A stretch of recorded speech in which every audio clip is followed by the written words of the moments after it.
As Wei Wei and I stepped onto the stage, the audience erupted instantly. Everyone sprang to their feet, and applause thundered through the hall, as passionate and dazzling as a sky filled with fireworks. My goodness, how many years has it been since we last saw this? This is truly a performance of the century. It's enough to set your blood on fire. I remember being just a little elementary schooler in a red scarf, watching to share the stage. Now my own child is about to start school. Youth really does slip away before you know it. This is pure nostalgia, as if time itself has flowed backward and brought us into the past. I, Lu Huang, kept this a secret so well. This really is my trump card. If the semifinals are already this spectacular, then won't the finals be legendary? Just then, the stage lights suddenly dimmed. A single red beam pierced the darkness, bright and sharp as a laser. An awe-inspiring, majestic song burst forth, filling the entire venue. A drumbeat resounded, deep and stirring. We are Asia, our mountains towering like crowns. We are Asia, our rivers surging like blood. We are Asia, our trees deeply rooted, lush with leaves. We are Asia, our white clouds joined hand in hand. Wei Wei's voice rang out, powerful as a clarion call, melding perfectly with a rousing melody and echoing throughout the hall. The venue was instantly transformed into a sea of joy, the stirring music igniting emotion in every heart. It really is the might of Asia, an eternal classic. That's the same familiar melody from 30 years ago, the same unforgettable feeling, a masterpiece for the ages. No matter when I hear this song, it always makes my blood race. It's absolutely electrifying. Incredible. The stage performance and the song are both flawless, absolutely perfect. Whether in the audience or watching the live stream online, everyone was deeply moved by the song. People couldn't help but sway with excitement, swept up by the soaring rhythm. Lin Junjie stood solemn, his back straight. He marveled in silence. Their reputations are well-deserved.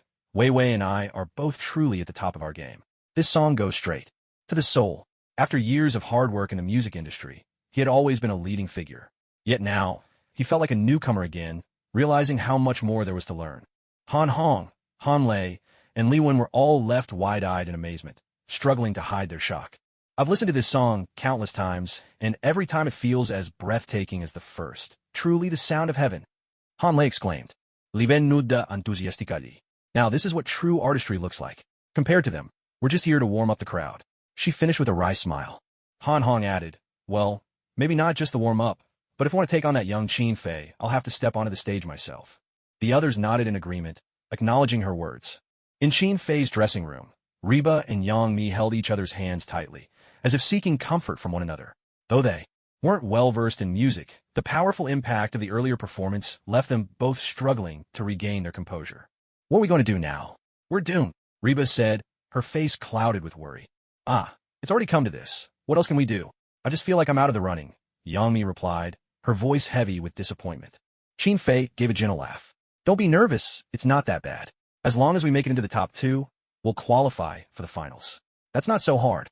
At these words, Reba's frown vanished, and she brightened at once. "That's right. We only need to be in the top 2. Let's go for it." But Yami still looked uneasy. "But what if we only get into the top 3 and not the top 2? Wouldn't that still be a failure?" Reba quickly covered her mouth. "Don't say such discouraging things. We're definitely going to make it."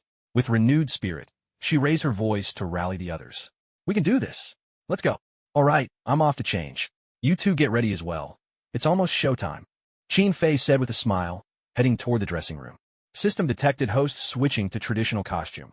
Handsome ancient gentleman title activated, classical aura maxed out at $9.99.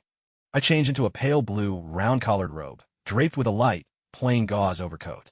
The moment I appeared, Reba and Yang Mi were utterly stunned, forgetting even to breathe. "Are you planning to win votes with your looks now?" Clearly, they'd never seen me like this before. At that moment, I must have seemed like a celestial being from an ancient legend. I wore a scholar's cap and carried a folding fan, my steps graceful as my robe fluttered gently with every movement, relaxed, free-spirited, and utterly at ease. Reba and Yang Mi were also impeccably dressed. Yang Mi wore a pink lily chi pao, her figure elegant and movie star glamorous, with a hint of shyness. Reba was in a white chi pao with sky blue patterns, her look a blend of exotic charm and playful warmth, lively as a little sprite. The three of us stood in the dressing room, and even the staff were amazed by the sight. Especially when we stood together, it was as if we radiated an aura that drew every eye to us. When Wei Wei and I finished our performance, the atmosphere in the venue reached its peak. Thunderous applause erupted, and the audience flooded the barrage with comments like Lu Huang, Wei Wei, and our youth has returned. As expected of Lu Huang and Wei Wei. What an unstoppable duo. This song completely captured our spirit. Absolutely breathtaking. This is the legendary masterpiece. Who wouldn't give it a thumbs up? The competition is getting tense. I can feel the pressure for Qin Fei. He must be so nervous right now. I've given up hoping for the championship. I'll be satisfied just to make it to the finals. Even if we make the finals, winning Song King is just too tough. I still hope he can turn things around. I really want to witness a miracle. A turnaround? Honestly, is there any song that could top the last performance? That's right, that song was truly a masterpiece. Qin Fei must be under tremendous pressure right now. I just hope he can keep his composure and deliver his very best. Online discussions raged on, but few truly believed Qin Fei could claim victory. The impact of Asian heroic spirit on the audience was simply overwhelming. People were deeply moved by the song, and at the same time, it filled them with an indescribable excitement. Backstage, the other singers were also talking about Qin Fei's situation. Han Hong smiled and said, Qin Fei is definitely feeling the pressure now. Li Wen nodded with a gentle smile. To be honest, I'm actually looking forward to his next piece even more. Lin Junjie chimed in, I've listened to his songs. They're all excellent. But to surpass this last one, that's a tall order. Han Lei spoke earnestly. It's almost impossible to outdo it, especially under such immense pressure. If he could perform at his usual level, there might still be a slim chance. No sooner had he finished speaking than the other singers turned to look at him, curiosity shining in their eyes. Han Lei smiled and explained, I just think that if Qin Fei can make it to the finals, he might surprise us all in ways we can't imagine. Hearing this, Han Hong frowned slightly and sighed. It seems all we can do now is hope Lu Huang can hold his ground. She knew all too well that Lu Huang had already given everything he had. Even his ultimate tricks had been brought to the stage. On stage, the host announced, that was an absolutely stunning and electrifying performance. Let's give another round of applause to Lu Huang and Wei Wei for Asian heroic spirit. The audience erupted once more with thunderous applause, their spirits soaring. Next, all eyes turned to Hejiong. Now, only one act remained. Let's welcome tonight's biggest dark horse, Qin Fei, and his special guest performers. Together, they will present the song A Glimpse of Grace. Qin Fei walked in front, while Yang Mi, holding a delicate oil paper umbrella, followed slowly behind him. Under the brilliant stage lights, a soft white mist swirled around them as the trio made their way to center stage. In that instant, every member of the audience felt an unprecedented visual impact. Before their eyes appeared a truly breathtaking scene. A dashing young man and two women as graceful as lilacs, all stepping onto the stage together, as if they had just emerged from a captivating painting. Indeed, at this moment, the stage resembled a living artwork. A handsome, elegant youth, accompanied by two women as fresh and charming as blooming lilacs, walking onto the stage as if they had stepped out of a finely crafted masterpiece. At this moment, the stage seemed to transform into a misty, rain-soaked landscape of Jiangnan, as if the audience had been transported into another world of breathtaking beauty. These two ladies look a bit familiar. Aren't those my favorites, Yang Mi and Reba? Heavens, they look just like goddesses descended to earth. I'm officially a fan now. I need to post a comment to prove I haven't missed a thing. Are they holding a flute and a pipa? Could it be they're about to play traditional Chinese instruments? Qin Fei, Yang Mi, and Reba walked together to the center of the stage. Qin Fei stood in the middle, while Yang Mi and Reba sat on either side of him, their bodies angled slightly toward him. Wait, are Yang Mi and Reba the only special guests? The other contestants managed to invite some seriously impressive guests. I never expected Qin Fei to make such a choice. Backstage, the other singers were now fully focused on the images of Qin Fei displayed on the big screen. What exactly is he thinking? Han Hong wondered aloud, a note of puzzlement in her voice. She had assumed that Qin Fei would invite a professional singer to join him, someone like Su Song. To her surprise, he had brought in two actresses, Yang Mi and Reba. While both of them enjoyed tremendous popularity in the entertainment world, was it really appropriate to have them sing on stage? Lu Huang, Han Lei, and several others shared similar doubts. They simply couldn't understand why Qin Fei hadn't chosen a professional singer as a supporting guest. Is he planning to give up on the competition? Lin Junjie suddenly whispered. Han Hong, Han Lei, and Lu Huang immediately turned their sharp gazes on him, making Lin Junjie break out in a nervous sweat. I was just guessing, that's all, he explained awkwardly. Well, it's certainly possible. He must know his chances of winning this round aren't great. The three of them fell into a brief silence. As unlikely as it seemed, the possibility couldn't be entirely dismissed. At this point, Yangmi slowly raised a bamboo flute, gently pressing it to her lips. A moment later, a clear, melodious flute tune floated through the air, filling the stage. Reba sat composed at her side, her fingertips deftly plucking the strings of the pipa.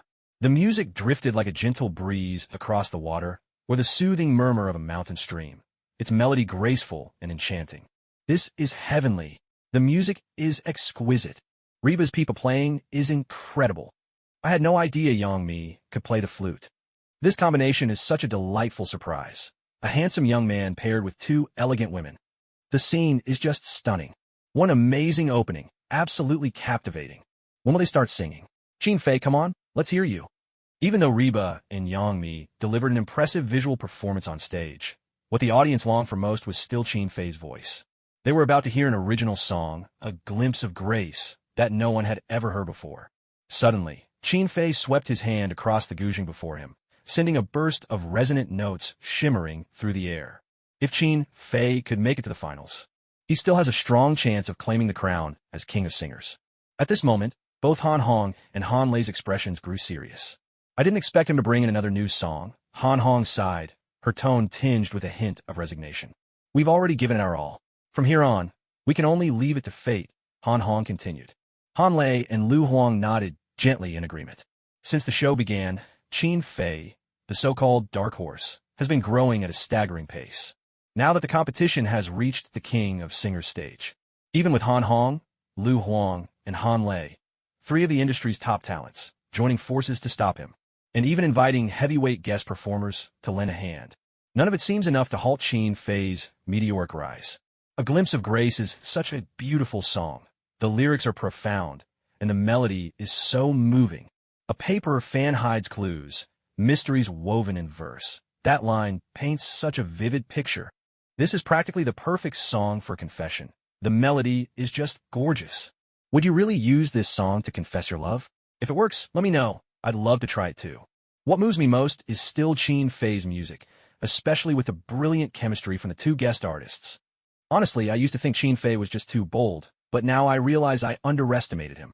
With the semi-final round of the King of Singers competition complete, the contest has officially entered its second half. Now it's time for the live voting.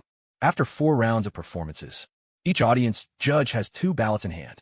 They may choose to vote for their 2 favorite singers, or vote for just one and forfeit the other ballot.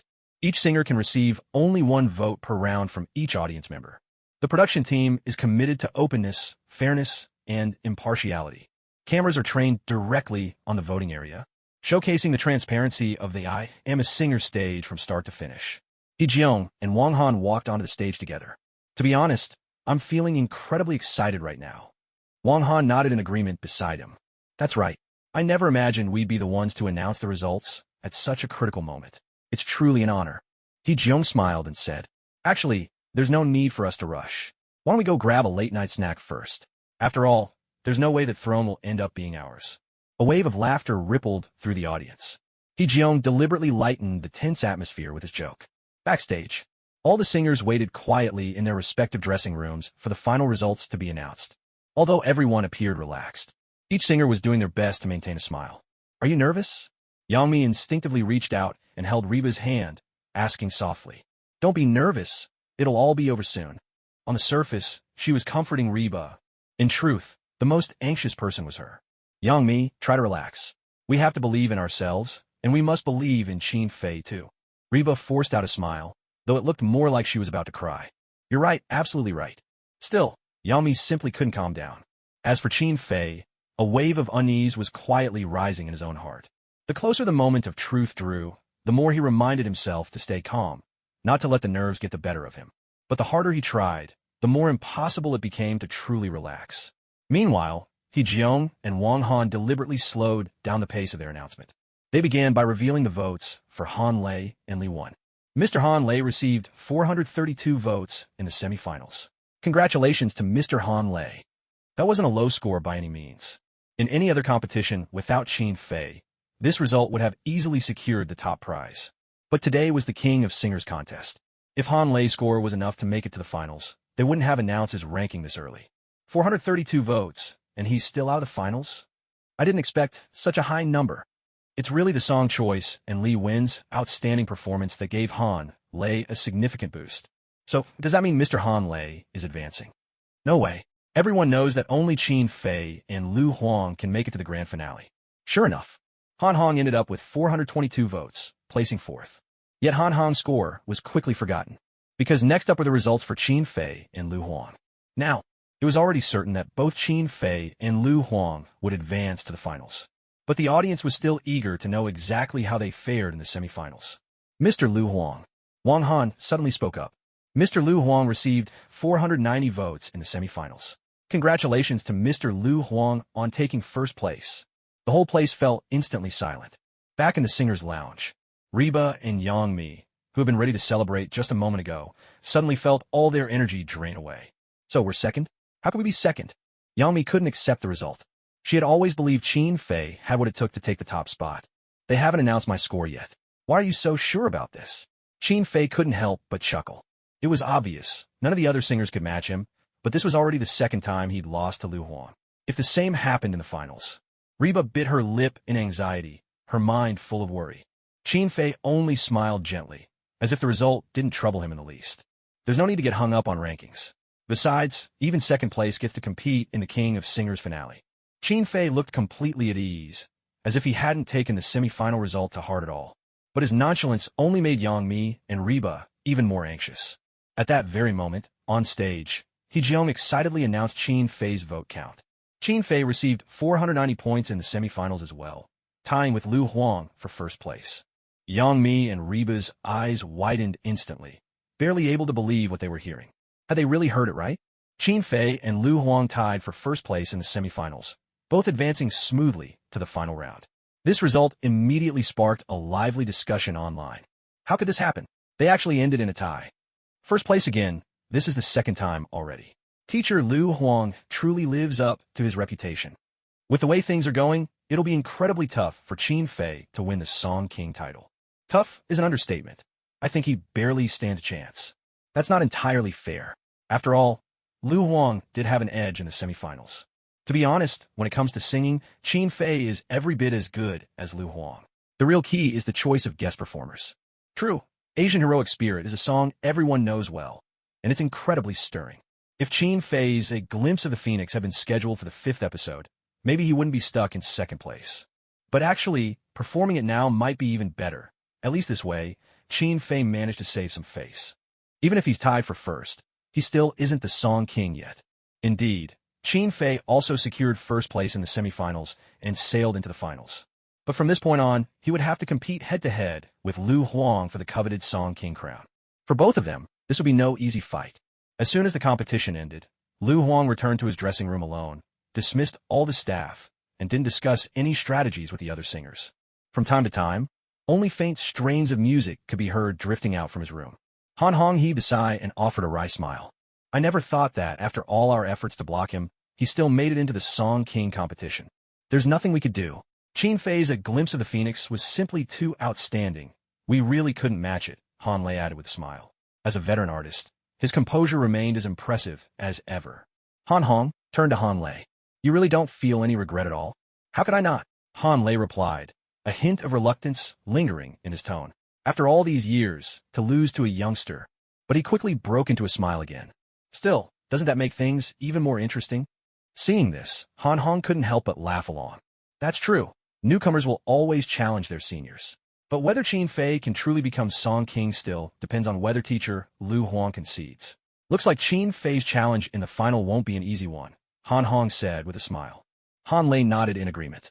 After the semifinals, the live broadcast moved into a break of over 2 hours, giving the two finalists ample time to recover and prepare for the final showdown.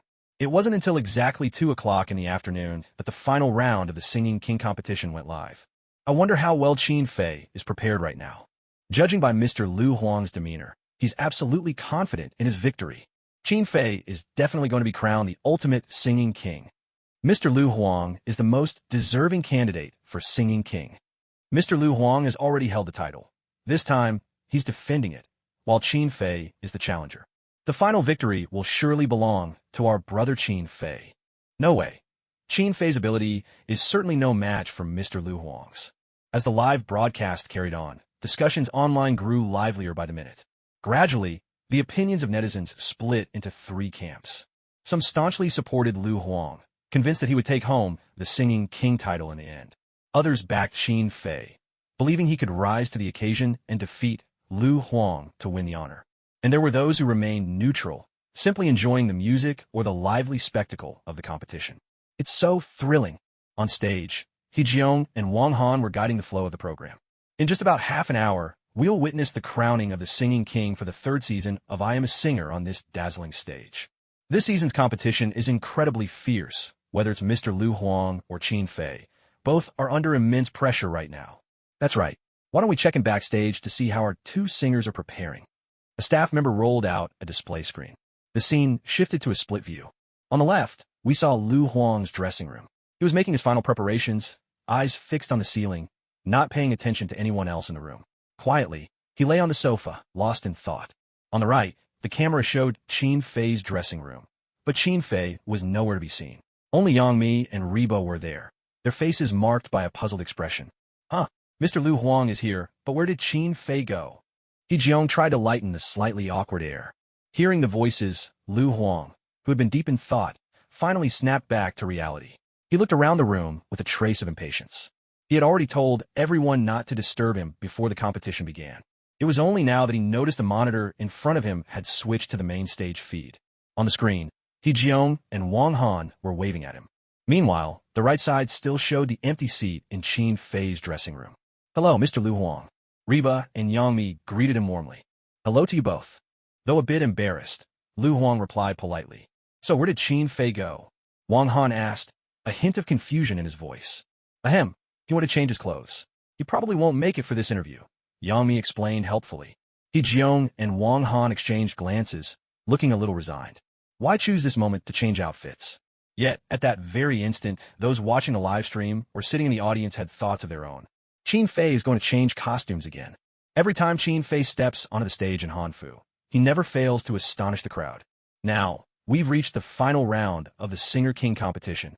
Everyone is eagerly waiting to see how Qin Fei will ignite the stage this time.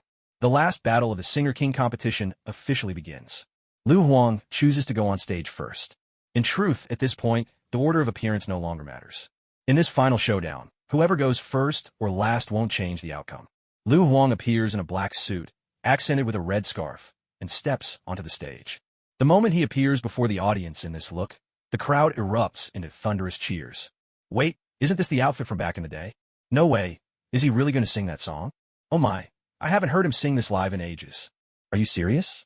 It must have been more than a decade since he last performed this. The house lights slowly dim, and then a powerful, rhythmic beat reverberates through the arena as red lighting bathes the entire stage. Lu Huang stands center stage, a smile on his face as he grips the microphone and begins to sing.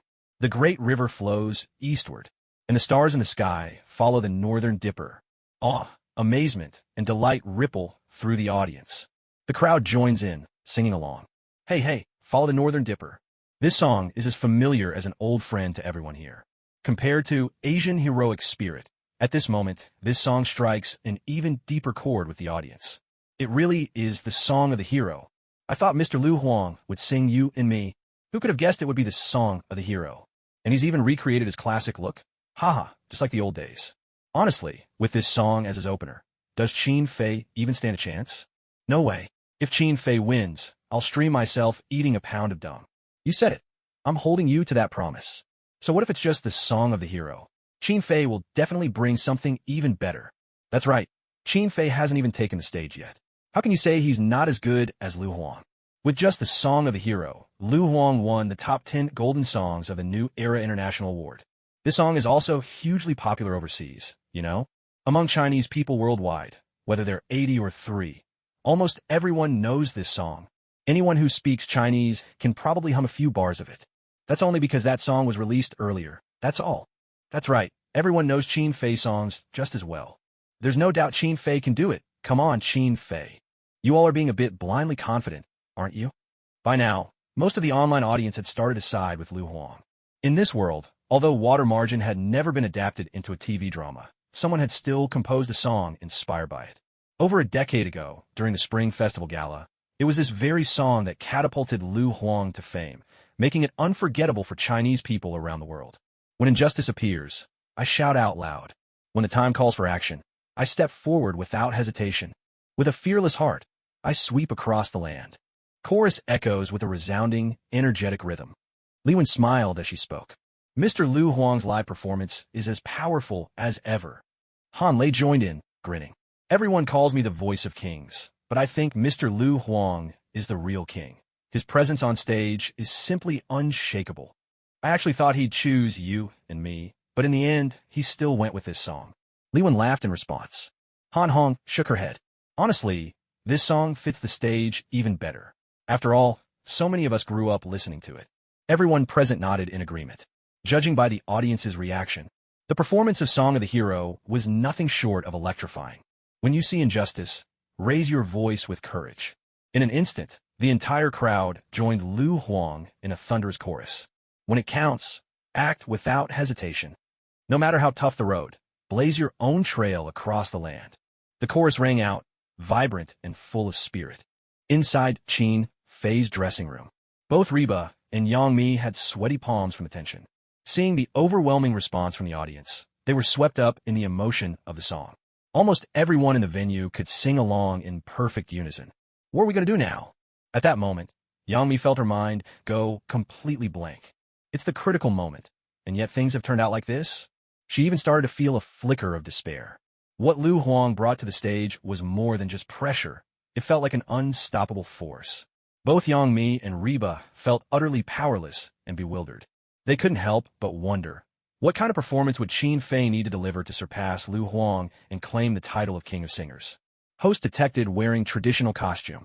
Handsome gentleman of ancient times title activated. Ancient flair maxed out at 999. You two don't need to be so nervous.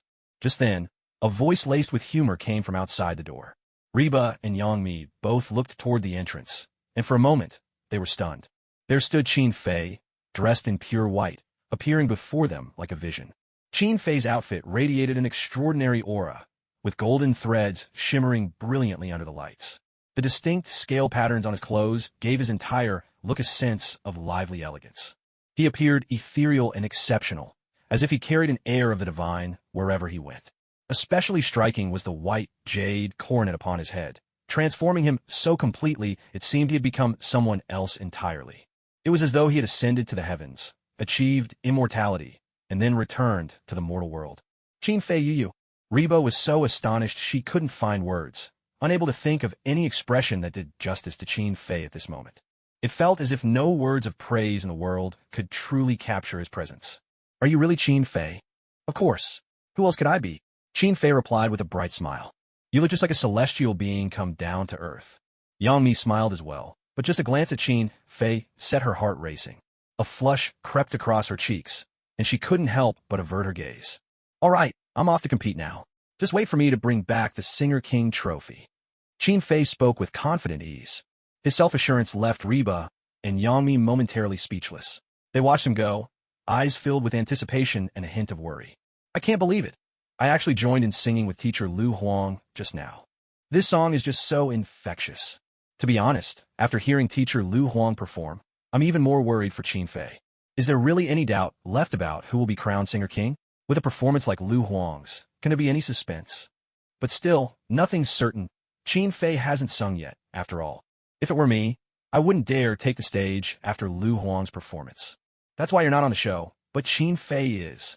That's right, Qin Fei hasn't performed yet, so let's not jump to conclusions. No matter what happens, this episode is truly spectacular. It's been ages since I heard Lu Huang sing this song. So many emotions. His voice is as steady as ever. Honestly, I'm really nervous for Qin Fei. Lu Huang's performance had undoubtedly won over the entire audience. Whether it was the viewers watching online, the people in the theater, or especially those contestants who had been eliminated early, all wore expressions of helplessness mingled with admiration.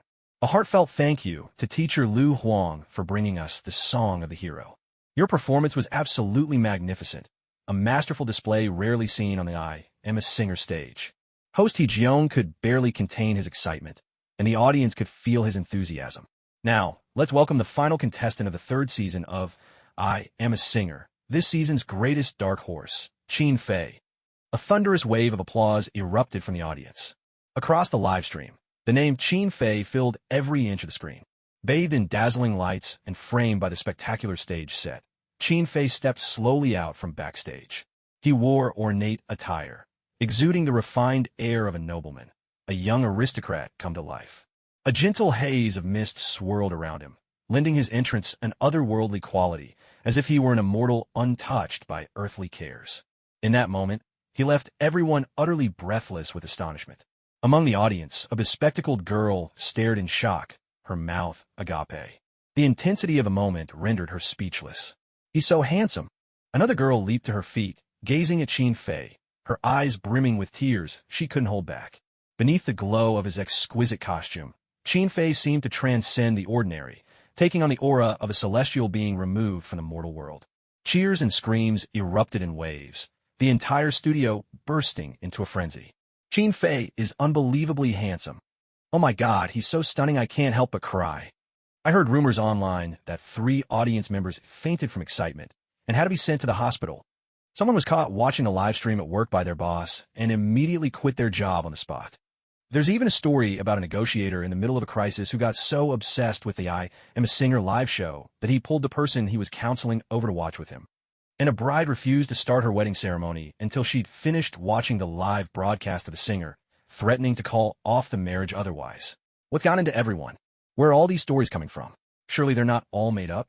I never imagined Chin Fei could have such a huge impact. He hasn't even started singing yet. What's with you young people? I want my turn to be obsessed with Chin Fei too. He's beyond what you'd call handsome. People used to say someone looked like Kamen, but now I think we should say they look like Chin Fei. Hey, who else could have both my looks and my musical talent? Can everyone calm down for a moment? This is a singing competition, not a beauty pageant. Exactly. Wipe your drool and get a hold of yourselves. Online, the discussion was explosive, yet Chin Fei remained unaware of it all. At this moment, his entire focus was fixed on the song he was about to perform. Hello, everyone. I'm Chin Fei, and today I'll be singing a song called Big Fish. Backstage, the other singers were frozen in surprise. Han Hong exclaimed in disbelief. He's bringing another new song. Li Wen couldn't help but cover her mouth, her face full of shock. He's really bold, isn't he? He still has so many of his own hit songs he's never performed here. Another new song. Lu Huang narrowed his eyes, watching Chin Fei on stage with growing interest. He felt both admiration and a twinge of envy toward Chin Fei. On this stage, nearly every singer would choose their most familiar and polished work for the competition. Yet Chin Fei brought a brand new song every single time.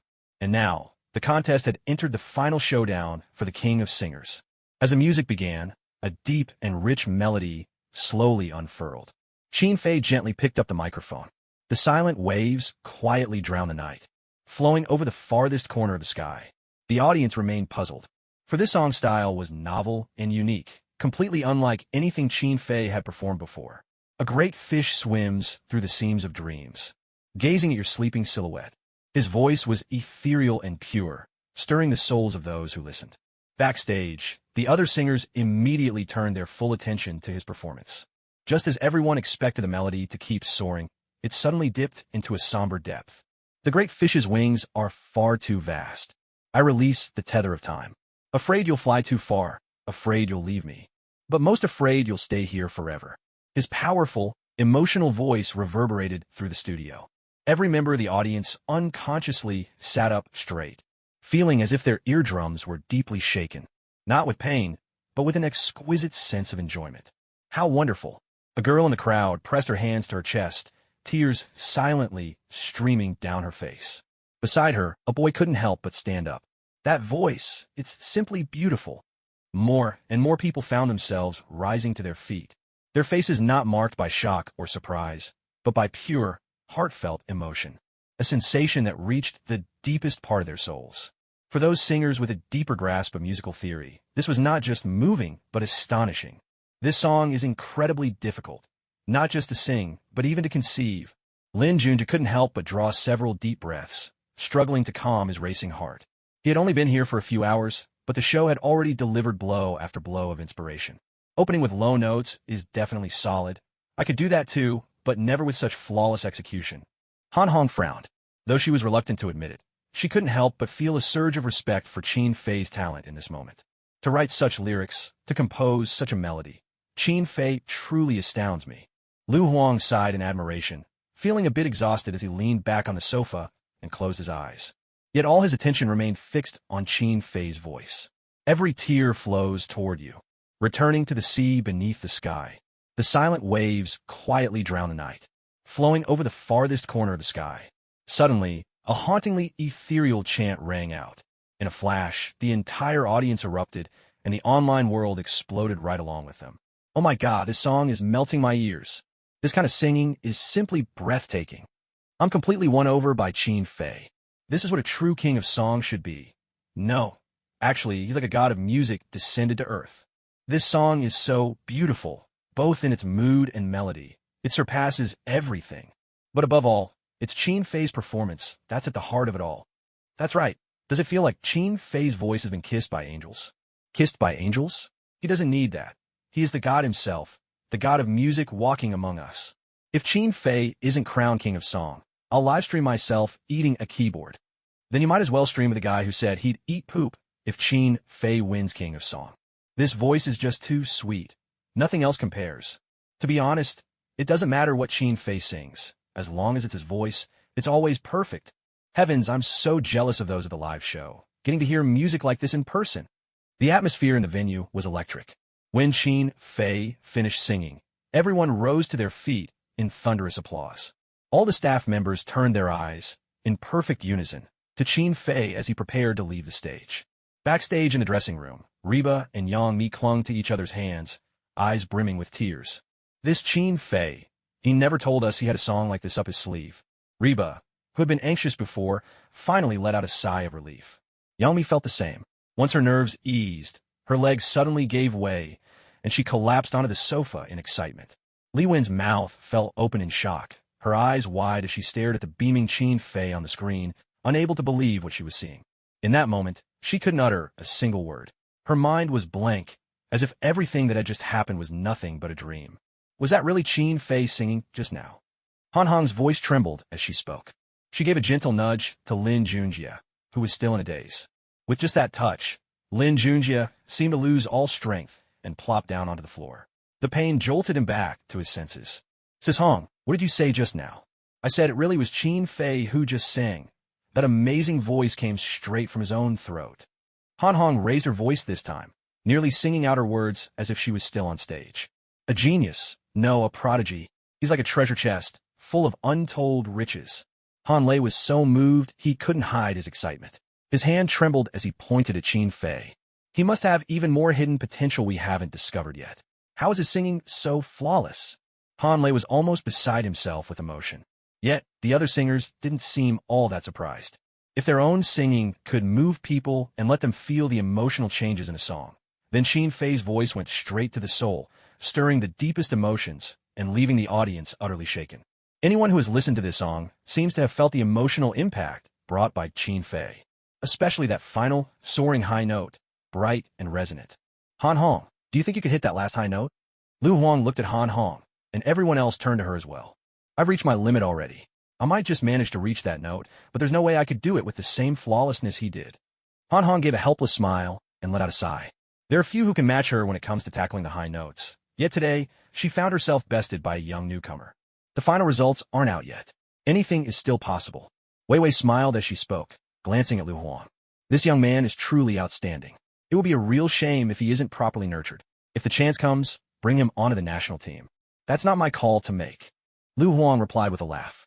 Wei Wei just smiled faintly at that, choosing not to say anything more. For any singer, joining the national team is the highest honor, no matter how experienced they are. But to make it onto the national team, one must still pass through a series of rigorous elections and examinations. Though the competition was over, the shockwaves Qin Fei had sent through the audience lingered in everyone's hearts. As the votes still needed some time to be counted, Qin Fei was escorted by staff to the interview room. The interviewer was once again Shin Mengqing. It's really quite moving. The first time we met, we were sitting face to face just like this. Shin Mengqing said with a warm smile. Qin Fei chuckled. That's right. Time really flies. 3 months have passed in the blink of an eye. Teacher Qin Fei, you're remarkable. What are your plans for the future? Shin Mingxing asked. I'm not sure yet. It all depends on the company's arrangements. Qin Fei replied with a smile. I heard you'll be acting in a historical drama next. That seems like a brand new challenge for you. You could say that, Qin Fei answered, still smiling. I think this kind of project helps promote our traditional culture, as long as the work itself is good enough. Excitement crept into Shen Mingqing's voice as she continued. You're far too modest. Right now, everyone says anything with Qin Fei attached is guaranteed to be a masterpiece. They shared a glance and laughed together, the mood light and pleasant. One last question. How confident are you about winning the title of Singing King? Shen Mingqing's eyes sparkled with anticipation as she looked at Qin Fei. Qin Fei gazed back at her, paused for a few seconds, then broke into a confident smile. I'm absolutely sure of it. At that moment, the voting results were finally tallied. He Jiong and Wang Han walked onto the stage with solemn expressions, their steps heavy with significance. All eyes in the venue turned toward them. The most thrilling moment had finally arrived. Under the bright spotlights, all the contestants of this season's I Am a Singer were invited onto the stage to witness this moment together. Amidst a wave of enthusiastic applause, Qin Fei and Lu Huang emerged from backstage side by side. Every audience member stood up, giving them the warmest ovation. This is truly exhilarating. Today's showdown can only be described as a battle of the titans. Wang Han spoke with excitement, his eyes even glistening with emotion. As a longtime host, it was rare for him to be moved so deeply. I'm truly grateful to the show for inviting me and Brother Han to serve as special guests for this competition. It's a real honor. Both teacher Lu Huang and Qin Fei have given us such wonderful surprises. He Jiong turned his gaze to Qin Fei and Lu Huang. Before we announce the final result, is there anything you'd like to say to everyone? With those words, He Jiong extended the microphone to them. Lu Huang and Qin Fei exchanged a glance, and Qin Fei politely took a step back. I think teacher Lu Huang should go first. Qin Fei's humility instantly won over many hearts in the audience. Qin Fei is truly modest. Honestly, his talent is already on par with veterans like teacher Lu Huang. As the saying goes, anyone with true ability is worthy to teach. Even if he weren't humble, it would be understandable, but he's always kept such a low profile. The results aren't even out yet, and you're already handing out praise? It's not praise, just speaking the truth. On stage, Lu Huang no longer held back and took the microphone. To be honest, at this moment, I feel a bit of regret about joining the show, because Qin Fei has surprised me far beyond my expectations. But on second thought, if I hadn't come, I would have missed out on discovering such a promising singer, and that makes me feel it was all worth it. His words drew laughter from the crowd. For me, the outcome of the competition doesn't matter so much anymore. Music is about bringing enjoyment to everyone. The title of champion is just a personal accolade for the singer. As long as the audience enjoys our music, that's the greatest affirmation we could hope for. With a gentle smile, Lu Huang finished speaking, and the singers and audience alike applauded him sincerely. Thank you, teacher Lu Huang. Now, Qin Fei, is there anything you'd like to share? Qin Fei responded with a cheerful smile. I've done my very best and given it my all. Being able to stand on this stage and share my music, earning everyone's support, already makes me feel truly fulfilled. As for the rest, I'll just let things take their course. Of course, if I do win the title of Singer King, I'll be extra happy, because then Boss Yang has promised me a raise. Qin Fei finished, half joking and half serious, and the audience burst into laughter. In the crowd, Yang Mi shot Qin Fei a look, giving him a slightly exasperated glare. Qin Fei, how could you say something like that? Mimijia, if he gets a raise, can I apply for a little extra too? Reba asked playfully. Yang Mi replied in a teasing tone. You should try to book more gigs first. Once the competition ends, just go straight into filming. Reba let out a soft snort, pretending to ignore her. At that moment, Hong Tao stepped onto the stage, holding the final results of the competition in his hands. Right now, whether it was the audience in the venue or those watching the live stream, everyone was glued to their screens, nerves taut with anticipation. Ding Xin, sitting in front of her computer and hugging a pillow with Qin Fei's face on it, anxiously bit her lip. Qin Fei, please let Qin Fei win. She silently prayed, her gaze seeming to pierce the screen in search of the answer. Time seemed to slip by in rhythm with her heartbeat. Every second felt unusually long. The tension made her breathing quicken. Across the country, Qin Fei's fans were holding their breath just like her, all waiting for that final result. He Jiong took the notarized results slip from Hong Tao's hand. After reading it, he couldn't help but glance over at Qin Fei and Lu Huang. I have to say, this result both surprises me and at the same time feels oddly expected. Hee-jeong tried to keep his composure. Mr. He, stop keeping us in suspense, and just announce the result already. Some in the audience couldn't wait any longer and urged him on. Young-mi and Reba, sitting in the crowd, also looked at Hee-jeong with nervous anticipation, a bit exasperated by his deliberate stalling. The third season of I Am a Singer. If I cut to a commercial break right now, would everyone boo me? Hee-jeong half-joked. Instantly, the mood in the room became even more anxious. Mr. He, don't pull a Hong Tao on us. Mr. He, please, just tell us the result. If you don't say it soon, I'm going to have a heart attack. The tension in the audience was mounting, impatience growing with every passing second. All right, here it is. In the grand finale of I Am a Singer Season 3, singer Lu Huang received a total of 495 audience votes. Hee-jeong had barely finished speaking when the venue erupted in thunderous applause. Just 5 votes short of a perfect score. But right away, all eyes turned back to Chin Fei. His vote count would decide the ultimate champion. Chin Fei's total votes, the last digit is 9. As Hee-jeong's words echoed, a collective tension gripped the crowd. Could it be 501 votes? No way. The max is 499. 489 votes? I can't even imagine. What's the number? Hurry up and announce it. Stop dragging out. Oh my god, this is driving me insane. I believe Chin Fei might truly create a miracle. But why did I have a feeling that Chin Fei might not make it? Just at that moment on the stage, Hee-jeong's powerful voice rang out. Let's offer our most heartfelt, most passionate applause to our brand new king of songs, Chin Fei. He's received a total of 499 votes. He has created the greatest miracle on this show. The entire venue erupted in cheers. If it weren't for the security guards holding everyone back, the audience would have rushed the stage by now. Chin Fei, this new singer, has gone from obscurity to amassing 60 million fans. His traditional style songs and period costumes always bring us awe-inspiring performances. His singing moves us deeply.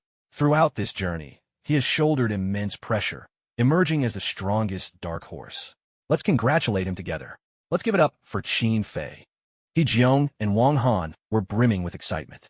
The trophy for King of Songs was inching closer and closer to Chin Fei. All the singers around Chin Fei were applauding him joyfully.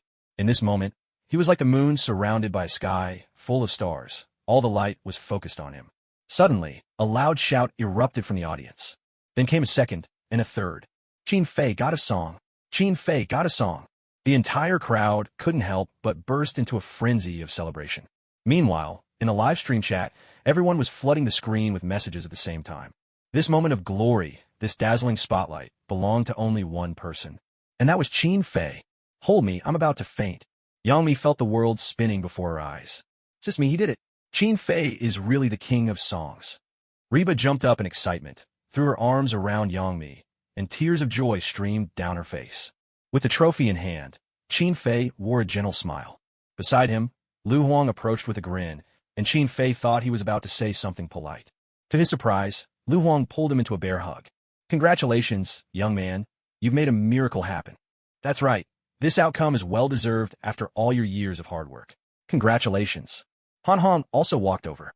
The other singers all gathered around Chin Fei to offer their congratulations. If you ever get the chance, you must come to my concert. I'm sure sparks will fly when we perform together. Li Wen extended her invitation. Young-mi, who had just walked onto the stage, was overjoyed when she heard this. Thank you, sisterly one. If you invite him, he'll definitely be there. All right, I'll be looking forward to it. Li Wen replied with a warm smile. Young-mi, thrilled, grabbed Chin Fei's arm tightly. Chin Fei, this is Sister Li Wen's concert. All right, calm down. Chin Fei felt as if she was about to yank his arm off. Still, he was just as surprised. He hadn't expected Li Wen to invite him to her concert. After all, she is an internationally renowned diva. Her concerts are aimed at fans all around the globe. Attending Li Wen's concert is a chance to gain recognition in the overseas market. Judging by Chin Fei's current popularity and talent, he could very well rise to the ranks of first-tier, even top-tier artists at that point. Of course, all of that lies in the future. Right now, Chin Fei is savoring the honor that comes with being crowned champion singer. The other contestants look at Chin Fei, their eyes brimming with envy, jealousy, and unwillingness to accept the outcome. Chin Fei notices these glances, but he pays them no mind. To him, this season of the show has already come to an end. Just holding the Singer King trophy in his hands is more than enough. Congratulations. Your dormitory has won the I Am a Singer championship, earning a chance to draw a prize. Drawing? Congratulations. You've acquired the god-level drumming skill. While Qin Fei is still immersed in the joy of becoming the champion, the system adds another stroke of good fortune. Hashtag a new champion is born on I am a singer. Hashtag the youngest dark horse and I am a singer. History shocks the scene. Hashtag singer Qin Fei, ascending to legend in a single night.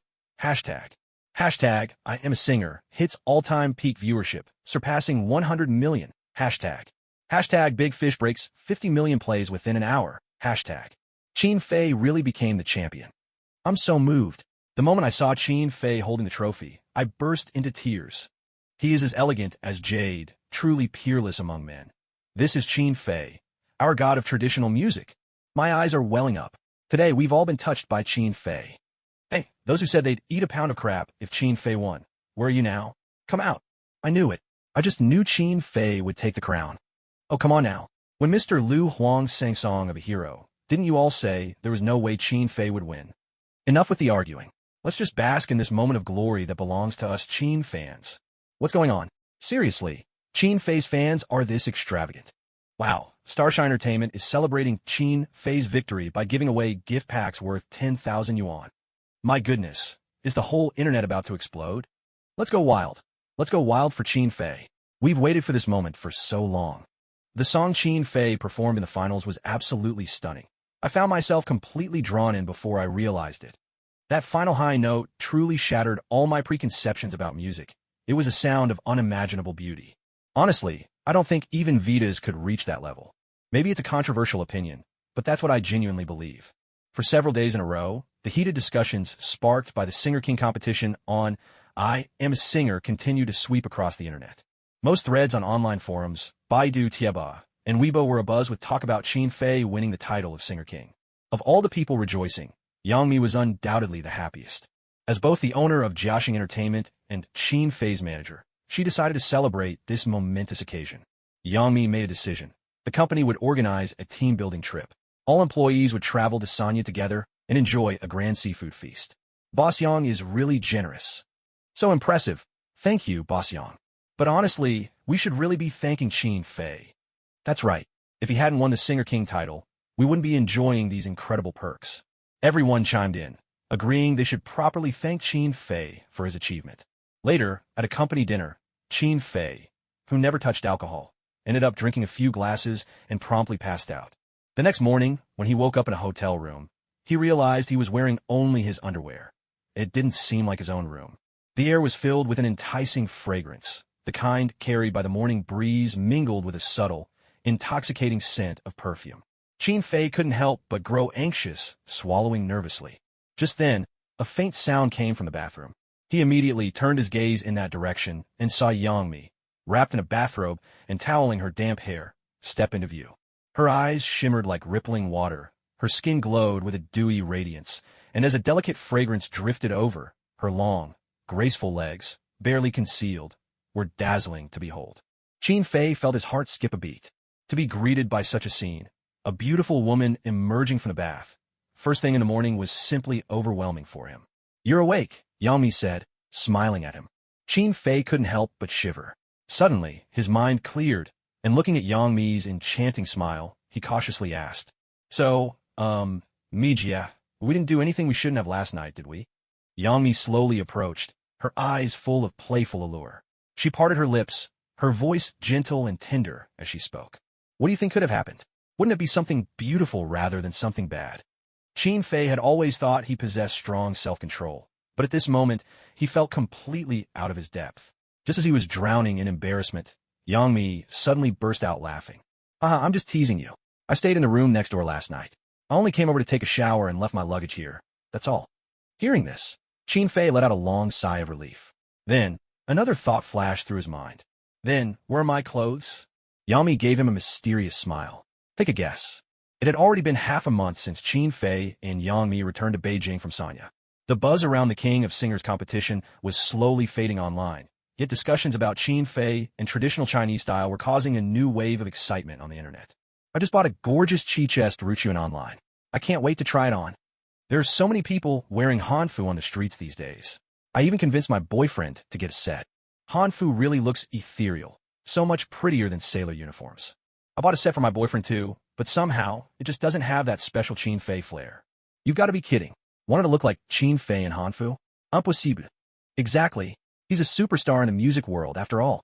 To be honest, even as a girl, I don't look half as enchanting in Hanfu as Qin Fei does. Yeah, it's a bit frustrating, but there's really nothing we can do about it. By the way, has anyone seen Qin Fei around lately? Nope. Ever since the King of Singers ended, it's like all news about him just vanished. Rumor has it that the whole Jiaxing team went to Sanya, but their secrecy is top-notch. No one has a clue where they are. I really want to see Qin Fei in Hanfu again. Now I can only scroll through old photos online. Now that you mention it, I kind of miss the days when Qin Fei was on I Am a Singer.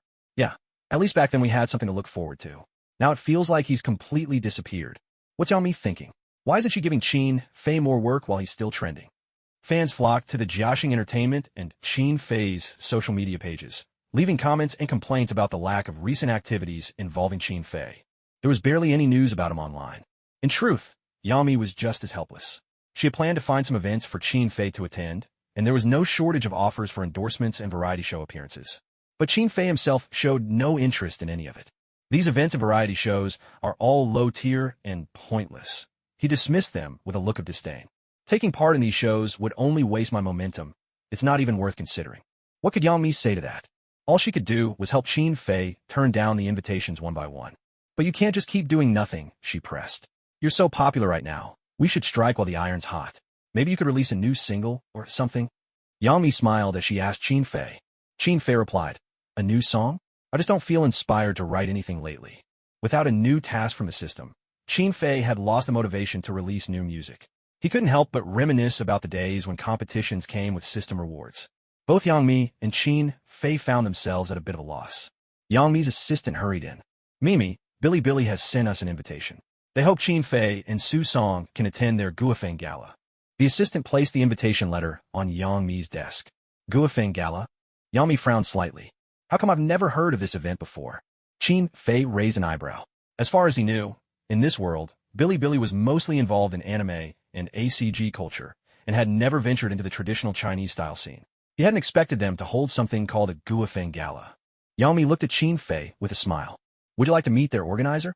She was full of anticipation, sure that Qin Fei would agree. But before Qin Fei could answer, the system spoke on his behalf. All right then, let's meet with them. Hearing this, Yangmi couldn't help but feel a burst of joy. She knew Qin Fei would say yes. Anything related to promoting traditional Chinese culture, he always took part in enthusiastically. Of course, she had no idea that Qin Fei's real motivation was actually the lure of a system reward. The head of Billy made her way from Shanghai to Beijing, a young woman, probably 24-25, dressed with youthful energy. At the very first sight of Qin Fei, her eyes lit up with a pinkish glow. If it weren't for the crowd around, she might have dashed straight over to him. Hello, Mr. Qin Fei. I'm the head of event planning at Billy, and also a big fan of yours. I love your songs so much. She grasped Qin Fei's hand with excitement, showing no sign of letting go.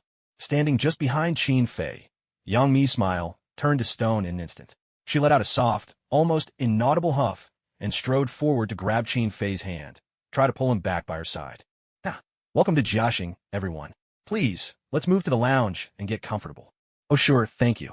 Either didn't notice or simply chose to ignore the displeasure on Yangmi's face. Her gaze never left Qin Fei for a second. Three young women followed behind The moment they saw Qin Fei, their cheeks flushed with shyness. Originally, the plan was to discuss details the next day. But not long after hanging up with Billy, Yangmi received word that they were coming to Beijing immediately. So, regarding this event, do you have any specific plans in mind? Yangmi steered the conversation back to business.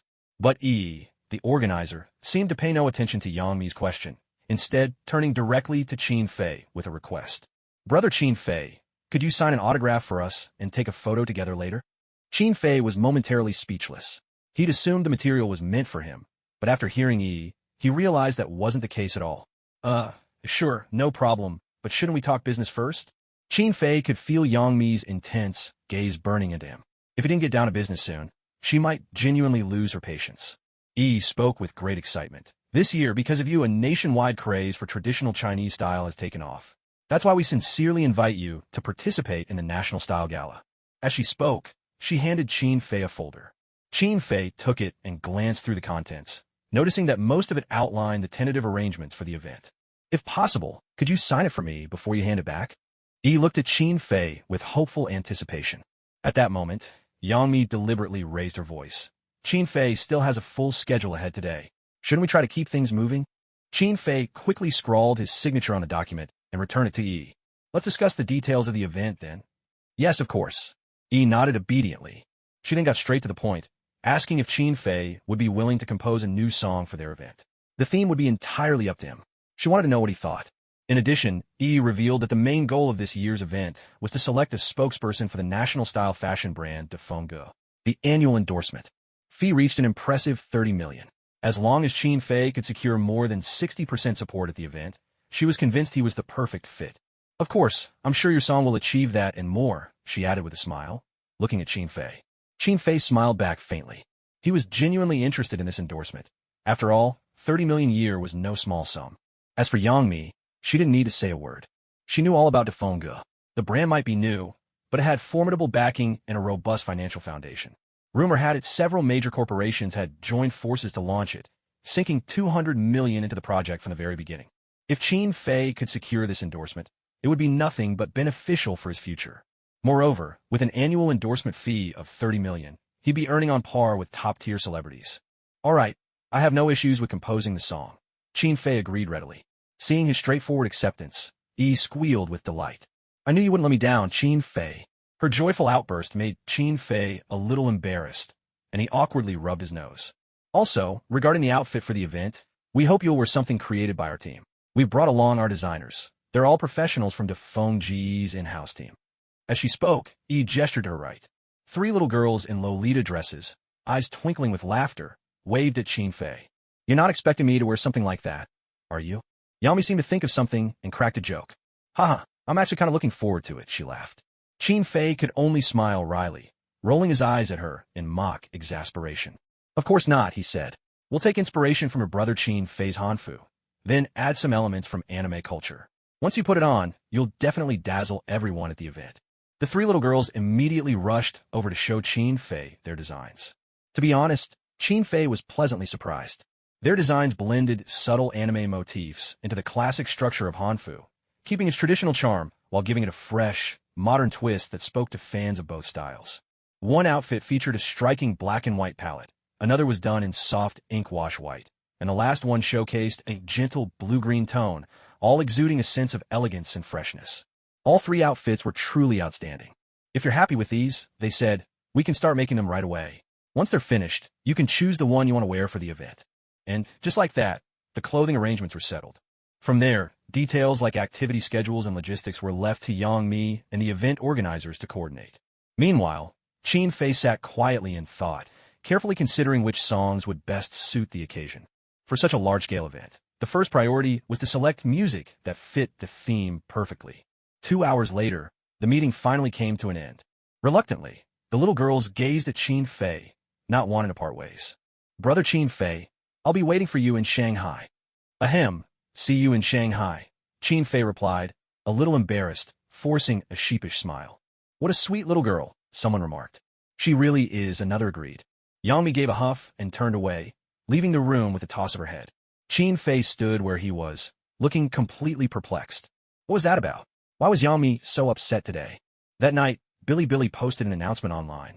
Bilibili's first annual Chinese-style gala, star-studded lineup revealed. Along with the announcement, they released a poster of Qin Fei dressed in a hanfu, inspired by the new designs. At last, news about brother Qin Fei. Is he going to sing at Bilibili? Is Qin Fei switching from traditional music to anime tracks now? Brother Qin Fei looks like he stepped straight out of an anime.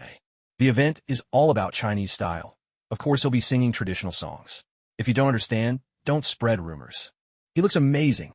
Even if it's a photoshopped image, it's still stunning. He's only that handsome because it's edited, isn't he? Nonsense.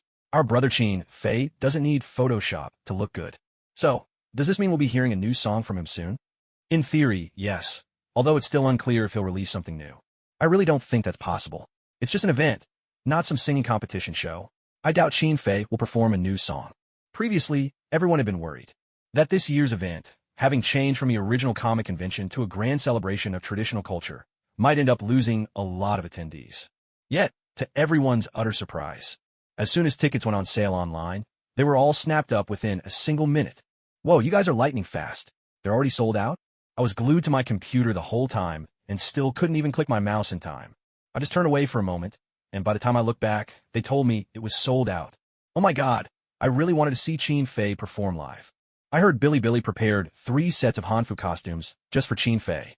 I so wish I could see it in person. Well, even if I didn't get a ticket, it's no big deal. At least there'll be a live stream to watch. Preparations for the Billy Grand Gala of Traditional Culture were now in full swing. To secure Chin Fei as their ambassador, Yang Mi had gone all out, issuing strict orders that no unauthorized persons could disturb Chin Fei. I never imagined things would go this smoothly. In the office of the head of planning at Billy headquarters, Chen-Yi gazed at her computer screen, a rosy blush on her cheeks as she admired a photo of Chin Fei sheet set as her desktop wallpaper, completely smitten. I thought it would take a lot more effort, honestly. She carefully framed the document signed by Chin Fei and hung it where she could see it at all times. So, are you feeling happy now? From outside the office came a cool, detached voice. Chen-Yi instantly looked up to see a stern, sophisticated woman stride into her office, a consummate professional. Chen-Yi hurriedly stood and greeted her with a beaming smile. I've reminded you many times this is the company.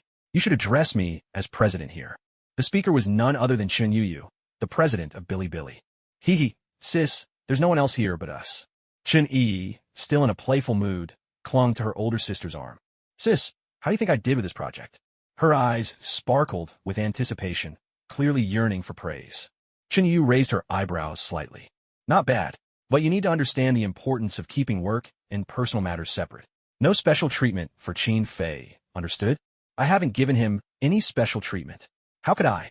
Besides, with Chin Fei's current status, giving him a little extra attention isn't unreasonable, is it? Chen-Yi offered a half-hearted defense. Chen Yu couldn't help but shake her head with a smile at her younger sister. In fact, this grand celebration of traditional culture had been Chen-Yi's own proposal and brainchild, and she'd started planning it 2 months ago. In truth, Chen-Yi knew perfectly well her little sister was doing all this for her idol, Chin Fei. I just don't get why Dad would agree to let you mess around like this, even promising to offer up the Song of the Gale endorsement. That was my birthday wish, and Dad agreed, so I used it. Don't worry, sis. I promise everything will go smoothly. Chen-Yi made her promise with all the confidence in the world. If Chin Fei really does become the spokesperson for Song of the Gale, that would actually be a great thing for us. She knew deep down how much pressure her sister was under. The original plan for the comic convention had been scrapped and replaced with this national-style gala.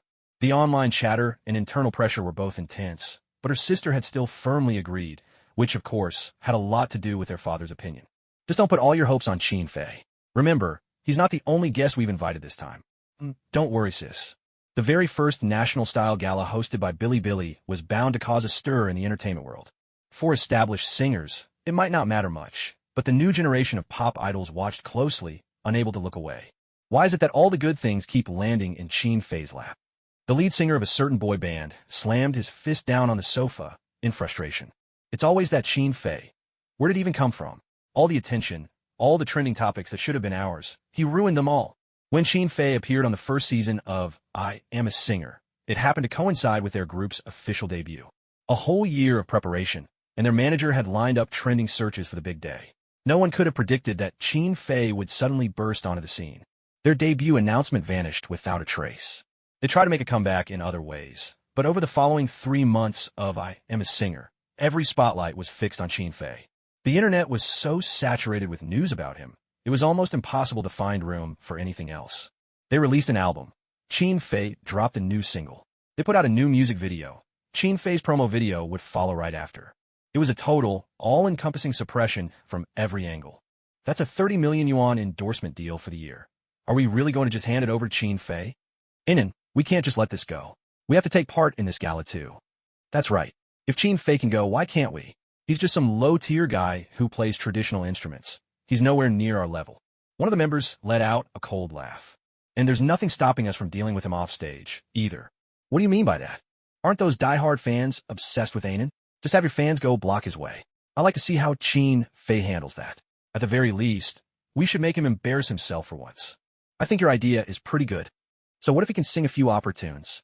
We, who have returned from studying at Bangzi National Academy, will show him what a real musical performance looks like. These people, usually at odds and scheming against one another, found themselves unusually united on this day. Of course, Qin Fei wasn't the only guest invited to the Bilibili National Style Gala. Several popular streamers from Bilibili, along with a number of influential singers and celebrities, were all on the guest list. This time, Bilibili had clearly spared no expense for their gala. Looks like Bilibili is planning something big this time. With so many celebrities and streamers, what exactly are they trying to pull off? I think these singers and celebrities are just there to fill out the numbers. This is a national style gala. Do they even know what that means? That actually makes a lot of sense. Besides Qin Fei, I don't see how any of these people are connected in national style at all. Why is that newly debuted boy band here too? They don't even have any works out yet. And they're just joining in. Nowadays, it's no big deal for a boy band to debut with nothing. Just sing a few Bangsy-style songs, and that's enough, right? I'm not interested anymore. Ever since Qin Fei showed up, I haven't watched that show. Anyway, only a handful of people ever make it big. By the way, I wonder if Qin Fei will release a new song at this event. I bet he will. Bilibili would definitely arrange that. Otherwise, what's the highlight of this whole event? To be honest, I'd rather they just turn this gala into Qin Fei's solo concert. That would be much more exciting. I really don't care about those other celebrities. I just want to see Qin Fei perform. The internet was abuzz with discussion. The hot topics range from the grandeur of the upcoming event to Qin Fei himself. Meanwhile, at that very moment, Qin Fei was traveling to Shanghai with Yang Mi, Reba, and Liu Yifei. I didn't expect Yifei to be on the guest list too, Yang Mi remarked in surprise. Although Liu Yifei was signed with Sugar People Films, she and Yang Mi had a fairly cordial relationship in private. Just earlier, while checking in for their flight, Yang Mi noticed that Liu Yifei was seated not far from them. That's right. The company said it's also to promote Chinese Paladin in advance. Of course, if possible, I'd love the chance to share the stage with brother Qin Fei. Liu Yifei replied with a bright smile.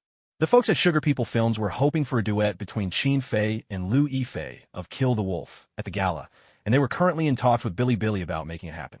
I'm fine with anything. Singing one or two songs is no problem at all. Qin Fei smiled faintly, determined to secure the 30 million yuan endorsement deal. As soon as they landed in Shanghai, right after stepping off the plane. Why are there so many people here? The moment they exited the VIP passage, they found the area outside teeming with crowds, so packed there wasn't room to move. From a distance came waves of noisy commotion, as if a group was shouting someone's name. Then, another group started calling out a different artist's name. Could these people be waiting for Qin Fei? Reba frowned. If they were fans, that possibility couldn't be ruled out. No way.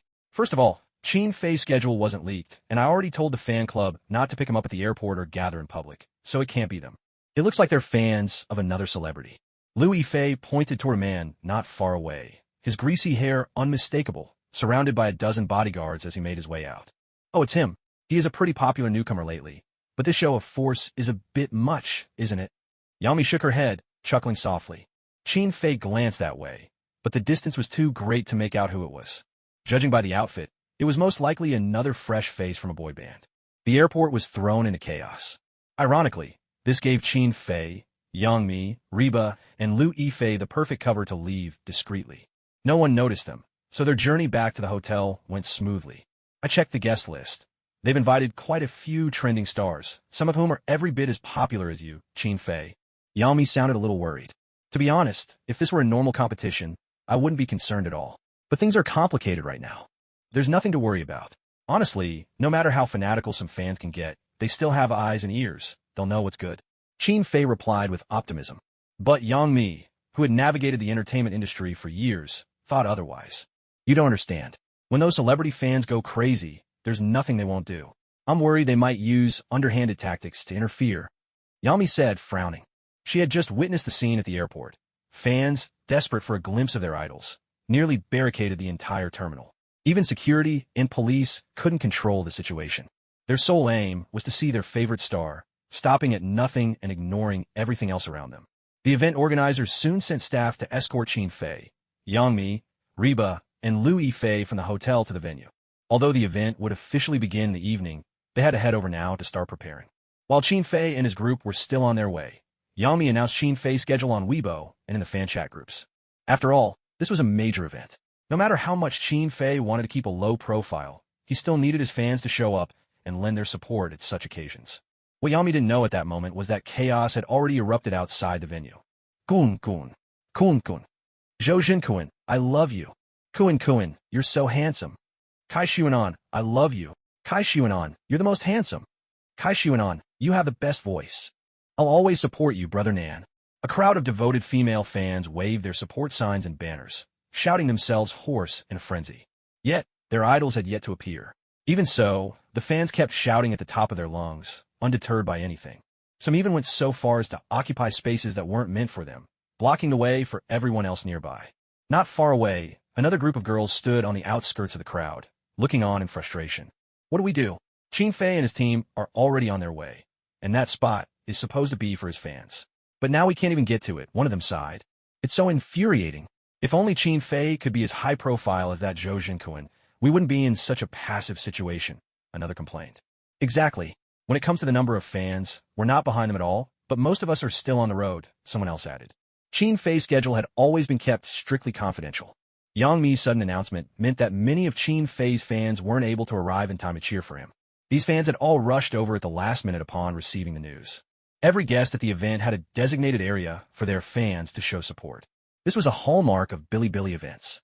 But unexpectedly, Kai Xuanan and Zhou Zhenkuan had arranged for their fans to gather at the venue 2 or 3 days earlier. They even sent team leaders to help their fans seize the support areas meant for other guest fans. Qin Fei's fans waited quietly for his arrival, only to be driven away by Zhou Zhenkuan's supporters. With overwhelming numbers and aggressive attitudes, the rival fans left Qin Fei supporters with no choice but to step aside as they wished to avoid any conflict. To make matters worse, the other group went so far as to block the entire road. XINXN is still hurrying over, and now we don't even have anyone to organize us, someone said anxiously. Are we just supposed to let Zhou Jinkuan's fans run wild? Qin Fei's car has been stuck there for ages now. Don't be reckless. Remember what Mijie and XINXIN told us. No fighting with any other fan groups. Yeah, we need to stay calm. We can't act as crazy as that crowd over there. But we can't just stand by and watch Brother Qin Fei being blocked like this. Let's upload this video online. Since they're being unreasonable, we won't play nice either. We must expose them. Isn't this a bit like stirring up trouble? Can you stop being so timid? They've already bullied us right to our faces. Let's call Sister Xin first. That's right. Xin will definitely have a solution. Let's contact her first, but make sure to keep the evidence. With that, the members of the Qin Fei fan support group all grew agitated. One after another, they pulled out their phones to record videos as proof. Ding Xin, who had just gotten off her flight, was the first to hear about what had happened. She was furious. How dare they bully our Qin Fei? They've really got a death wish. She immediately posted a message in the fan group. I'm so mad. I can't believe how poorly Yi arranged things. Can't she show a little favoritism for her own idol? Saying this, Ding Xin dialed Chun Yi's number without hesitation. Ding Xin and Chun Yi were both fans of Qin Fei, and they had met at a Qin Fei fan gathering. In fact, this Bilibili Chinese-style gala was also somewhat connected to Ding Xin. It had originally been planned and decided by the two of them together. Chun Yi was currently swamped, busy with the final preparations for the evening's event. When she got Ding Xion's call, she was completely bewildered. She never expected to be scolded the moment she answered. Chun Yi, what are you doing? Brother Qin Fei is being bullied right at our doorstep. And, as the chief planner of the event, you're just standing by? Our performance has even been kicked out of the venue. Do you even want this job anymore? Chun Yi was at a total loss. What happened? Why are you so angry? Who bullied our Qin Fei? You really don't know? Ding Xian was so angry, she could barely catch her breath. Go see for yourself. The support area that was originally for Qin Fei's fans has been taken over. Qin Fei is about to arrive, and the rest of the fans have all been driven into a corner. Hearing this, Chun Yi instinctively slammed her hand on the table. What? That's outrageous. She was both angry and ashamed. As the chief planner of this event, how could she let her own idol's fans be mistreated? If word got out, how could she ever hold her head up again? You, and you. Chun Yi immediately called out the names of 3 people. The 3 of you mobilize 2/3 of our security staff right now. Drive out all the fans with the surnames Zhou and Kai. But Manager Chun, there are at least several hundred people. Don't worry, there will be others at the venue to assist you. If those fans dare cause trouble, warn them. We'll cancel Zhou Zhenkuan and Kai Xuan spots in the lineup and send them packing, back to wherever they came from. Chun Yi herself was one of Qin Fei's fans, and her admiration for him was no less fervent than Ding Xion's. However, the staff below her were troubled. Manager Chun, I'm afraid this isn't a good idea. If we go through with this, it could seriously damage our company's reputation. One of them voiced their concerns anxiously. After all, Zhou Jinkuan had over 30 million fans, And how could they just disqualify invited artists from an event without a valid reason? I don't care. If they dare make a scene again, we'll blacklist all of them from Bilibili once and for all. Chun-Yi's team was left in stunned silence. Though Chun-Yi was merely the manager of the planning department, her sister was the CEO of Bilibili, and her father was the company's chairman. If they truly wanted to ban two internet celebrities, it would be no trouble at all. Forget it, I'd better handle this in person. Meanwhile, Zhou Zhenkuan and Kai Xuanan were hurrying toward the venue. Are things set with the fans? Zhou Zhenkuan asked with a sly interest. Kai Xuanan nodded and grinned. Everything's arranged. Only our most loyal fans were invited. I just got a call saying they've already saved us the best seats. That guy Qin Fei is nothing special. He can only sing a line or two of traditional opera, throw in some old school vibes, and suddenly he thinks he's hot stuff. Honestly, I don't get the hype. Zhou Zhenkuan scoffed, disdain written all over his face. We're idols who've trained in Bangzi country. We're the real deal, talented, true stars. We deserve to be treated like we're the center of the universe. Absolutely, PD, you're right, Kai Xuanan chimed in, eager to please. He had debuted under Zhou Zhenkuan's wing. Strictly speaking, it was Zhou Zhenkuan who had brought him into the limelight. This year just isn't your year. Today, you'll get to see what real idol power looks like. Let's show Qin Fei how it's done. Back at the venue, the early arriving guests were already whispering and watching the spectacle unfold. Looks like they're really out to embarrass Qin Fei this time. One internet celebrity sneered from inside her car. Exactly. Qin Fei's been on too much of a hot streak lately. He's outshining all of us. Tommy got a taste of his own medicine. Sis, should we stir the pot a little? Her assistant asked quietly. The female celebrity considered it for a moment, but eventually shook her head. Better not. Joshing is not someone to cross lightly. If Yami catches wind of this, we'll be in real trouble. Though she didn't want to get involved, deep down she was more than happy to watch the drama unfold. A crowd of guests looked on from the sidelines. Noticing that Qin Fei's fans were not putting up much of a fight, the supporters of Zhou Zhenkuan and Kai Xuanan grew even more smug. Soon, they squeezed Qin Fei's fans so tightly that there was barely any room left for them. A large number of security personnel surged toward the commotion inside the venue. Attention, fans of Zhou Zhenkuan and Kai Xuanan. You have 5 minutes to leave this area, or we will take mandatory action. Why should we? We have every right to be here and welcome our idols. That's right. Why are you trying to drive us away? Our idols are your honored guests. We're not leaving. That's right. We absolutely refuse to leave. Zhou Zhenkuan and Kai Xuanan's fans showed no sign of backing down. How could just a handful of security guards possibly move them? So you won't leave? Fine, but in the end, it'll be your own idols who pay the price. Chun-Yi stepped out from among the security staff. For her safety, several bodyguards surrounded her protectively. What do you mean by that? One of Zhou Zhenkuan's fans demanded an explanation. Can't you even understand that? How foolish. It means we'll immediately halt all collaborations. Every single Bilibili event and partnership will have nothing to do with your two idols ever again. In other words, they will be blacklisted. You think you can just blacklist them because you say so? Do you have any idea how popular my idol is right now? If you blacklist him, you'll be the ones losing out. Some fans didn't seem to care, but a few people started to look afraid. In truth, these weren't ordinary fans, but the leaders of the fan clubs. Other supporters didn't grasp the implications of a ban. They believed that as long as they stood by their idols, everything would be fine. But if Bilibili really cut off Zhou Zhenkuan and Kai Xuanan, the consequences would be dire. So, the fan club leaders grew fearful too, and could only lead their followers away in defeat. Just as they were shuffling across the venue, preparing to leave, a wild cheer suddenly erupted. Only then did they notice. At some point, hundreds of people dressed in traditional Hanfu had gathered nearby. They held up glowing support signs, colorful banners, and streamers, all bearing messages for Qin Fei. These were Qin Fei's fans. What made them stand out was that, regardless of gender, every single one wore Hanfu, the distinctive attire from Qin Fei's own Hanfu brand, which also served as the signature dress of his fan club, Qin Foam Society. Every garment had been personally purchased by Ding Xin out of her own pocket. King of Chinese-style music song god Qin Fei. A man like Jade, unrivaled in this world, Qin Fei. With one song, Qin Fei stuns the world. With one battle, he becomes a legend of Chinese style. A sleek black sedan slowly pulled up. A handsome young man, impeccably dressed in a black suit and exuding charm, stepped gracefully out of the car. It was Qin Fei. His face was lit up with a radiant smile. His already refined features seemed even more striking and attractive when paired with that smile. Fans screamed and waved at him in excitement. Qin Fei responded with a warm smile, returning their enthusiastic waves. Did you see that? Qin Fei just waved at us. Oh wow, he's so handsome, unbelievably handsome. I feel like I'm gonna faint. What should I do? I really might just pass out. I'm so overwhelmed. I've never been this close to my idol before. Looking at the perfectly coordinated actions and orderly formation of Qin Fei's fans, Reba felt a mix of admiration and envy. Fans like these were simply too adorable. But she suddenly froze as a thought came to her. That's odd. Weren't Zhou Junquan and Kai Xuanan also supposed to be here? Why don't I see any of their fans? Aren't they really popular too? Who knows? Yang Mi replied with a mysterious smile playing on her lips. Meanwhile, the passion of Qin Fei's fans was truly overwhelming. But the fans of Zhou Junquan and Kai Xuanan were even more indignant. One of their leaders confronted Chun Yi directly. Weren't you the ones who said we couldn't take someone else's support spot? Why are they allowed to take ours? This is totally unfair. Unfair? Seriously?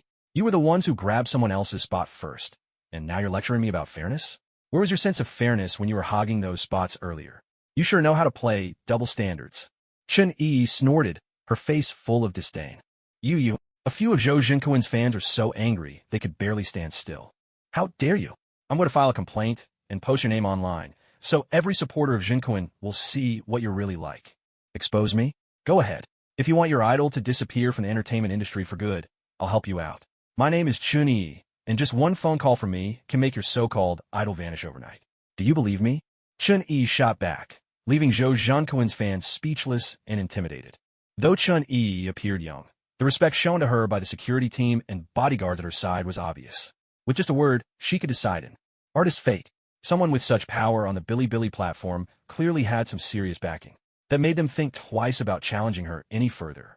Meanwhile, Zhou Junquan and Kai Xuanan finally arrived at the scene.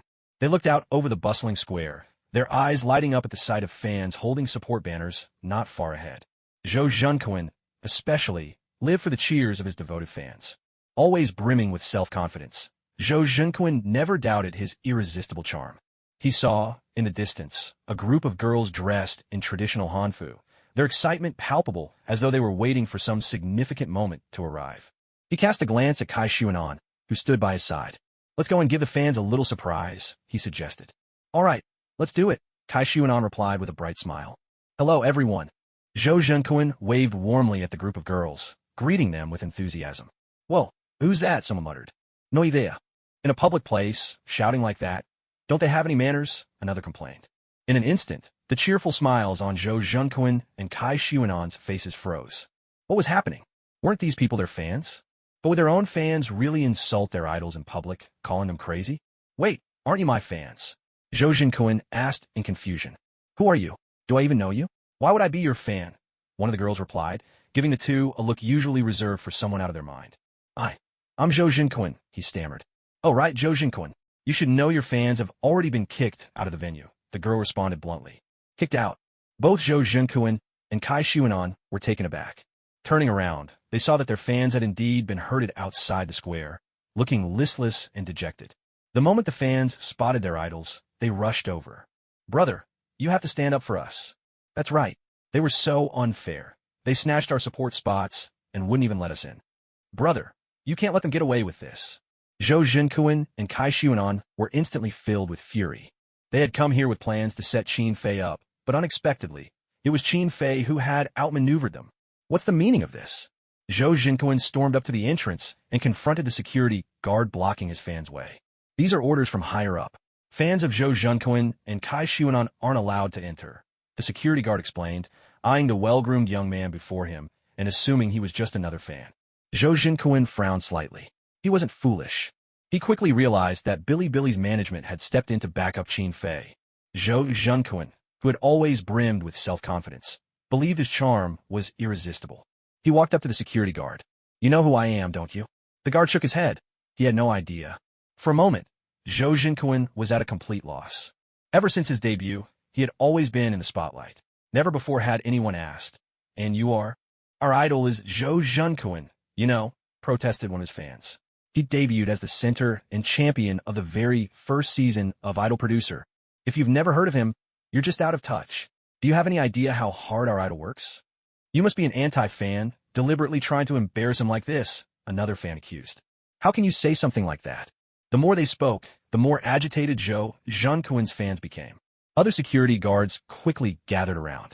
Many people nearby turned curious eyes toward the commotion. Zhou Jinquan and Kai Xuanan both felt their embarrassment rising. Just then, Chunyi walked over, her expression stern. To their surprise, Zhou Jinquan and Kai Xuanan realized she was the very girl Zhou Jinquan had tried to chat up earlier, the one who'd called them crazy. Kai Xuanan was just about to say something when, suddenly, a hand reached out from behind and firmly covered his mouth. Zhou Jinquan spun around in shock, only to see that it was none other than their manager, Sister Lee. Manager Chun, I'm so sorry to have disturbed you. We'll organize the fans and leave in an orderly fashion. We won't disrupt the event any further. Zhou Jinquan and Kai Xuanan were completely dumbfounded. They had never seen Sister Lee act so meekly. With a cold snort, Chun-Yi turned on her heel and walked away without saying another word. Even so, Sister Lee kept up a forced smile, maintaining it until Chun-Yi had disappeared into the distance. Sister Lee, why do you stop me from speaking? There's got to be someone reasonable in charge. I'll go find her supervisor. I just can't believe, with my current status, they defend me for the sake of a junior employee. Zhou Jinquan's face was full of indignation. Sister Lee raised her hand as if to slap him, but finally managed to restrain herself. You really have an inflated sense of yourself. Do you even know who she is? Chun-Yi. She's the sister of the president of Bilibili, and the chairman is her father. She, herself, is the manager of the planning department. If you're going to pick a fight with her, you'd better be ready to terminate your contract with our company first. At those words, Zhou Jinquan and Kai Xuanan were left speechless. Meanwhile, in Qin Fei's fan group chat, as soon as Qin Fei arrived, quite a few fans started voicing their complaints. Brother Qin Fei, you have no idea how arrogant they were. That's right, but everyone at Bilibili is reasonable. They've already kicked those guys out. Brother Qin Fei, Zhou Jinquan, and Kai Xuanan were definitely trying to make things difficult for you on purpose. Ding Xin also stepped forward to speak out. Honestly, it doesn't matter to me whether you support or not, but if anything like this happens again, the most important thing is your own safety. Each of you is irreplaceable, and if anything were to happen, I could never make it up to your families. Qin Fei responded with a warm smile, his sincerity clear in his words. His fans all burst out laughing. Don't worry, Brother Qin Fei. As for Zhou Jinquan, I won't let it go that easily. Ding Xin declared, bristling with indignation. Qin Fei could only shake his head and smile. Beside him, Yang Mi raised her eyebrows in amusement. Looks like someone's in for a real disaster. Though Ding Xin, as a princess of NetEase, was usually low-key, that didn't mean she could be bullied without consequence. There was no way Ding Xin would swallow such an insult. However, for everyone else, this was nothing more than an entertaining interlude. Whether it was good or bad, it was all about Qin Fei and Zhou Jinquan. It had nothing to do with them. The sky gradually grew dark. The sun dipped below the horizon. At last, the Bilibili National Style Festival officially began. Those who couldn't be there in person had already been waiting in front of the live stream. It's starting. As expected from Bilibili, the stage effects are absolutely stunning, right? Only Bilibili could pull off this perfect blend of anime aesthetics and traditional Chinese elements. At first, I thought these two themes wouldn't go together, but it turns out they fit surprisingly well. When will Qin Fei come on stage? I can't wait any longer. I heard Zhou Jinquan and Kai Xuanan are here too. What an impressive lineup. Are we really calling B and C-list celebrities a big deal these days? In that case, our music god Qin Fei is on a whole different level. Honestly, don't care about those pop idols. If it weren't for Qin Fei, I wouldn't bother watching at all. As the host appeared on stage, welcome everyone to the very first Bilibili National Style Festival. This venue, which held more than 10,000 people, was almost entirely filled with attendees dressed in hanfu of their own design. They waved glow sticks in their hands, filling the air with cheers and excitement. Now, with night fully fallen, the entire arena glittered under the starlight. The first to take the stage were the most talked-about content creators of recent times. They had all been inspired by Qin Fei to explore traditional Chinese culture.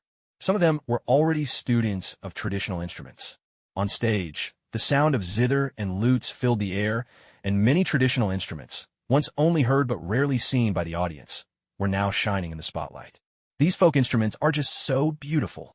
The music is so soothing, so much better than Western electronic music. The beauty of our Eastern music lies in its subtlety and depth. It's an immersive experience, not like the wild and explosive energy of Western heavy metal. Honestly, I've never really appreciated Western music. Our own tunes are just better. This is what real music is. Music that draws you in. What's the point of that constant thumping beat? That's why Chinese music is the most beautiful of all. There's a reason for 5,000 years of heritage. Ha ha ha.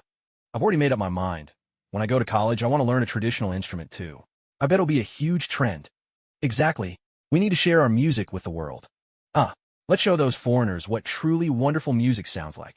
We really have Qin Fei to thank for making all this so popular. The livestream's popularity kept climbing higher and higher. Each host brought an unexpected delight to the audience. Meanwhile, backstage, inside the Billy dressing room, the staff brought out 3 sets of hanfu that had been carefully designed beforehand. The first was a subtle, elegant blue, exuding the refined grace reminiscent of the Wei and Jin dynasties. The second was a bold outfit, black as its base with red trim, radiating the heroic air of a wandering swordsman. The third was a pure white robe, lavishly embroidered with a 5-clawed dragon in gold thread. Yang Mi, Doraba, and Louis Fei were all taken aback when they saw the garments. They hadn't expected the organizers to put so much thought into preparing for Qin Fei. This outfit is simply stunning, Yang Mi said, clearly captivated, before turning her gaze to Qin Fei. The clothing was already beautiful, but whenever Qin Fei donned hanfu, his aura became even more striking, almost breathtaking. With this combination, it was easy to imagine his fans becoming even more devoted. This third robe, a staff member said animatedly, was specially commissioned by Sister Yi herself. The original design featured carved patterns, but it was Sister Yi who insisted on the golden dragon embroidery. Chun Yi blushed at the mention, so shy she couldn't meet Qin Fei's eyes. If Brother Qin Fei likes it, that's wonderful. Of course, the other 2 outfits were also crafted with great care, she said. But despite her words, her expression made it clear that she most hoped Qin Fei would choose the white robe with the golden dragon. That's right, all 3 of these hanfu were designed by the best at Defeng, poured full of their love for Chinese style. Teacher Qin Fei, which one do you plan to wear? The staff asked, picking up where Chun Yi left off. The truth was, this particular robe was not entirely a product of Chun Yi's own business.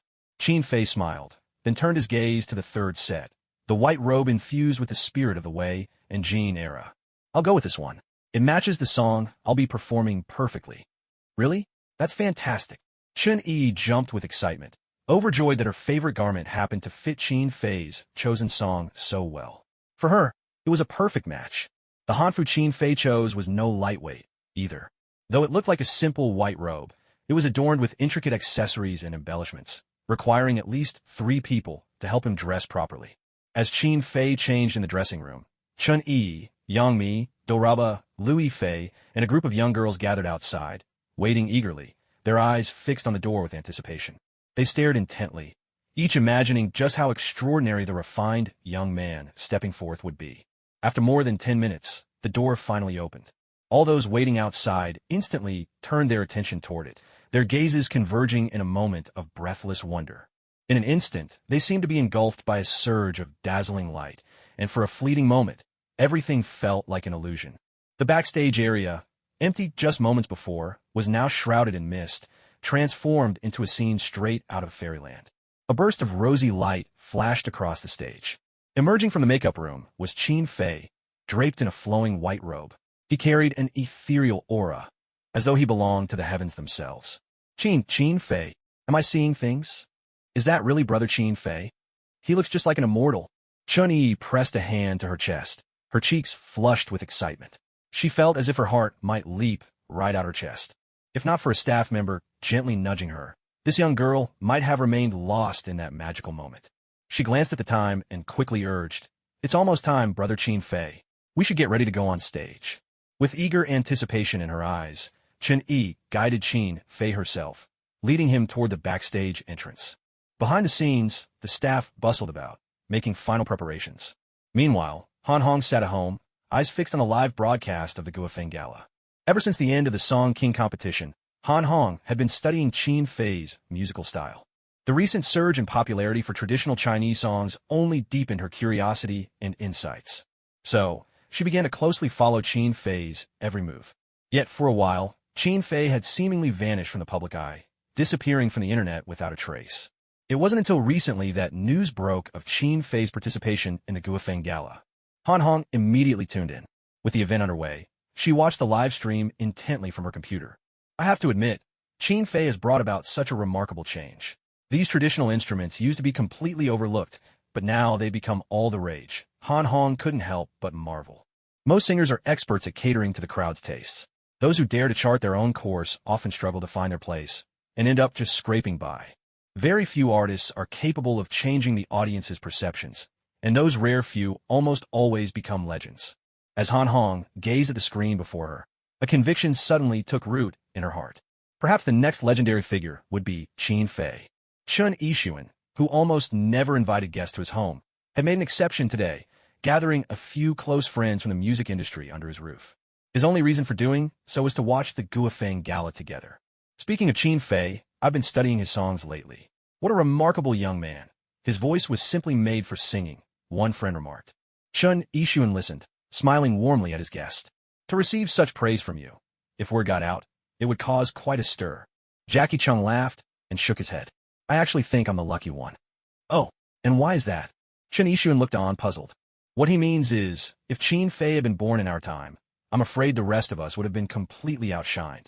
The man sitting to the left of Chun Yixuan explained. What do you think, Sister Fei? Chun Yixuan turned and looked at Wang Fei, who was quietly lost in thought. Wang Fei had been deep in her own thoughts, but Chun Yixuan's question brought her suddenly back to the present. I really enjoy listening to that fellow Qin Fei sing, especially his songs, do you know? And when will the moon be clear and bright? I'm thinking of buying the rights to cover them myself. Chun Yixuan looked a little surprised. Jackie Chung arched his eyebrows, but didn't say a word. A subtle smile played across his lips. Andy Lau smiled and chimed in. It seems that for a long time to come, this will be Qin Fei's era. It's just that, in this new era, there'll never be another group like the Four Heavenly Kings. Jackie Chung and Andy Lau exchanged a knowing smile. Back in the day, the creation of the Four Heavenly Kings had been meant to hold back the rise of a singularly gifted singer. Yet now, it seemed, no one could stand in Qin Fei's way. At that moment, tens of thousands of fans in the venue began chanting Qin Fei's name in unison. More than 10,000 people, perfectly synchronized, waving their glow sticks and calling out his name. Suddenly, it was as if everyone in the entire arena had become a devoted fan of Qin Fei. Backstage, Qin Fei was making his way toward the stage, with Chun Yi following closely beside him. Brother Qin Fei, I prepared everything you need. Your accompanists tonight are all accomplished musicians in traditional folk music. They may not reach your level, but they'll certainly be able to support you well. Chun Yi spoke respectfully, repeating her honorifics, her eyes sparkling with admiration as she looked at Qin Fei. The nearby staff couldn't help but look a little awkward. Manager Chen had never shown this much enthusiasm to any other guest. In fact, she'd always been rather dismissive. Just earlier, Zhou Zhenkuan had tried to strike up a conversation with her, only to be completely ignored. But now, she was eagerly attaching herself to Qin Fei. Qin Fei smiled and nodded politely at Chun Yi, then walked toward the stage. Chun Yi watched his departing figure for a moment, then suddenly leapt up with excitement and shouted to those around her. Did you see that? Brother Qin Fei just smiled at me. Hee, it was just for me, no one else. Her face was lit up with joy, and then she blushed a little, a hint of regret in her eyes. How could I have been so silly just now? I should have recorded that moment. Hearing this, the staff nearby could only shake their heads with a helpless smile. In their hearts, they too felt a pang of regret. Why hadn't they thought to capture that fleeting smile from Qin Fei? On stage, the female host pressed a trembling hand to her heart, her excitement barely contained, and said, For months ago there was someone who brought a uniquely enchanting voice to this bustling world. From that moment on, we understood what Chinese style music truly is. He seemed to have stepped out from a painting or a poem, untainted by the mire of the world, descending into this chaos and blessing us with melodies as beautiful as those from fairyland. I think everyone knows who I'm talking about. She pointed her microphone toward the audience, and in an instant, a thunderous wave of voices roared through the entire venue. In a nearby internet cafe, 5 teenagers, utterly absorbed in their online game, were fiercely battling as a team. Suddenly, they all paused, their attention drawn to a computer across the room. Its owner had cranked the headset volume to the maximum, letting the sound from the live stream fill the air. The live broadcast of the Chinese-style music festival was underway. Qin Fei is performing. Whoa, it started. Forget the game. Who cares now? But this is a ranked match. Doesn't matter. Listening to Qin Fei is way more important. Without hesitation, the group of game-addicted teens all quit their match. None of them noticed that the 5 players on the opposing team had stopped playing at the exact same moment. In a small apartment, 3 girls huddled excitedly around a computer. I wonder what kind of Hanfu Qin Fei will wear this time. The outfit he wore at the last Singing King competition, We sold all 1,500 replicas. We have to make more this time. We really have to thank Brother Qin Fei. I've got next year's tuition covered now. Ever since Qin Fei appeared, the Hanfu business has been booming. If only our sewing skills were better, we could make even more. The three sisters were brimming with enthusiasm, their hearts full of admiration for Qin Fei and hope for the future. Meanwhile, back on stage, Qin Fei appeared. As he strode onto the stage, dazzling lights converged on him in a brilliant display. A group of young women in their 20s, along with a few crew members, followed him. Each held a traditional Chinese instrument: guzheng, pipa, eru, yangqin, ruan, and kongho. They arranged themselves in a crescent formation, leaving a spot at the center for the guzheng. Qin Fei stepped forward and took his seat. The other musicians settled into their places around him. Weeks ago, they had already chosen the piece they would perform and had been rehearsing ever since. For this song, titled Dreams Blown to Shizhou, they practiced day after day, determined not to let a single mistake mar their performance. To them, Qin Fei was the godfather of Chinese-style music, and sharing the stage with him was the highest honor. This was a moment where not even the slightest slip was allowed. The audience responded with a burst of rapturous applause. From the very opening, it was clear that this performance would be far more captivating than any that had come before. Of course, not everyone in the audience shared such high expectations. Qin Fei's fingers glided gently across the strings of the guzheng. The notes from a moment before still lingered in the air as he calmly plucked new melodies from the instrument. Then, the sound of the pipa joined in. The bright, playful tones of the ruan began to dance alongside. The kongho followed, its melodies soaring with elegance. And right on cue, the eru added its soulful voice to the ensemble. A lyrical symphony gradually rose, weaving together each instrument. The intricate, seamless music drew the audience in, enchanting them before they even realized it. What had been a noisy, bustling venue fell into sudden stillness, as if the music had cast a gentle hush over all. From nothing, something is born. Feelings awakened, the passage of seasons. Keep the bones to form peaks, leave reflections to grace the water's surface. Let us witness the fleeting encounters of the four seasons, the beauty of West Isle. What is there at West Isle but distant trees and gentle hills? Clouds drift idly beyond the world. The rain refuses to cease. A young child leads the ox. Qin Fei's music brimmed with the elegant spirit of the Wei and Jin dynasties. Originally, the accompaniment had been centered on the piano, but Qin Fei had rearranged the piece, imbuing it with an even stronger sense of ancient charm. This swept the audience into a poetic reverie, as though they were part of a painted scroll. Unconsciously, they began to wave their glow sticks in time with the music. Everyone found themselves swaying along to the rhythm of Qin Fei's song, almost without realizing it. In Qin Fei's private lounge, Yang Mi, Reba, and Lu Yifei were equally enthralled. Qin Fei's songs always carry a touch of melancholy beauty. Listening to this melody, I found my eyes growing misty before I knew it. It's true, the tune is simply beautiful, Yang Mi said with a smile. I think the most important thing is Qin Fei's voice itself. It's the most beautiful of all, Lu Yifei agreed. At that moment, teacher Han Hong, who was watching the live broadcast, had fallen into complete silence. She sat on her sofa with her eyes tightly closed, wholly immersed in the sound of Qin Fei's singing. For a moment, it was as if all the troubles of the world had faded away. Everything around her seemed distant and unimportant. Meanwhile, at Chen Yixuan's home, Zhang Xueyo frowned ever so slightly. His high notes are as ethereal as a fairy singing beyond the clouds, almost otherworldly, while his low notes take on an entirely different character. He found he could not pin down Qin Fei's musical style at all. The song began with one kind of emotion, yet soon shifted into something else entirely. It was as if Qin Fei was not singing alone, but several singers were joining together in one performance. His low notes are rich and magnetic, like a sense of longing, a regret that can never be fulfilled. Wang Fei, ever sensitive to lyrics, could sense the emotions woven into the words, at times without need for any explanation from the songwriter.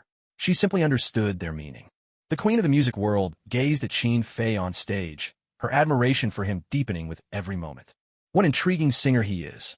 Why do his lyrics always feel like they're telling a story? She couldn't help but laugh softly. I feel the same way.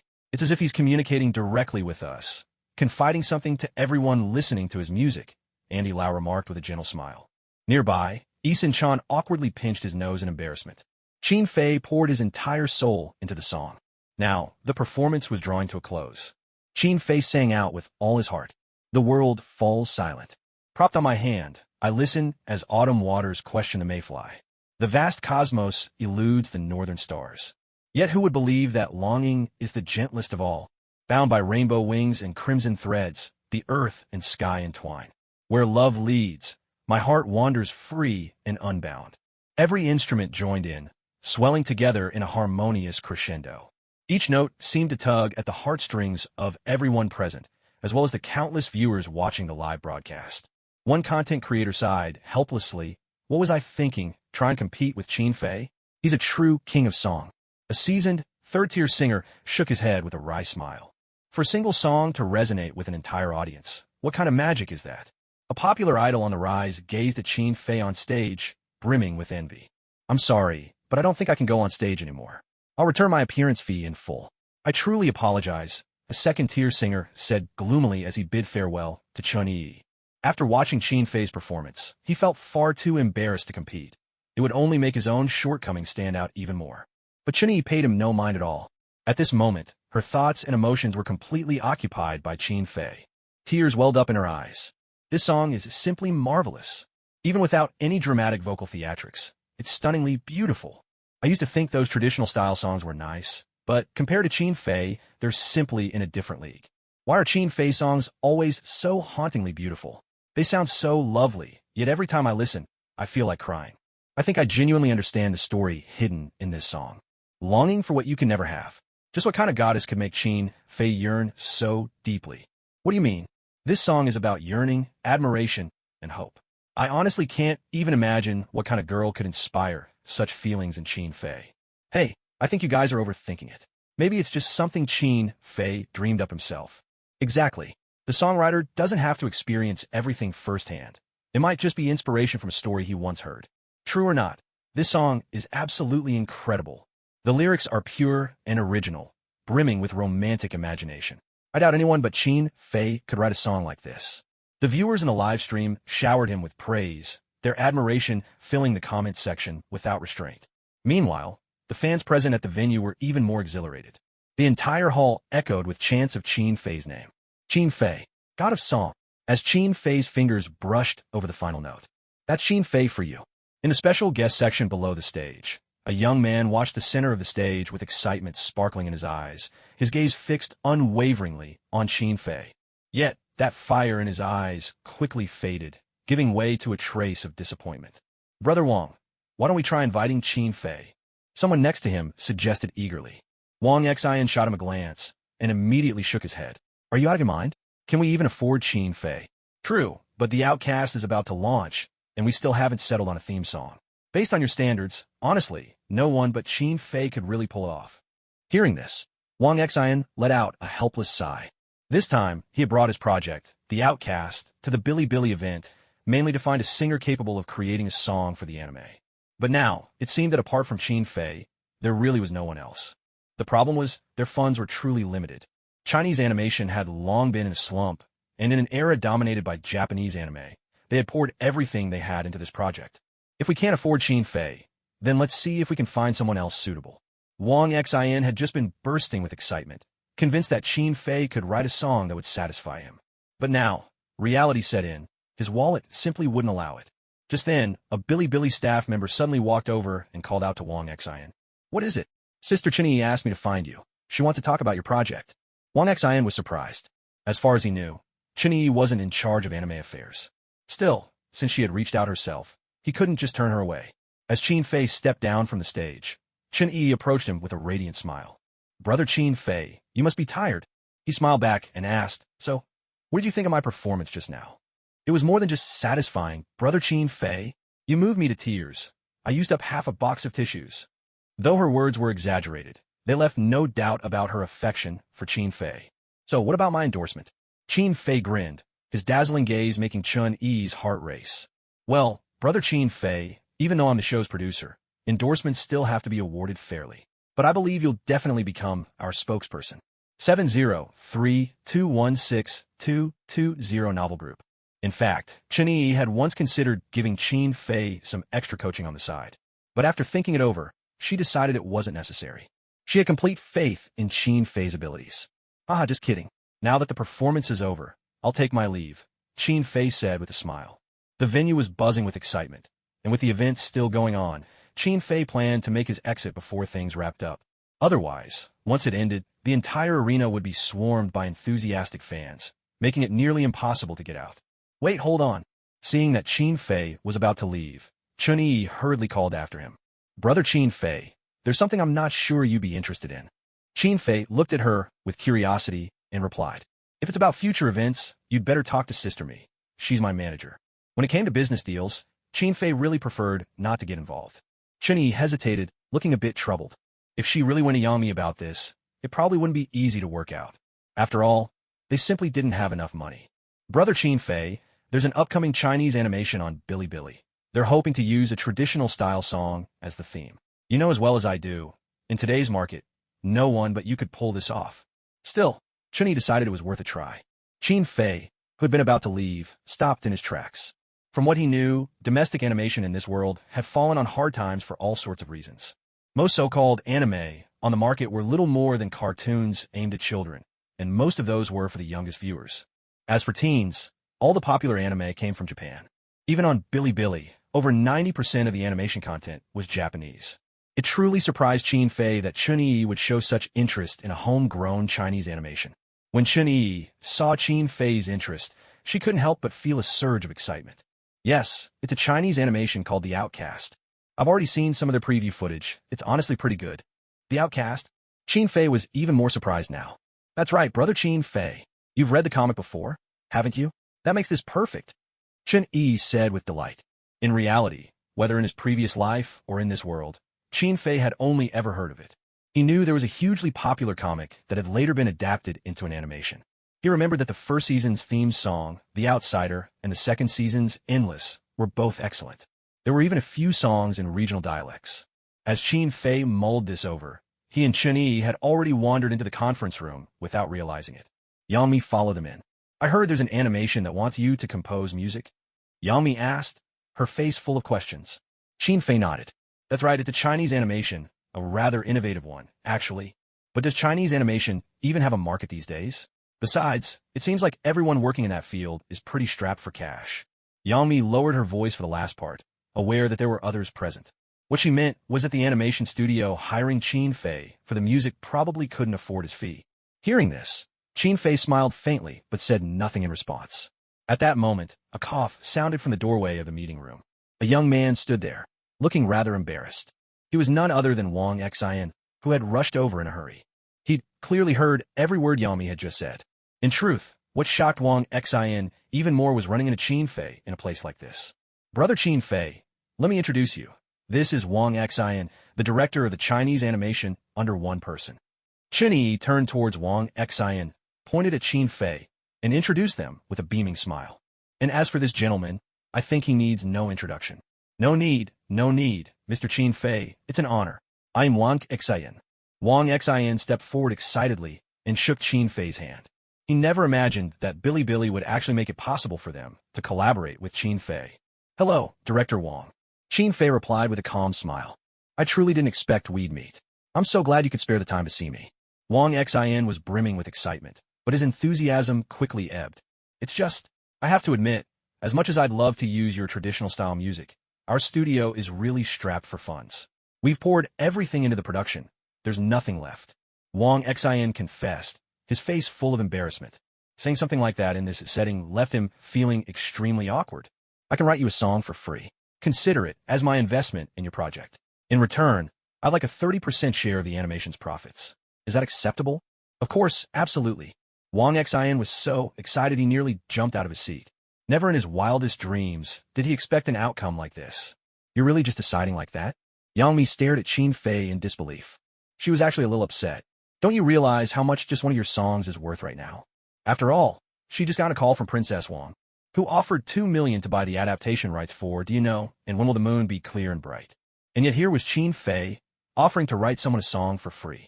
As for Qin Fei's proposal to take a 30% share of the animation's profits, Yang Mi didn't take it seriously at all. These days, making Chinese animation was a losing game. Studios that could barely break even were already doing well for themselves. How could there possibly be any profits to share? I trust them.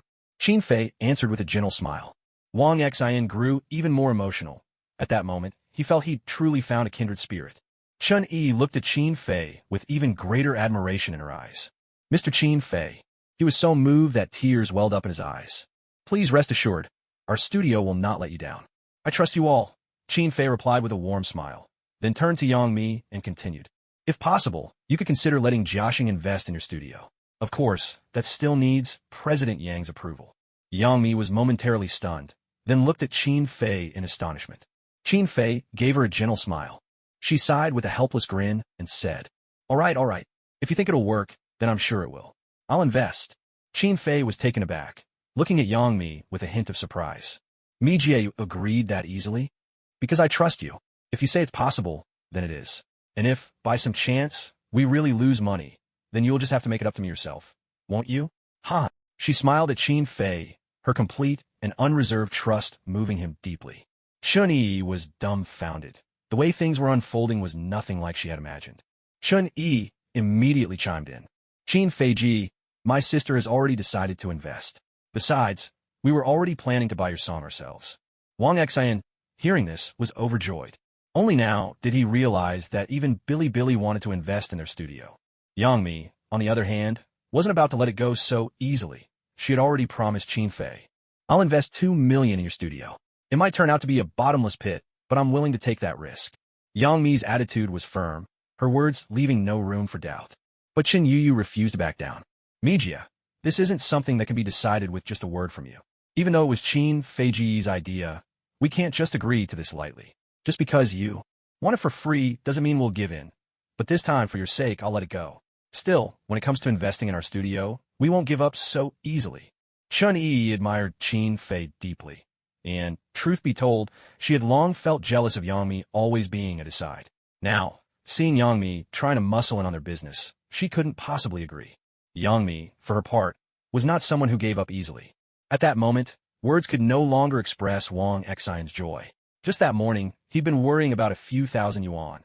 Who could have guessed that, all of a sudden, millions would fall into his lap like a meat pie dropping straight from the sky? Of course, Wang Xin knew in his heart that much of this good fortune was thanks to Qin Fei. His gratitude toward Qin Fei only grew. As for who would ultimately invest in Mir Studio, Wang Xin's animation studio, Qin Fei didn't care at all. After all, it didn't really concern him. The real dispute was between Yang Mi and the Qin sisters. All he needed to do was focus on making his music. Qin Fei suggested, I think next, we could create a music video centered around your anime characters. It'll serve as some early promotion and build anticipation for your brand. Wang Xin nodded eagerly, his excitement overwhelming any doubts he might have had. At this moment, he was completely swept up by joy and ready to follow Qin Fei's lead without question. And one more thing, Qin Fei continued. When you get back, have your team start planning. As soon as the MV is finished, we'll launch a line of merchandise.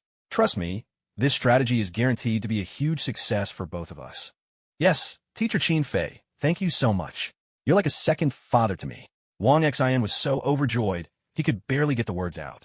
The barrage of surprises had left him at a loss, and staying calm under the circumstances was a feat in itself. 2 hours later, the event drew to a close. The final investment arrangement for Meyer Studio were still up in the air, but Yang Mi, Qin Fei, Reba, and Louis Fei had already left the venue. Soon after, the audience votes and online support rates were released. Hashtag results of the Bilibili National Style Gala audience support. Qin Fei earns an impressive 80% support rate hashtag. This result far exceeded Chun-Yi's expectations. At the same time, Qin Fei was named the very first spokesperson for the national style brand Great Wind Song. His performance of Dreams Blow across the 9 provinces stunned the crowd once again with its haunting beauty. Qin Fei was once more at the forefront of the national style trend, setting new milestones and creating one miracle after another. Qin Fei's fans erupted in celebration. I just knew brother Qin Fei would pull through in the end. Of course, who at the event could possibly outsing Qin Fei? Honestly, every time Qin Fei sings, it brings a touch of melancholy. He brings out the very essence of national style music. Yet, some Lemon fans, those who couldn't help but feel sour, voiced their dissatisfaction. So what if he sang a few national style songs? All he does is play with those traditional instruments. Exactly. My idol can play piano and guitar, too. If you take away these national style songs, what else can Qin Fei do? Fans of the younger pop stars clearly didn't want to back down.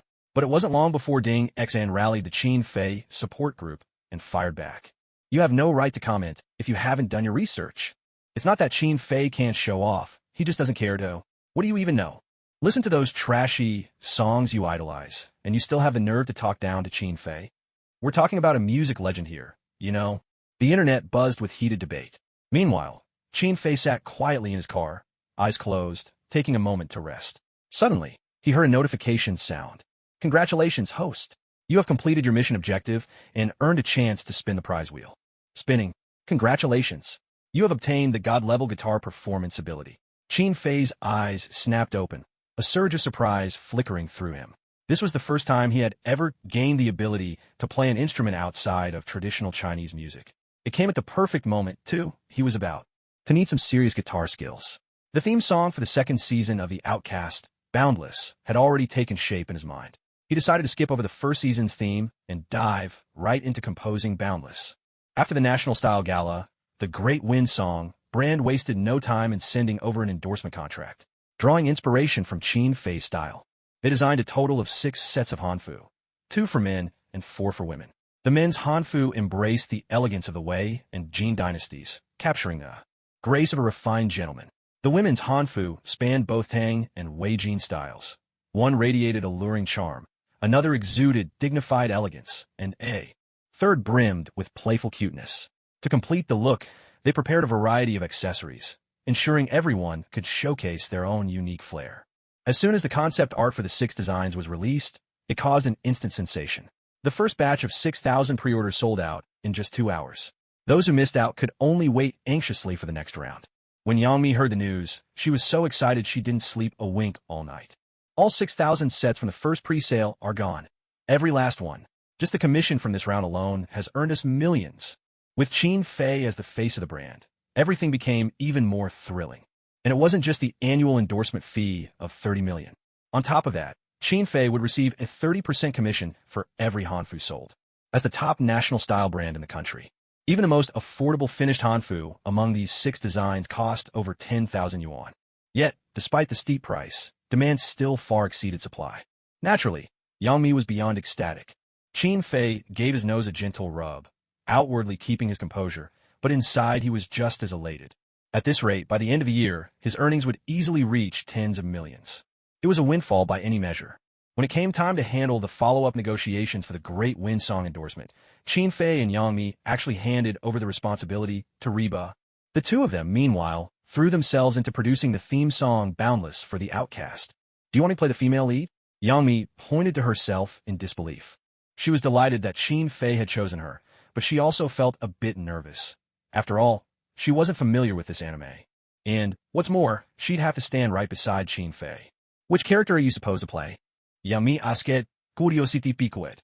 Wudang, Wang Ye, Rin Fi replied. Yangmi looked at him, utterly bewildered, not understanding at all. Don't worry, Qin Fei reassured her. Just put on the costume and do a few moves. That'll be enough. Qin Fei tried to comfort her. After listening to Qin Fei, Yangmi nodded, showing that she understood. The venue for the MV shoot had been arranged by Bilibili. As for the final distribution of rights for the Meyer Studio project, both Jiaxing and Bilibili would hold 30% each. It was said that Yangmi and Chen Yi had negotiated for quite some time before finally reaching an agreement. Yangmi hadn't shared the details with Qin Fei, but perhaps that was for the best. At least everything was settled now. Conveniently, the preparations for the MV shoot would be handled by the Bilibili team. Soon after, Chen Yi arrived on set as well. Landing the Meyer project was a smart move. Now we can take care of both business and personal matters without any conflict. She was brimming with excitement, thrilled to witness Qin Fei record the MV up close. The only thing that left her with a hint of regret was that the person standing beside Qin Fei wasn't her, but Yangmi. I'm clearly the one who's most suited to play Bauer, she thought. She couldn't help but feel a little unsettled by this. However, after sending some on-set photos to Ding Xian and seeing the envy and jealousy in Ding Xian's reply, her mood lifted again. Host detected in period costume. Ancient style heartthrob title unlocked. Plus 999 to ancient charm. Qin Fei appeared, his long black hair flowing. At the moment, he was playing the role of Wang Yi. He wore a hoodie, looking effortlessly casual and comfortable with a thermos in hand.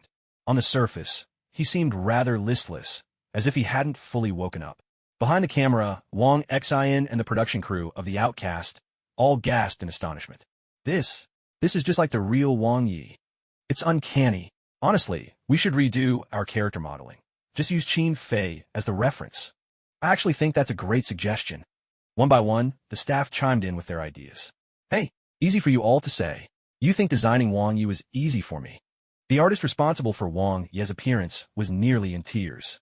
He had already fine-tuned the character's look for the comic, but never imagined that Qin Fei would embody the character even more perfectly. This wasn't just cosplay, he was the living, breathing prototype. The shock Qin Fei brought hadn't even faded, when a gentle breeze swept through the set. From afar, a tall woman approached, careful with each step, holding a paper fan, her black hair cascading down, clad in MI-style robe paired with a black miniskirt. Her striking figure and proud curves drew every man's gaze. With her fair skin and natural beauty, she didn't need any elaborate styling. The iconic allure of a straight-haired beauty was already more than enough. As she drew closer, it became clear this was Yang Mi, playing the role of Feng Baobao. Do I look the part? She asked. Yang Mi gazed at Qin Fei with anticipation in her eyes. Yes, just be a bit more confident, a bit more straightforward. Think of that bold, candid vibe some girls have.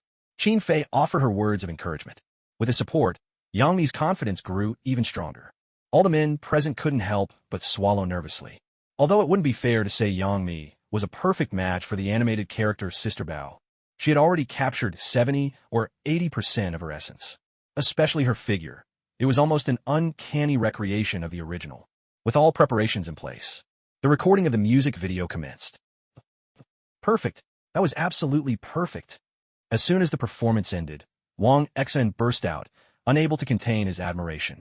Just as Qin Fei set down his guitar, Wang Xin dashed over, eager to give him a big, exuberant hug. Qin Fei quickly sidestepped, dodging out of the way. Easy, calm down, take it easy. You're right, Wang Xin replied, though it was clear he was far too excited to calm himself. He turned, looking at Yang Mi.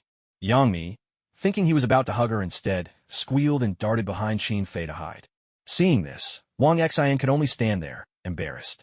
The staff around them spontaneously broke into applause. Chun Yi, who had been left speechless by Qin Fei and Yang Mi's brilliant performance, finally snapped out of her daze. Brother Qin Fei, you were amazing. You were just like Wang Yi himself. Nothing could be more thrilling than watching your idol perform live, before your eyes. Qin Fei's performance could truly be called mesmerizing. He stood there, rubbing his nose nonchalantly. Privately, he felt this performance had gone really well overall. I'll admit, I was a bit worried at first, but I never expected it would turn out this good. One of the staff from Mill Studio couldn't help but voice his admiration. In this MV, Qin Fei played the role of Wang Yi. No one really questioned his choice. After all, his reputation as the voice of Chinese style wasn't unfounded. But when it came to Yang Mi playing Feng Baobao, there had initially been some concerns. Yet now, it was clear those doubts had been unnecessary. Just for what they'd seen today, they could already imagine the sensation this MV would cause once released. Since Jiaxing didn't have its own video platform, the MV's premiere was set for the front page of Bilibili. For Lin Xin, a self-professed otaku, checking Bilibili every day for anime or cosplay videos was a daily ritual. The moment he opened the site, the names Qin Fei and Yang Mi immediately caught his eye. Qin Fei and Yang Mi co-starring in a cosplay MV, and the song is endless? What's going on here? Of course, he knew both Qin Fei and Yang Mi. They were celebrities. But what puzzled him was, why are all these celebrities suddenly getting involved in the anime scene? Driven by curiosity, he clicked on the video. Only then did he realize, to his astonishment, that more than 10 million people were watching live at the same time. The first image on screen was of Qin Fei, or rather, the character he played, Wang Yi. He leaned casually against the wall, his loose hair falling carelessly, radiating a distinctive air of effortless nonchalance. That's Qin Fei. No way, he's really doing cosplay. Who is this? Which character is he cosplaying? He doesn't look like he's from a Japanese anime. He must be Wang Yi from The Outcast. Wang Yi. That really does sound like him. The Outcast. Who's Wang again? It's a fantastic Chinese animation about these characters. Wait, could it be that Yang Mi is cosplaying Bao Bao? Oh my god, when it comes to figure, the two of them are actually quite similar. Qin Fei looks so laid back, but still so handsome. I'm actually looking forward to Yang Mi as Bao Bao. As the scene shifted, Qin Fei casually picked up the guitar beside him. He strummed the strings, and music filled the air in an instant. The camera slowly pulled back, and a woman holding an oil paper umbrella walked toward them with graceful steps. As the camera zoomed in, Lin Xian couldn't help but gasp. The sight before him left him utterly amazed. That's Yang. She's absolutely stunning. Wait, isn't this a cosplay of a Chinese animated character? No way. How could there be someone like this in a Chinese anime? Did anyone notice? Qin Fei is still playing the guitar. Yangmi's appearance brought a wave of surprise to the countless domestic viewers watching the video. At that moment, Qin Fei began to sing. In dreams, who knows how many years have drifted by. Old obsessions lost with the passing of time. One backward glance, and memories come rushing back. The unique melody, paired with a traditional Chinese singing style and Qin Fei's angelic voice, completely captivated everyone watching the music video, drawing them irresistibly into both song and scene. That very day, the MV's views easily soared past the 10 million mark. Because of Qin Fei's song and this music video, The Outcast shot to the top of the trending charts that day. At the same time, The Outcast comic exploded in popularity overnight, rising to the featured spot on Penguin Comics' homepage. That day alone, readership crossed into the tens of millions, with favorites and subscriptions propelling it to the #1 spot on Penguin Comics' daily ranking. Once an unknown domestic animation, it had suddenly become the center of everyone's attention. The original author, checking the back-end statistics, was overwhelmed with emotion, tears streaming down their face. At last, this day has come. I always knew that gold would shine one day. Thank you, Qin Fei. That very day, the original creator followed Qin Fei's Weibo account and tagged him in a post. Thank you, Qin Fei. You and your director, Wang Xian, are the ones who discovered me and changed my life. From now on, I am your most devoted supporter and believer. Perhaps only artists and comic creators who have hovered on the edge of survival can truly understand the feelings in that moment. Their work becomes an overnight sensation thanks to someone's recognition, and the creator, once an obscure artist, is suddenly transformed into a real comic author. Such emotions are difficult to put into words. When Qin Fei saw this Weibo post, he couldn't help but shake his head and chuckle, then replied, "Gold will always shine. Let's work together and strive for our dreams." The original creator of Under One Person immediately liked the reply. Immediately afterwards, a flood of comic artists and novel writers began leaving messages under Qin Fei's Weibo. "This is my work. If you have a chance, I hope you might take a look, Qin Fei." Below each message, they attached links to their own creations. Talented people are many, but true mentors are rare. I hope, Qin Fei, you might spare a moment for my work. Though their words were humble, it was impossible to miss the hope and yearning behind them. Everyone longs to become the next celebrated comic artist or renowned writer, whether for fame or fortune. Each success story shines like a beacon of hope for struggling comic creators, especially those in China's own comic scene. For years, Japanese comics had overshadowed their growth, but that didn't mean there weren't excellent works in China. Yet in the current market, few were willing to lend a helping hand. It was at this moment that Qin Fei appeared. Seeing all this, he too felt helpless. While he could help the people at Meyer Studio, he couldn't support every comic creator out there. In truth, the popularity of Under One Person wasn't all due to Qin Fei. It was the work itself that was captivating.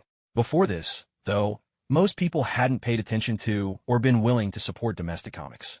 Qin Fei suggested to Yang, "Why don't we expand Meyer Studio and have them adapt more outstanding Chinese comics into animation?" Yang was worried, but not for the company's safety. Rather, she feared whether Qin Fei could withstand the risk of failure. After all, at present, 90% of the animation market was dominated by Japan. But Qin Fei only smiled calmly. "Remember when I first promoted traditional Chinese style? Back then, lots of people doubted me. Everyone thought it was impossible. But if we never try, how will we ever know?" Hearing what Qin Fei said, Yang shook her head helplessly, but smiled gently. "All right, if that's your decision, I'll support you unconditionally. Jiaxing will always be your strongest backing." Qin Fei's confidence became Yangmi's greatest motivation. Even if there were heavy losses in the end, with Jiaxing's strength and Qin Fei's substantial resources, they could still turn the tide. At that very moment, at the headquarters of Bilibili, the president of Bilibili, Chen Yu, made a decisive call. "I think we should ride this wave of popularity and launch ahead of schedule." She ordered, within 2 days, have Meyer Studio release the trailer first, and within a week, launch the merchandise related to Qin Fei and Yang Mi's cosplay. Chen Yu was known for her swift and decisive style. Once she made a decision, it had to be carried out on time. Within 1 week, the first episode of the animation must go live. Over the following week, everyone at Bilibili's animation department and Meyer Studio threw themselves into intense work. Finally, the premiere date for Under One Person was set and the announcement caused a huge stir in Japan. They actually released merchandise for Qin Fei's version of Wang Yi. This news instantly set off a heated discussion in Qin Fei's fan group. The once quiet chat was suddenly ablaze with excitement. It just came out this morning. Even if I have to live on instant noodles next month, I'm going to buy it. My dad promised that if I make the top 3 in my monthly exams, he'll buy it for me. This merchandise is seriously awesome.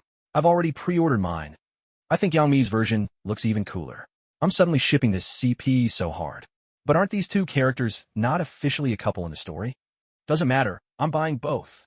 During the pre-sale of the model figures, costumes, and posters for Qin Fei as Wang Yi and Yang Mi as Feng Bao, the anime trailer for Under One Person was also launched on Bilibili, along with the official broadcast date.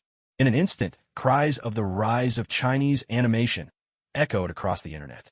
Whether it was the die-hard anime fans or the simply curious onlookers, everyone was eagerly anticipating the release of Under One Person.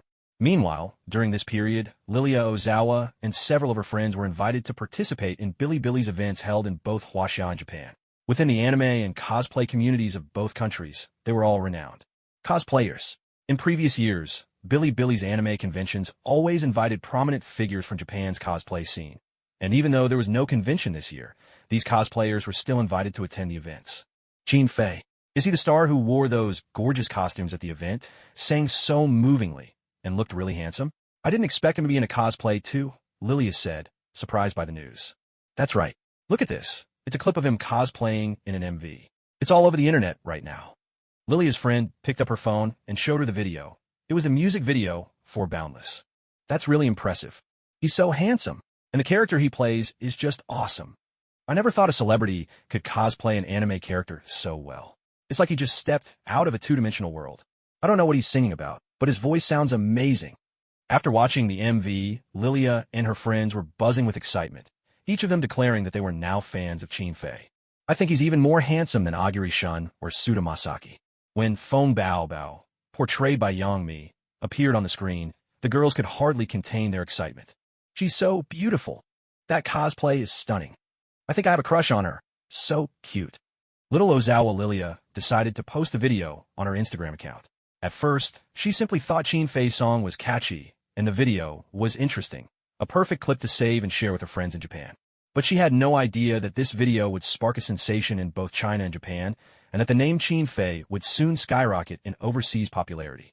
The Boundless MV she uploaded to Instagram caused a stir in Japan within just 2 hours. In only a couple of hours, the number of shares had already reached 1 million, a truly astonishing figure for Japan. It's worth noting that this song was actually a work of music from Japanese netizens, who enjoy a high quality of life, were utterly dazzled by Qin Fei and Yang Mi's performances. Are these characters from anime? Someone asked, unable to believe that such outstanding artists could emerge from. Even though they didn't know the origin of Qin Fei's character, they had to admit that the sense of wonder Qin Fei gave them was undeniable.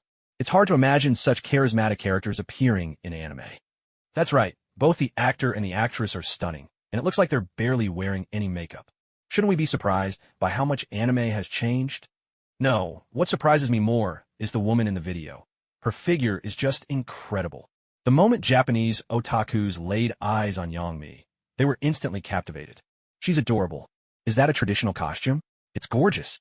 I really like this song, but I can't understand the lyrics at all. Can someone help translate them? However, aside from their interest in the video itself, Japanese netizens were even more curious about this anime series. I just asked a friend this show is indeed an anime from, and its name is The Outcast. Oh, it premieres tomorrow. You can watch it on Bilibili. Wait, isn't Bilibili that bullet comment site that's popular over there? Well, obviously, since it's an anime made by, of course, they're going to stream it on their own site. What's there to be so proud of? Japanese anime is still the best. I'll only watch my anime on Nico Nico, not on some site. It seems that pride is almost second nature to the Japanese, and considering that Japanese anime does hold a higher status than comics, many Japanese viewers weren't too impressed at first. It wasn't until the official trailer was released that Japanese audiences truly began to appreciate the unique charm of comics. At last, under the watchful eyes of an expectant audience, the very first episode of The Outcast Season 1 was officially released. The opening theme was none other than Endless, performed by Qin Fei. Inside the MIR studio, Wang Xin held his breath, pacing back and forth across the room, tension gripping him for days on end. The show was going online today, and he hadn't slept a wink the previous night, anxiously awaiting the first episode's performance metrics. Meanwhile, at Jiaxin Company, Yangmi rushed to watch The Outcast the instant it premiered. To be honest, I think my cosplay actually looks even better than the anime character, Yangmi said with a laugh after seeing Feng Bao in the video. Qin Fei decided to keep silent on that point. He thought it was a rather dangerous topic. Reba, sitting nearby, couldn't help but burst out laughing. Yangmi suddenly turned to her and asked, "What's that supposed to mean?" "Oh, nothing at all. Mijia, you're the most beautiful. Even Japanese netizens say so." Some attentive fans took screenshots and saved these discussions between Japanese netizens about Yangmi and Qin Fei, sparking quite a stir on the domestic internet. Even Japanese fans, renowned for their deep-rooted anime culture, were praising Qin Fei and Yangmi's cosplay as nearly perfect. Indeed, after seeing Qin Fei as Wang Yi and Yangmi as Feng Bao, viewers couldn't help but picture them as the original characters themselves. That night, the numbers for the first episode of The Outcast came in. On its very first day, domestic views alone soared to a staggering 230 million. Before Wang Xin could even process this fantastic news, Bilibili sent another update. Among all the anime airing simultaneously in Japan, The Outcast had broken into the top 3 in daily viewership rankings. First place went to One Piece, with Naruto coming in second. Detective Conan, on the other hand, was pushed down to 4th place. This marked the first time in anime history that a Chinese animation had broken into the top 3 of Japan's anime rankings, a milestone whose true significance could perhaps only be understood by those who create anime themselves. Wang Xin was so overwhelmed that he dropped to his knees, shouting at the top of his lungs, "Thank you, Master Qin Fei."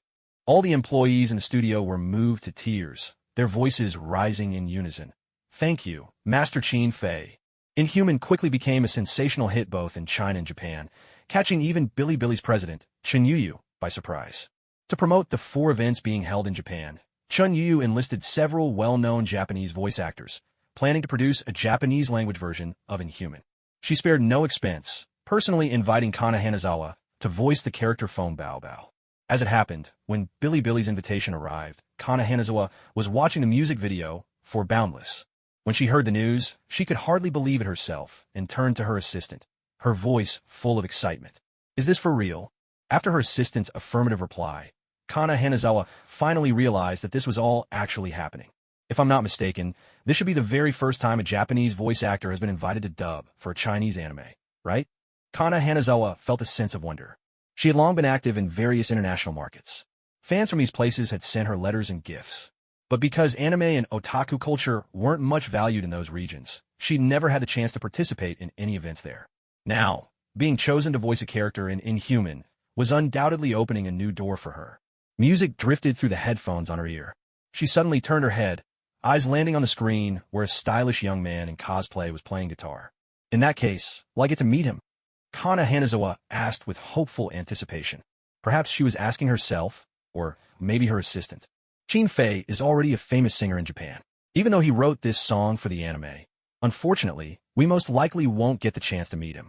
The assistant knew Kana Hanazawa would be disappointed to hear this, but she chose to be honest.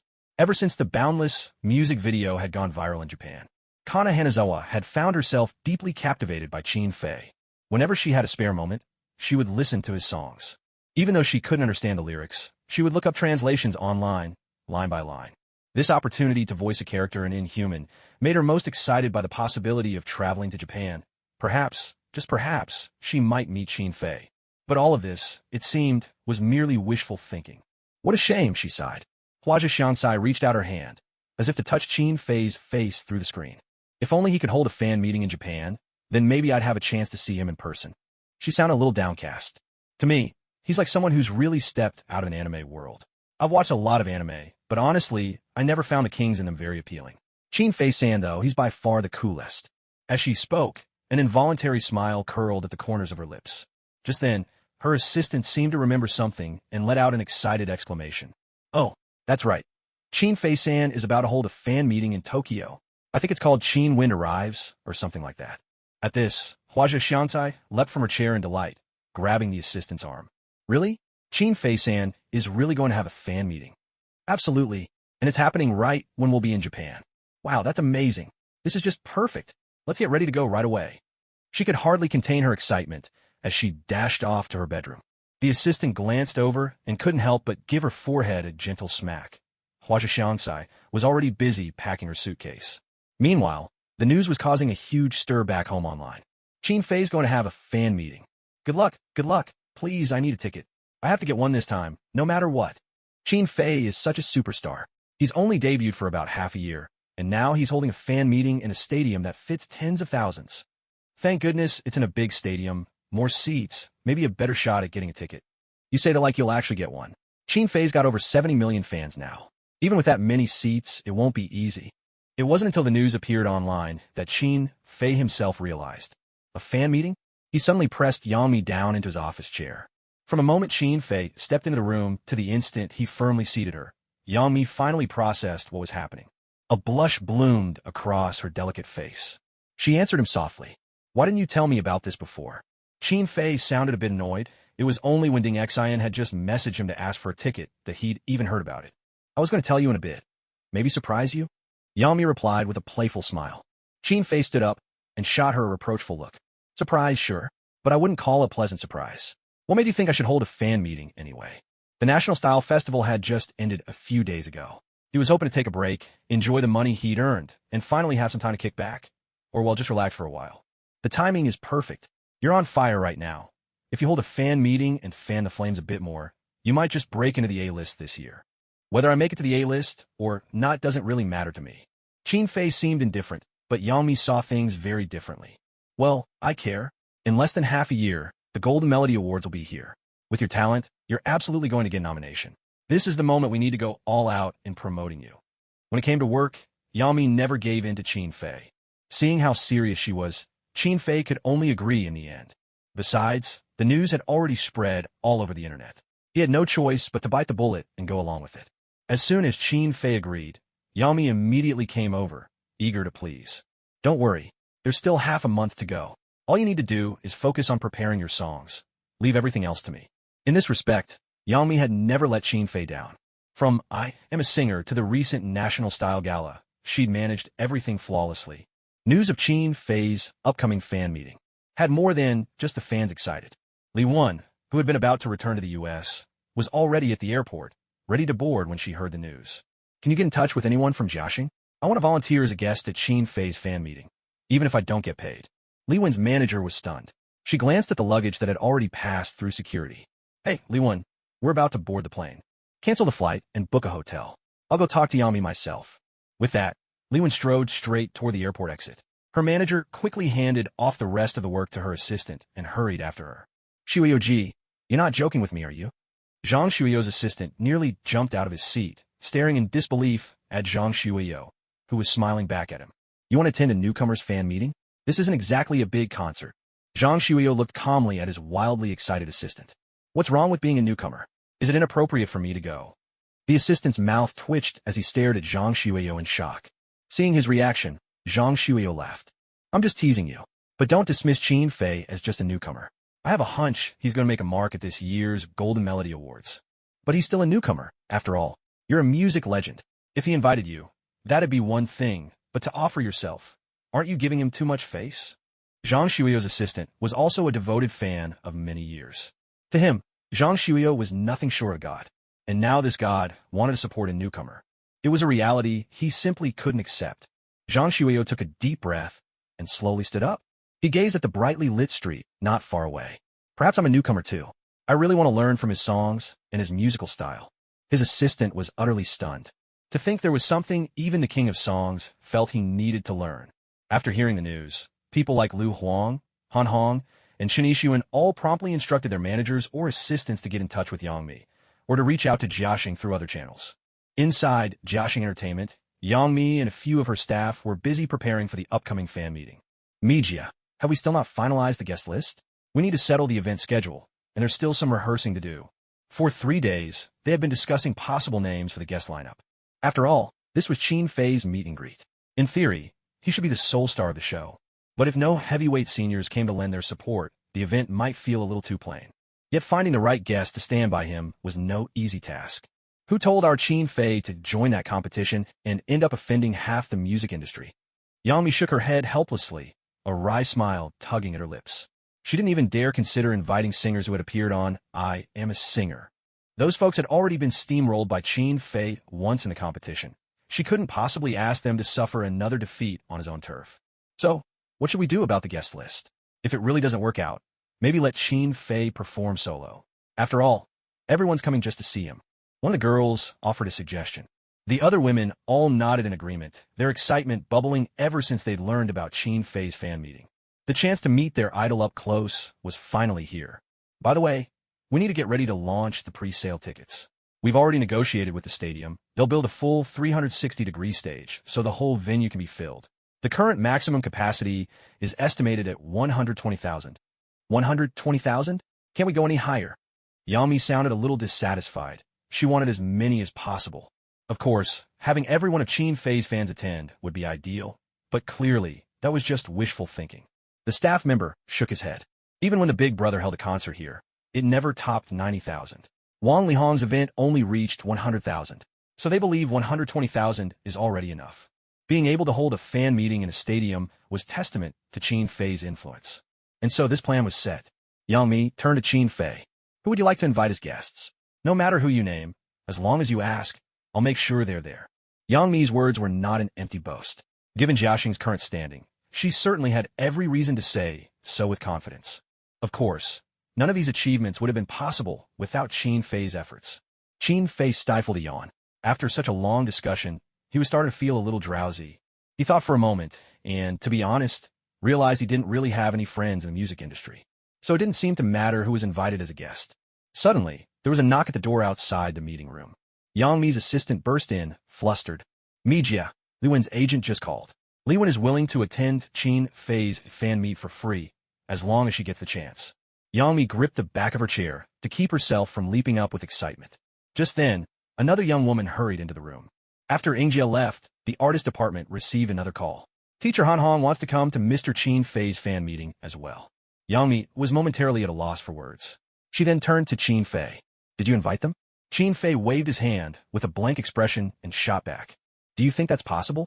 You know I have no connection with any of them. Suddenly, the phone of Yang Mi's assistant, Lin Ying, rang. She glanced at the screen and frowned. Mijia, it's Billy's president, Qin Yuyu. What's going on? Is she coming to the fan meeting too? Or is it her clingy little sister who can't be shaken off? Yang Mi glanced at Qin Fei, then motioned for her assistant to come over. Qin Fei rubbed his nose, feeling more bewildered than ever. Yang Mi seemed to harbor some animosity toward the Chun sisters, especially Chun Yi. She answered the call, exchanged a few pleasantries, and then her trademark smile froze on her face. A Japanese guest? Are you kidding me? Yang Mi asked. The person on the other end replied. Of course I'm not joking. Hana Sawakusa is a goddess in Japanese otaku circles, and it appears she's quite taken with Mr. Qin Fei. She's coming at our invitation and would love the chance to meet him in person. Upon hearing this, Yang Mi looked at Qin Fei and let out a long, helpless sigh. What a magnet for trouble you are. Still, I have to ask for Qin Fei's opinion. After all, our event is themed around traditional Chinese culture. Inviting a Japanese guest, well, you understand. All right, I'll wait for your decision then. After hanging up, Yang Mi took a deep breath and spoke earnestly. Hana Sawakusa, Japan's otaku goddess, will also be attending. No sooner had she finished speaking than the male colleagues in the meeting room leapt up in excitement, cheering loudly. My wife is coming. Sawakusa-chan, I can't believe it. Incredible. The boss actually agreed. Everyone turned their expectant eyes to Yang Mi. Yang Mi, in turn, glanced at Qin Fei. Seeing him still sitting calmly, her tense expression finally softened a little. All right, let her come then. Yet Yang Mi had no idea that, in fact, Qin Fei was just as full of anticipation. Sister Mi, something's wrong. Something big has happened. A girl burst into the meeting room, breathless and shouting. Zhang Shuyo wants to attend Qin Fei's fan meeting. Yang Mi was so shocked that her knees gave out. Missing the edge of the table, she fell straight into Qin Fei's arms. Wait, are you sure? Did Jackie Chung himself really call?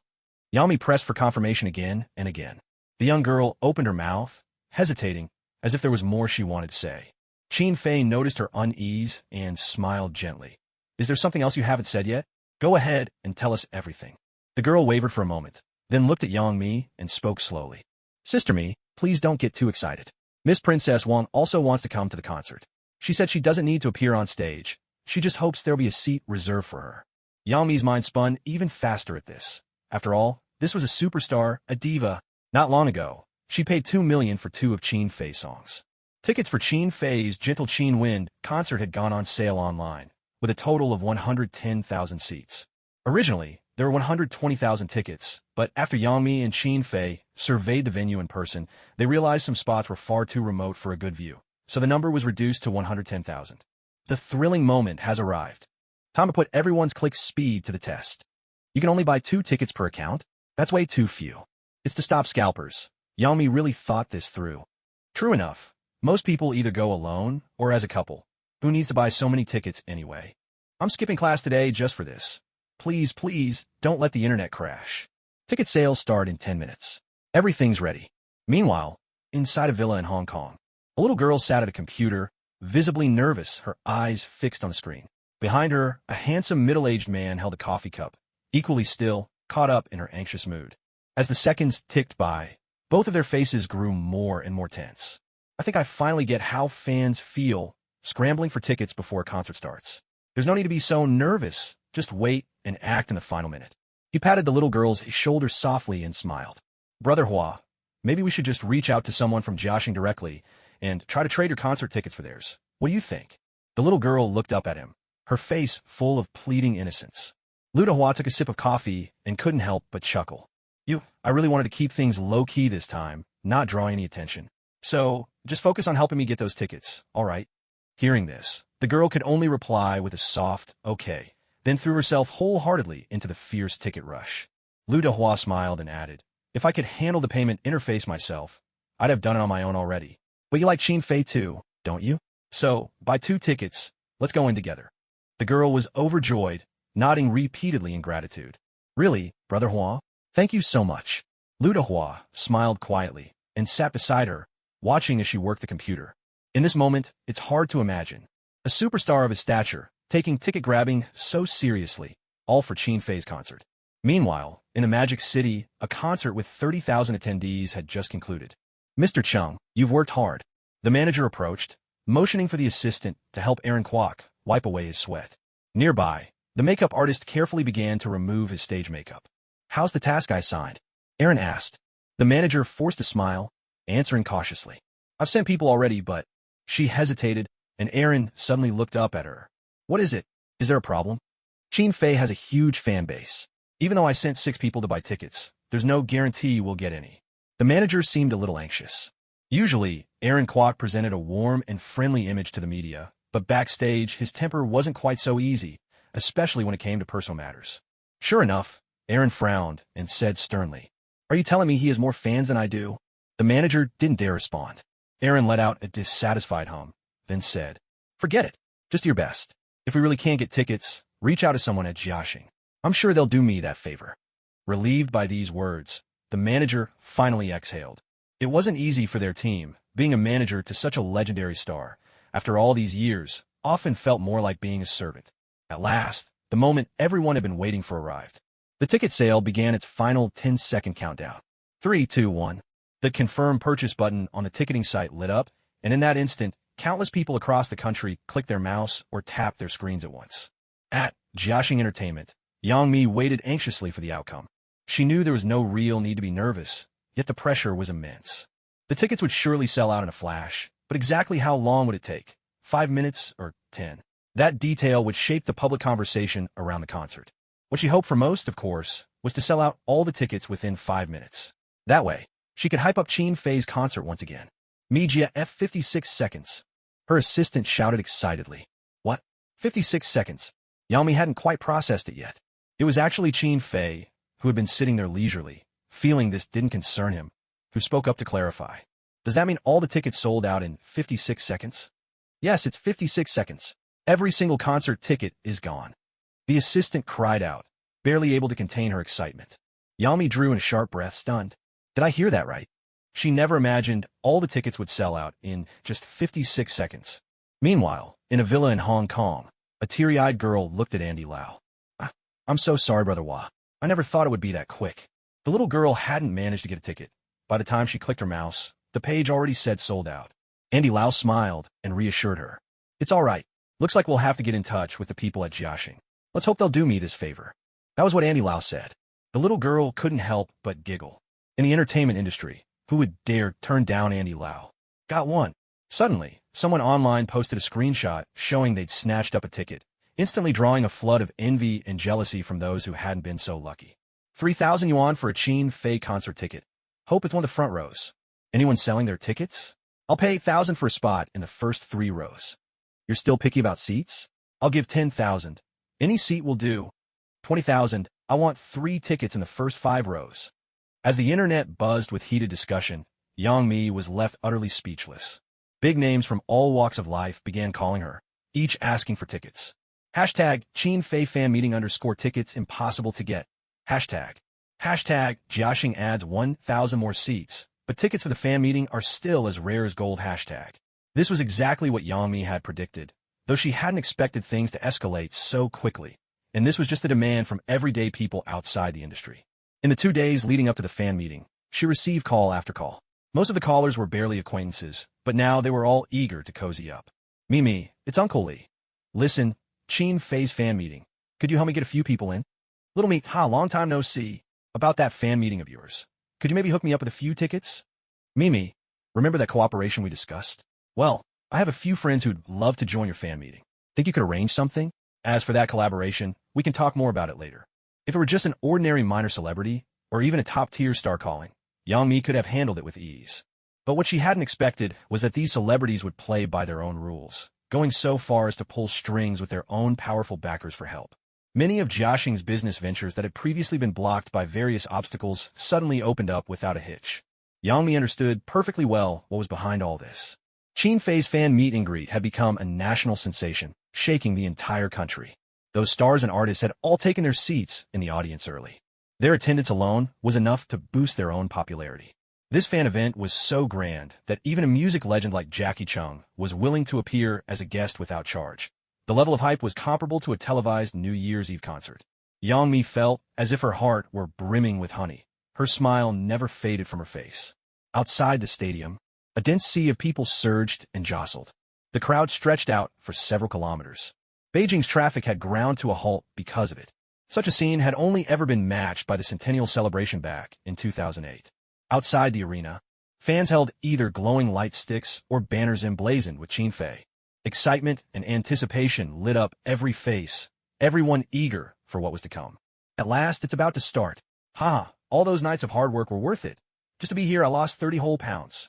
Gosh, I used to be dead last in my class, but now I'm in the top 10, all for a chance to come to Qin Fei's fan meet. I really envy you guys. My hands weren't fast enough, so I only managed to get a scalp ticket for 8,000 yuan. Way in the back, too. 8 times the original price. But honestly, it was worth every penny. I mustered up the courage to confess to my crush after listening to Dreams Drift to Shizhou. Today, to thank Qin Fei, I brought her here to the meet. That's right. If you love someone, go for it. Secret crushes just aren't enough. I confess, too. Well, even though it didn't work out, at least I finally lifted that weight from my heart. So I'm not the only one who feels this way. What Qin Fei songs have given us goes far beyond music itself. That's why we love him. Outside, the discussions buzzed without end. The stadium gates began to slowly open. Now, ticket checking will begin. Please have your tickets ready and enter in an orderly fashion through your assigned entrance. The staff announced the message over the loudspeakers. In an instant, the crowd was abuzz with excitement. Suddenly, someone in the crowd shouted out. Then, as if on cue, everyone joined in, loudly chanting the same name. Miss, can I still buy a ticket now? I'm a diehard Qin Fei fan. I'd do anything to get inside. Sir, please, I beg you, let me in. I can pay for a ticket right now. I just want to see Qin Fei. Please, I'm begging you. A few fans who hadn't managed to snatch tickets were also gathered at the entrance. They were desperate to get inside, but were left disappointed as they realized there was no way in for them. Even so, they pleaded with the staff, but remained disciplined, waiting outside and asking if there was any chance to buy a ticket at the door. But it was simply impossible. Inside the stadium, the VIP entrance had opened as well. Those walking through this exclusive passage were mostly people with seats in the first 2 rows or special guests invited by Jiaxing. At this moment, the concert cameras were also trained on the VIP walkway. Hey, isn't that Andy Lau? Andy Lau? You mean Lu Dehua? Are you kidding me? See for yourself through the binoculars. It really does look like Andy Lau. No way, that's Liming. Liming's here. Oh my god, isn't that Aaron Kwok? 3 of the 4 heavenly kings have arrived. This is just incredible. I wonder if Jackie Chung will show up too. No way. As amazing as Qin Fei is, it's unlikely someone of Jackie Chung's status would come. On the huge central screen, as the camera swept across the seating area, one after another, faces that left the audience gasping with surprise appeared. Wait, that person just now with all those years etched on his face, isn't that Wang Xiao? Suddenly, Wang Xiao's face appeared on the 360-degree central screen. Sitting in his seat, Wang Xiao seemed to notice the camera and gave a slight nod in greeting. His hair was a striking silver gray, his face lined with years of hardship, and his eyes, clouded yet deep, spoke of a life shaped by time. Many in the crowd who had once been Wang Xiao's fans were deeply moved by the sight. Who's Wang Xiao? A young audience member born after 2000 asked in confusion. I only know Zhang Xiao and Lin Junjie. Never heard of Wang Xiao. He was the undisputed king of pop from the 80s to the 90s. Back then, the four heavenly kings were actually brought together just to compete with him. Sadly, he was brought down by some schemers. I never imagined he'd show up tonight. You know, in a way, Qin Fei now is a bit like Wang Xiao was back then. What happened to Wang Xiao will never happen to Qin Fei. We fans will always be there to protect him. Hey, isn't that watching you? He actually came too. And over there, doesn't that woman look a lot like Satomi Ishihara? No way my goddess came too. That can't be. She's Japanese. She really does look like her, but maybe it's just someone who resembles her. What do you mean looks like? That's definitely Satomi Ishihara. I came in through the same VIP entrance as her just now. Oh wow. Qin Fei's popularity has even reached Japan now. Suddenly, a beam of white light shot straight up into the sky from the stage. Fireworks soared above the 360-degree surround stage, painting the air with color. Everyone knew the fan meeting was about to begin. Qin Fei. Qin Fei. The entire venue erupted with excitement, as every person called out Qin Fei's name. A notification appeared. The protagonist has changed into traditional attire, triggering the title, Handsome Gentleman in Ancient Costume. Ancient Charm plus 999. In the center of the stage, an elevator platform began to rise slowly. Under a dazzling array of colorful lights, Qin Fei, dressed in a sleek black outfit, ascended gracefully from beneath the stage. He held an eru in his hands. At the very moment he appeared, the interplay of lights made him look especially heroic and dashing. The audience went wild with cheers and screams. Deafening waves of applause and shouts rolled across the stadium, igniting the passion of everyone present. Wow, it's really Qin Fei himself. Qin Fei, I love you. He always looks so cool, no matter what he wears. I've always thought Qin Fei looks his best in this black ensemble. He's finally here. This fan meeting we've been waiting for so long. Oh my gosh, this is 100 times better than those concerts by the new pop idols. Totally worth coming. Just then, on stage, the stage design abruptly changed. What was a modern set instantly transformed into a grand, unrolling scroll painting. The scroll unfurled slowly. Qin Fei, drawing his eru, let gentle and melodious music flow through the packed stadium. For a moment, the entire audience fell into a stunned silence. Have we heard this song before? No, but it's clearly in that ancient style. My Qin Fei really is a genius, opening the show with a brand new song. And the melody is so soft and beautiful. I thought opening numbers were supposed to be explosive. You must not be a real Qin Fei fan. Ancient style songs are never bombastic. They're always this elegant and full of artistry. Exactly. If you don't know how to appreciate this style, how could you possibly like Qin Fei's music? Another new song. Watching you looked a little helpless. Watching Qin Fei immersed in the music on stage, but even he couldn't help but feel a quiet admiration. Haha, it really is a new song. I can't believe how prolific he is. Zhang Liangying smiled beside him. She herself was already used to it. For most singers, releasing a song every 6 months or even a year was already impressive. But in just half a year, Qin Fei had released more than a dozen new songs. Even his own concert's opening number was a fresh track. Hearing this, watching you couldn't help but feel a pang of frustration and unwillingness. He, too, was once the darling of the music scene, celebrated as the new king of the industry. He had lost to Qin Fei countless times, whether it was in competitions or in those unspoken comparisons that lingered in the air. Since his debut, he had mostly performed adapted songs, with very few original works to his name and none that could truly be called masterpieces. But Qin Fei was different. Every song he released could stand as a signature work.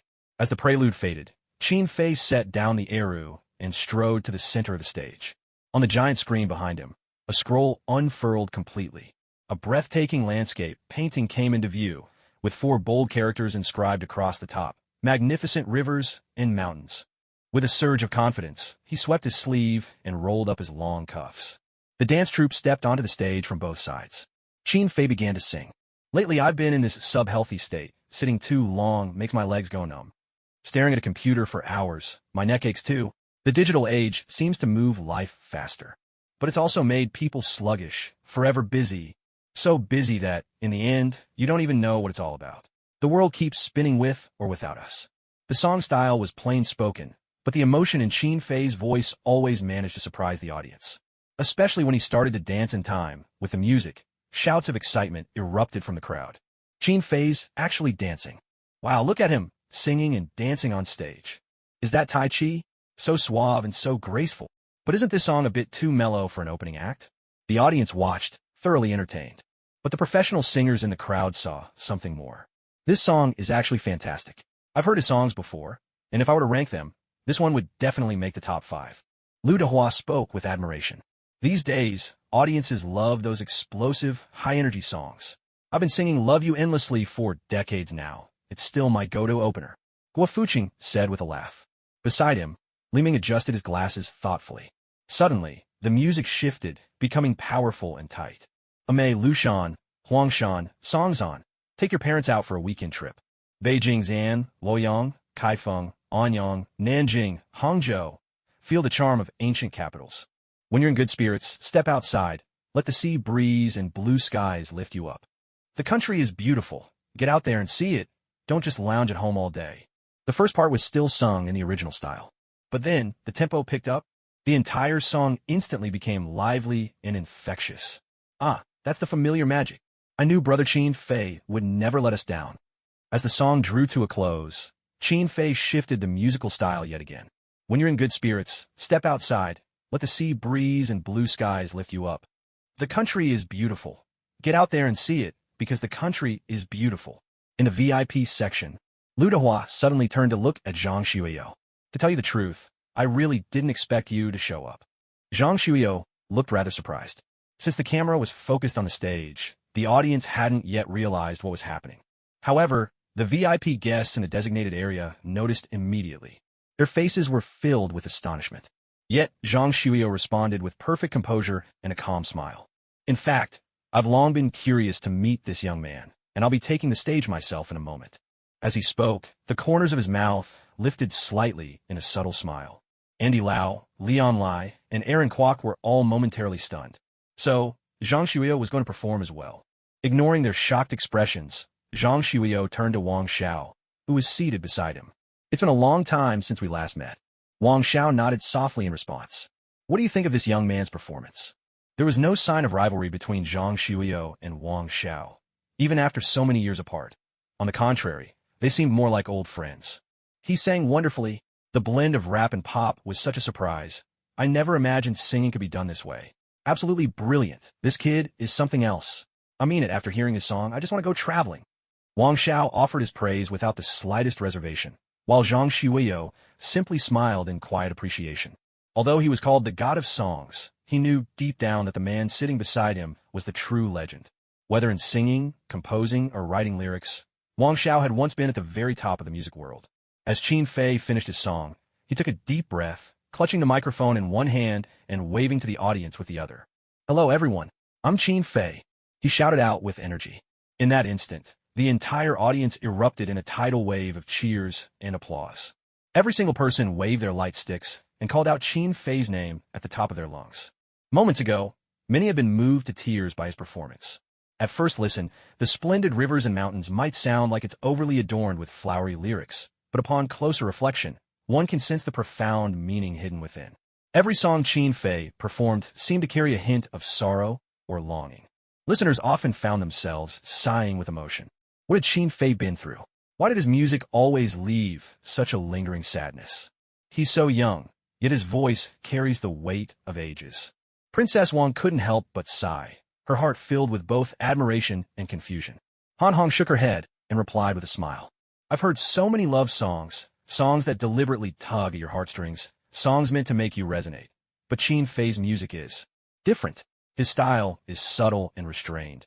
He never spells anything out, yet every listener seems to understand exactly what he means. The singers present all nodded in agreement. It is precisely these qualities that give Chin Fei's songs their boundless charm. Sitting not far away, Satomi Ishihara couldn't understand a word of what the singers around her were discussing, nor could she grasp the meaning of the lyrics. Yet she found herself deeply captivated by the music accompanying the performance. A few days earlier, before the concert began, she had already asked her agent to contact Yangmi to see if she could perform on stage. But Yangmi had politely declined her request. Satomi Ishihara was already quite famous in Japan, and she had recently gained a group of fans in as well. However, Yangmi didn't know her personally, so she declined Satomi's request to perform, though she still arranged a seat for her in the audience. Satomi felt a twinge of regret, but the chance to attend Chin Fei's concert was already more than enough for her. Ever since she first heard Chin Fei's Boundless, she had become his most devoted fan. This must be the magic of songs. It's truly wonderful, she thought. She gazed at Chin Fei with admiration, her eyes filled with infatuation. Even someone like Satomi Ishihara, coming all the way from Japan, could feel the power of this music. For Chin Fei's fans the emotions and imagery within his songs resonated even more deeply. Whenever I hear Chin Fei sing, it feels like he's not just performing, but composing poetry with every note. That's exactly it. I can't quite put my finger on why. I just know it sounds beautiful. Songs with traditional flair are simply amazing. This is what an idol should be like in my heart. Just to see this concert, staying up late to study was totally worth it. The venue instantly erupted into a thunderous wave of applause and cheers. Every person in the audience was on their feet, applauding and praising Chin Fei. "Thank you all for coming to my concert," Chin Fei said, waving to the crowd. Once again, the hall was filled with waves of enthusiastic cheers. The song I just performed is called Magnificent Rivers and Mountains. I dedicate it to all the passionate souls in the world. May you each find that one true companion in this lifetime, and leave no room for regret. As Chin Fei's words echoed through the arena, the excitement in the crowd reached a fever pitch. Everyone present was deeply moved by Chin Fei's heartfelt blessing. For my next song, Chin Fei began, and the applause gradually faded as the audience settled down in anticipation. Each person waited eagerly for the new piece he was about to present. No one wanted their applause to disrupt the next moment of the show. Next, I'll be performing Hair Like Snow for everyone. On stage, staff quickly brought out a prop, a guzheng placed at the center. Another guzheng performance. My favorite part is always Chin Fei's use of traditional instruments in his music. So, does this mean it's a brand new song? Hair Like Snow? Maybe it's about growing old together, never parting. I have a feeling this is going to be another bittersweet love song. Sigh, Chin Fei songs are always so melancholic, but I just can't help loving them. Chin Fei sat down in front of the guzheng. His fingers brushed gently across the strings, and a melodious tune began to fill the air. As soon as the music started, Chen Yixuan unconsciously straightened his back. "This isn't even your concert. Why are you so nervous?" Lu Dehua couldn't resist teasing him. Chen Yixuan shook his head with a wry smile. "I don't even know why, but every time Chin Fei releases a new song, I just feel this urge to compete with him. I feel exactly the same way." Lu Huang chimed in from his side. "His music always seems to have the same style, yet every time it brings us a new feeling. And there's an indescribable beauty to his songs." "That's right. His music is wonderful, but what's truly rare is his voice. I've honestly never heard a timbre quite like his," Li Wen said, her brows furrowed in puzzlement. Zhang Xuan nodded in agreement. "It's true, the artistic conception of his songs isn't impossible to reach, but his natural vocal gift is truly unmatched." Hearing Zhang Xue say this, a few of the singers present couldn't help but look a bit awkward. Only the voice can utter such bold words. The realms that Chin Fei evokes in his performances are simply beyond their grasp, and when it comes to his voice, they know they can't compare at all. Li Wen smiled softly. "I've always been curious. If he didn't sing these traditional style songs, what would that sound like?" "It doesn't really matter whether his songs are traditional or not," Lu Huang replied with feeling. "Chin Fei's voice is like a bottle of aged wine. One taste, and you're utterly intoxicated." His words struck a chord, and the other singers around burst out laughing. "He's a real prodigy. It hasn't even been that long, and he's already released so many new songs." Han Hong said with a laugh, as if Chin Fei songs were being cranked out on an assembly line. Many of the singers present felt the same way as Han Hong, deep down. "To be honest, sometimes I really envy him," Chen Yixuan admitted openly. Whether he was joking or speaking from the heart, no one could say for sure. Everyone just smiled and let his words drift away. On stage, Chin Fei had finished playing the prelude. "I raise my cup, drinking in the wind and snow." Chin Fei looked up, his voice as gentle as a spring breeze, as soft as the finest rain. With the clear, crystalline notes of the guzheng, he began to sing. Beneath the wolf-toothed moon, my love grows pale with longing. I raise my cup, drinking away the wind and snow. Who has overturned the chest of my past life, letting all these troubles and dust settle upon me? Once again, Qin Fei's captivating voice showed the audience the true meaning of being moved at first note. Yangmi let out a long, contented sigh. Previously, she had been quite worried. This was Qin Fei's very first solo concert, and it was also the inaugural concert for Jiaxing Company. She had originally wanted to finalize the set list with Qin Fei, but to her surprise, he only handed her the list of songs the day before the show, and most of them were brand new. This made Yangmi anxious and uneasy, and she'd barely gotten any rest over the past 2 days. But now, seeing how things were going at the venue, she could finally breathe a little easier. She tugged at Reba, who was completely engrossed in watching the stage. All right, that's enough staring. When this song ends, Sister Liwen is going up as a guest performer. Go tell someone to notify her to get ready. Reba grumbled in protest. Oh, come on, let someone else do it. This is Qin Fei's new song. Yangmi shot her a sharp look, and Reba had no choice but to leave, reluctantly, to go inform Liwen. Of course, a concert couldn't be carried by Qin Fei alone from start to finish. Yangmi hadn't turned down any of the big names who requested to perform on stage. After this song, Hair Like Snow, Qin Fei would get a brief break, then Liwen would take the stage, followed by Zhang Xueyou. Later, Su Song and Qin Fei would perform a duet. Su Song had been waiting outside her office for ages, earnestly pleading for the chance to sing with Qin Fei. In the end, Qin Fei could only agree, albeit reluctantly. Yangmi couldn't help but admire Su Song's persistence. If it had been her, faced with Qin Fei's long-standing indifference, she probably would have given up a long time ago. Many people were deeply moved by this song, their eyes brimming with tears as memories of their lost youth played out in their minds.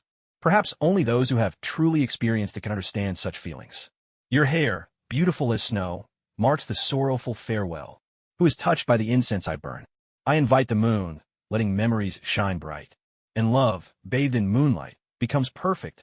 Your hair, drifting like snow, falls as tears, making the parting even more heart-wrenching. The purity of memories. How many times in our lives have passionate men and women sworn eternal love, only to be separated in the end for countless reasons?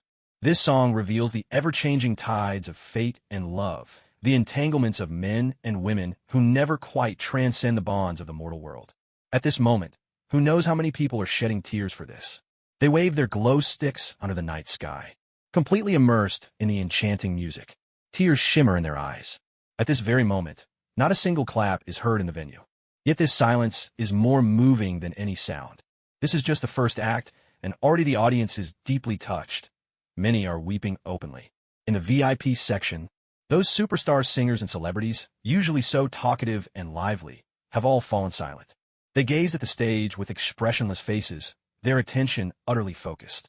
It seemed as if they feared that the slightest distraction would cause them to miss even a single note, a fleeting emotion. Your hair, white as snow, drifts down like tears. I am waiting. Who has already grown old?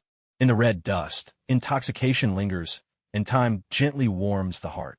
With unwavering devotion, I carve the memory of loving you into eternity. When the song reached this point, in that instant, everyone felt a shiver run through their bodies.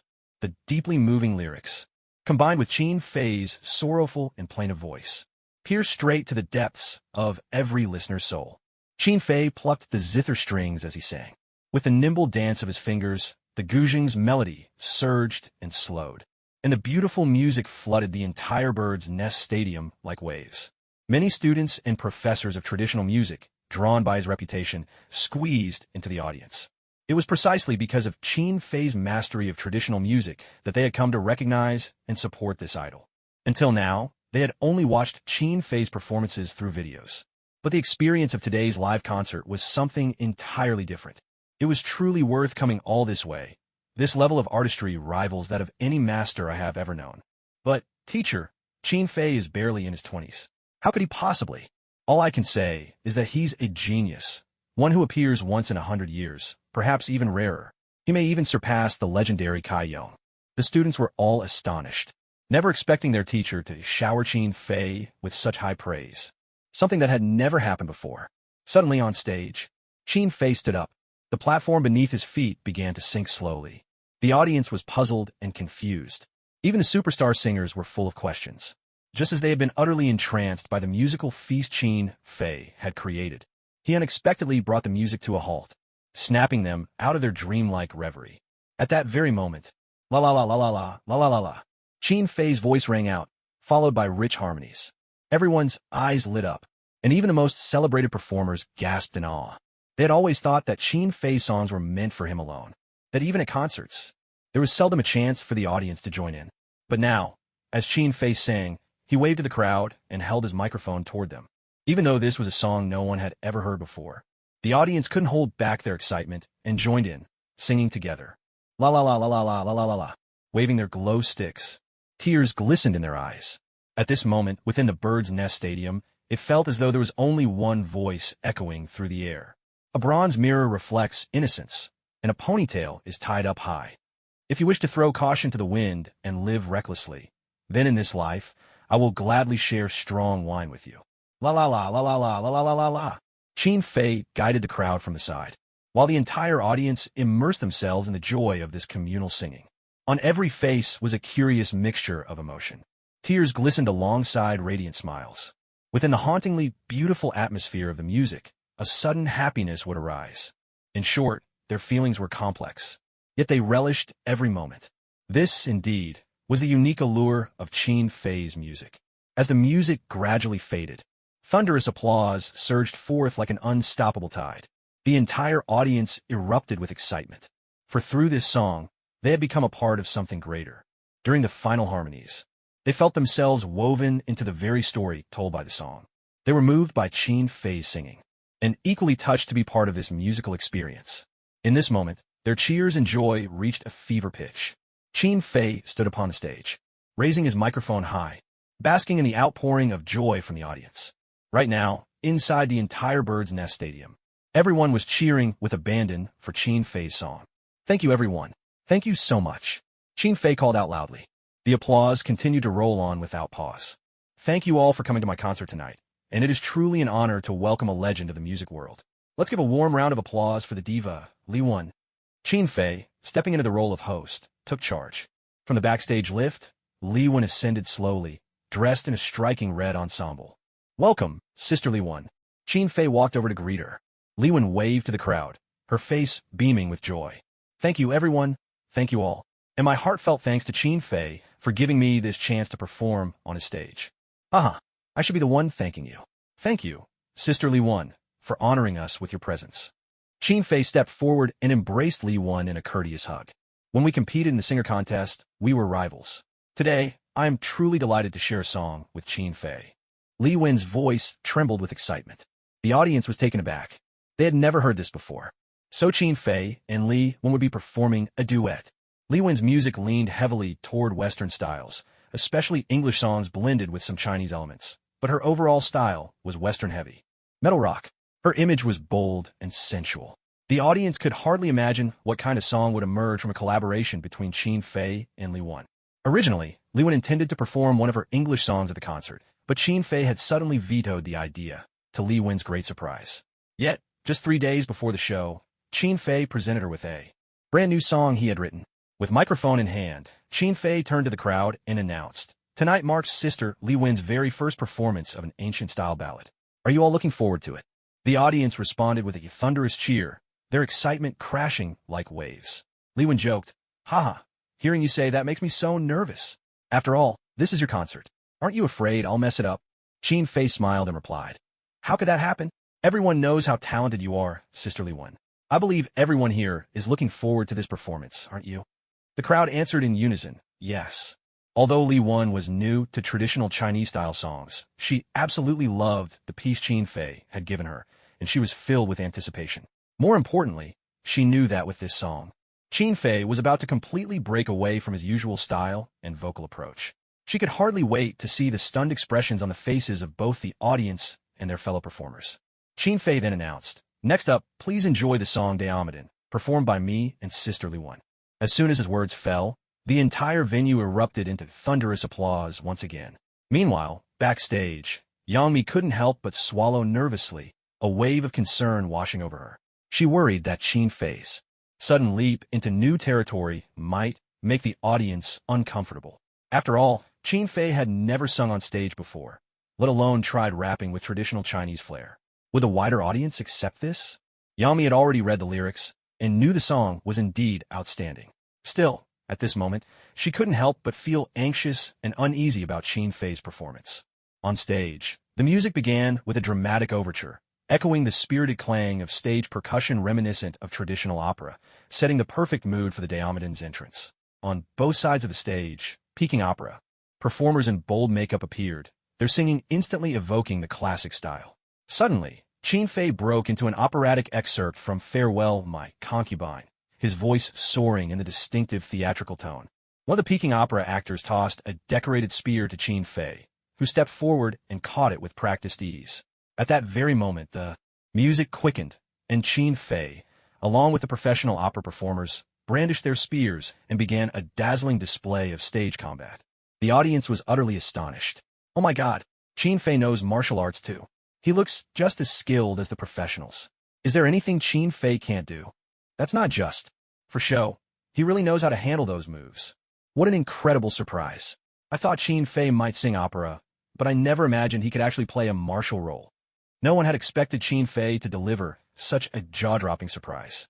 In fact, even Li Wen on stage was left in awe. During rehearsals, Qin Fei hadn't been present. He had mentioned that he'd perform a spear routine before the official singing, but seeing it live was a whole different experience.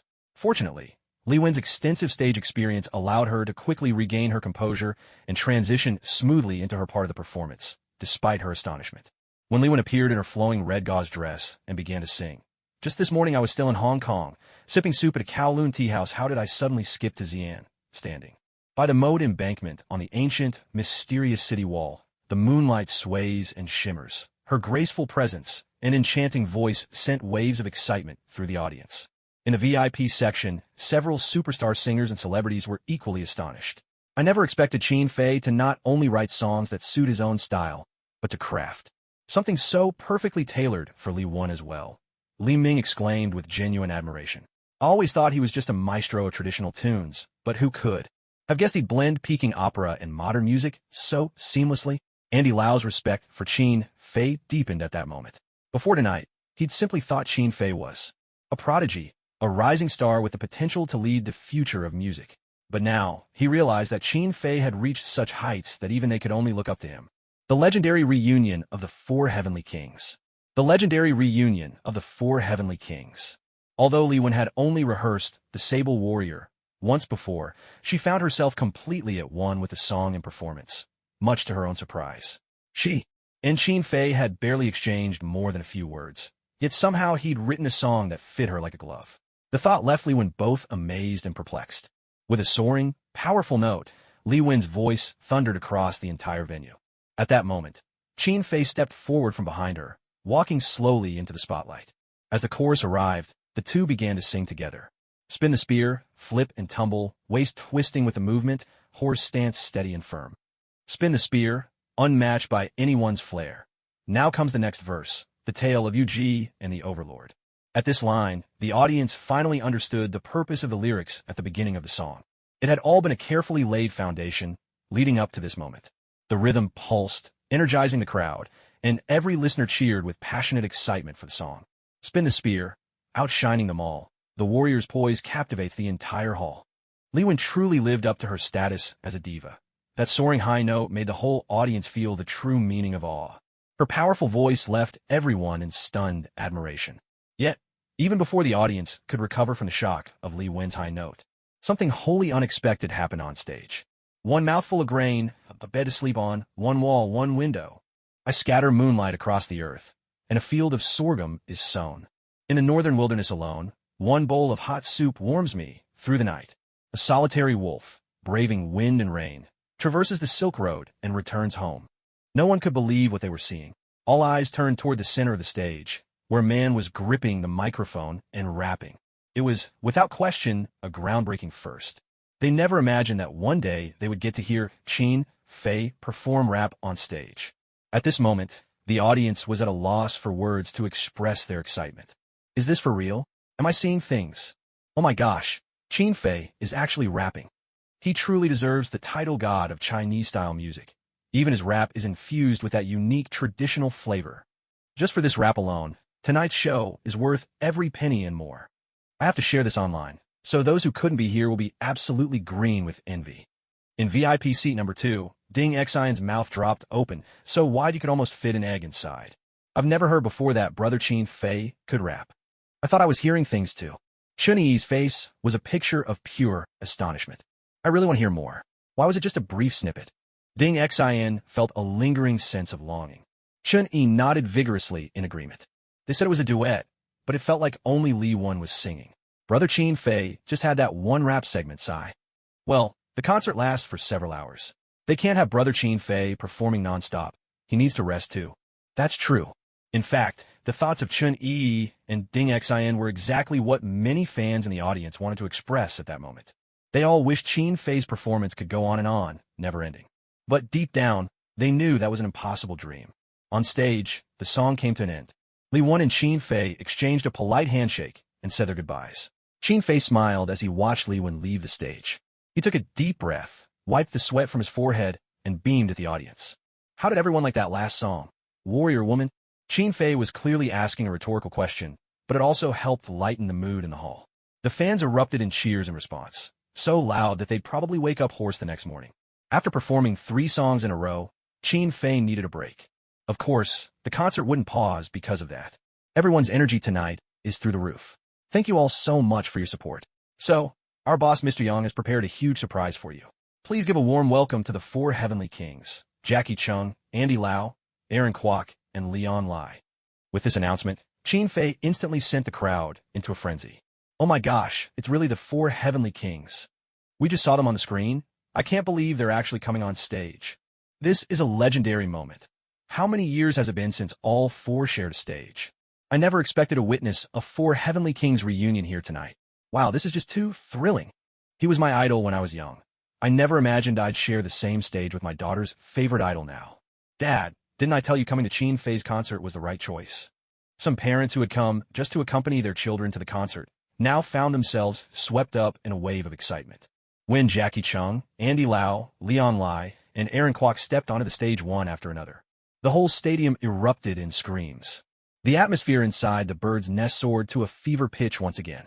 Originally, only Jackie Chung was scheduled to perform, but to everyone's surprise, all 4 Heavenly Kings appeared together. How could Yang Mi and Chin Fei pass up such a once-in-a-century opportunity? Jackie Chung, Andy Lau, Leon Lai, and Aaron Kwok, the 4 Heavenly Kings, gathered on the stage at Chin Fei's concert, side by side. News of this moment sent shockwaves throughout the country. And now, let's hand the stage over to the 4 Heavenly Kings. Chin Fei waved with a bright smile at the 4 superstars beside him, then stepped aside like any other member of the audience. Jackie Chung, Andy Lau, Leon Lai, and Aaron Kwok exchanged glances, helpless, but sharing a knowing smile that spoke of old camaraderie. It's been a long time since the 4 of us have stood on the same stage. We haven't really had the chance to rehearse, either. But tonight this song is just right, and we want to dedicate it to all the fans who have loved us so deeply through the years. Please accept this. Only want to walk with you all my life. As soon as Jackie finished speaking, the opening notes of the song filled the venue.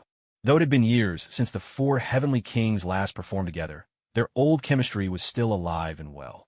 Each took a turn at the mic, their voices weaving together into a tapestry of nostalgia that moved countless longtime fans. Memories surged, and for a moment, everyone was transported back to the exuberance of their youth. No one expected all 4 Heavenly Kings to reunite at Chin Fei's concert, let alone to sing Only Want to Walk With You All My Life together. The scene left many in the audience moved to tears, and the internet instantly exploded with excitement. I'm so jealous I could burst. Why did you have to show this to us? To miss a reunion of this scale, what a heartbreak. Such a sly move. Can't you upload some clearer photos? The resolution is terrible. This might be the only chance in my lifetime to see the 4 Heavenly Kings sing together on stage. I'm here in person. It's absolutely breathtaking. I really regret it. I wish I could have seen it with my own eyes. If I'd known, I would have splurged 3 months' salary for this ticket. You all underestimated Brother Chin Fei's concert, didn't you? The audience at the concert glanced at the sour comments online, and their excitement only grew. Who would have guessed that Chin Fei would bring them such a tremendous surprise? After their group performance, Jackie Chung, Andy Lau, Leon Lai, and Aaron Kwok didn't linger on stage. Each of them quietly returned to their original seats, but the crowd remained electrified, the applause thundering through the venue. The cameras panned across the audience, capturing faces streaked with tears of joy. Everything unfolding at this moment was real and unforgettable for them. Many could hardly contain their excitement, eagerly sharing posts on social media with the caption, "My youth is back." Buxtage, young me flashed a playful grin at Qin Fei. That was quite an idea. Weren't you worried they'd steal your spotlight? Qin Fei gave a dismissive shrug, completely unbothered. Not at all. Besides, if they came all this way just to watch and didn't take the stage, wouldn't that be a waste of such talent? Yang Mi rolled her eyes, a mixture of resignation and disbelief in her expression.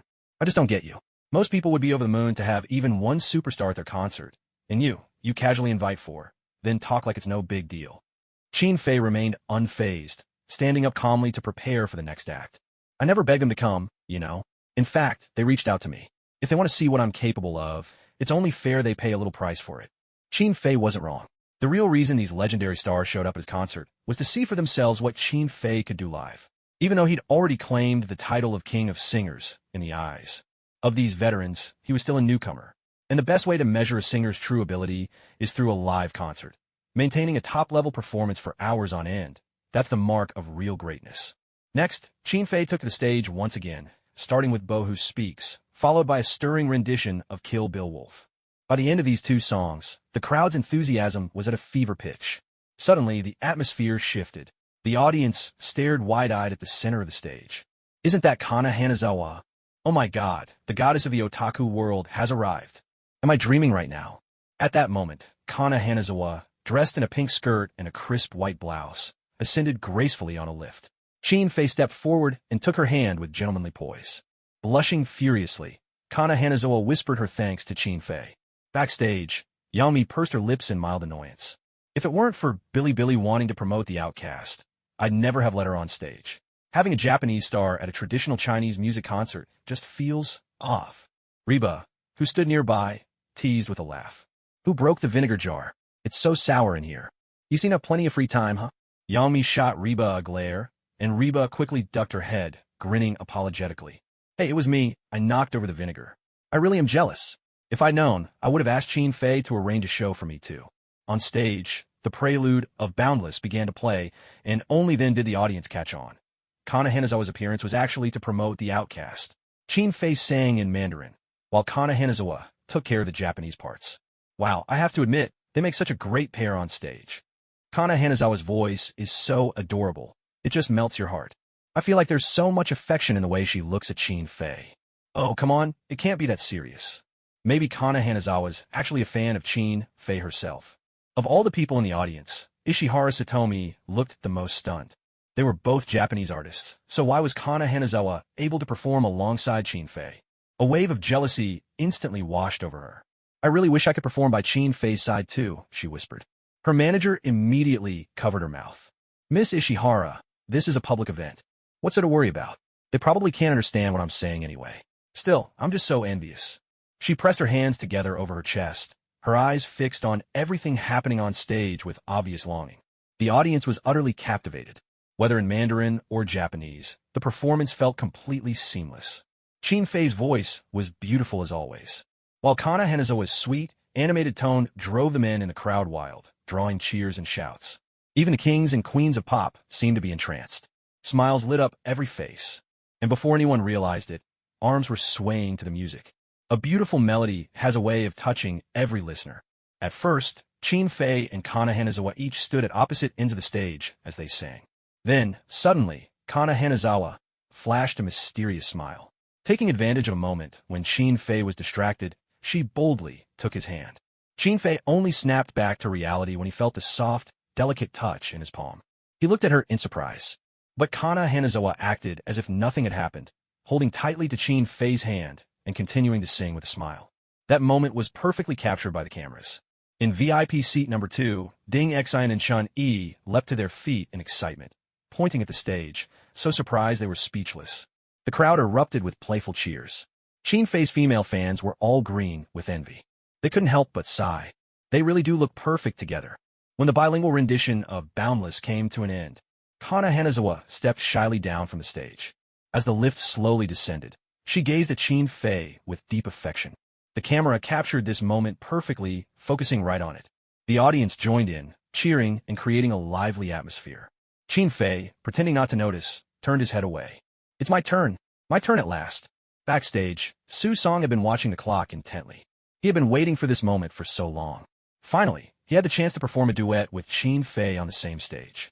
Although it was his own song, for Su Song, simply having this opportunity was deeply satisfying. All this time, he had never truly given up on the idea of studying under Qin Fei. The main reason was, after joining Jiaxing for so long, Qin Fei never seemed to have time to teach him what true traditional music was. Sometimes, Qin Fei would say a few vague words, then leave Su Song to puzzle it out on his own. Su Song believed this might be Qin Fei's way of testing him. No matter what, he was determined not to give up. That's why he had to seize this opportunity. To stand side by side with Qin Fei and sing the same song on the same stage was already the greatest honor Su Song could imagine. As Hua Zexiankai stepped off the lift, Su Song immediately hurried onto the stage, afraid that even a moment's hesitation might cause him to miss something important. This sudden entrance jolted Hua Zexiankai from her performance reverie. Only then did she realize her part was truly over. She looked up at the big screen backstage, reluctant to leave and lingering to watch. Thank you, Miss Hua Zexiankai. Yang mi aproachet, accompanied by a translator. She smiled warmly and offered her hand to Hua Zexiankai, shaking it politely. Tonight's performance was absolutely perfect. Both Qin Fei and I will remember it for a long, long time. The smile on Hua Zexiankai's face suddenly froze. She looked at Yang Mi and asked, May I ask, what is your relationship with Mr. Qin Fei? Oh, we're just friends. Of course, our relationship is, well, a little closer than ordinary friends. Yang Mi raised her brows slightly. Though she didn't spell it out, her words clearly carried a note of possessiveness. Hua Zexiankai bit her lip gently. I see. You miss Yang Mi, aren't you? I've seen your music videos. You're truly beautiful. She decided not to press the topic and gracefully change the subject. It's such an honor. The role I voice is also Feng Bao Bao. If there's ever a chance, I'd love to play the character myself. And of course, if Mr. Qin Fei has time, I'm sure you would agree, Miss Yang Mi. Hua Zexiankai smiled tenderly, appearing to be a harmless, gentle girl whose words and manner put people at ease. Yet Yang Mi didn't quite see her that way. She sensed that this girl might not be so easy to deal with. Still, after tonight, she would be heading back to Japan, and that was some comfort. As for the connection between Hua Zexiang and Qin Fei, after today, it's unlikely the two will have any further interaction. Because of this, Yang Mi didn't give it a second thought. Of course, if Qin Fei agrees, I have no objections. I'll respect his decision. Thank you so much, Miss Yang Mi. Yang Mi and Hua Zexiang exchanged a smile. To outsiders, it seemed as if these two, despite the language barrier, had already become friends. Only the translator present couldn't help but feel a chill run down their spine. Suddenly, music erupted on the stage. The cheers and screams of the audience rang out in response. At that moment, the instrumental of Qingming Rain filled the entire stage. I can't believe Qin Fei is actually singing Qingming Rain with Su Song. You have to admit, Su Song's got guts. Poor Su Song. He still hasn't managed to become Qin Fei's disciple. Can't Qin Fei show a little compassion? Well, if Qin Fei doesn't want to take on students, we can't force him, right? I honestly don't get what Su Song is thinking. Why sing his own song with Qin Fei? Isn't he just making things harder for himself? You don't get it. He's doing this to learn. Only when Qin Fei sings can he see where he falls short. So that's it. I never realized my idol Su Song could be so calculating. Becoming a disciple isn't easy. If you want to learn something, you have to be a little clever about it. Actually, the fact that Qin Fei agreed to a duet shows he's willing to teach Su Song a few tricks. On stage, Su Song and Qin Fei took turns singing. As the melodious music flowed, Su Song found himself unconsciously following Qin Fei's rhythm. At first, he didn't notice, but as the song went on, he suddenly felt an unprecedented difference. It was a feeling he'd never experienced before. So this is the difference between Qin Fei and me? Su Song found his answer. Qin Fei's ability to captivate his audience relied on his naturally gifted voice, his unique grasp of the lyrics, and his profound understanding of the song's mood and meaning. Even with the same song, Qin Fei's rendition was completely different from Su Song's own. Although Su Song sensed these subtle distinctions, he still couldn't fully grasp them. In reality, even if Qin Fei tried to explain these nuances, he might not be able to put them into words. All of this was thanks to the special ability the system had given him. Qin Fei wasn't classically trained in music. He simply sang by relying on his instincts. This, too, was why Qin Fei had hesitated to accept Su Song as his disciple. When Qingming reign came to an end, Su Song let out a deep breath on stage and gave Qin Fei a grateful embrace. The sudden gesture caught Qin Fei completely off guard. In front of so many people, being embraced by another man left Qin Fei feeling rather embarrassed. Thank you, teacher Qin Fei. Even though Qin Fei had not officially agreed to become his mentor, this didn't stop Su Song from respectfully addressing him as teacher. As this song drew to a close, it signaled that the entire concert was nearing its end. The audience below the stage was filled with both anticipation and a hint of regret. They were eager to see what kind of grand finale Qin Fei would deliver in the last moments. Yet they also felt that time had flown by far too quickly. Blink, and it was already the final song. Up on stage, the lights blazed brilliantly, and the audience reveled in this last celebration, cheering with all their might.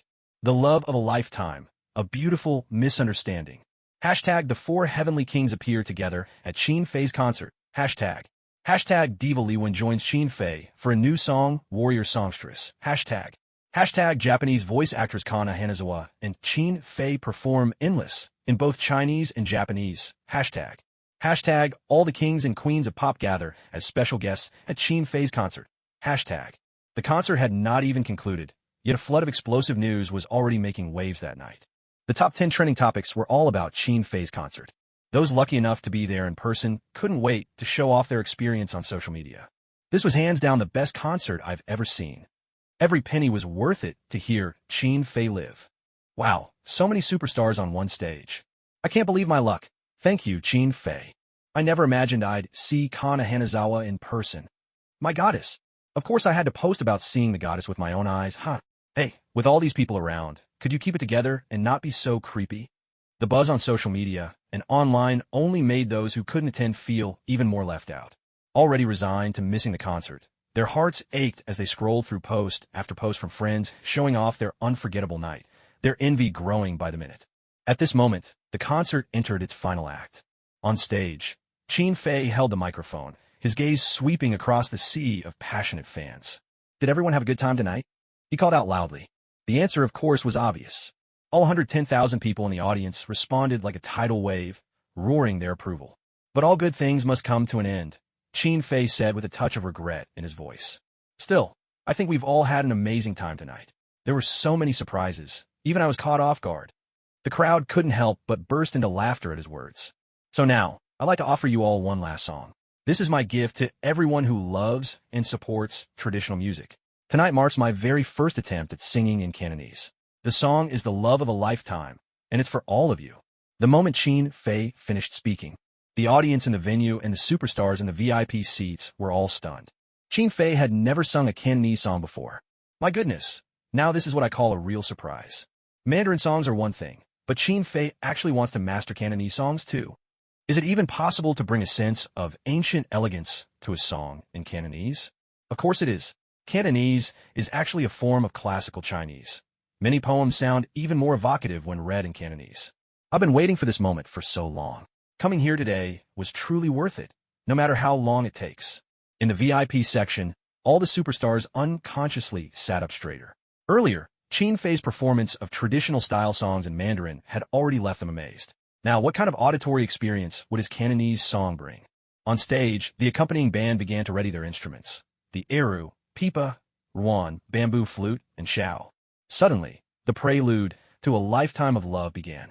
The eru led with a regal presence, while the pipa, bamboo flute, and shao played alongside it with the grace of loyal courtiers, and the ruan wove in and out as support. A poignant, heart-wrenching melody slowly filled the air. This is incredible. Lu Huang couldn't help but take a deep breath, his brows tightly knitted. Beside him, Zhang Shuyo listened with intense focus. It really is incredible. How could someone so young arrange music this brilliantly? He was utterly perplexed. Even top graduates from music conservatories couldn't compose so many beautiful and stylistically diverse pieces at this age. What's more, Qin Fei's range of musical styles varied dramatically from one song to the next. There's such a strong sense of mystery about him. If I hadn't witnessed it myself, I wouldn't believe that songs with such distinct styles could all come from a single person. For any singer, Being able to define and be recognized for just one musical style is no small feat. Take Lu Huang, Han Hong, or Zhang Xueyo themselves. After decades of hard work, they each only have 2 or 3 signature songs. But Qin Fei, almost every song he writes has its own unique style. Though many of his works feature traditional opera elements, each one is structured in its own distinctive way. Could he really be a god of music? Liwen couldn't help but wonder aloud. Those around her were also taken aback by the thought. Just then, Qin Fei began to sing on stage. Once upon a time, now, the past is gone and will not return. The moment Qin Fei opened his mouth, everyone had only one reaction: pure awe. His Cantonese pronunciation was flawless, and his tone and expression were as authentic as a native speaker from Guangdong. Zhang Xueyo and Andy Lau, both native Hong Kongers, were even more astonished. Even true Hong Kongers sometimes stumble over Cantonese lyrics, yet Qin Fei's rendition was nothing short of flawless. Stormy seas, love, and hate arise. In this world, it's hard to escape destiny. We meet, and yet can never truly draw near. Perhaps I should believe it's all fate. Within this song, Qin Fei's voice was steeped in sorrow and longing. Almost effortlessly, he quieted his audience, drawing them in to listen, until, unable to hold back, many found themselves moved to tears. In this world, the film A Chinese Odyssey does not exist. Yet, even without the movie's melancholy as context, Qin Fei's singing alone was enough to make hearts overflow with emotion and eyes brim with tears. My love, after we part, never to return again. Wordless, I sit alone, gazing beyond the mundane world. Though flowers may wither, they will bloom again. The love of a lifetime lingers just beyond the white clouds. Unconsciously, Qin Fei poured all the tenderness and pain of every love song he'd ever sung into this performance. In his mind, scenes from A Chinese Odyssey replayed. Zixia's deep love for Supreme Treasure. Supreme Treasure's love for Bai Jingjing, Bai Jingjing's devotion to Sun Wukong. In the end, Supreme Treasure fell for Zixia, yet was destined to become Sun Wukong, and lovers, in the end, passed each other by. Why is it that those who love each other are always doomed to part? That mournful, sorrowful feeling, loving but unable to possess, yet still unable to let go. Those who fall in love, those who chase after an unattainable someone, are they simply star-crossed, or is it fate itself that keeps them apart? What is meant to be will be. What is not should never be forced. There is boundless longing and endless yearning. The melody of the song was tender yet powerful. The lyrics, besides being heartfelt and delicate, carried a sense of lingering depth. The haunting tune and thought-provoking words intertwined, stirring the soul. The entire atmosphere of the venue was swept up in Qin Fei's singing, immersed in a wave of sorrow. Young women sobbed uncontrollably, remembering their own days of youth, the loves they missed from strangers to acquaintances, only to part ways in the end. Perhaps it would have been better never to have met at all. Qin Fei's soaring, passionate voice seemed to pour out all his emotion.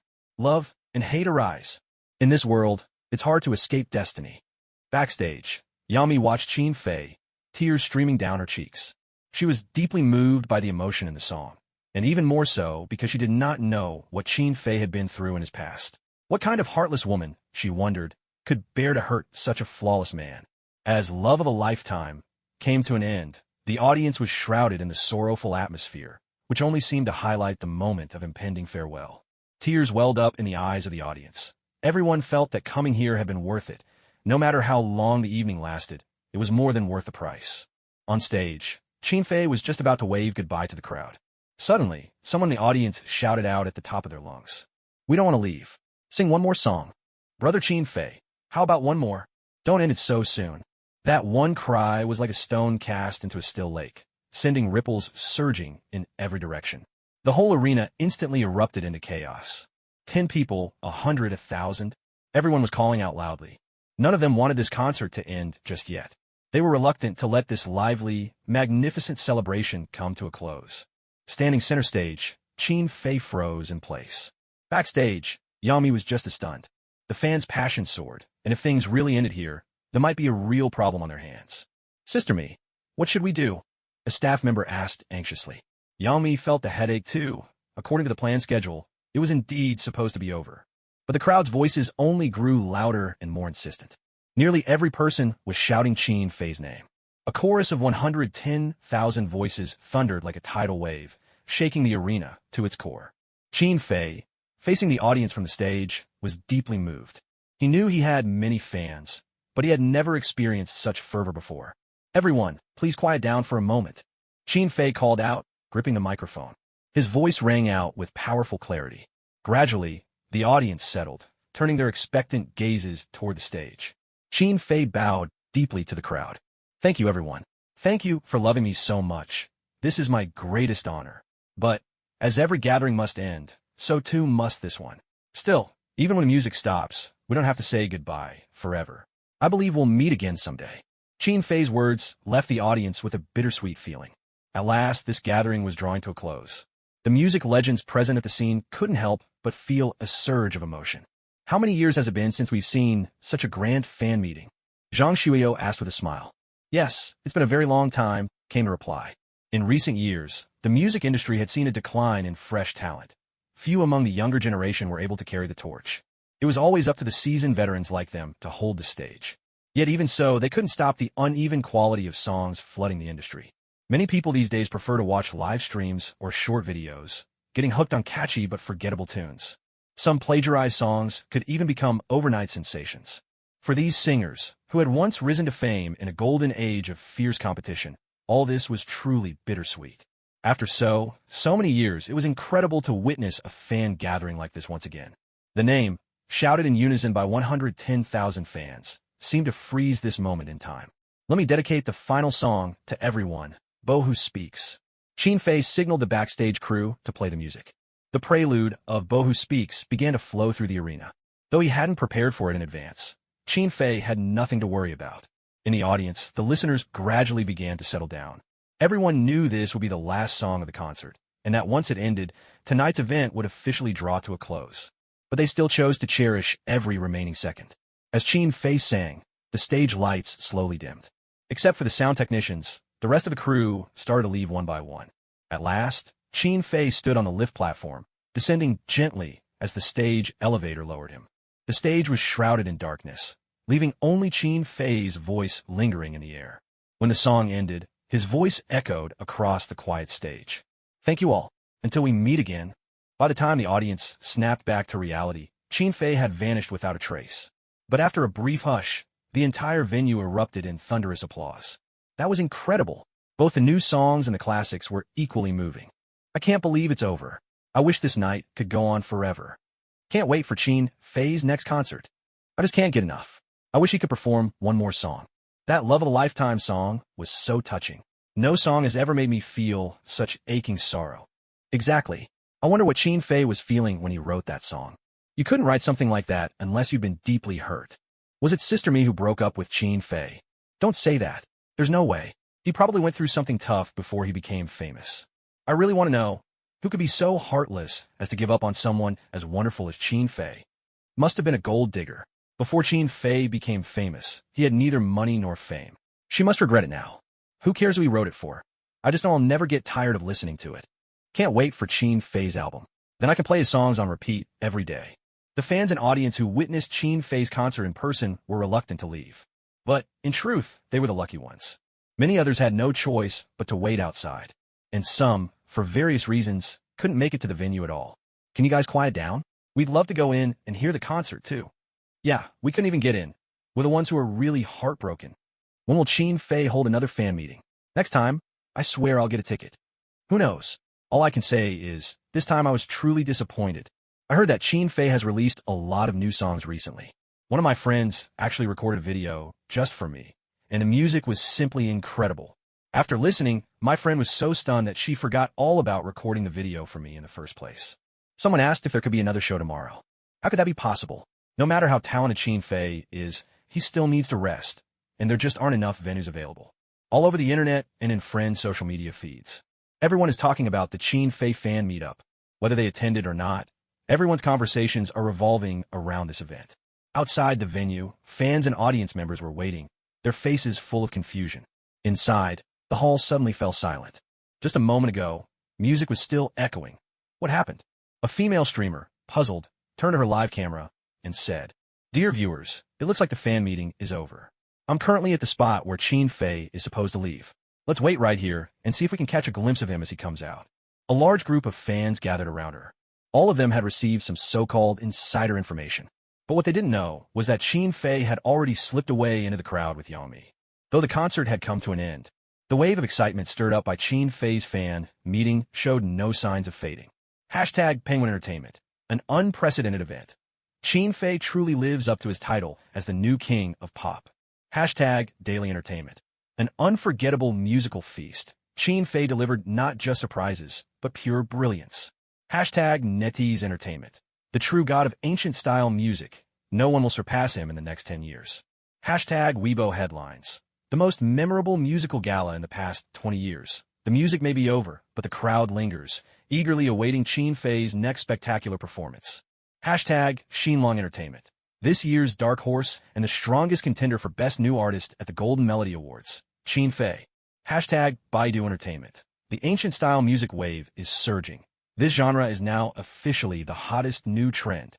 Qin Fei's concert is something I'll never forget for the rest of my life. It was absolutely breathtaking. I doubt I'll ever see another show this amazing. I heard that some of the biggest stars came to support him for free. That's nothing. I even heard some people bought their own tickets just to be there. This concert from Qin Fei was packed with surprises. Exactly. Who would have thought Hua Zixiang would show up too? Now that's what real star power looks like. Many netizens were fervently discussing the lineup of special guests at the fan meeting. For those who couldn't attend, this was all they could talk about. Meanwhile, the lucky ones who were there in person were still lost in the world of those unforgettable songs. The biggest gain from all of this wasn't the celebrity guests. It was actually Qin Fei's songs. That's right. Whether it was the opening song, The Splendor of Our Rivers and Mountains, or the finale, A Lifetime of Love, both were deeply moving. I wish I could have listened too. I didn't make it to the fan meeting, so I had no idea there were these two songs. All I can say is they were truly touching. I hope Qin Fei releases an album and includes all these songs. Qin Fei's fans were unaware that, while their discussions were heating up online, Qin Fei himself was browsing through their comments. An album? All right. How could I have forgotten? He already had a stockpile of more than a dozen songs. With the tremendous impact of this concert, it was indeed time to start planning his very first album. In fact, after the fan meeting ended, Qin Fei felt a bit dazed. Especially in the days following the concert, whether it was early morning, midday, or dusk, there were always superstar singers dropping by. Sometimes inviting him out for a meal, sometimes discussing musical ideas in his room, or making plans to meet again at someone else's fan gathering. Qin Fei realized he was growing accustomed to this life, basking in the spotlight of public attention. With tens of millions of fans rallying around him, he felt as though he'd become the brightest star among them all. Yet, Qin Fei never lost sight of his original intention. Although everything had started because of the system's missions, he now saw it as his own pursuit, to promote traditional Chinese culture through music. Qin Fei made a pivotal decision to release a new album soon and aim for this year's Golden Melody Awards. Despite his massive fan base and his recent crowning as the king of singers on the show I Am a Singer, these achievements still didn't feel like enough. What he truly needed was recognition from the Golden Melody Awards. That would be the real proof of his talent. Just then, Yang Mi, who was peeling an orange for Qin Fei, was startled by the sudden spark in his eyes. What's going on? Yang Mi asked, Bouzlet. Qin Fei smiled, then suddenly reached out and grabbed Yang Mi's soft arm. Yang Mi was so startled that a shy blush immediately crept across her cheeks. What are you doing? Sister Mi, let's make an album together. Yang Mi started at Qin Fei, dumbfounded. You mean that? Yeah. Qin Fei nodded earnestly. He felt the timing was just right. If he acted now, maybe he could even sweep half the awards at this year's Golden Melody Awards. The more he thought about it, the more excited he became. Of course, claiming half the awards was a bit of an exaggeration, but he was absolutely determined to win the Best New Artist. Hearing this, Yang Mi couldn't help but burst out laughing. Silly boy, do you really think I hadn't thought of that? Don't worry, I've already started making arrangements. Qin Fei raised his eyebrows in surprise and curiosity. Yang Mi let out a soft, triumphant laugh and said, long before your fan meeting began, I'd already started making preparations. Now that your popularity is on the rise, this is the perfect time to launch your first album. However, I think all the songs and music videos should be completely re-recorded. Qin Fei hadn't expected Yang Mi to be so far-sighted. She had planned everything out a long time ago. I've always kept your matters close to my heart, she added. Thank you, Sister Mi, Qin Fei said sincerely. In this world, the one person he truly owed his gratitude to was Yang Mi. It might have been luck or coincidence, but if he hadn't met her, he might never have achieved what he had today. Yang Mi gave a satisfied little hum, tapped Qin Fei lightly on the forehead with her slender finger, and smiled. All right, I get it. Take these 2 days to rest up. Once we start working on the album, you're going to be busy. But at the time, Qin Fei couldn't have imagined just how busy she meant. Over the next 2 days, Qin Fei had almost no time except to eat and sleep. Every minute was packed, as they had to rush to produce a high-quality album in a very short period. While Qin Fei was busy recording, 2 pieces of explosive news suddenly broke online, catching everyone off guard. 1. Hashtag mainland music godfather Lu Huang announces his retirement from the frontline and joins Jiaxing Entertainment as music advisor. Hashtag. 2. Hashtag the king returns. Wang Xiao makes his comeback, signing with Jiaxing Entertainment. Hashtag. Both headlines were tied to Jiaxing Entertainment. One announcing retirement, the other a triumphant return, each closely entwined with the company. What's going on? Has Jiaxing Entertainment really become this influential? Wang Xiao is making a comeback, and he signed with Jiaxing? He's been out of the spotlight for almost 20 years. I remember he once attended Qin Fei's concert. Speaking of Qin Fei, he really does remind me of the Wang Xiao of yesteryear. Maybe even more talented. This is truly unexpected. Yang Mi had kept all of this secret from Qin Fei. He only learned about it when the news broke online. He was utterly stunned. With such weight on his shoulders, Qin Fei realized this was just the beginning. You managed to sign both teacher Lu Huang and Wang Xiao. Qin Fei stared at the 2 contracts in front of him, hardly able to believe his eyes. Lu Huang had already joined the national team and owned his own company and studio. Yet, he chose to come to Jiaxing Entertainment as a consultant. And then there was Wang Xiao. When he withdrew from the music scene back then, no one imagined he would ever make a comeback. That accident had dealt Wang Xiao a crushing blow, and everyone believed he would never set foot in the industry again.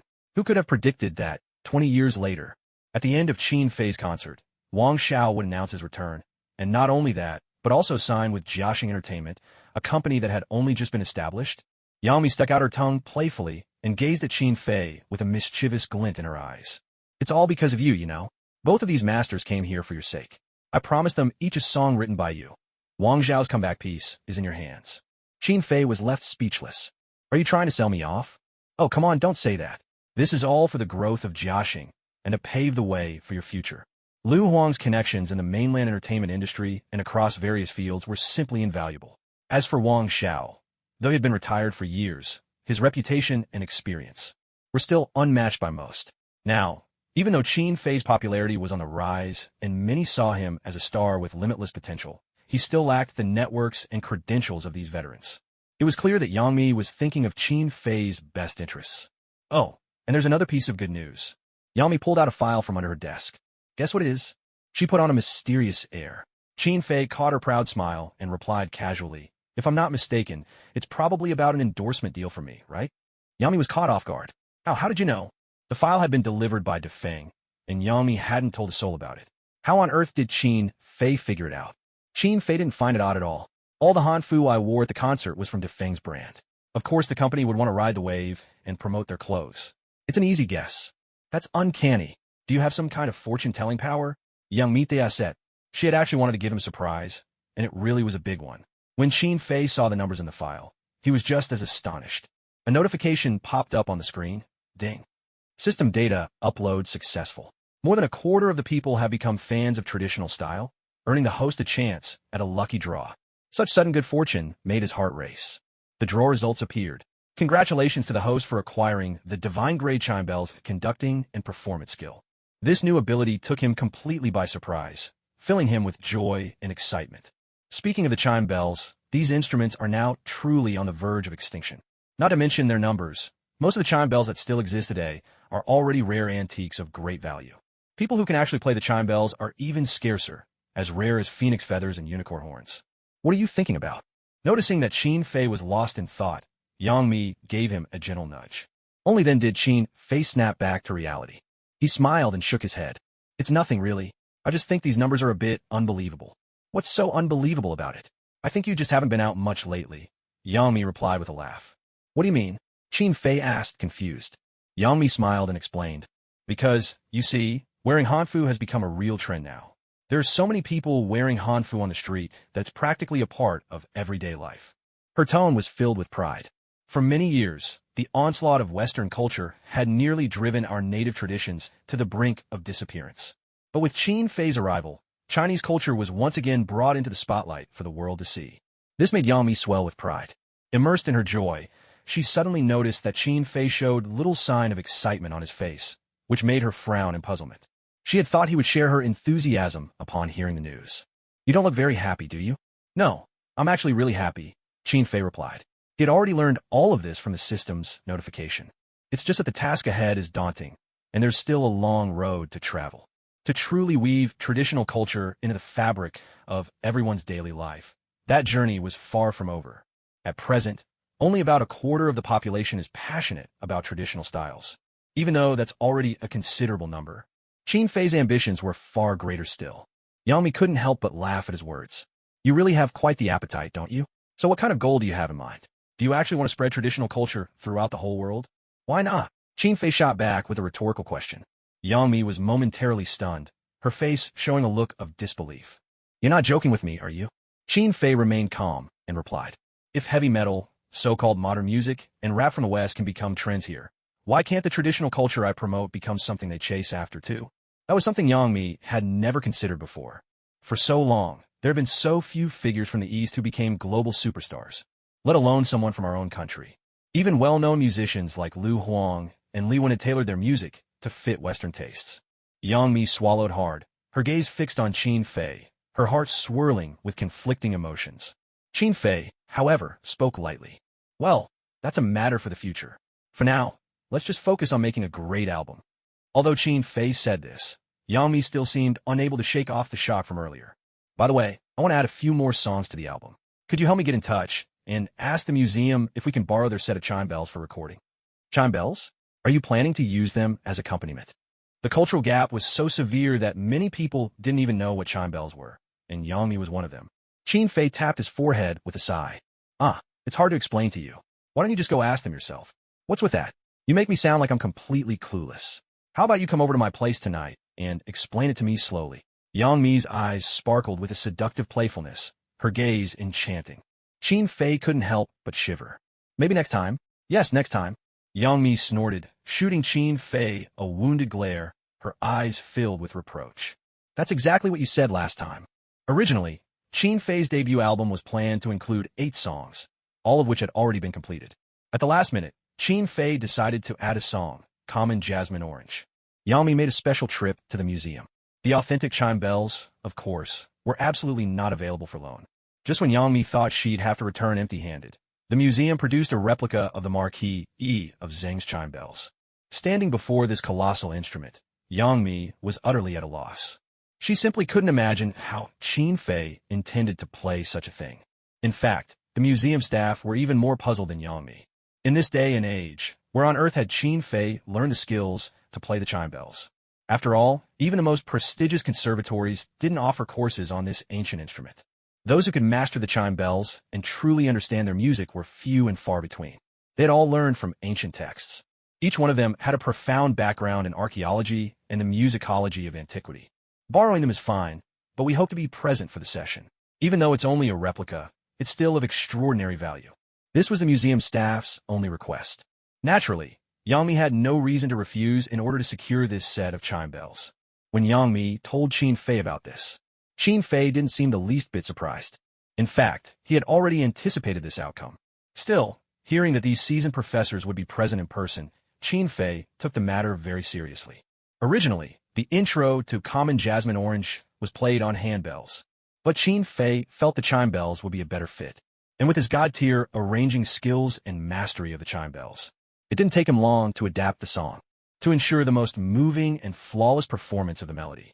Yummy spotted no expense.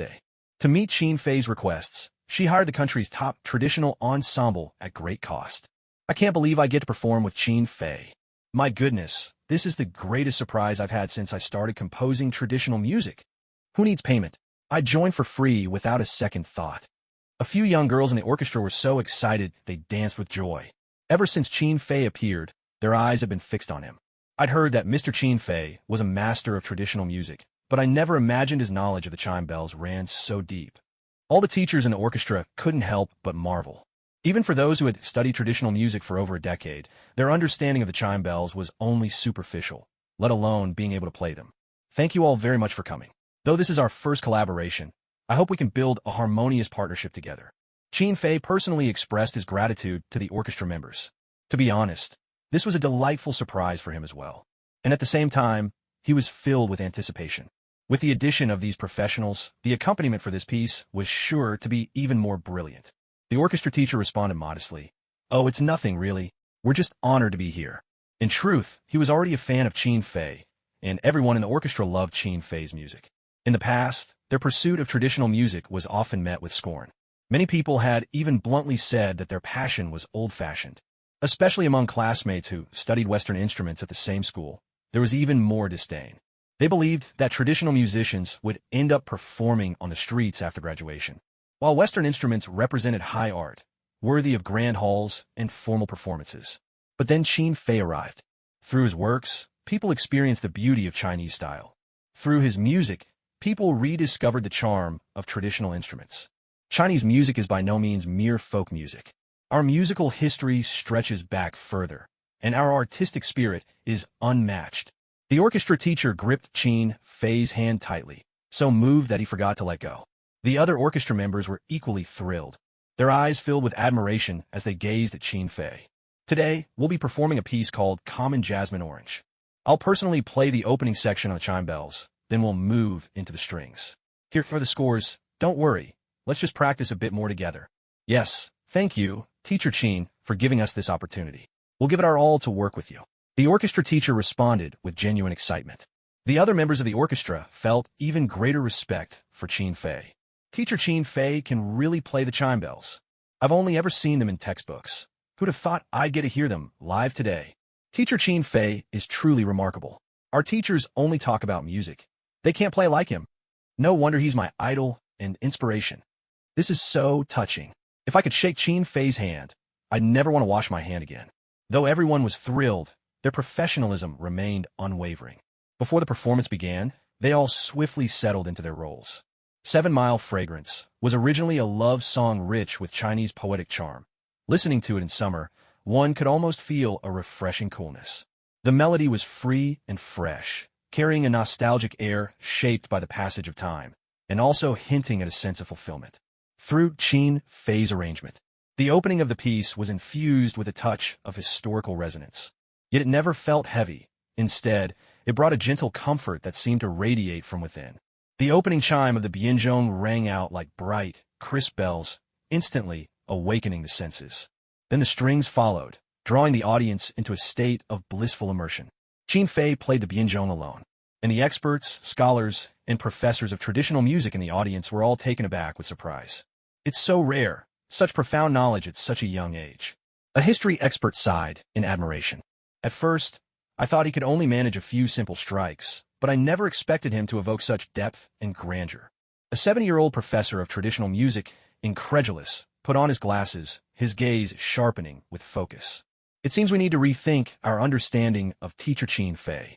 If the student of the 65-year-old professor were present at that moment, they might have been utterly stunned.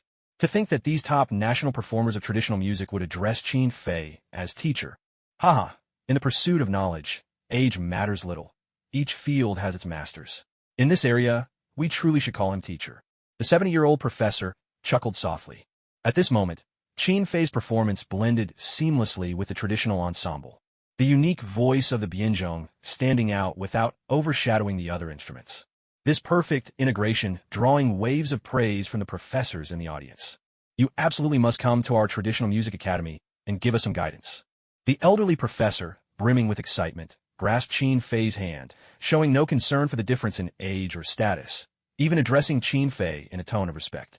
Though the professor didn't mind, Qin Fei responded with polite humility. After all, if others thought he was disrespectful to his elders, he would surely be criticized for lacking respect and care. I am but a young man with much to learn, and I hope to benefit from the wisdom of all my seniors. Qin Fei replied with a calm smile, his tone steady and respectful. This only delighted the professors further. Their grins stretched from ear to ear.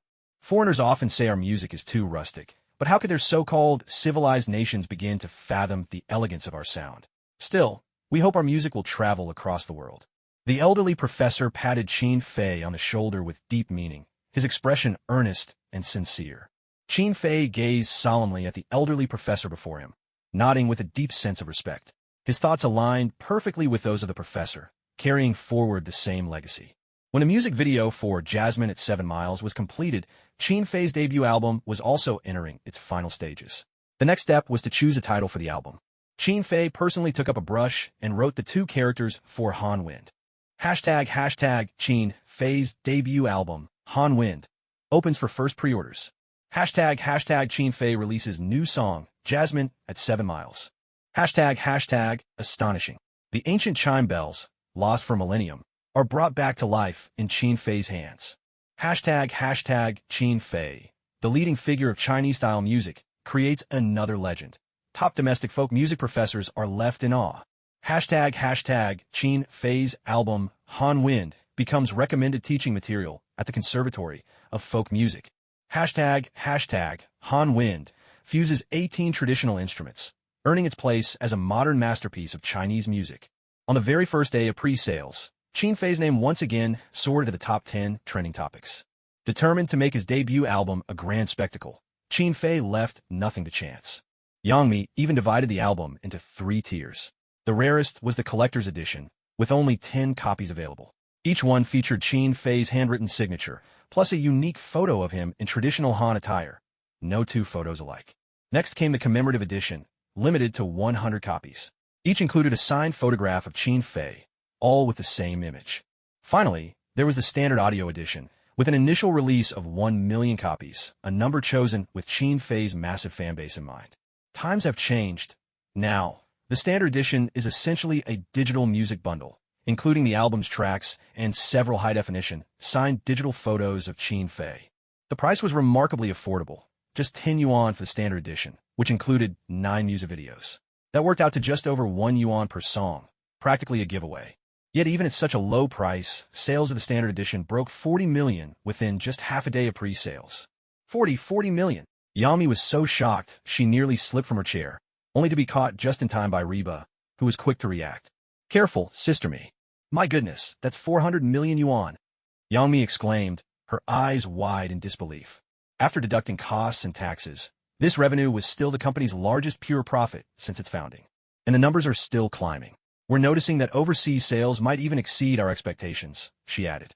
They always knew Qin Fei had an enormous fan base. Still, in today's world, rampant online piracy meant many people didn't care about copyright. Often, the moment a new album dropped in the morning, pirated download links would flood the internet by afternoon, an unavoidable reality. Yet who could have imagined that in just one morning, the album would sell 40 million copies? At this moment, even Qin Fei couldn't help but swallow hard. 400 million yuan had always been an astronomical figure, utterly out of his reach. Even someone as calm and composed as him couldn't help but feel a surge of excitement. Online, discussions about Qin Fei's album were heating up. A true labor of love. Every one of the 10 songs is meticulously crafted. Both the music and the music videos are top-notch. Each song comes with a set of Hanfu costumes. This is way better value than a concert. How on earth are you all so fast? I couldn't get my hands on the collector's edition at all. There are only 10 copies, and each one is just a few thousand yuan. How can anyone manage to grab one? I got the commemorative edition. Now I'm buying the regular one too. This is amazing. Even if I have to scrimp and save next month, I'm getting the commemorative edition. Qin Fei, I love you. In Shanghai, at Ding Xian's home, a crystal glass flew from Ding Xian's hand and arced through the air, smashing against the wall. What happened to the promised 5G network? Why can't I even buy an album? Ding Xian had stared at her screen for a full half hour, waiting for the perfect moment to make her purchase. But just as she was about to act, the system flashed, sold out. Ding Xian, who had her heart set on the collector's edition, nearly broke down. When she saw the messages popping up in the group chat, tears welled up in her eyes. I want to buy the collector's edition, 50,000 yuan. She immediately posted this message online and in the group chat, setting off a frenzy. What's going on? Even the president didn't manage to get the collector's edition. The president is definitely furious, offering 50,000 in one go. That's 10 times the price. President, it's not that I don't want to sell. Honestly, I want it for myself too. I'm sorry. This is a collector's edition, after all. I really can't bear to let it go. Collector's items aren't something you can buy just because you want to. Anyway, igot mina. Far away in the capital, Chen Yi boasted with pride, even sharing a screenshot of her successful purchase in the group chat. Seeing this, Ding Xian could only grit her teeth in frustration, her jaw clenched in envy. Don't cry, little Ding Xin. Sister Yangmi has a surprise for you. Suddenly, Yangmi spoke up in the group, and the chat fell silent. To thank our little Ding Xin for all her hard work over the past 6 months, I prepared a special gift for you. A duo-signed photo, freshly autographed by Qin Fei himself. With this, Yangmi attached a photo of Qin Fei signing in person. The group immediately exploded with envy and admiration. Ding Xin covered her mouth in excitement, tears shimmering in her eyes. Thank you, Qin Fei. Qin Fei, I love you. She was so overwhelmed that she fumbled her words before finally sending the message. Yangmi was left a bit speechless. Wasn't she the one who deserved the thanks? After all, she'd been the one who couldn't bear to see Ding Xin upset and had asked Qin Fei to prepare the gift at the last minute. Who would have thought that Ding Xin would actually go and thank Qin Fei? She really can't tell good from bad. So she immediately turned her anger toward Qin Fei. Qin Fei could do nothing but pinch the bridge of his nose, silently thinking to himself, what does this have to do with me? Qin Fei's debut album wasn't forgotten with time. On the contrary, it grew ever more popular. There just aren't enough songs. How could 9 tracks be enough? Can't we have a few more? Come on, Qin Fei, you can do it. That song, 7 Mile Fragrance, is truly a masterpiece. So, bianzhong is actually a musical instrument? I always thought it was just a bell. There are so few people in the world who can play the bianzhong, and to think Qin Fei, at his young age, can play it too. I could put this whole album on repeat and still not get enough. We urgently demand a re-release of the physical album. No more digital versions. Countless fans left messages under Jiaxing's official Weibo, with tens of thousands each day pleading for another batch of physical albums. This left other singers both surprised and inevitably a little jealous. In this era of digital music, physical albums have long faded away. Even the most popular stars don't dare to release physical albums lightly, since they risk losing everything. After all, piracy is rampant online, and with high prices for physical copies, people who are used to free downloads simply aren't willing to pay for a CD that's of little practical use. And yet, Qin Fei managed to pull it off. Sales of his digital album soared to 75 million, almost matching his total number of fans. What does that mean? It means that Qin Fei's 70 million fans are real, and their love isn't just for his looks. They truly appreciate his music. The second batch of physical albums hit the market soon after, but no sooner had they gone online than 20,000 copies were snatched up in under a minute. Many fans and netizens stared in frustration at the grayed out purchase button, anxious and annoyed, so they rushed back to Jiaxing's Weibo to demand another release of physical albums. This left Yangmi both delighted and a bit helpless. We demand more songs from Qin Fei. That's right, not asking too much, just 1 new song a day, please. You all must be crazy. Do you think Qin Fei is a singing machine? Either way, it's just never enough. There aren't enough Qin Fei songs to go around. Why aren't, do you know? And when will the moon be bright on this album? I heard those 2 songs were bought out by Queen, so they couldn't be included. Queen? If it's not Qin Fei singing them, those songs are bound to be ruined. Qin Fei had long expected the phenomenal sales of his first album. Those 9 songs alone were enough to send the entire music industry into a frenzy. What he hadn't anticipated, however, was that things would develop far beyond his expectations. In Japan, Kagami, who had a deep passion for studying ancient Chinese culture, happened to hear about the news while chatting with his Japanese friends. The last time Qin Fei's music video for Boundless, his collaboration with Yangmi, made his way to Japan, Kagami became intensely interested in Qin Fei, who was hailed as the god of traditional Chinese music. When Kagami learned that Qin Fei had released a new album, he didn't hesitate for a second. He immediately asked a friend to buy him a commemorative coin edition of the physical album. The very first track on the album was 7 Miles of Fragrance. In the video, Qin Fei, dressed in ancient attire and wearing a solemn expression, stood before a majestic set of chime bells, striking them one by one with careful deliberation. Each bronze bell, varying in size, rang out with its own distinct tone, evoking a profound sense of history as if the music itself had traveled through the ages. Kagami found himself irresistibly drawn into this enchanting melody. Outside the window, little sparrows chirped and hopped along the power lines. There really is a sense of summer in the air, just as you said. With a pencil in hand, I absent-mindedly doodle on the paper again and again. I want to capture in a few lines just who you are in my heart. Although many of the lyrics were difficult for him to fully understand, Kagami, with his deep affection for Chinese culture, could still grasp some of the meaning. Most importantly, the melody of the song moved him in a way he could not resist. This music is truly exquisite. Is this what they call traditional Chinese style? He couldn't help but exclaim, utterly captivated. He sat there, excitement shining in his eyes. I always knew there was such powerful allure in Chinese culture. It may have been overlooked before, but now they're starting to value it once more. For Kagami, who had dedicated himself to researching Chinese culture, this was a moment of profound excitement. He had yearned for Chinese culture for a long, long time. These clothes, compared to our kimono, they're even more beautiful. He began enthusiastically promoting Chinese culture on Japanese social media. Meanwhile, Qin Fei and Yang Mi were completely unaware of these developments. Ever since the music video for Boundless made its way into Japan, they had quietly gained a significant fan following there. Even more influential were two devoted superfans, Kana Hanazawa and Satomi Ishihara. Not only did they follow Qin Fei's work themselves, they also encouraged their own fans to support him as well. So, Qin Fei's album has already been released. Can we get a copy? Satomi Ishihara immediately asked her assistant upon hearing the news. But her assistant could only shake her head with a troubled expression. We can only buy it in China, or ask our Chinese friends to help us get one. There's simply no way to buy it here. There was unmistakable helplessness in her voice. If possible, she really wanted to get her hands on one as well. Let's ask as friend for help then. We don't need many, just 3 copies will do. But, Ishihara-chan, even within, it's nearly impossible to buy a physical album. Most of them are digital releases. How could this happen? Ishihara Satomi instantly deflated, her excitement draining away. Everyone knew the world was connected online long ago, yet seemed to be living in its own offline version. If they wanted to buy S digital album, they had to go directly to, maybe we could ask Miss Hanazawa? She's pretty well connected with the S Bilibili website. Maybe she could help us out. Before her assistant had finished speaking, Ishihara Satomi suddenly pouted, her lips forming an unmistakable sign of annoyance. She still hadn't gotten over what happened at the last concert.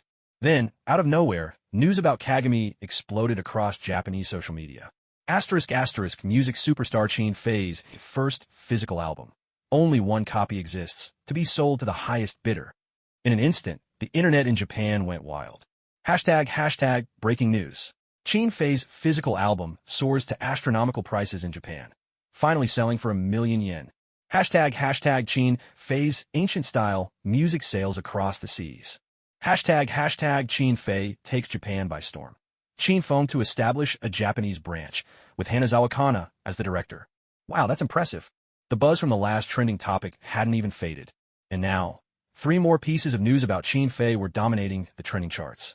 This time, Qin Fei made it to the hot list because his music had crossed the sea and found its way to Japan. They always say our songs are just covers of Japanese music. But who would have guessed they love Qin Fei's songs so much? Looks like the Japanese are living pretty well. After all, they know how to appreciate real art.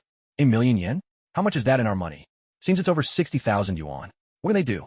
They can't buy it anywhere else. Brother Qin Fei is amazing. This is just the beginning. One day, his music will sweep the globe. I used to think foreign songs were always better, but now I realize our own cultural music has an endless charm. It's all thanks to Qin Fei. If it weren't for him, this wave of interest would never have started. Could it be that Qin Fei was sent by heaven itself to save our music industry?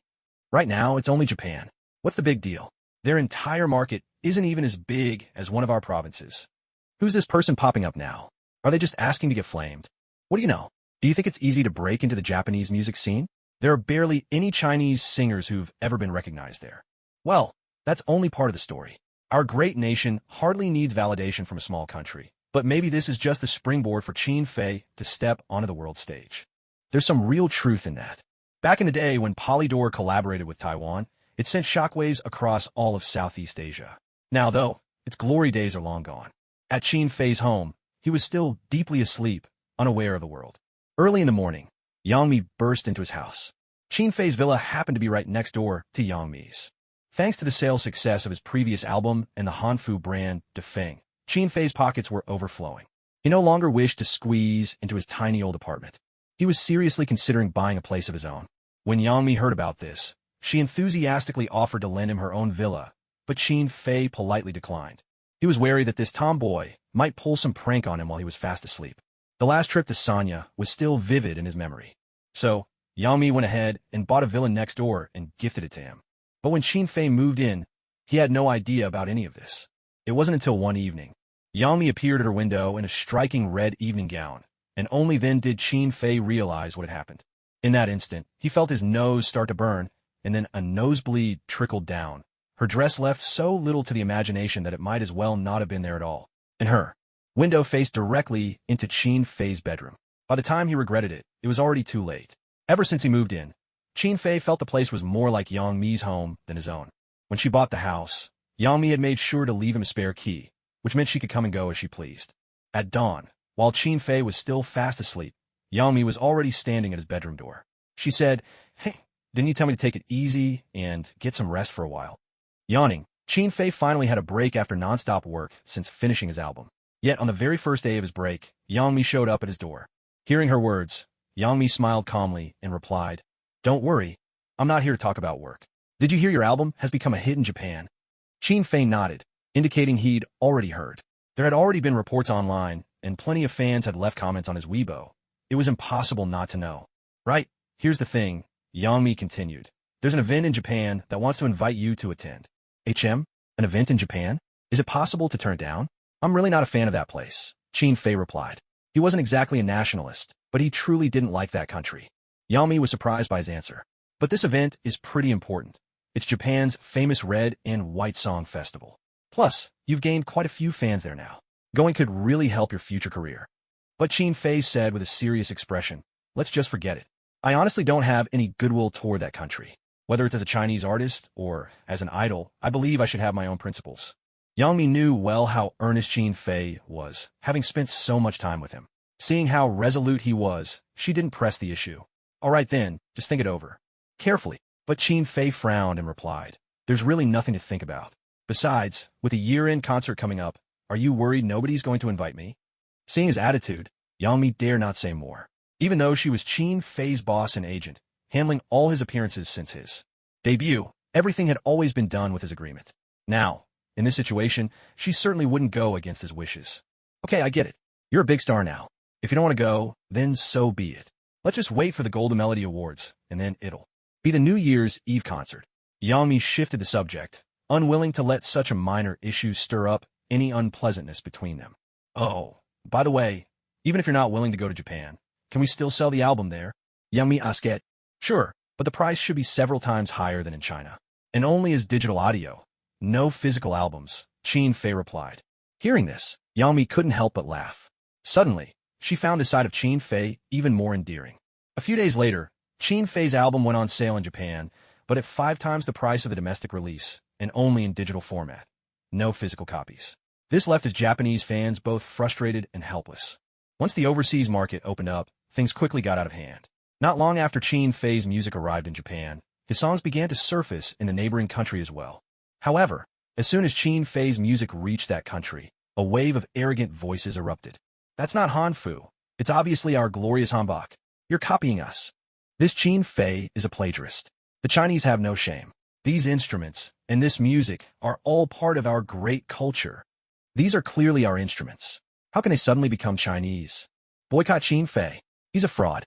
The Chinese are stealing our cultural heritage."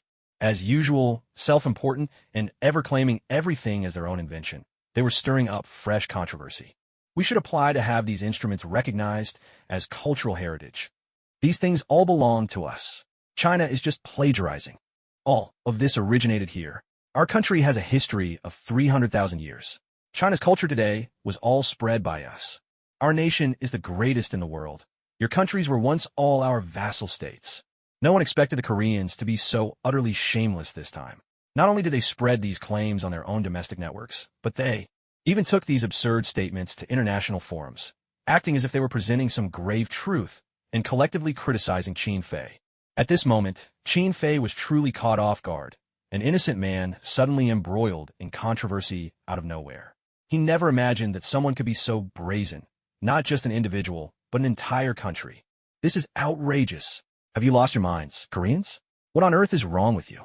That very day, some overseas Chinese simply couldn't bear to listen any longer. "I don't even know who Qin Fei is, but you have a nerve to claim Hanfu is Korean clothing? That's just ridiculous. I am honestly stunned. Where does your confidence even come from? Our great China has a 5,000-year-old civilization. How could we ever have been your lackeys? Your old writing system was Chinese characters. You don't even have your own history. Can't you show a little self-respect?" These boastful words from the Koreans only circulated abroad. People at home had no idea that Koreans would say such nauseating things. But as soon as this news made its way back to China, it instantly caused an uproar. What's going on in this world? Have Koreans become completely delusional? That's right.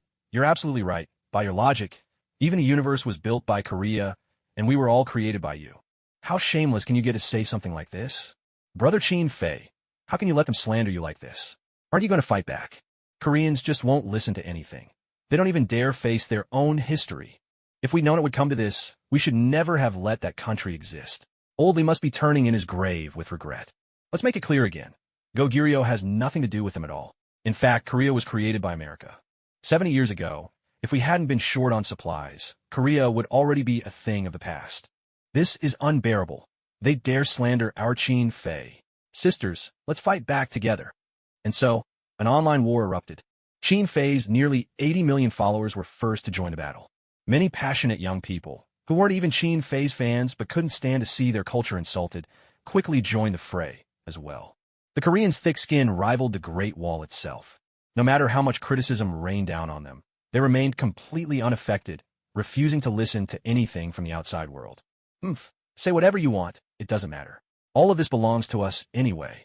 Look, even Chin Fei himself hasn't responded. He must be guilty, that's why he's hiding. Everything is ours, including this entire world. Our Bangzi nation is the #1 superpower in the world. The rest of you are just little brothers. Later, the people of Bangzi nation acted as if possessed, spouting one absurd claim after another. Naturally, many found this unbearable, especially Chin Fei himself. He was not a man easily provoked, but when angered, he was far scarier than any hothead.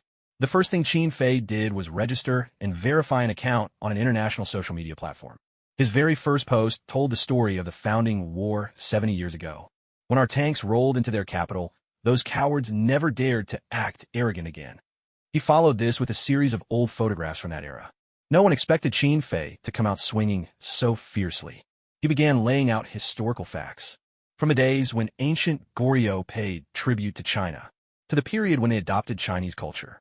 Step by step, he exposed the lies of the Bangzi nation. That's impossible. All of this is fake. That's right, it's all lies. You've all been deceived. This whole world is an illusion, and we refuse to recognize it. We didn't lose back then. It was just a draw. Yet, despite everything, a sizable number of Bangzi people stubbornly refused to accept the truth. They clung to their delusions, until a scholar from their so-called parent country stepped forward. I never imagined there could be such ignorance in this world. But in a way, I should thank you, because you've led me to discover a miracle. This scholar was a world-renowned expert in ancient culture and history, a leading authority in his field. His statements were puzzling to many.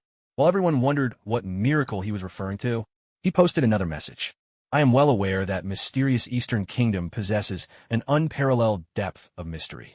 Its culture is endlessly captivating, and its music enchanting.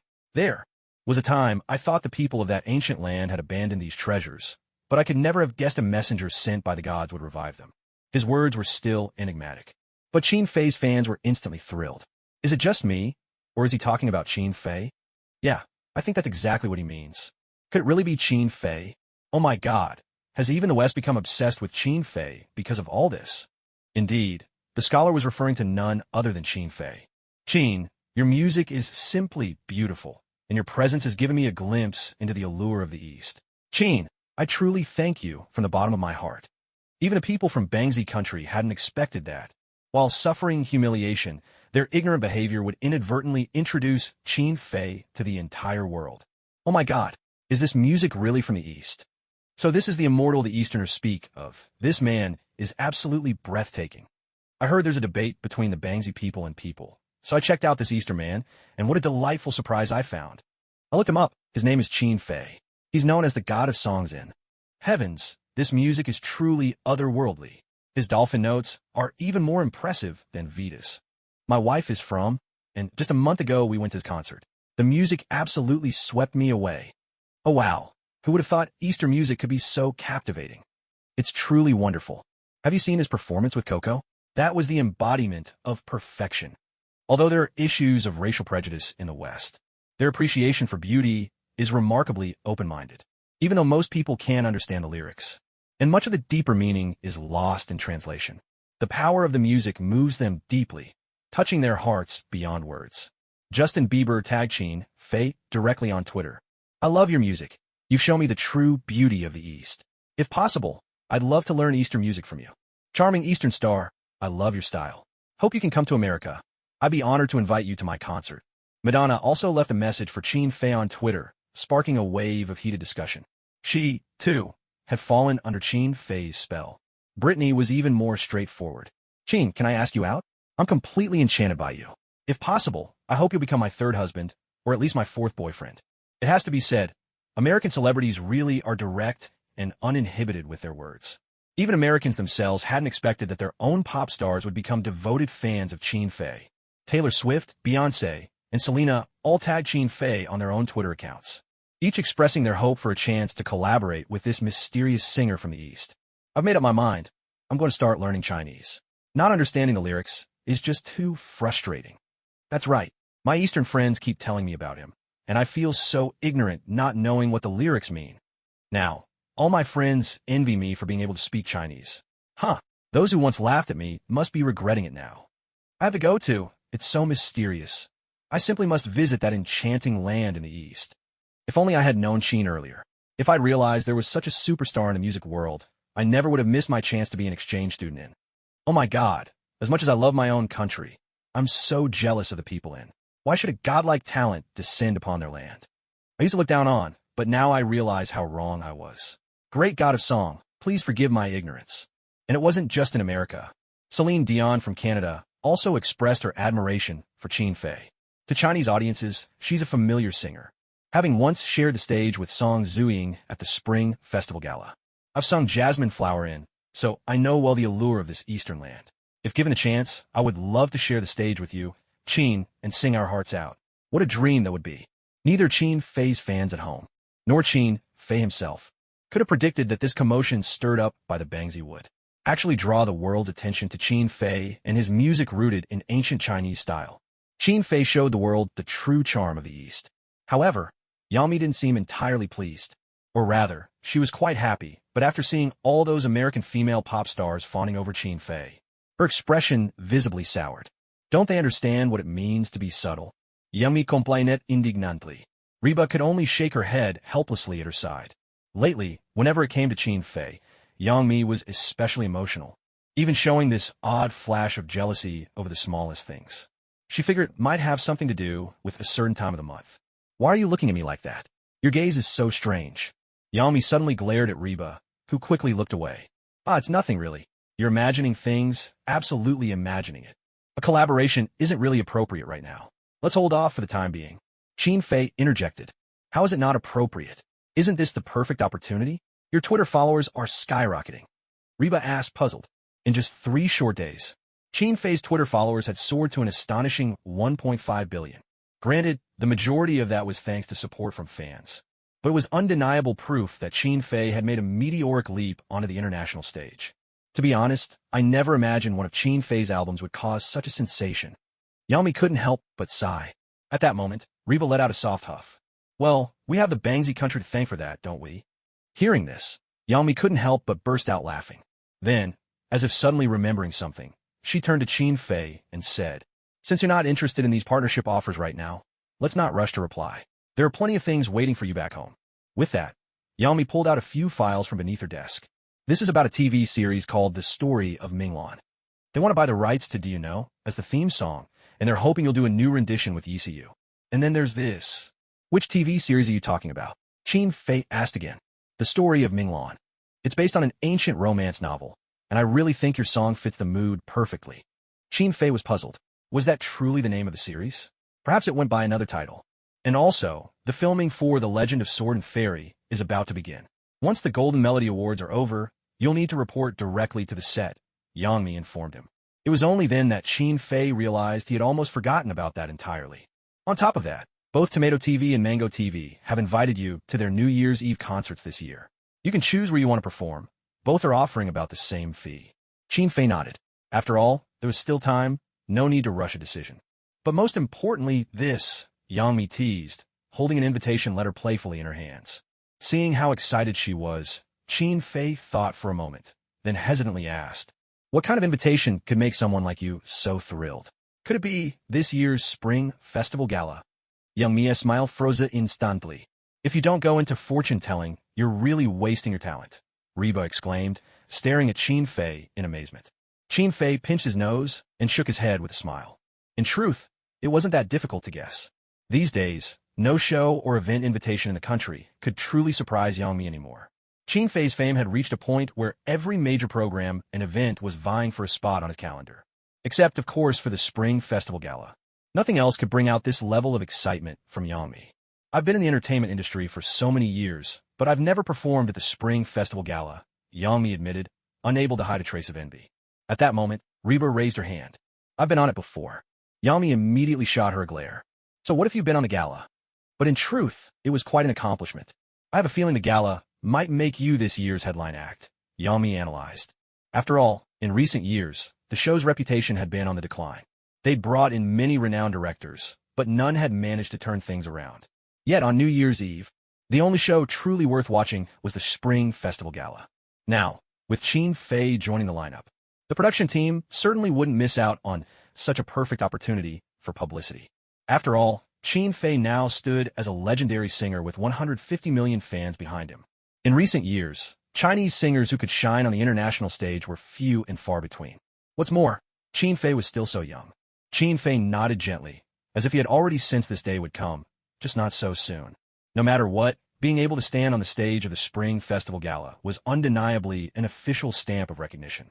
But before the announcement was made public, everything had to remain confidential. Yet, elsewhere, another grand event had already made Qin Fei's invitation list public. Hashtag the 30th Golden Melody Awards opening ceremony launches. Guest list announced. Hashtag Qin Fei nominated for Best New Artist at the 30th Golden Melody Awards. Hashtag surprise. The 30th Golden Melody Awards introduce a brand new category, the Traditional Style Award. Hashtag reports.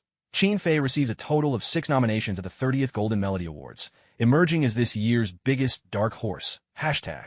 The Golden Melody Awards are considered the highest honor in the Chinese music world. In the guest list for this 30th edition, Qin Fei's name stood out prominently in the first row, 5th position.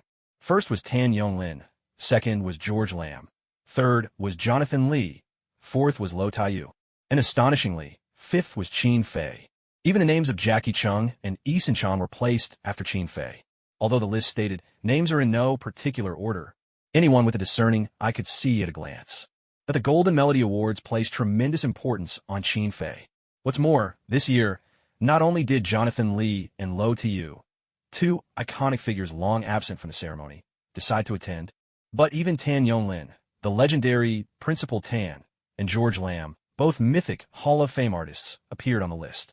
This year's Golden Melody Awards are going to be out of this world. Jonathan Lee and Lo Taiyu haven't attended the Golden Melody Awards in years. They're probably just special guests, right? Surely, they're not competing with new songs? No way, no way. If that were the case, those 4 alone could sweep all the awards. But there's a new category, the Traditional Style Award. That must be tailor-made for Qin Fei. Who in the world could outshine him in that genre? So, are you saying the top 5 on the list are going to take home all the prizes this year? I think Principal Tan, George Lam, Lo Taiyu, and Jonathan Lee are just here as honored guests. It's unlikely they aim to win anything. The Golden Melody Awards may be the highest honor in the Chinese music industry, but for those 4 legends, it's nothing new. In the past, winners of the Golden Melody Awards were usually either from Taiwan or Hong Kong. Singers from the mainland mostly just made it to the shortlist.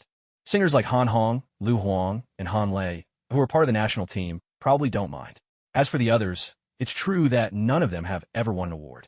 There are quite a lot of nominees this time. Hua Qinyu, Su Song, Xue Zhiqian, and Mao Bai have all made the list. Hey, I think you're forgetting someone important up there.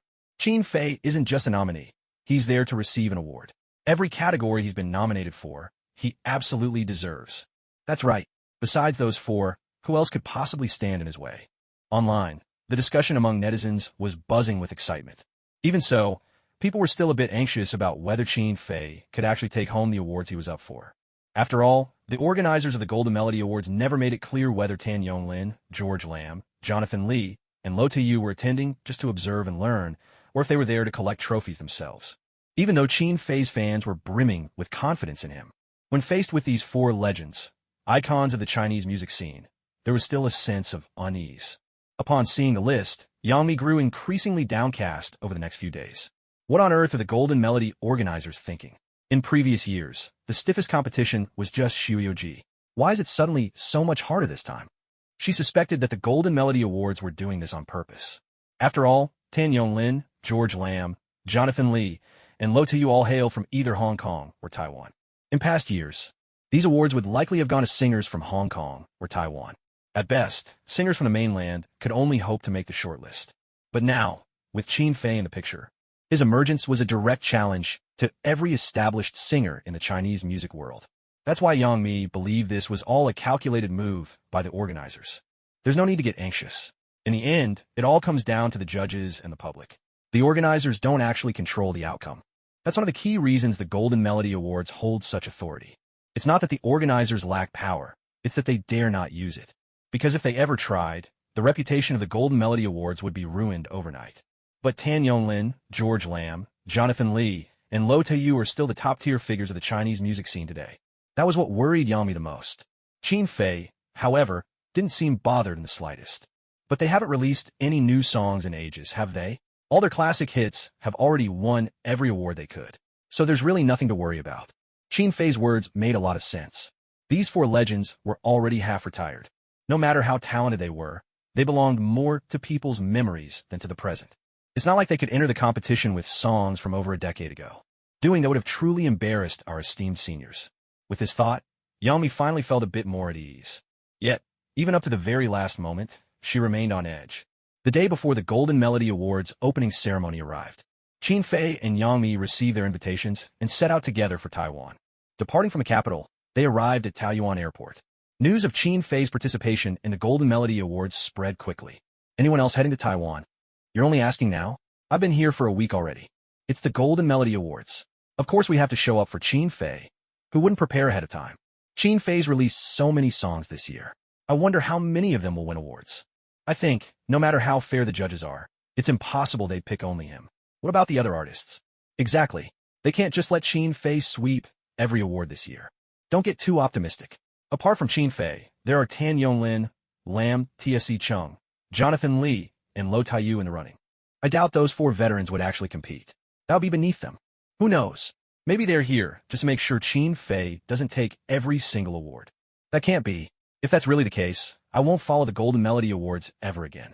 Maybe in the past they would have done something like that, but ever since Taiwan's return, they don't dare act as they once did. While online forums and Qin Fei's fans buzzed with heated debate, Qin Fei and Yang Mi had already stepped out of Taoyuan Airport. Qin Fei wore sunglasses and a mask, hiding his face from view. At first, Qin Fei had refused this suggestion. He found this kind of disguise rather uncomfortable. He had always seen himself simply as a singer. Famous, perhaps, but never considering himself a superstar. In his mind, he was no different from ordinary people. On this point, Yang Mi wholeheartedly agreed. Yet reality told a different story. Whenever Qin Fei showed his face, he was greeted by waves of cheers and support. Just like at the capital's airport recently, the fans' enthusiasm nearly brought the place to a standstill. Fortunately, Qin Fei's fans were rational. There were no obsessive stalkers among them. Even so, their presence created plenty of inconvenience for other travelers. Thus, Yang Mi suggested he wear sunglasses and a mask. Still, the moment they exited Taoyuan Airport, Qin Fei, I love you. There was simply no way to tell how many people were waiting outside the terminal. Thankfully, the airport security team was seasoned and composed. Each year, in the run-up to the Golden Melody Awards, scenes like this played out time and again. In previous years, the fans flocking to greet their idols changed with each ceremony. The scene was difficult to manage. Outside the airport, the place was packed with Qin Fei's fans. Ironically, this actually made things easier for the security guards. Everyone always said Qin Fei had a knack for managing his fans, and it was true. Everything was in perfect order, and not a single disturbance broke out. No fan tried to cross the protective barriers. There were no altercations with the security staff, either. Yet, this year's turnout was the largest the airport had ever seen. The security guards responsible for keeping order were drenched in cold sweat from nerves. Qin Fei and Yang Mi were just as taken aback. Didn't you say we wouldn't be recognized like this? Qin Fei gestured at his face, which was covered up so thoroughly you could barely see his skin. Yang Mi could only give a wry smile. How was I supposed to know? I can hardly recognize you myself, but your fans have eyes like hawks. Now that he had been recognized, Qin Fei saw no point in hiding any longer. He simply took off his mask and sunglasses and waved to the fans. "Hello, everyone." The moment he spoke, a wave of excited screams erupted, thunderous and overwhelming. "Wow, it's really Qin Fei. I heard someone say it was him just now. I was half in doubt, but it really is Qin Fei himself. I knew it. Even with his face covered, Qin Fei has a unique presence you can't mistake for anyone else. He's even more handsome in real life. I've been waiting for Qin Fei to come to Wanbei for so long, and now he's finally here. He seems so approachable in person. Sing for us. We love you." Cheers and shouts rose and fell in waves, and some girls frantically waved their hands at Qin Fei. This made the security staff even more anxious, and they quickly called for backup, fearing any mishap. Just then, the airport manager hurried over. Anxious at first, his expression changed the instant he saw Qin Fei. He beamed and strode over eagerly. "Mr. Qin Fei, welcome to our airport. My wife and daughter are both huge fans of yours. Would it be possible to get an autograph photo?" He had originally come to maintain order, but now found himself in the perfect position to ask for a favor. Qin Fei gave a helpless smile. Honestly, he hadn't prepared any signed photos. To his surprise, Yang Mi pulled a stack of photos from her handbag. "These are all personally signed by Qin Fei. Here's one for you, and another for the airport staff, as a small apology for all the trouble we've caused." Yang Mi smiled sweetly as she spoke. The airport manager accepted them gratefully. "It's an honor to have Mr. Qin Fei at our airport. An honor for all the people of Wanbei, too. Thank you, Mr. Qin Fei and Ms. Yang Mi, for the signed photos." Then, with an ingratiating smile, he offered a suggestion. "The truth is, Mr. Qin Fei, you have so many fans now that, if possible, we hope you won't stay here too long. Of course, we're not asking you to leave. We're just concerned that some unnecessary incidents might occur." As he said this, he seemed rather troubled himself. If any misunderstanding arose, the airport might find itself under fire from Qin Fei's passionate fans. Qin Fei understood his concerns, and he knew that with such a large crowd gathering here, lingering too long would indeed lead to complications. So, Qin Fei turned around, faced his enthusiastic supporters, and called out in a clear voice. "Thank you all for your incredible support. I'm sure my stay in Taiwan will be a wonderful experience. But for everyone's safety, I hope my fans won't crowd together here, so we don't disrupt other travelers." Qin Fei's words carried real authority among his fans. As soon as he spoke, the previously noisy crowd began to quiet down. But as the fans settled down, the journalists, on the other hand, became more energetic. "Mr. Qin Fei, you've received 6 nominations at this year's Golden Melody Awards. Do you feel confident about winning them all?" A female reporter was the first to rush up to Qin Fei. Before he or Yang Mi could react, she eagerly fired off her question. "I'm full of confidence, but in the end, it all depends on the judge's decisions." "Hello, Mr. Qin Fei. What are your thoughts on the recent incident in Bangzi country?" Another male reporter followed up with a question. Qin Fei's smile vanished in an instant. "I'll say just one thing. Those who insult others will be insulted in return." No sooner had he finished than the crowd erupted in thunderous applause. "I couldn't agree more with Qin Fei. Those people from Bangzi country are finally getting what they deserve. Serves them right. I love seeing justice served like this. The people from Bangzi country really thought too highly of themselves. Qin Fei is right. Those who insult others will be insulted in turn." Standing up like this, righteous and dignified, Qin Fei is truly admirable. The fans cheered with delight. Their idol was defending the nation's honor with unwavering resolve. This was what a true role model should be, far superior to those who pandered to the Bangzi trend with weakness. "Mr. Qin Fei, you've now become a rising star on the international music scene. How do you feel about that?" Another journalist raised a new question. Qin Fei's smile returned, and he answered humbly, "I don't have any special feelings about it. I just want to sing well and show the world the unique charm of our Chinese culture. Don't you think that's a bit too ambitious? How long do you think it'll take to achieve that?" The reporter pressed further. "I really don't know." Qin Fei answered without the slightest hesitation. "For things that haven't happened yet, I don't make rash judgments. But now, quite a few foreign friends have come to enjoy my music. Doesn't that count as a promising start?" The reporter seemed satisfied with Qin Fei's response. "Hello, Mr. Qin Fei. I'm a journalist from the United States. May I ask why you turned down invitations from several American singers? Does that mean you have no intention of breaking into the international music scene?" At that moment, a Chinese reporter speaking flawless American English squeezed into the crowd. Qin Fei gave him a polite smile. "Sorry, my foreign language skills aren't very good, and I don't have a translator with me at the moment. I really have no idea how to answer your question." He nodded courteously to the reporter, then turned to address the others. Yang Mi, standing nearby, couldn't help but chuckle. Qin Fei was telling the truth. His English really was quite poor. But she could also see that, in reality, Qin Fei simply didn't want to answer that question. Actually, I can communicate in Chinese, Mr. Qin Fei. May I ask? In that case, you should have asked your question in Chinese from the start. But you missed your chance. I'm sorry, but I don't wish to answer any of your questions now. The Chinese-American reporter looked utterly taken aback. The other reporters looked on with barely concealed amusement. They all knew that, although Qin Fei was no hot-headed nationalist, he possessed a deep and unshakable love for his country. Clearly, since the reporter, though Chinese, chose to question him in English, Qin Fei was not going to give him a response. Mr. Qin Fei, we're wondering if you'll be debuting any new work at this year's Golden Melody Awards. This minor episode didn't dampen the other journalists' enthusiasm for asking questions. I think I'll have a surprise in store for everyone. Qin Fei didn't give a concrete answer, but his words were enough to set off a round of speculation among the reporters present. Yang Mi glanced at the time, then stepped forward to block a reporter who was about to ask another question. I'm really sorry, everyone, but we're almost out of time. Besides, if we all crowd around like this, it's bound to disrupt public order. Maybe next time. Miss Young Mi. Suddenly, a reporter cut her off. There's been a lot of talk about your relationship with Mr. Qin Fei. When can we expect the two of you to make your romance public? With that question, all eyes turned to Yang Mi. For a moment, both she and Qin Fei were at a loss for words. The reporter had come dangerously close to asking when they'd announced their engagement. Qin Fei cleared his throat, about to reply. But Yang Mi beat him to it. Qin Fei and I are just very good friends.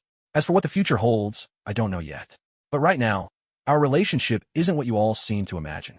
Everyone in the crowd put on an expression that said, I get it. But as for what exactly they understood, perhaps only they themselves truly know. Miss Yang Mi, now both Hana Sudasaki and Satomi Ishihara from Japan have said they're fans of Qin Fei, and even online celebrity Ding Xian and Bilibili Princess Chen have expressed their fans as well. Does this make you feel pressured?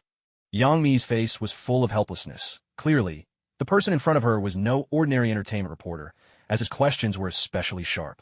If people like Qin Fei, of course I'm happy. There's really no such thing as feeling pressured or not. Yang Mi had weathered many storms before, so this little incident was hardly a challenge for her. Just as the reporter was about to ask another question, Yang Mi quickly cut in. It's already so late, and Qin Fei must be exhausted. Let's save it for next time, haha.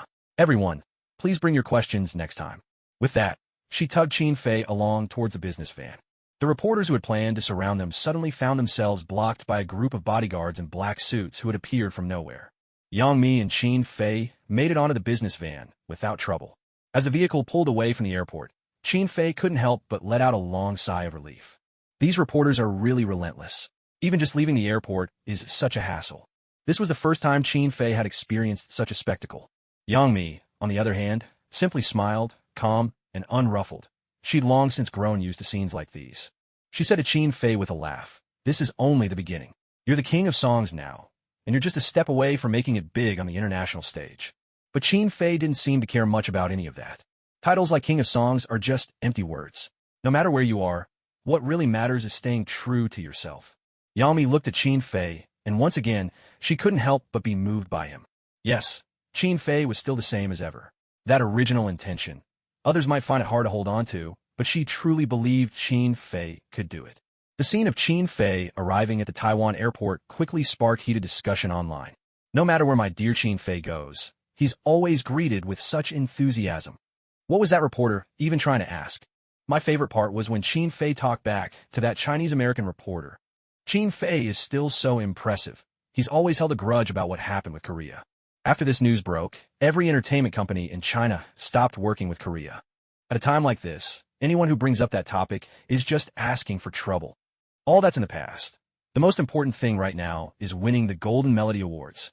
We're all hoping Qin Fei can bring home 6 trophies. Tomorrow is the opening ceremony for the Golden Melody Awards. We should all get some rest tonight. As one of the highest honors in Chinese music, it had never really captured the attention of the masses until now. Or rather, fans from the mainland rarely pay attention to it. The reason is simple. The award winners are usually singers from Hong Kong or Taiwan. Even when mainland singers make the shortlist, they're there mostly as supporting cast. This leaves audiences and fans from the mainland feeling quite frustrated. After all, the idols they support are merely running alongside, never truly in the race. But this year, things are different. With Qin Fei's sudden rise to prominence, The Golden Melody Awards have taken on a whole new meaning. If Qin Fei really manages to sweep all 6 music awards, it will be a moment of immense pride, not just for him and his fans, but for audiences all across the mainland as well. It will mark Qin Fei's true ascension to the ranks of top-tier superstars.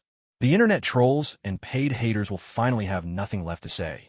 The grand event everyone has been waiting for has begun. Welcome to the live broadcast of the 30th Golden Melody Awards opening ceremony. We're coming to you live from North Bay. The Golden Melody Awards opening ceremony is officially underway, and all invited guests must walk the red carpet. Every year, the Golden Melody Awards attract a great deal of media attention from across the country. But this year is truly extraordinary. Even several overseas media outlets have made the trip in person. In the past, those arrogant foreign journalists hardly gave our music award a second thought. Not even the Golden Melody Awards, which are considered the pinnacle of the music scene. But now, to secure the chance to cover the Golden Melody Awards, international media are going all out, pulling every string they can just to claim a spot. And it's all for one reason: Qin Fei. We are honored to announce that, for the first time, the Golden Melody Awards ceremony will be broadcast live in partnership with mainland media. You can watch our stream on Bilibili, NetEase Video, Penguin Video, and iQIYI. This, too, was something the Golden Melody organizers never expected. In the past, they had to seek out such collaborations themselves, only to be politely turned down by every video platform. After all, the Golden Melody Awards used to be a musician's private affair, and there was little profit to be found for the platforms. But things are different now. With Qin Fei's arrival, his massive fan base of 80 million can generate top-tier traffic during this period alone. How could those streaming platforms possibly stand by and let others take a slice of the pie? As the music swells, the stars participating in the Golden Melody Awards begin to make their entrance. By tradition, the first to arrive are usually the so-called traffic singers, artists who rely on sheer popularity to boost their exposure. For them, just being able to attend the Golden Melody Awards adds a shining line to their resumes. A group of these stars stride down the red carpet, signing autographs and posing for photos. But in truth, the reporters aren't particularly interested. To them, it's just part of the routine. What the audience was truly anticipating, however, was the appearance of those superstar singers. At last, the first heavyweight artist took the stage. Please welcome Mr. Su Song. Su Song strode in from a distance, his fan club erupting in excited cheers from the sidelines. Su Song had long commanded a devoted following. Hailed as a musical prodigy, his songs had won countless hearts, especially after he began composing songs in the traditional style. Many of Qin Fei's fans had also become Su Song's admirers. It's said that you once hoped to become Qin Fei's apprentice, though it didn't work out. Now, both of you are here at the Golden Melody Awards. How do you feel about this? The host smiled as he posed the question. Su Song responded with an easy smile and said, I don't have any special feelings, honestly. I'm here today, mainly to congratulate Mr. Qin Fei. I'm just another audience member, really. My seat's a little closer to the front, just because I happen to be a bit more well-known. No one had expected Su Song to answer with such humility. After all, for an artist of his generation, especially someone as acclaimed as Su Song, who among them didn't carry a touch of pride? Yet Su Song's response was strikingly modest. This year you've received 3 Golden Melody nominations. Does that mean you don't have your sights set on winning? Whether the host asked the question deliberately or offhandedly, it was exactly what the reporters present were eager to know. Taking the opportunity, they waited to gauge Su Song's true feelings. But Su Song's smile never faded. No, not at all. If you'd asked me before, I would have said yes. But as I've just mentioned, this time I'm here simply to witness that moment when Mr. Qin Fei is crowned as a legend. As he spoke, his eyes shone with unwavering determination, a deep sincerity visible within them.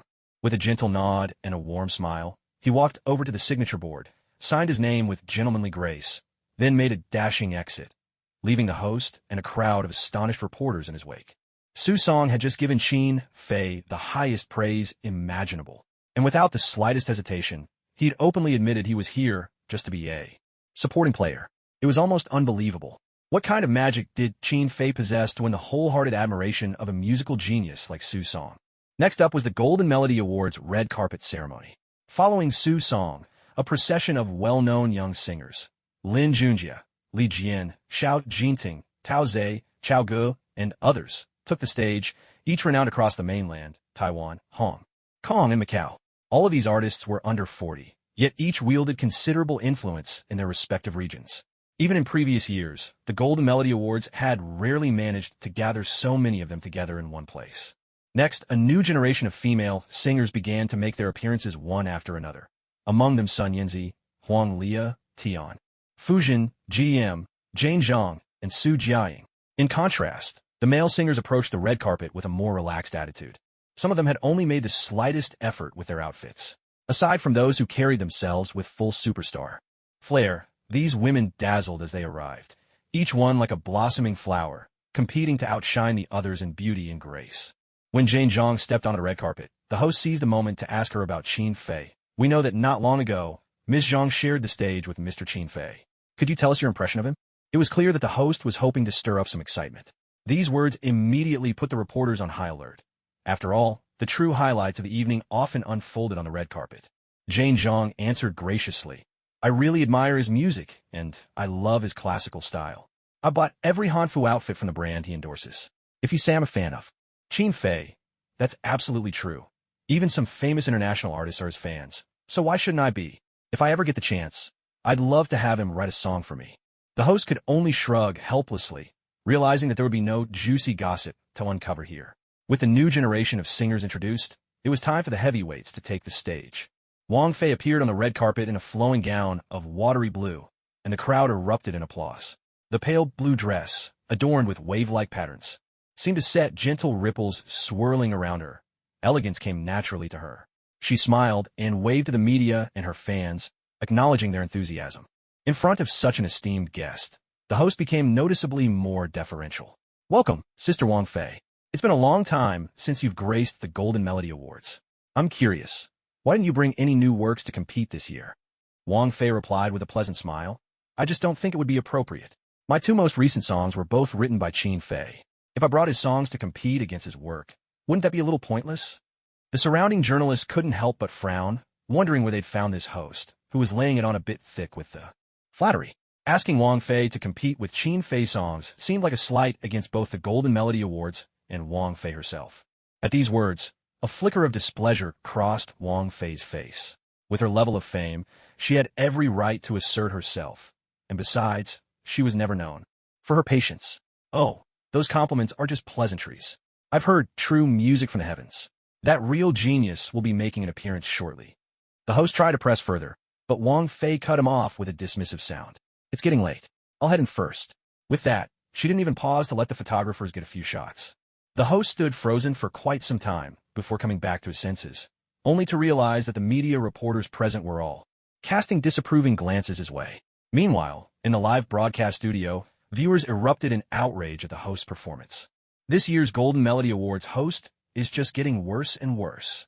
Su Song was stirring up trouble right from the start, and now this? Thank goodness Princess Wang has a much better temper these days. If this was the old her, the host would have been left in utter embarrassment. I have a feeling that once Qin Fei shows up, this host is definitely going to make things difficult for him. He wouldn't dare. Qin Fei's fans aren't to be trifled with. Let's see if this host can even keep his job after that. You can offend anyone, just not Qin Fei's fans. Their tempers are just as fiery as their idols. What do you mean? They might seem unassuming at first, but once they get riled up, they unleash a force of nature. The comment section in a live broadcast instantly turned into a frenzy. Everyone knew well enough. More often than not, Qin Fei didn't even need to lift a finger. His fanbase would have already settled everything for him. Clearing his throat, the host quickly pulled himself together and moved on to welcome the next round of guests. After Yang Xianhua, Liang Jingru, and Li Ronghao made their appearances, the venue suddenly erupted in thunderous applause. Eason Chan bounded in from backstage, grinning from ear to ear, bouncing with energy as he reached out to high-five the fans in the audience. Eason, oh wow, isn't that Eason Chan? Eason, I love you. A tidal wave of cheers swept through the venue, rising and falling, shaking the rafters with its deafening roar. Isn't Eason Chan's outfit tonight a bit over the top? I heard Eason has 3 nominations at this year's Golden Melody Awards, and 2 of them are in the same category as Qin Fei. Feels like it's been years since Eason last won a Golden Melody Award. He hasn't even attended for a long while, has he? The past few years, the Golden Melody Awards have lost their luster. So many singers just don't want to show up anymore. But this year is different. This year's lineup is at a level we've never seen before. That's right. Even Jackie Chung, Jonathan Lee, and George Lam are here. How could it not be a big deal? The most important reason is Qin Fei. Exactly, that's what matters most. As expected, The host steered the conversation to Qin Fei as soon as Eason Chan took the stage. With an exaggerated laugh, Eason replied, "My favorite new generation singer in recent years. Or rather, I should call him a god of song. His music and his voice are truly one of a kind." Yet again, here was someone unreservedly praising Qin Fei, leaving the journalists and host, who had been hoping to see a major star questioning him, thoroughly disappointed. Can't we get a superstar singer to publicly question Qin Fei? Right now, it seems that would be even harder than fabricating a scandal to slander him. There's just no opportunity to stir up trouble. Chen Yixuan had only just left when the venue was once again swept by a wave of astonished gasps. From a distance, a man with a world-weary face approached. This was Wang Xiao. Wang Xiao's comeback was considered one of the biggest events in the entertainment industry in recent times. As soon as he returned, he released 2 new songs. The first, Looking Back, The Dream Is Gone, was steeped in traditional Chinese musical flavor, and the songwriter and composer's name stood out clearly, Qin Fei. The other song was titled, I Know I'm a Washed-Up Singer. This song tugged at the heartstrings of his longtime fans and piqued the curiosity of many from the younger generation. Though only a month into his return, Wang Xiao hadn't recaptured the glory of his heyday, but he had already gained a fair number of new fans. The host stepped forward and asked, "Mr. Wang Xiao, to be honest, it's a real surprise to see you back on the Golden Melody Awards stage. We've heard your first comeback song was written by Qin Fei. Is that true?" Wang Xiao gave a slight nod, forcing a somewhat reluctant smile. "Yes, that's right. Then why didn't you submit your comeback songs for the Golden Melody Awards? Was it out of respect for the newcomers?" The host's question was an obvious trap. If Wang Xiao answered yes, it would suggest he stepped aside to give Qin Fei a clear path. If he denied it, it could be twisted as joshing entertainment not allowing him to compete. A sly smile crept over the host's face. Wang Xiao shot him a glance, then turned and walked away, signing his name on the board before heading straight into the venue. The host was left standing with his microphone, lost and bewildered as the wind whipped around him. He simply hadn't expected Wang Xiao to have such a temper. Wasn't everyone saying he'd become very humble after his comeback? He's just a has-been singer. What's the big deal? The host muttered resentfully. In truth, he was fuming. He'd hoped to stir up controversy and create some buzz, but whenever it involved Qin Fei, the singers either showed deep respect or just avoided the topic, and he simply couldn't find any opportunity to cast Qin Fei in a negative light. He'd been subtle about it before, but this time his intentions were all too obvious. What's going on? What's this host really up to? It's obvious he's trying to provoke other singers to badmouth Qin Fei. What kind of attitude is this from the Golden Melody Awards organizers? This is just too much. Meanwhile, in an office elsewhere at the venue, a professional woman sat with her brows tightly knit, her beautiful face clouded with discontent. She glared fiercely at her assistant and interrogated in fluent Cantonese. What's going on here? What does this host mean by these questions? Who told him to ask that? Where's the script we agreed on? Director Lee, we're not sure either. The script was already distributed as planned, but we didn't expect things to turn out like this. Didn't expect it? I pay you 30,000 Hong Kong dollars a month. Not so you can just stand here and tell me you didn't expect it. The assistant stood to the side, head bowed, not daring to utter a single word. Get rid of this host. If anything else goes wrong when Qin Fei appears, all of you can pack your things and leave. Yes, Director Lee, the assistant replied quickly. The other staff members in the office all nodded in agreement, fully aware of how things stood. Ever since Director Lee had become infatuated with Qin Fei, she'd been completely absorbed in everything concerning him. Especially now, as the chief planner of the Golden Melody Awards, she was so overjoyed that she'd even handed out generous red envelopes to every subordinate. This year's Chinese Golden Melody Awards, merging with the original Taiwan Golden Melody Awards, was a major event in itself. Those in charge had originally intended to appoint someone from Taiwan, but Mei Li fought for and secured the role of chief planner herself. In truth, the Chinese music alliance behind the Golden Melody Awards was entirely controlled by Mei Li's family. Just last year, they had directly merged the Taiwan Golden Melody Awards into the fold. In the past, the 2 Golden Melody Awards on either side of the strait constantly competed, belittling one another. Now, they had become like one big family. Without anyone noticing, the host for the red carpet event was quietly switched out. Yet the flow of singers stepping onto the red carpet continued seamlessly, unaffected by the change. Although the Golden Melody Awards always claimed that the order of appearance on the red carpet had nothing to do with a star status. In reality, it was always the most veteran and renowned singer who walked last. To be among the final few on the red carpet was a mark of great respect and prestige. But now, Qin Fei, under 25 and with barely half a year since his debut, had become the first in history to do so. When he stepped onto the red carpet, arm in arm with Yang. A wave of piercing screams erupted from the crowd. Fans went wild, shouting Qin Fei's name at the top of their lungs, biting down on signs emblazoned with his name and waving little flags adorned with his likeness. The entire venue burst into a frenzy. Camera flashes from the press flickered in rapid succession, journalists racing to capture every moment shared between Qin Fei and Yang, each desperate not to miss a single dazzling shot. Yang, dressed in a flowing red lace gown, walked closely by Qin Fei's side. She'd attended countless events like this and should have been used to it by now. Yet for some reason, a wave of nervousness swept over her tonight. Qin Fei could feel the tension in her body. "Let's welcome our god of song, Mr. Qin Fei." The host's voice rang out with boundless enthusiasm, leading a round of applause. Qin Fei responded with a gentle smile. Yang was taken aback. She had already received word in advance that the host might make things difficult for Qin Fei. She had prepared countermeasures just in case. Yet the host before her was clearly and sincerely welcoming Qin Fei. Oh, who could tell her what on earth was going on? Yangmi's face was full of confusion.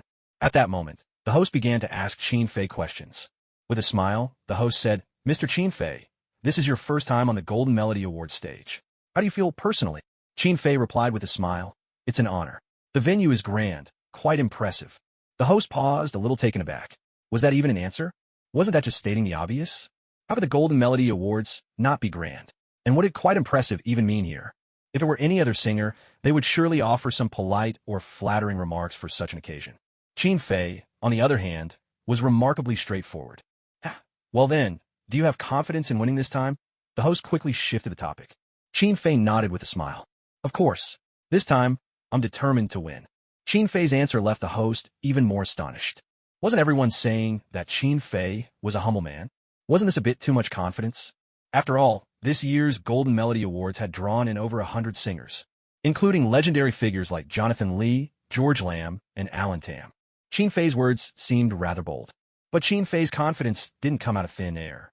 If he didn't even have this much faith in himself, why bother coming to the Golden Melody Awards at all? Being here meant coming for the prize, plain and simple. The host continued, "Did you bring a new song to the Golden Melody Awards this year?" The Golden Melody Awards was not just an award ceremony, but also the best stage for singers to showcase their new work. Performing before so many seniors, peers, and juniors took real courage, and could influence how the media would promote the songs afterward. The exposure here far exceeded that of any other event. Not just the host, reporters waiting nearby, as well as Qin Fei's fans on site, were all eagerly anticipating his answer. It had been nearly a month since Qin Fei released his last album, Jasmine Fragrance. Since then, he hadn't put out any new songs. Fans who were used to Qin Fei's prolific output were finding it hard to adjust. Lately, voices online urging Qin Fei to release new music had grown louder and louder, with some even using the opportunity to criticize him. Qin Fei, the king of Chinese-style songs, is washed up. No more new works. Comments like that were not uncommon. Yet neither Qin Fei nor Yang responded to such attacks. This only emboldened the critics. As a result, many eyes were now fixed on the Golden Melody Awards. If Qin Fei had a new song, chances were high that he would unveil it at the Golden Melody Awards. After all, there was simply no better stage to debut a new track than the grand opening of the Golden Melody Awards. Qin Fei offered a mysterious smile, but gave no definite answer. The host, microphone in hand, pressed on with another question. "Mr. Qin Fei, your prolific output has always amazed your fans, especially the songs you created during I Am a Singer, each one a stunning surprise. During this quiet period, I'm sure you must have written something even better." The host watched Qin Fei expectantly, sneaking him a covert wink. In front of the many domestic and international journalists, Qin Fei announced the impending release of his new song. Without a doubt, this news would soon be picked up and widely reported by major media outlets at home and abroad. In truth, the host was giving Qin Fei a perfect moment to shine.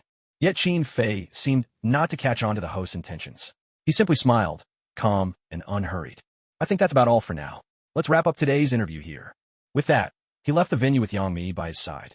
The host, still clutching the microphone, and the gathered reporters, ready with their recorders and cameras, were left stunned, momentarily at a loss for what to do. After they had walked some distance away, Yang couldn't help but burst out laughing. "You're such a tease. You clearly have a new song, but you won't tell them." She looked at Qin Fei with a mixture of curiosity and amusement. Qin Fei smiled back. "If I announce it a bit later, won't that make for an even bigger surprise?" At the very least, I should wait until I've actually won a few awards. Qin Fei was certainly confident, but he was never arrogant. He trusted in his own abilities and believed his work was worthy of those honors. Still, he was well aware that unexpected things could always happen along the way. Nothing was ever 100% certain. From his perspective, this year's Golden Melody Awards had gathered a dazzling array of both up-and-coming artists and legendary veterans, many of them true superstars. Some performers who had long since faded from the public eye had made rare appearances for this event. This led Qin Fei to wonder, what exactly was the intention of the Golden Melody Awards organizers? Were they trying to block his path to victory? But surely, assembling such a star-studded lineup was a bit much for that. Legends like Tan Yonglin, George Lam, Jonathan Lee, and Lo Tu. These four titans had all been invited. So, while Qin Fei brimmed with confidence, he couldn't help but feel a hint of unease. As Qin Fei and Yang Mi entered the auditorium, a smiling usher came over to guide them to their seats. Qin Fei, hey, you made it. Best of luck tonight. I hope you sweep the awards. From across the room, Han Hong spotted Qin Fei and called out, her voice ringing through the hall. The other guests, who hadn't noticed Qin Fei's arrival, now turned their attention to him. Qin Fei felt a bit embarrassed and shook his head with a sheepish grin. We've been waiting for you for ages. Haha, you're the star of the evening. The one everyone's been looking forward to meeting. Chun Yixuan laughed exaggeratedly, waving cheerfully to greet Qin Fei. The venue was spacious, and his laughter echoed far and wide, filling the hall. In an instant, everyone present stood up, whether they were popular young celebrities or esteemed veteran artists. All eyes turned to Qin Fei, and the applause was thunderous. Yang Mi, standing beside Qin Fei, was so startled that her legs nearly gave out beneath her. Qin Fei seemed to take a deep breath, steadying himself. He felt a bit overwhelmed by the attention, especially when he met the gaze of several distinguished artists in the front row. Unable to help himself, he drew another deep breath, then offered a gentle nod of respect to the senior artists. This young man is something special. Just look at that spirit in his eyes. You could tell at a glance he's no ordinary person. One elder with a head of white hair said with a warm chuckle. Seated beside him, another elderly gentleman in a dark gray zhongshan suit smiled lightly. Oh, come on now. Don't start bragging about your face-reading skills again. How often have you been right? Still, I have to admit, Qin Fei does seem extraordinary. And when have my instincts ever led me astray? The white-haired elder retorted with a snort. The one in the zhongshan suit chuckled and added, if he's given the right guidance, this young man's future will be limitless. No need for special guidance. His future is already limitless, said another elder, dressed impeccably in a suit and tie, his tone calm and assured. The usher led Qin Fei from the back of the hall up to the seats at the front, right alongside these venerable artists. Haha, Qin Fei, come on over, your seat's right here, and your girlfriend sits just there. The white-haired elder greeted him enthusiastically. Both Qin Fei and Yang Mi looked a little uneasy, especially Yang Mi, who seemed visibly nervous. Grandpa Li, could you please not go overboard? At that moment, old Master Jiang couldn't hold back anymore. He strode over and gently nudged Grandpa Li aside. He smiled kindly at Qin Fei and said, Qin Fei, don't mind that old rascal. Back in the day, he used tricks like this to win over his daughter-in-law, and now he's trying the same stunt to compete with me for a grandson-in-law. After the event, let me treat you to a meal. Us folks from Taiwan are known for our hospitality. Qin Fei blinked, a wave of doubt washing over him. Are these two in front of me really the legendary, respected figures of the music world? For a moment, he had no idea how to respond. Yang Mi stood frozen, caught completely off guard. She even started to wonder if she'd come to the wrong place. So these two weren't here as honorary guests, but to find a suitor for their granddaughters? Yang Mi gave Qin Fei a discreet nudge. Sensing her signal, Qin Fei cleared his throat softly and replied, you two are too kind. But right now, my heart is set on creating my work. As for romance and relationships, well, I'll just leave that up to fate. Hearing this, Mr. Li and Mr. Jiang shifted their attention to Yang Mi. Yang Mi instantly felt a chill run down her spine, realizing that her little gestures earlier hadn't escaped the notice of the two elders. Without missing a beat, Qin Fei subtly blocked their gaze from landing on Yang Mi. Mr. Li and Mr. Jiang broke in a hearty laughter. Good lad, I do like young people like you, Mr. Li said. Still, when it comes to matters of the heart, you young folks have to sort out yourselves. I'm merely introducing my granddaughter to you. Isn't that perfectly reasonable? Mr. Li's gaze grew even sharper as he looked at Qin Fei. Mr. Jiang, standing beside him with a smile, gave off an impression that there was more behind his grin than met the eye. Well, that's no problem. Qin Fei managed, his throat tightening for reasons he couldn't explain. Yang Mi, hiding behind Qin Fei, was reluctant but couldn't bring herself to refuse outright. She silently reassured herself. I'm doing this for Qin Fei's future. Come now, don't frighten these two children, another elderly man, dressed in a traditional tunic suit, said with a warm smile. Hello, Qin Fei. My surname is Zhou. You can just call me Grandpa Zhou. He stepped forward, reaching out to shake Qin Fei's hand. Qin Fei responded naturally, greeting him as Grandpa Zhou. Qin Fei shot a glance at Yang Mi and saw confusion written all over her face. So, she didn't know this Grandpa Zhou either. Haha, old Zhou isn't from the entertainment industry, so it's perfectly normal you don't know him, Mr. Li explained with a chuckle. But if your company wants to have a bright future, you'd do well to get on Grandpa Zhou's good side, Mr. Jiang added, also laughing. Since both elders had said as much, it was clear that Grandpa Zhou's background was anything but ordinary. Haha, don't listen to their nonsense. Today, I'm just an ordinary audience member, and also a fan of your music, Grandpa Zhou said with a hearty laugh. Qin Fei hurriedly replied that he didn't deserve such praise, while his curiosity about Grandpa Zhou only deepened. Who exactly was this man? Just as Qin Fei was chatting with the three elders, a fresh round of enthusiastic applause erupted in the hall. At the entrance, Tan Yonglin, Lin Zixiang, Luo Daiyou, and Li Zongxing entered together. Almost everyone in the venue stood up to applaud their arrival. Led by the usher, the four of them made their way to the front row. Each of them glanced in Qin Fei's direction, but their attention was quickly drawn to the three elders standing beside him. Upon realizing who was present, Tan Yonglin, Lin Zixiang, Luo Daiyou, and Li Zongxing all hastened their steps and went straight over to greet the three elders. Even these four titans of the music world showed remarkable respect when they met the three elderly gentlemen. When the four greeted the elders, their demeanor was entirely that of juniors paying homage to their seniors. It's been a while, and you all still look so full of vigor, Tan Yonglin said with a warm smile. Elder Jiang patted Tan Yonglin on the shoulder. You're not exactly young yourself, yet here you are poking fun at us. Well, no matter what, I'm still a youngster compared to the three of you, Tan replied, his Mandarin tinged with a bit of Cantonese. But the three elders seemed perfectly used to this and took it all in stride. Lam Tsc Chung quickly stepped forward as well. 15 years. Has it really been that long? I didn't expect to see all three of you here tonight. Elderly chuckled and teased. 15 years, and your Mandarin still hasn't improved a bit. The younger generation of singers watched in astonishment, their eyes wide with curiosity. They couldn't help but wonder, who exactly were these three elderly men, that even Principal Tan, Lam Tsc Chung, Li Zongxing, and Luo Daiyou would treat them with such deference?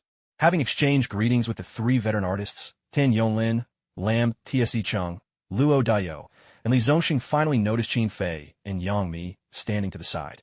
Hello, Principal Tan. Hello, Teacher Lam. Hello, Teacher Luo. Hello, Teacher Li, Yang Mi said quickly, stepping forward with polite eagerness to greet these musical giants. Seeing that Qin Fei hadn't moved, she gave his sleeve a gentle tug, then offered an apologetic smile to the four luminaries before them. Qin Fei seemed a little shy. He was an introverted person by nature, hoping the four masters wouldn't mind. Hello, teachers, Qin Fei said, stepping up and offering a gentle smile to Tan Yonglin, Lam Tsc Chung, Luo Daiyou, and Li Zongxing, his way of greeting them. Immediately, the four legends each gave Qin Fei a careful once-over, sizing him up. I've listened to your traditional style songs. They're quite distinctive, Tan Yonglin said frankly. Ping mentioned you to me. I have a friend whose film needs a theme song, and I think you'd be perfect for it. Yang Mi was taken aback. After all, this was their very first meeting, yet Tan Yonglin spoke to Qin Fei as if they were old friends. It's an honor, Qin Fei replied with a smile. But may I ask which film it is? Yang Mi stared at him in disbelief, even suspecting that Qin Fei might have already made private connections with these Hong Kong superstars. Not only did Qin Fei show no surprise, he accepted the invitation with natural ease. At that moment, Lam Tsc Chung burst out laughing. What an interesting young man. No wonder Pink sings your praises. That's right. He's certainly intriguing and very talented too, Li Zongxing added with a smile. The other young singers present couldn't hide their envy. Even a heavyweight like Li Zongxing was praising Qin Fei's talent. Think about it. Who is Li Zongxing? He's one of the few legendary figures at the very pinnacle of the music industry. His songs are heard all over the country. There's hardly a soul who doesn't know his work. There's even a saying about his music. At first, you don't understand the meaning behind the melody. Listen again, and you find yourself living inside the song. His voice paints the joys and sorrows of life, capturing profound truths about existence. For someone to earn Li Zongxing's praise for their talent is truly a rare honor. At that moment, in the second row on the right side of the auditorium, Lin Ilian was glancing over at them. Seated next to her, surprisingly, was Zhou Huajian. Zhou Huajian felt a bit awkward. For years, Lin Ilian and Li Zongxing had almost never appeared at the same event. This year, for some inexplicable reason, the Golden Melody Awards had invited Li Zongxing. Back in the day, this golden duo became famous across both sides of the strait with the song, When Love Has Become the Past. One was a musical genius, the other a queen of the music scene. Yet in the end, they had gone their separate ways. Today, their reunion was bound to be tinged with subtle tension. Why are you like this?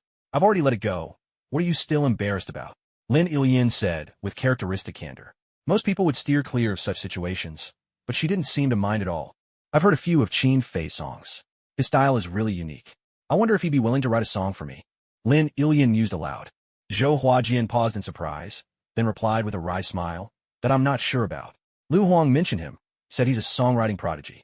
But as far as I know, he hasn't really written songs for others yet. Well, except for a piece he did for Li Wan. But he also performed it himself, that song called Diomedon. It's gone viral online lately. Zhou Huajian thought of the song, which was now all the rage on the internet. Although the copyright belonged to Li Wan, everyone knew it was Qin Fei's creation. Lin Ilian's interest was piqued even more.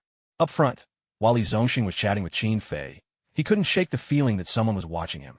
He glanced up, and his smile instantly froze, even though he had been half expecting it. Qin Fei seemed to sense something was off. He followed Li Zongxing's gaze and spotted Lin Ilian looking in their direction. Instantly, Qin Fei understood. At that very moment, a memory flashed through his mind. A song, to be precise, Li Zongxing's Haunted by Love. In this world, the TV series The Last Emperor's Grandson didn't exist, so Li Zongxing had never written that gut-wrenching classic. The melody was a bit hazy in Qin Fei's mind, and since it wasn't a traditional Chinese-style song, he couldn't retrieve the full details from his system. Still, thanks to his own masterful arranging skills, he was confident he could recreate the song from scratch. However, since this isn't an ancient-style song, Qin Fei probably won't be able to capture the same charm in his performance as he does with those traditional pieces.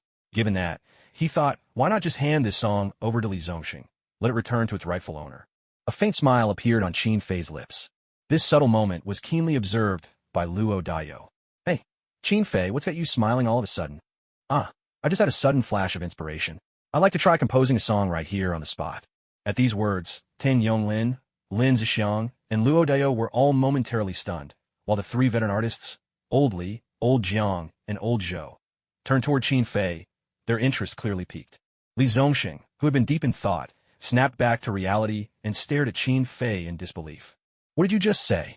I apologize if I've overstepped, or perhaps even offended you, Teacher Li. But you and your story, well, it suddenly inspired me. Qin Fei himself felt a bit awkward saying this. After all, mentioning someone's past right in front of them is never easy. At that moment, Li Zongxing's expression grew even more somber. He fixed his gaze on Qin Fei, not uttering a word for a long while. The atmosphere seemed to freeze around them. Those nearby could hear every word of their exchange with crystal clarity. Yang Mi, for her part, was on edge, her heart pounding. She was convinced Qin Fei had lost his mind. Further away, people could only look on in confusion, clueless about what had just transpired. Li Zongxing glared at Qin Fei, and the two men stood there in a tense, unspoken standoff. What's going on? Lin Ilian rose to her feet. Earlier, when Li Zongxing glanced her way, she instinctively avoided his gaze. She hadn't expected that, in the blink of an eye, everything would change the next time she looked over. Zhou Huajian shook his head, indicating he was just as in the dark. All right, do you mean right now? Li Zongxing finally spoke up. Qin Fei nodded with a gentle smile. Of course I'm ready. He remembered this song well. In his previous life, he would play it on repeat whenever he felt down. And right at this moment, another song came to mind, an absolute classic that didn't exist in this world, At Least I Still Have You. In this world, the movie The King and Anna had never made it into the Chinese language market. So, naturally, no one had ever written this song for it. Qin Fei suddenly felt as if he'd stumbled upon an incredible opportunity. What surprised him even more was that, in this world, Lin Ilian was still unmarried. The thought made Qin Fei arch an eyebrow with anticipation. This was an extraordinary opportunity. The first ever winner of the Ancient Style Award was about to be born. Just as Li Zongxing was about to ask Qin Fei to write a song, The Golden Melody Awards ceremony officially began. On stage, dazzling lights swept across the audience as the Golden Melody Awards live broadcast was launched across every major online platform. We're here just to see Qin Fei. This year's Golden Melody Awards are really pulling out all the stops, aren't they? Where's Qin Fei? Oh my god, Li Zongxing and Lin Ilian. Are the organizers planning something big? Zhou Huajian. That brings back memories of my childhood. Suddenly, a wave of surprise rippled through the viewers in the livestream chat. Everyone stared at the screen in disbelief. Sure enough, Zhou Huajian appeared on screen, smiling warmly at the camera. My youth is back. Isn't that Zheng Zhihua? Where is he?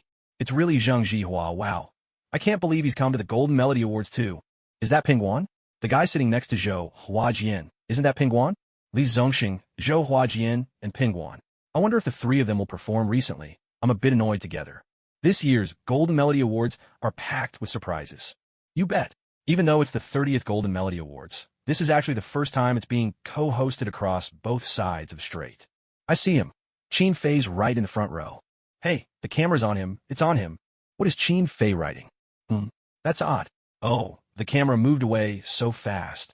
I couldn't get a good look at what he was writing. The broadcast camera swept quickly over the VIP guests in the audience. This year's Golden Melody Awards truly brought an endless stream of surprises. All those once famous singers had actually gathered here. In an instant, the fresh young stars who usually drew all the attention seemed to fade into the background.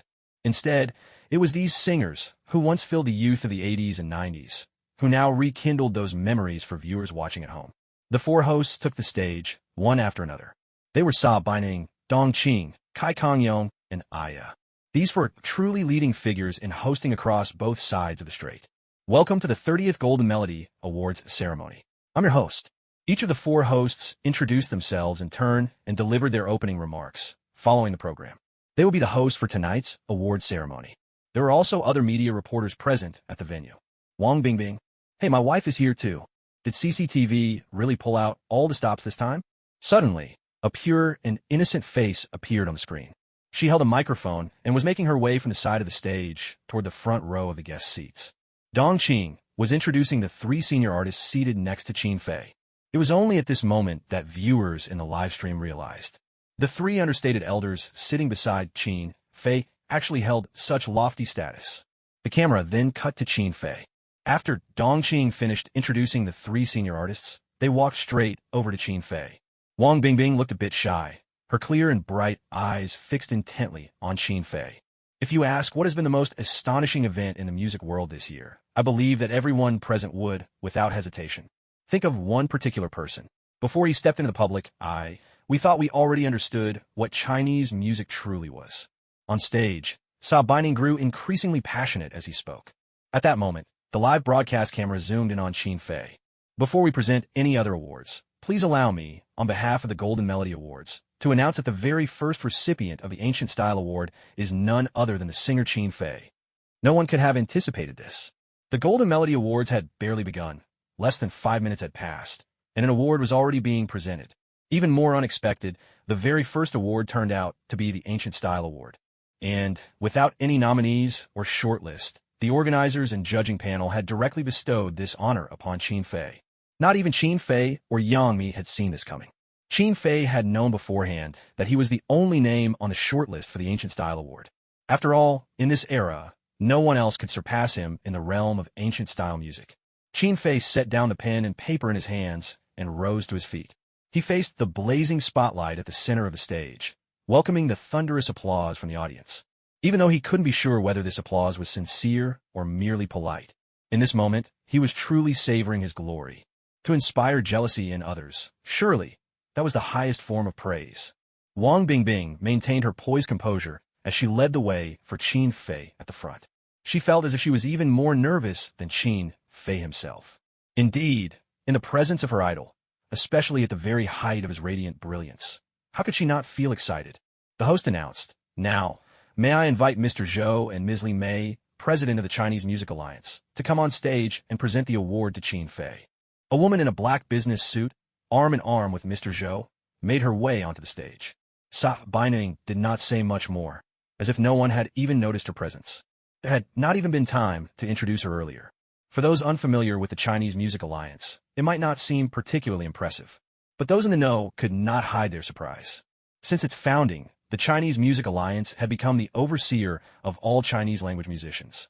They held the power to decide a singer's fate and served as the officially recognized review body. Yet, no one had ever heard of the president of the Chinese Music Alliance personally presenting an award to any singer. Offstage, Li Zongxing's lips twitched in disbelief as he turned to Luo Dayo and asked, "Is that Ms. Li's granddaughter?"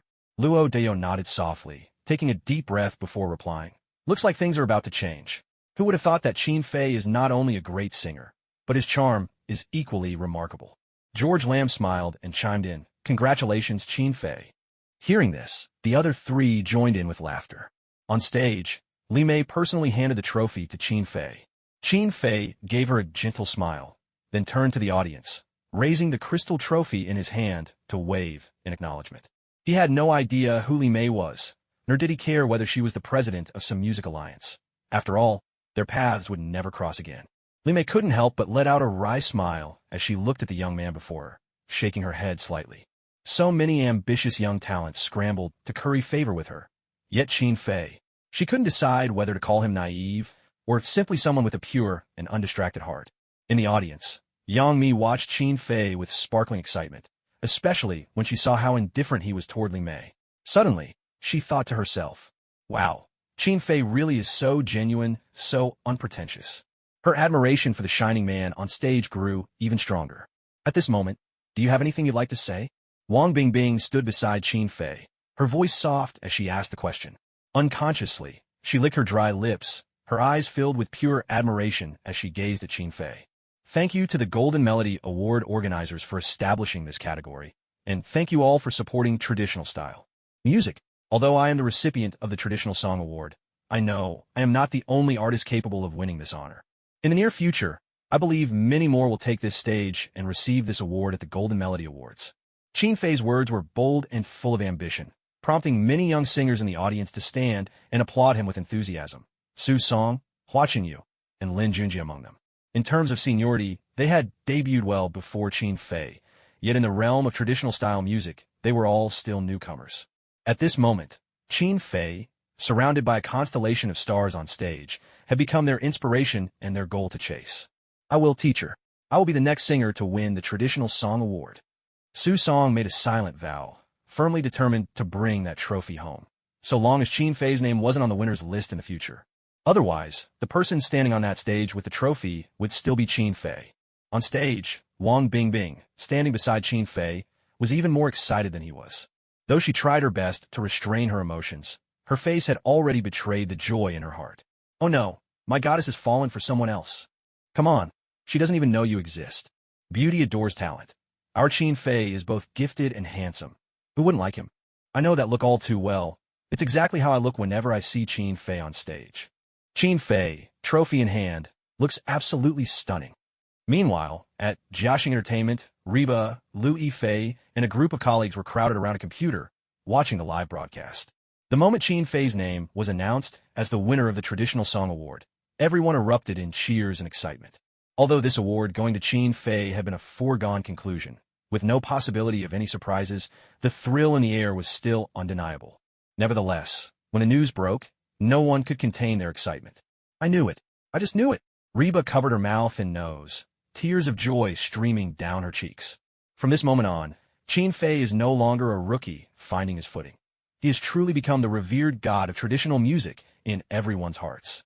As someone who had stood by Qin Fei every step of the way, Reba understood this better than anyone. She knew all too well just how much hardship lay behind this journey. Without a doubt, the Golden Melody Award marked a brand new beginning for Qin Fei. His music albums had already spread far and wide overseas. Now, Qin Fei's sights were set on the international stage. The thought of this only made Reba's heart race with excitement. Liu Yifei was also thrilled for Qin Fei, but seeing Reba so overwhelmed, she tried to calm her down despite her own excitement. "Reba, if Qin Fei knew how happy you are right now, he'd definitely be overjoyed too. Don't even mention it. Qin Fei and Mijia went to Taiwan without me.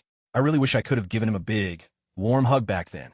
At that thought, a wave of regret washed over her. To witness the very moment Qin Fei received his award with her own eyes, that would have been perfect. It became one of Reba's greatest regrets. There will definitely be more chances in the future. Lu Yifei smiled, offering the same comfort to herself as well. Surely, there would be many more occasions like this to come. Hearing this, Reba smiled and nodded. Yes, she thought, there will be more opportunities ahead. Meanwhile, in a villa in Shanghai, known as the Magic City, a little girl named Chun Yi was jumping up and down on the sofa, cheering with delight. Fortunately, there were no outsiders at home at the moment. Otherwise, anyone would surely think the two of them had gone mad. I just knew the traditional music award would go to Brother Qin Fei. He's the coolest right now. Ugh, I really wish I could have been there. My sister is the worst. She wouldn't let me go. Chun Yi grumbled indignantly. If not for her work, she would have already been in Taiwan. Now, all she could do was envy Ding Xian. Just then, as Qin Fei's radiant image appeared on the screen, her heart brimmed with both happiness and longing. At that very moment, at the event venue itself, a tidal wave of cheers and applause surged through the crowd, nearly drowning out every sound in the hall. Fans sitting in the back rows went wild, cheering with all their might. On stage, with Qin Fei shining like a star, Ding Xian couldn't hold back her tears. Qin Fei, she sobbed. Don't cry, Xin. This is a moment to be happy. That's right. This is Qin Fei's brightest moment. No, it's the brightest moment of all. Qin Fei will only get better from here on out. The female fans encouraged one another, as if the encouragement given at this moment was meant for themselves. But none of them could have anticipated. A far greater surprise was waiting backstage. I heard that to celebrate this moment, you've specially prepared a new song for the occasion. Is that true? Wang Bingbing asked. This was actually a suggestion the organizers had made to Qin Fei earlier. They hoped that after winning the Traditional Style Award, he would perform a traditional style song live on stage. Qin Fei had readily agreed. Now, as Wang Bingbing brought it up, Qin Fei nodded in confirmation. That's right. This is indeed a new song of mine, and it's called A Bridge of Fate. And, will you be performing this song live on stage? Wang Bingbing was so excited that her words tumbled out in a jumble. Realizing she'd lost her composure, a blush crept up her cheeks. The guests and audience in the hall burst into laughter. In the back rows, the fans. Ding Xian clutched her stomach, laughing uncontrollably. Who would have thought the hosts are one of us too? I know Wang Bingbing. She's a reporter from CCTV. I hear she's something of a goddess among a lot of fanboys. Who cares about a goddess? Compared to our brother Qin Fei's charm. Especially when he puts on his stage armor.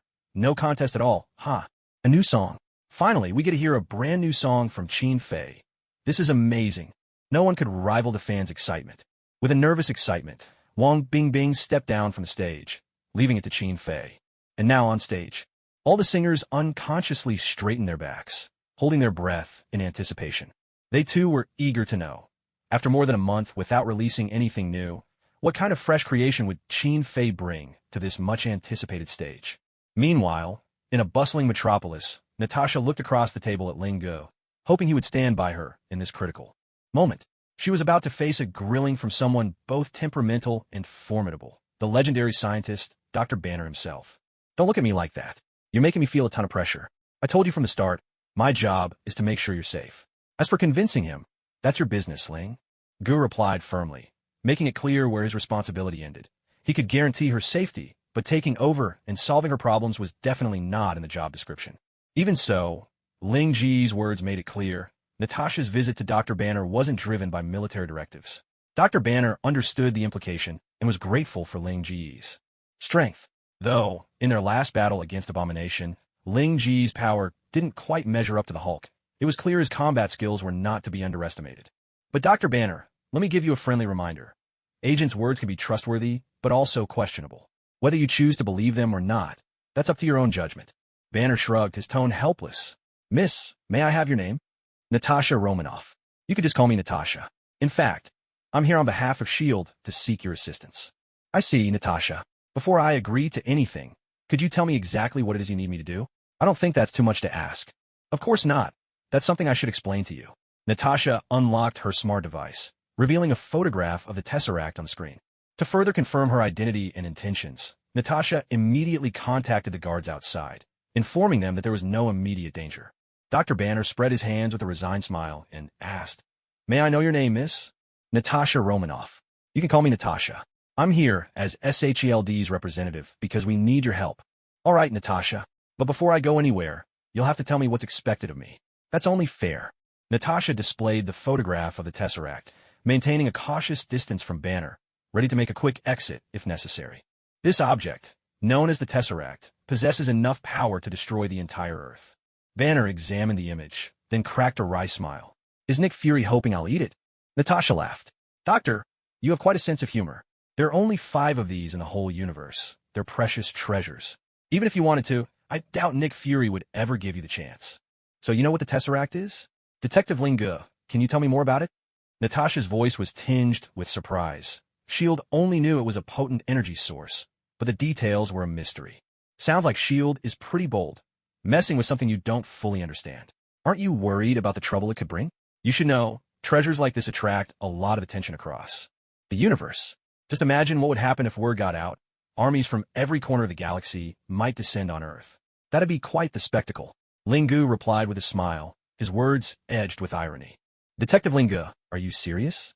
This isn't the time for jokes. I already know the Tesseract has drawn Loki here. If what you say is true, then Earth is in even greater danger than we realized. Natasha's anxiety was rising. I'm not in the mood for jokes. This is common knowledge for anyone outside of Earth. If I hadn't been to Asgard myself, I wouldn't have known either. Don't worry, Natasha. Odin, the king of Asgard, has been maintaining peace across the 9 realms. In other words, Earth is under his protection. At least until he passes away, there shouldn't be any danger to our planet. That's a relief. Natasha let out a sigh. But it seems he doesn't have much time left. This remark instantly made Natasha tense again. Detective Ling Ge, you don't seem overly concerned. Is there another force protecting Earth? Dr. Banner asked. You're right, Doctor. Even if the Allfather's time comes to an end, Earth is not defenseless. Odin once mentioned that a Sorcerer Supreme still shields our world from threats beyond this dimension. Ling Ge, could you just say everything at once? My heart can't take this suspense. Wait, how long can this Sorcerer Supreme live, anyway? What's that supposed to mean? Are you jinxing her? Relax. The Sorcerer Supreme still has a long life ahead. But don't get too excited. Our Guardian seems to feel she's lived long enough and is entertaining thoughts of ending it all. What do you mean by that? I mean she's having suicidal thoughts. Maybe, after finding a successor, she'll choose to end her own life. Maybe even by jumping off a building. Mentioning the Sorcerer Supreme, Ling Ge felt a heavy weight in his heart and couldn't resist making a wry joke about her situation. All right, let's get back to the main issue. Natasha, you still haven't told me why you're looking for me. Banner, worried the conversation might stray into dangerous territory, decided to change the subject before things got out of hand. All right, it's about the Tesseract. Rumor has it Loki, the new power player in Asgard, managed to steal it. Its gamma radiation signal is now so faint that our tracking technology can't pick it up. And when it comes to gamma radiation, no one is more qualified than you. That's why we need your help to find it. You lost it? S.H.I.E.L.D. really outdid itself this time. That thing is the key to bridging multiple universes. With proper preparation, it could even open a wormhole and instantly beam an entire strike team to Earth. Ling Ge commented, his tone laden with meaning. Is it really that serious? On the contrary, it's extremely serious. Ling Ge's voice had never sounded so grave, leaving both Banner and Natasha unwilling to question his words further. All right, I get it. I'll go back to S.H.I.E.L.D. with you. But once the Tesseract is found, I want to be able to leave whenever I wish. Of course, that won't be a problem. One more thing. Just in case, I suggest you prepare for full-scale mobilization. Mobilize? What? Natasha asked, her confusion evident. You don't understand, Loki.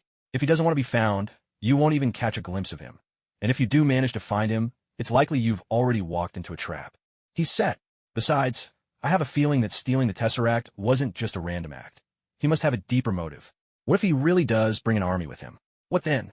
We'll deal with it once we find him. Mr. Ling Ge, you probably don't realize that for S.H.I.E.L.D., tracking down one person is hardly a challenge. And as far as I know, you've only met Loki a handful of times. You talk as if you know him inside out. Natasha spoke bluntly, convinced that Ling Ge was overestimating SHLD's difficulties while underestimating their capabilities.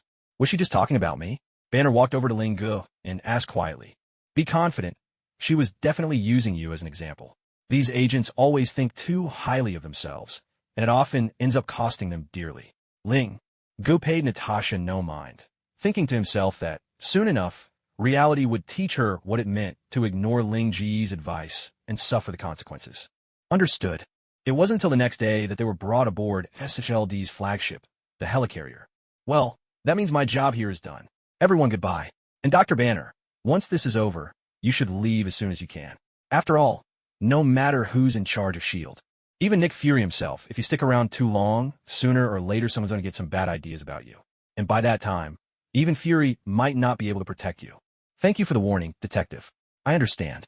However, just as Ling Gu was about to board his plane and depart, Nick Fury personally stepped forward to stop him. What's the meaning of this? Why won't he let me leave? Are you telling me that if I don't cooperate, you won't send me home? That's when Ling Gu realized they were surrounded by the endless sea. His only way out was either by boat or by plane, and he didn't know how to fly a plane himself. Of course not. You can leave whenever you wish. We couldn't stop you even if we tried. That's why I came here myself, to show you just how sincere we are. Nick Fury was keenly aware that Ling Gu harbored secrets powerful enough to let him come and go at will. Natasha's report from the day before had left the man who prided himself on controlling everything on Earth, feeling a rare sense of fear and anxiety. He knew the power behind the Tesseract far exceeded his imagination, and since Loki had already taken it, the threat of an alien invasion had suddenly become all too real. This was the time when top-tier strength was needed most. There was no way he could simply let Ling Gu walk away, not until the crisis was resolved. Don't give me that useless talk. I'm not a S.H.I.E.L.D. employee. I owe you nothing, and frankly, I don't have the ability to help you.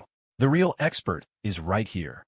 Ling Yi pointed at Dr. Banner, unaware that this gesture only strengthened Nick Fury's determination to keep him around. After all, Dr. Banner was a potential threat of enormous magnitude. At that moment, Captain America, Steve Rogers, descended from the plane and headed straight toward them. Ling Gu, Dr. Banner, you're here too. Rogers sounded genuinely pleased. He didn't have many acquaintances, and Ling Gu was one of the few. As for Dr. Banner, Coulson had already briefed him on the plane, so they could be considered half-friends at least. As you said, we meet again, and sooner than expected.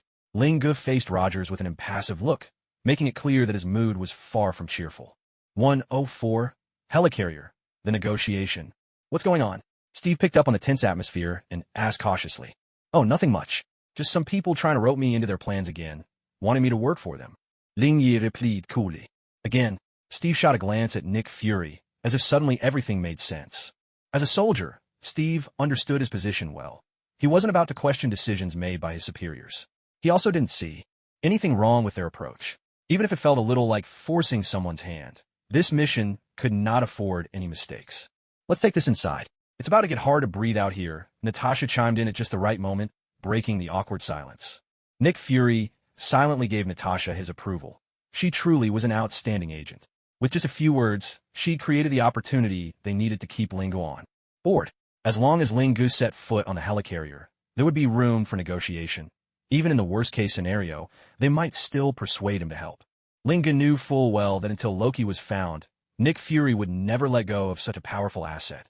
He didn't object too strongly, but that didn't stop him from bargaining for his own benefit. After all, working without pay was simply not his style. All right, you want my help, I get it. But do we really have to make it so complicated? Let's be clear.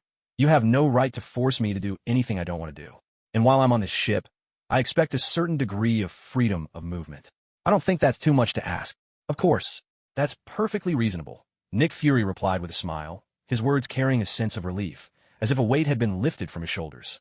Just as he finished speaking, the luxury yacht they stood on began to rise silently into the air. One by one, powerful turbine engines emerged from the water surface, leaving both Steve and Dr. Banner utterly speechless as they witnessed the spectacle. I thought this was a high-tech submarine. Turns out, it's actually a massive airship. Dr. Banner gave a bitter smile, pondering to himself. In a place like this, which feels more like a high-tech prison, escaping would be no easy feat. In contrast, Steve found himself growing even more curious about Ling Ji's true identity. At first, he'd assumed Ling Gu was some kind of technological tycoon, akin to Howard Stark, which would explain SHLD's exceptional treatment.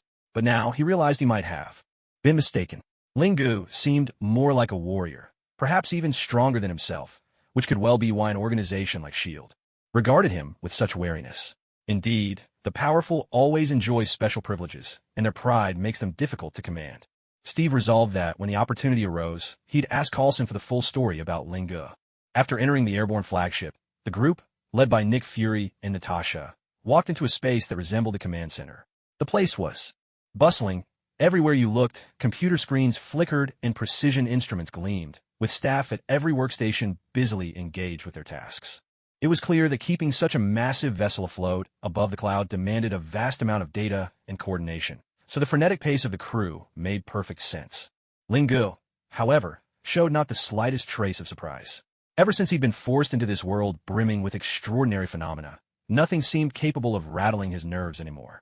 Steve and Dr. Banner, on the other hand, appeared rather uneasy, especially Steve, who had only just awakened from 70 years of frozen slumber.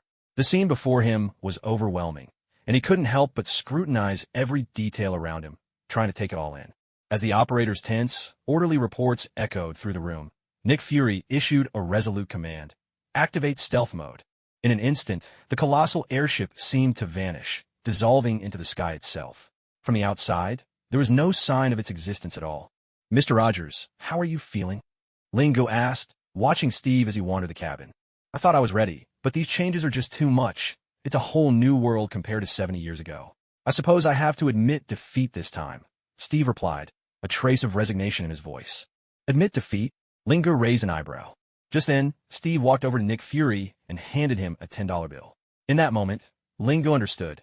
Nick Fury must have made a bet with Steve earlier, and clearly, Steve had lost. Silently, Lingo thought to himself, trying to outwit this old fox in a bet? That's just asking for trouble. As the two men passed each other, Lingo noticed a flush spreading across Steve's ears. No doubt, the wager had left him feeling a bit embarrassed. Nick Fury accepted the $10 bill and smiled at Dr. Banner. "Doctor, thank you very much for coming."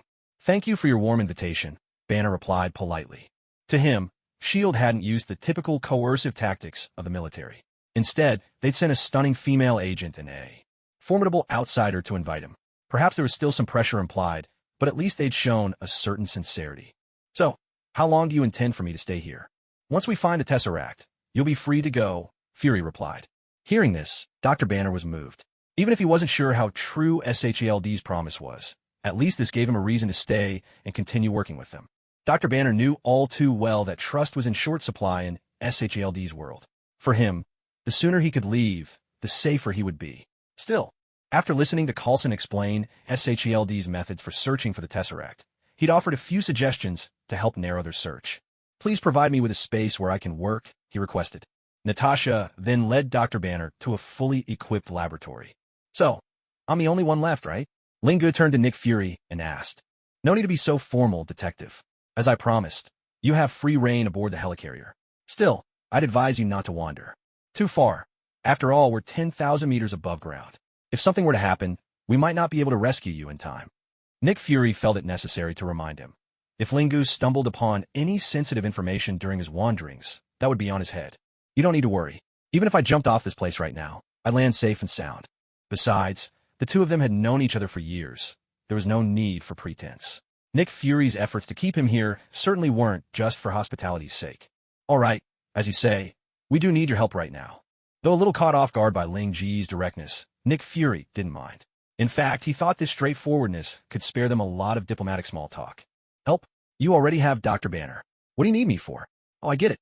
You're worried that Loki might actually raise an army, so you want me to act as your human shield, right?" Nick Fury was momentarily speechless. As much as this was the truth, saying it so bluntly would make him seem cold and heartless. Besides, a human shield? As if he'd really let Ling Gu be used as cannon fodder. When the real war broke out, ordinary people like them would probably be the first to be sacrificed anyway. "That's not what we meant. You've got it wrong. What we're trying to say is what? Don't tell me you never considered that possibility. Do you really think I believe you?" "All right, I admit it. I did hope you would stay and offer your support as a high-level asset. But your role is certainly not cannon fodder. You're meant to be a core member of the team." Nick Fury explained gravely, though he wasn't sure of himself. After all, Ling had made his stance perfectly clear.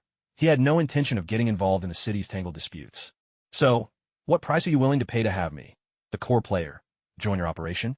Just as Nick Fury found himself at a loss, Ling cut straight to the point and named his terms. "So that's what you were after all along. You want my help. No problem, but let's get the matter of payment settled first. Come on, man. After all that beating around the bush, you're just trying to raise your appearance fee, aren't you?" Only now did Nick Fury realize he'd been outmaneuvered by this old fox, Ling. "So, how much are you asking for?" he asked, resigned. "Don't act so reluctant. After all, I'm putting my life on the line here. It's not unreasonable to expect some compensation, is it?" Ling's argument was perfectly logical, yet Nick Fury still felt something was off. All right, out with it. How much do you want? $100 million. Upon hearing the number, Nick Fury turned on his heel and walked away. He knew there was no room for negotiation. Ling was treating S.H.I.E.L.D. like a cash cow ripe for the slaughter. S.H.I.E.L.D. wasn't nearly as flush with funds as Ling seemed to think. And besides, what if Loki didn't actually have an army? Or what if they caught him before any of this escalated? He couldn't imagine this sharp-eyed detective ever handing back the money quietly once the job was done. Hey, no need to storm off. Would 50 million do it? Nick Fury paused for a brief moment, but didn't stop, continuing to walk forward. 30 million. I can't go any lower. I'm risking my life here. Ling sounded anxious now, perhaps even a little hurt. At last, Nick Fury turned to look at him. $20 million. That's the absolute highest I can go. Any more, and there's nothing left. Deal. Ling agreed instantly, not giving Fury a chance to change his mind. Doubling it in one go, you really drive a hard bargain. Fury felt a wave of frustration. It seemed he had been outfoxed by Ling yet again.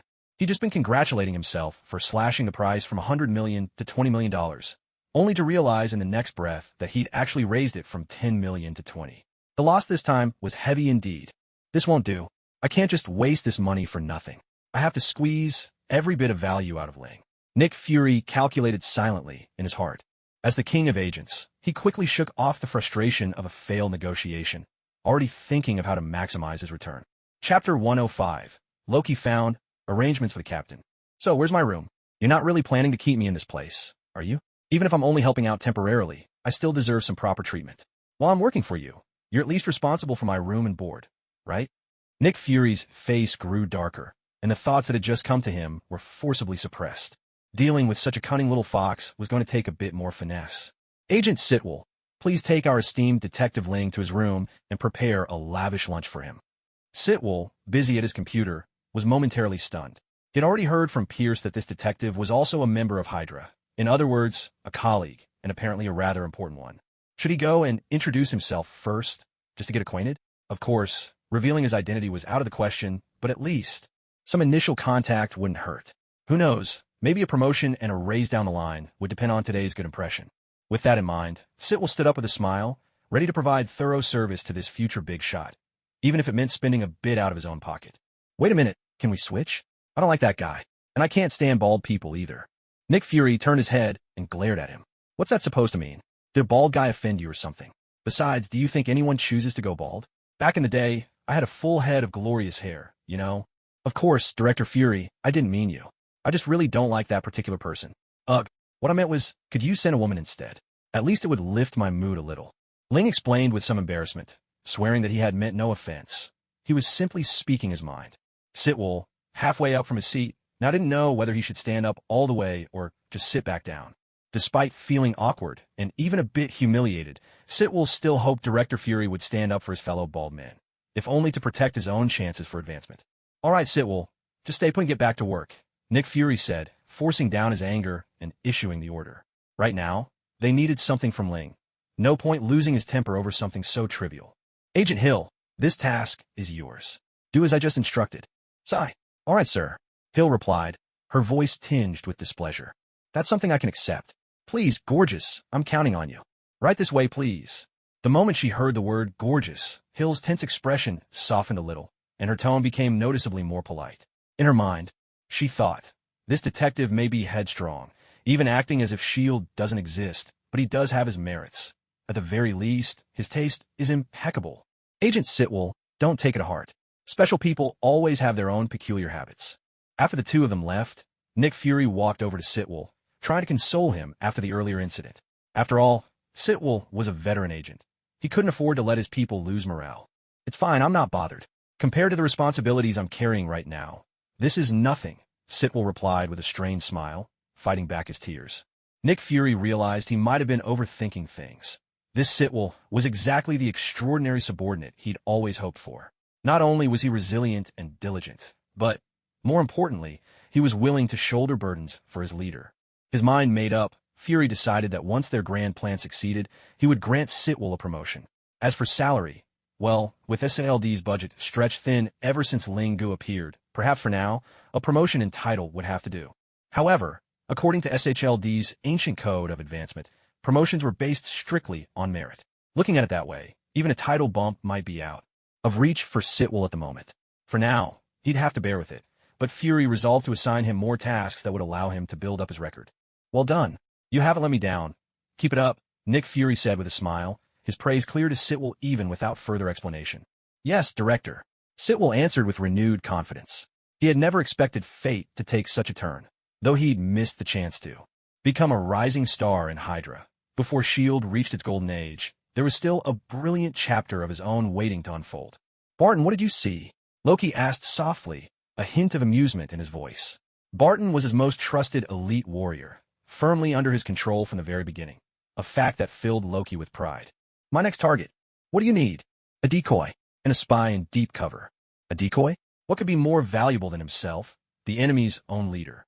Loki tightened his grip on the scepter, the Mind Stone at its tip glinting with a mysterious, dangerous light. An idea flashed through his mind, a scheme that could strike two birds with one stone. Understand. This time, I'll take matters into my own hands. As night fell, Loki appeared openly and without disguise on German soil, in Stuttgart. Just as he had anticipated, S.H.I.E.L.D. had already detected his movements, and the news had been delivered by Sitwell, which only made Nick Sky value him even more. He's already surfaced. Sitwell has found Loki, but it doesn't seem like he's trying to hide, Sitwell said with a puzzled expression. After all, someone like Loki, wanted by the entire world, ought logically to be in hiding, yet his actions seemed like a blatant provocation. Captain, I'm leaving the rest of you, Nick Sky said to Steve Thunder. Steve nodded in agreement, but deep down he felt a pressure greater than he had ever known. Unlike 70 years ago, he was only beginning to adapt to this brand new world, still reeling from the shock of time itself. And now he was being asked to face an enemy more powerful than any before. He couldn't muster even a shred of confidence. Yet, as a soldier, orders from above must be carried out, no matter how tough the task. Wait a second, I think we need to proceed with caution, Lingu interjected. Loki's strutting around right under our noses. Doesn't he worry at all about being caught? Lingu, I nearly forgot about you. Come along. Make sure you bring Loki back, Nick Sky replied, unfazed by Ling Ji's concerns. There are two reasons for this.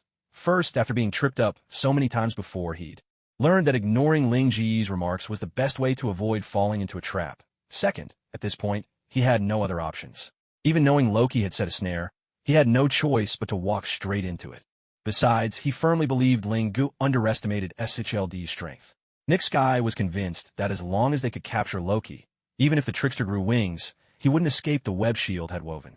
If you're so eager to walk into the net, then I'll go along with fate and show you what it means for the hunter to always have the upper hand. Human technology may not yet be enough to challenge a god, but it's more than sufficient to restrain one. Understood, Director, Lingu replied in an even tone. Detective Lingu, this is a mission. Take it seriously, Steve murmured, reminding him in a low voice. Though they were friends, the nature of the mission demanded clear boundaries. Yes, Captain, Lingu responded, then gave a salute so ambiguous that both Nick Sky and others who knew Lingu well were left speechless. Was this really that fearless detective they knew? He looked more like an imposter. All right, I've given you enough respect. Don't give me any more headaches. Let's move out. Before Ling Ji's words had even faded, the air of authority he had projected just moments ago vanished without a trace. Really? Everyone silently echoed the question in their hearts. What was the meaning behind this farcical display? They had expected him to change, but it turned out to be nothing more than an empty gesture. Let's get going. Steve forced a slightly awkward smile. I have a feeling that this operation will go off without a hitch. We might not even need much time at all. Let's hope so, Steve replied with a smile, his heavy mood lightened ever so slightly by Ling Ji's playful banter. Natasha, you'll lead the team. Make sure everyone does their job. I can trust the captain, but Lingu, you'll need to keep an eye on him. Don't let him cause any trouble. Before they set out, Nick Fury spoke to Natasha in a serious tone, his instructions clear and firm. What? Fury, you say that as if the captain is the only one I can trust. But you know Lingu, do you really think I can keep him in line? Natasha was thrown into confusion by Nick Fury's order. Watching over a soldier known for discipline was one thing, but someone like Lingu, that was a task bordering on impossible. Let's move out. Steve gave a resigned smile, accepting the situation for what it was. Far away, in a mysterious world, Lingu smiled calmly.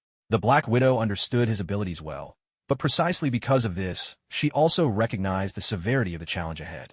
I understand your concerns, but this situation is different. This will be the captain's first major battle since his return.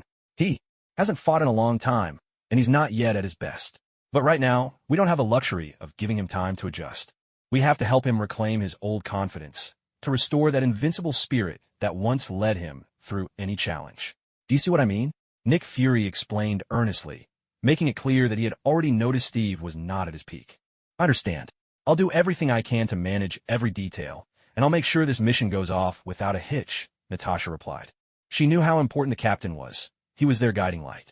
If anything were to go wrong, the consequences would be unimaginable.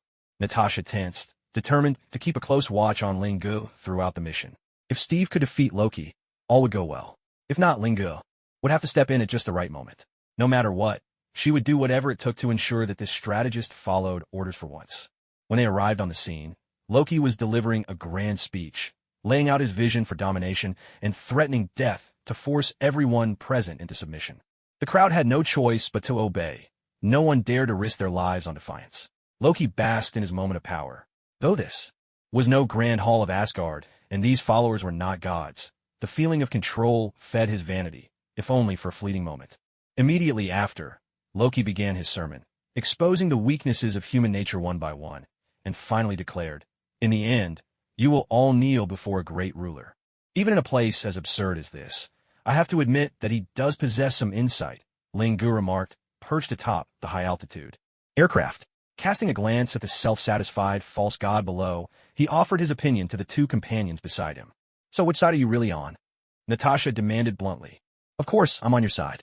After all, I've been paid for this job. Until I finish what your director asked of me, the client always comes first." "Is that so? I really didn't see it," Natasha thought to herself with a hint of skepticism. "Natasha, let me go down first. I need to bring him in right away. We can't let him run amok any longer." "Understood. I'll make arrangements right away. As for you, detective, are you planning to go down as well?" "I'll pass. This is the captain's mission. I'll just cheer from the sidelines. Besides, Nick Fury only brought me in as a precaution. Rogers can easily handle Loki. If I get involved, I'd just be making unnecessary trouble for myself." Hearing this, both Natasha and Ling Gu breathed a sigh of relief. Natasha felt genuinely reassured by Ling Ji's understanding and willingness to cooperate. This mission might not be as difficult as she'd feared. As long as Ling Gu followed orders, everything would fall into place. Meanwhile, Steve Rogers was eager for a real fight to reclaim the thrill of battle he'd once known, rather than simply working up a sweat on a punching bag. He was only a little disappointed he wouldn't get to witness Ling Ji's unique fighting style firsthand. Later at lunch, when Coulson heard Steve's request, he enthusiastically recounted Ling Ji's exploits in great detail, leaving out only the times Ling Gu had gotten the short end of the stick. He even delved into some of Nick Fury's less flattering moments, a testament to how deeply idols influence their fans. Unfortunately, all of Ling Ji's combat footage had been classified as top secret by Nick Fury, beyond Coulson's clearance. As a result, Steve never had the chance to witness Ling Ji's prowess himself. At that moment, Loki looked around at the crowd, their heads bowed so low they dared not meet his gaze, and a satisfied smile crept onto his face.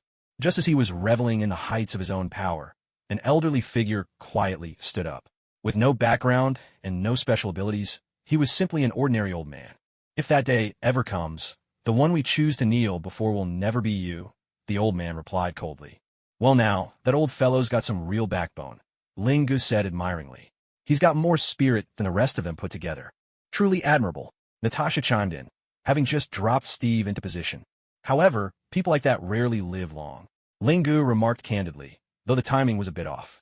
Natasha instantly understood and immediately alerted the captain, urging him to act quickly and rescue the old man before Loki could harm him.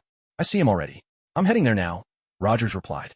From his vantage point, amid the crowd bowed in submission, the upright figure of the elderly man stood out so distinctly that it was impossible to overlook him.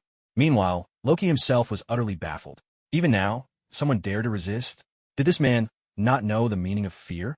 Still, he had to admit, this was a rare display of backbone. If he could persuade such a person to join him, the sense of achievement would be immense. Perhaps, if the old man knew what was good for him, Loki might even let him live. A faint smile tugged at Loki's lips as he spoke leisurely. "I'm a being like no other in this world. I've seen plenty of shameless men like you," the old man retorted, refusing to back down. Loki's face darkened with fury. This stubborn old fool was beyond redemption. Perhaps it was best to make an example of him and instill fear in the rest. A cold, mocking laugh echoed. "This old man has real guts.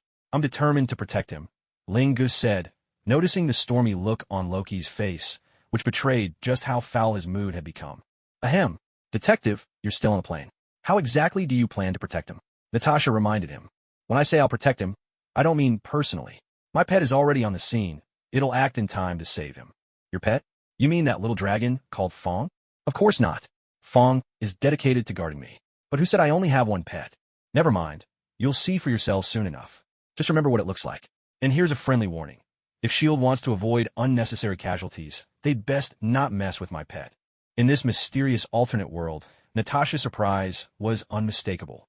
The presence of just the creature Fong was never enough to make her feel secure. She clearly needed more reassurance. She stared wide-eyed at Ling Gu, as if trying to probe the depths of his psyche. Just how deeply ingrained is your sense of danger? At that very moment, the battlefield unfolded exactly as Ling Gu had predicted.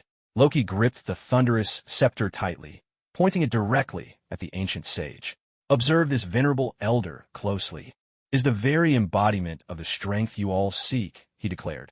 As his words fell, a brilliant sphere of blue lightning gathered at the tip of his scepter and shot toward the old man with blinding speed. In a split second, a crimson, one-horned giant insect seemed to materialize out of thin air, blocking Loki's path. Whirling rapidly, it slammed into Loki's scepter, sending the deadly lightning sphere careening off course and soaring high into the sky. Is it your spirit beast? Natasha gazed at the beetle, her voice full of uncertainty. Do you even need to ask? If it isn't mine, could it possibly be yours?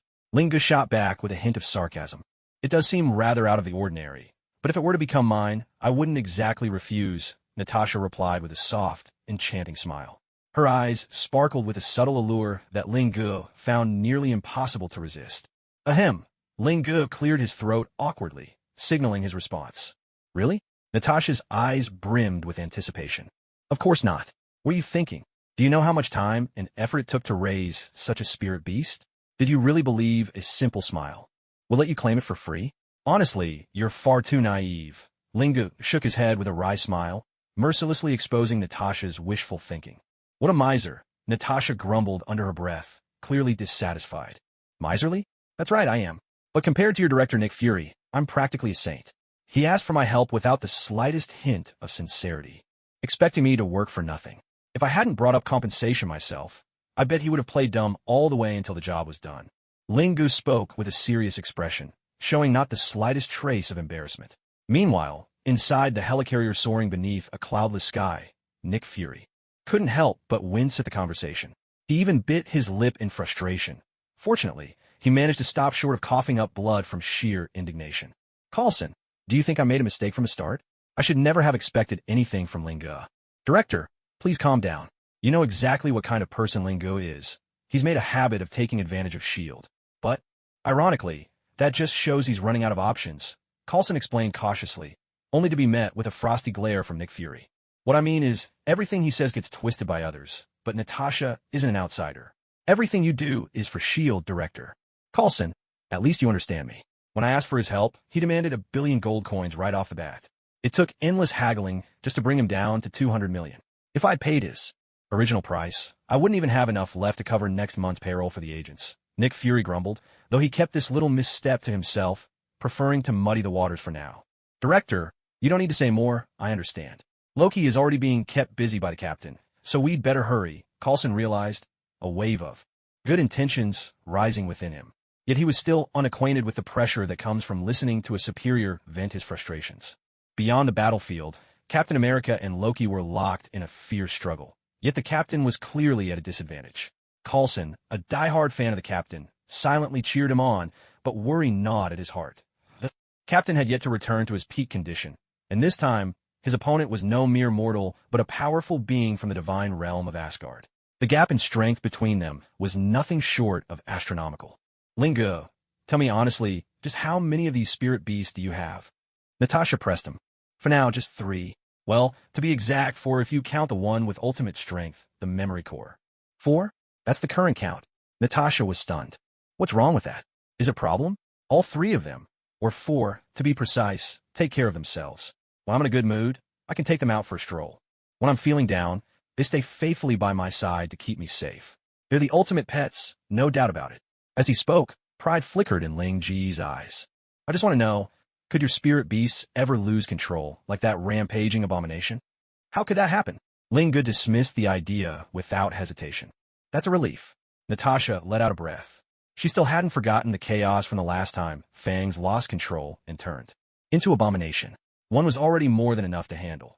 If there were 3 more, Shield would truly be powerless. Fangs is actually the weakest of them. The one you just saw. That's the strongest. What? Natasha stared at Lingu in disbelief. Now you understand why I refused to give it to you. I get it, Natasha replied quickly, but as she turned, she saw the captain being utterly overwhelmed by Loki. It's hardly surprising. Other than his mysterious shield, Steve has almost nothing else in his arsenal. He's still just a mortal, and though he's reached the peak of human capability compared to a god, he's still far behind. Besides, Loki may have been exiled from Asgard, but he's a prince who's lived for over 1,000 years. The artifacts he possesses are far beyond anything Steve could hope to match. So why aren't you out there helping? Natasha demanded coldly, her tone making it clear that if Lingu so much as hesitated, she'd shove him onto the battlefield herself. Me? Are you kidding? A battle of this level hardly needs me to step in. Besides, I haven't finished what I was saying. If the fight continues, things may yet shift. At the very least, it won't stay this one-sided for long. So are you going to help or not? Natasha's eyes bore into him, her gaze a clear warning. If he uttered a single word of refusal, she wouldn't hesitate to throw him in herself. I never said I wouldn't go. Also, Agent Romanoff, there's something rather intriguing hidden in your words. I'm beginning to suspect you've fallen for my charm. Ew. Natasha was about to snap back when, all of a sudden, an unusual melody drifted down from the sky. At the same time, a message flashed across the jet's display. System has been compromised. Agent Romanoff, did you miss me? Stark's voice rang out from the screen. Looks like I was overthinking it. No need for me to step in after all. Still, Tony always has to make a flashy entrance. Natasha had thought that Stark's arrival would tip the balance of the battle, but seeing Ling Ji's nonchalant attitude instantly reignited her anger. The momentary ease she'd felt vanished, and she tensed up once more. Is that really the case? Well, we'll see soon enough. Besides, during this time, I pour my heart into saving a soul. Doesn't that count as a noteworthy accomplishment in my training? What's there to brag about? Natalia fell silent. Could this really be considered a result of training? Was there some hidden profundity to it? Tony, the ironclad god of war, made his entrance with a dazzling strike, unleashing a beam of divine light at Loki and slamming him deep into the ground, stunning everyone present. Yet, perhaps thanks to his divine heritage, Loki wasn't gravely injured. At most, he felt a piercing wave of pain. Are you still plotting something, you sly stag from the realm of frost? The Iron Avenger's arsenal sprang to life, dozens of energy cannons turning as one to target Loki. I surrender. What Loki did next left everyone speechless. He threw up his hands, shed his divine armor, and reverted to his seemingly harmless human form. You see, I told you, there's definitely more to his surrender. There must be some secret scheme at play. Oh, just shut up. Natalia shot back, her irritation flaring. Director, we've successfully captured Loki, Coulson reported to Nick Fury, barely able to contain his excitement. Well, what are you waiting for? Bring him in immediately. This isn't over yet, but as long as Loki's in our custody, there's nothing he can do to throw the world into chaos. Aboard the helicarrier, the captured Loki sat quietly, saying nothing. Rogers observed, something feels off. He's powerful, but he gave up far too easily. For a seasoned veteran, you're fairly perceptive, Stark replied, sharing the same unease. Ahem, let's set aside our arguments for now. Even if he's hiding some scheme, we have no choice but to deal with it as it comes. Sending him back to the realm of frost is an option. That's not our responsibility. But before he returns, may I be allowed to take care of one trivial matter first? Is there something else you need to do? Natalia was the first to ask, her concern clear. She truly worried Ling Gu might bring further trouble. It's nothing major, really. It's just that I find this person extremely disagreeable and would like to teach him a lesson beforehand. Is that all right, Loki? Everyone present stared at Ling Gu in astonishment. What kind of logic was this? Was he really announcing, I'm about to hit someone before doing it? Loki, in particular, was dumbfounded. Though he had walked right into their midst, willingly entering the lion's den, never had he imagined that, as the Prince of Asgard, he would be at risk of a physical beating. He had assumed they would at most keep him under guard, at least until they got their hands on the Tesseract. This treatment was beyond anything he'd anticipated. No, Ling Gu, you can't do this. I'm the Prince of Asgard. Loki's voice trembled, the calm mask on his face completely shattered, cold sweat breaking out on his brow. To others, Loki might have seemed unafraid. But when it came to Ling Gu, he dared not let his guard down. After all, Linga had, with a single kick, destroyed the Bifrost Bridge at full power, a sight Loki had witnessed with his own eyes. He knew all too well his own body could never withstand such force. Oh, is that so? Haven't you already been exiled? By rights, you shouldn't have anything to do with Asgard anymore, should you? Or, tell me, do you think Heimdall would report to Odin if he found out you've been beaten up by me? Loki knew perfectly well Heimdall had held a grudge against him for a long time. Lingu advanced on Loki, ready to strike, when suddenly, from the night sky, a series of thunderclaps boomed overhead. At the controls of the ship, Natalia asked in surprise, "Where are all these lightning bolts coming from? Would you call this divine wrath?" Lingu, looks like the gods are angry. Maybe you should rough them up a few more times, don't you think? Stock fipped. Well, you never know. I swear, never in my life have I looked forward to Thor coming back to my side as much as I do now. Loki breathed a sigh of relief. At least, for the moment, he was spared Ling Ji's punishment. Suddenly, the ship gave a slight jolt, as if struck by something heavy. Whoa, looks like we have a visitor, Linga remarked, taking a step back instead of acting, which caught Natalia off guard. Stark and Rogers quickly realized the unexpected guest was almost certainly the Thor Loki had mentioned. They hurried to prepare for battle. With courage and confidence, Stark strode toward the hatch. There, Thor appeared before him. Before Stark could even raise a hand, Thor struck. First, sending Stark flying with a single powerful blow. Then, ignoring Lingu, standing behind, Thor grabbed Loki and whisked him away. Ow, that really hurt. Lingu, stop making sarcastic remarks from the sidelines. This guy showed up out of nowhere. I didn't even have time to react. Is he another formidable warrior from Asgard? Natalia inquired. He's the heir to the throne of Asgard, Loki's older brother, the god of thunder, Thor. Rogers looked puzzled. Isn't he supposed to be on our side? That's not what matters right now. Whatever he's done to Loki, the Tesseract has already vanished, Stark said as he prepared to give chase. If you two are going after them, I have no objection. But whatever you do not demand that he lay down his weapon. For those from Asgard, that's an unbearable insult. In this ancient world where gods and mortals mingled, Nick Fury found himself perhaps overestimating his ability to read people's hearts. The man before him, Sitwell, was the very guardian of the sanctum he had been searching for. Someone able to shoulder heavy burdens with unwavering loyalty, willing to share the weight of leadership. Now that the decision was made, Fury resolved that as soon as the current crisis was settled, Sitwell would be promoted to a higher position. As for salary increase, given the financial strain caused by Lingu, that would have to wait.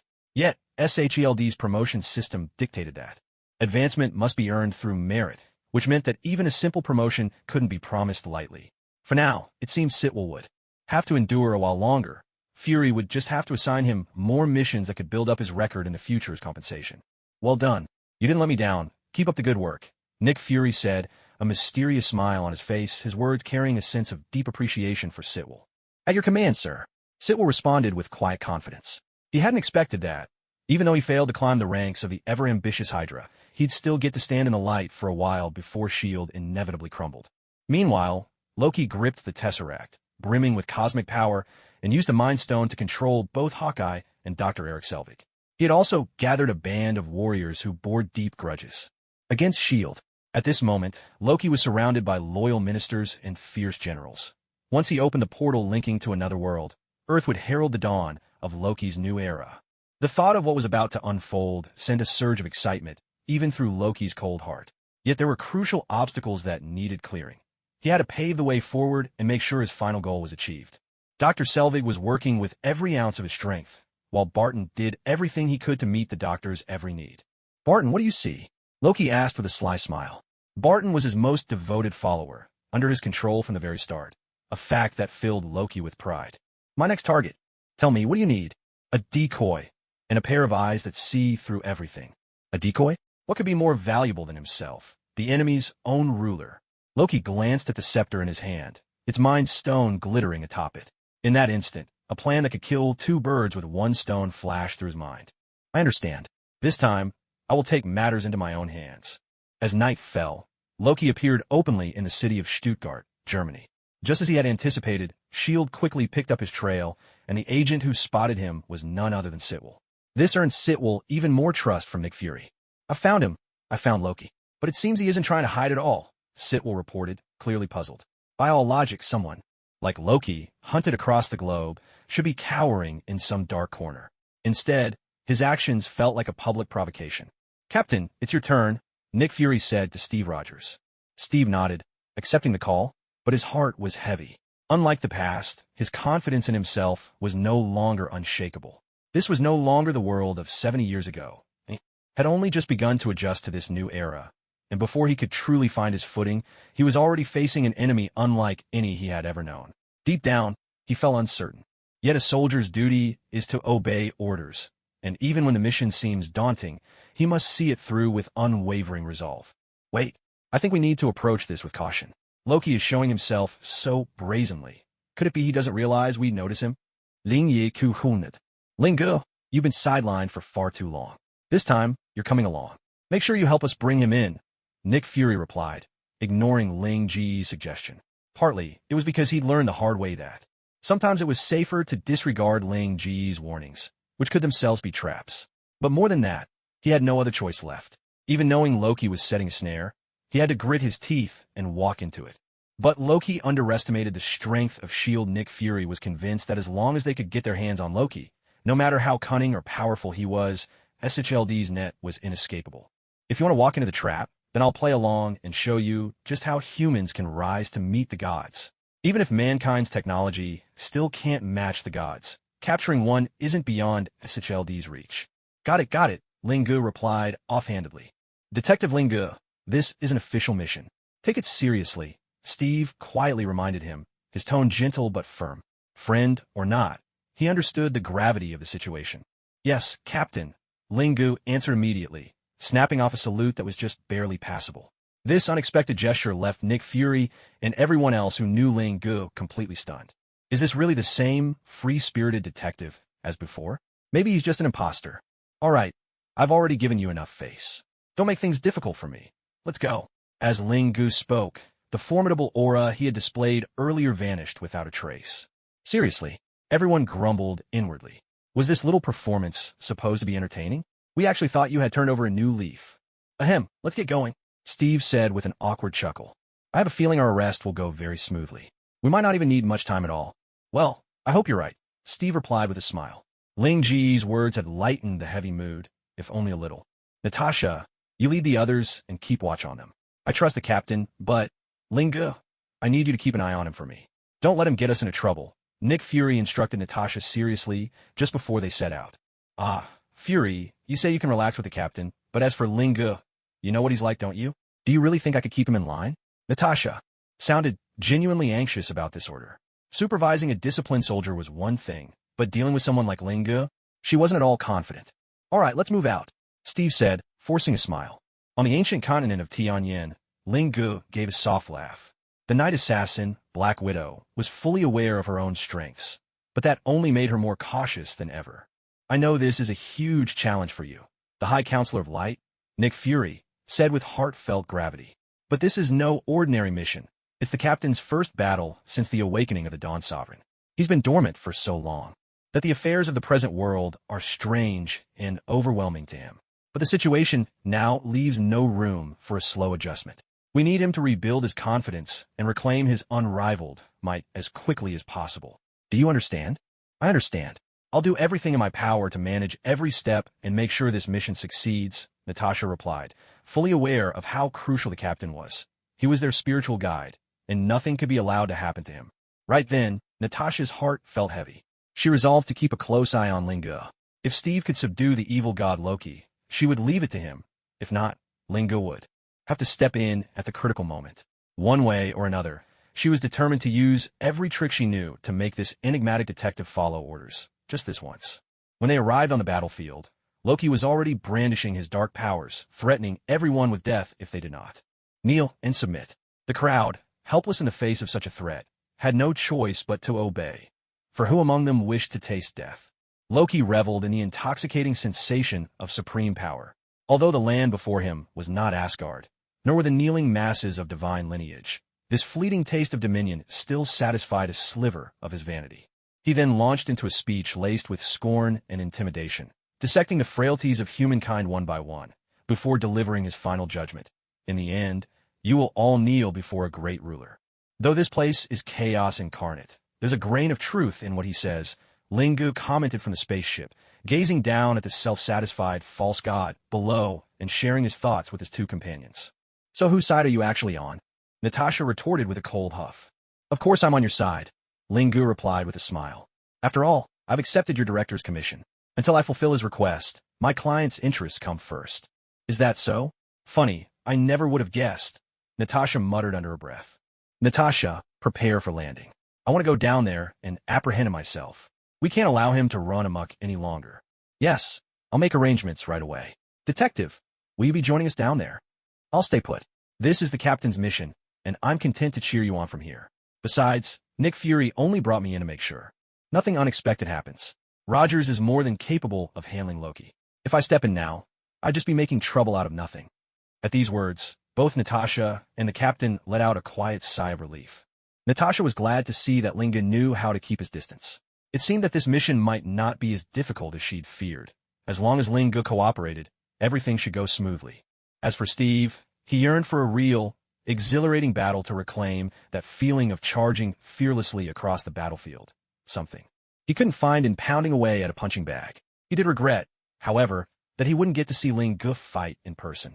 Around noon, when Coulson heard of Steve's interest, he eagerly regaled him with tales of Ling Ji's heroic exploits, leaving out only those rare occasions when Ling Gu had suffered setbacks. He even shared some old stories about Nick Fury, their formidable boss. Truly, the appeal of an idol knows no bounds for a devoted fan. Unfortunately, all footage of Ling Ji's battles had been classified as top secret by Nick Fury, and Coulson's clearance wasn't high enough to access them. Thus, Steve was denied the chance to witness Ling Ji's prowess for himself. Meanwhile, Loki looked around at the crowd prostrated before him, not one daring to meet his gaze, and smiled ever so slightly, utterly pleased with the scene. Yet, just as he basked in the apex of his power, an elderly man rose from the throng, a man of no remarkable background, no supernatural gifts, just an ordinary person, as unassuming as they come. If that day ever comes, the one we yield to will never be you, the old man declared, his face calm and unwavering. This old fellow's got some backbone. He's a lot tougher than the rest of them, Linga commented with a smile. Truly admirable, Natasha chimed in, having just set Steve down. Though to be honest, people like him rarely last long, Linga added, bluntly stating the harsh truth, even if it cast a shadow over the mood. Natasha was briefly taken aback, but quickly regained her composure. She immediately notified the captain, urging him to speed up and try to rescue the old man before Loki could strike. No need to say more. I've already seen him. I'm on my way, Rogers responded, watching through his visual device.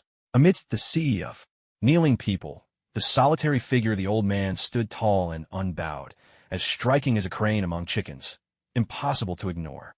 Loki, confronted with this unexpected show of defiance, was momentarily stunned. He couldn't fathom how anyone still dared to resist him in such circumstances. Did this man not fear death? Clearly, this was one of those rare, unyielding souls.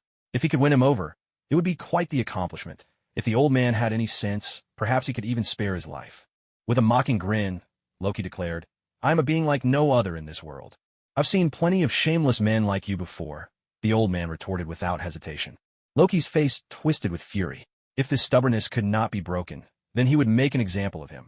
Let his death serve as a warning to the others. Linga couldn't help but laugh. This old man's got spirit. I'll see to it that he survives. He caught a glimpse of Loki's face, flushed with a cold, angry hue, and knew at once that the god's mood was now thoroughly foul. Cough, cough. Detective, you're still up on the ship. How exactly are you planning to save him? Natasha reminded him. I never said I'd do it myself. My guardian beast is already on the scene. It'll handle the rescue. Guardian beast? You mean that little velociraptor you call Fong? Of course not. Fong's job is to protect me. But who says I only have one guardian beast? Just watch. You'll meet it soon enough. Take a good look when you do, and a friendly warning. If S.H.I.E.L.D. wants to avoid unnecessary casualties, you'd best not try anything against my guardian beast. Back in the ancient, otherworldly land, Natasha was still reeling from the spectacle before her. One magical beast was already more than enough, yet now another was about to join the fray. Just what sort of calamity had they found themselves caught up in? Meanwhile, in the heart of the battlefield, events unfolded exactly as Ling Gu had foretold. Loki gripped his chaos scepter tightly, pointing it at the dignified old man. Take a good look at this elder. He is the one you should all aspire to be. As the words fell, a brilliant azure wave of spiritual energy gathered at the tip of the scepter and shot toward the old man like a streak of lightning. Yet at that critical moment, a crimson flame-horned, sacred beetle swept in front of Loki with the speed of a gale. In a breathtaking spin, it collided with the deadly energy blast, knocking it off course so that it soared harmlessly into the sky. So that's your guardian spirit beast? Natasha looked at the beetle, her voice brimming with surprise and curiosity. Isn't it obvious? Retorted Linga. If it isn't mine, would it be yours? It is a bit unusual. Natasha arched an eyebrow, her smile laced with a subtle, enticing charm that nearly unsettled Linga. But if you're willing to give it to me, I wouldn't say no. Linga coughed, hesitating before he replied. Well, it's not entirely impossible. Really? Natasha's eyes sparkled with hopeful anticipation. Of course not. What are you thinking? Linga shook his head, laughing and shattering her fantasy without mercy. You should know how much effort and spiritual power I've poured into this sacred beetle. Did you really think a smile would be enough to win it from me? That's far too naive. You're so stingy, Natasha pouted. Stingy? Yes, I am. But compared to your director Nick Fury, who only knows how to exploit the power of the mystical world, I'm practically a saint. If I hadn't brought up the matter of compensation myself, he would have simply brushed it aside and expected me to work for free. It's people like him who are the real schemers. Far above, within the sky carrier, a mysterious figure known as Egghead overheard their exchange and bit his lip in frustration. Fortunately, his composure held, and he didn't fly into a rage. Coulson, do you think I was wrong from the very start? I should never have expected anything from Linga. No, sir, please don't be upset, Coulson replied carefully. You know what kind of person Linga is. He just likes to tease S.H.I.E.L.D. That's actually a sign he's running out of tricks.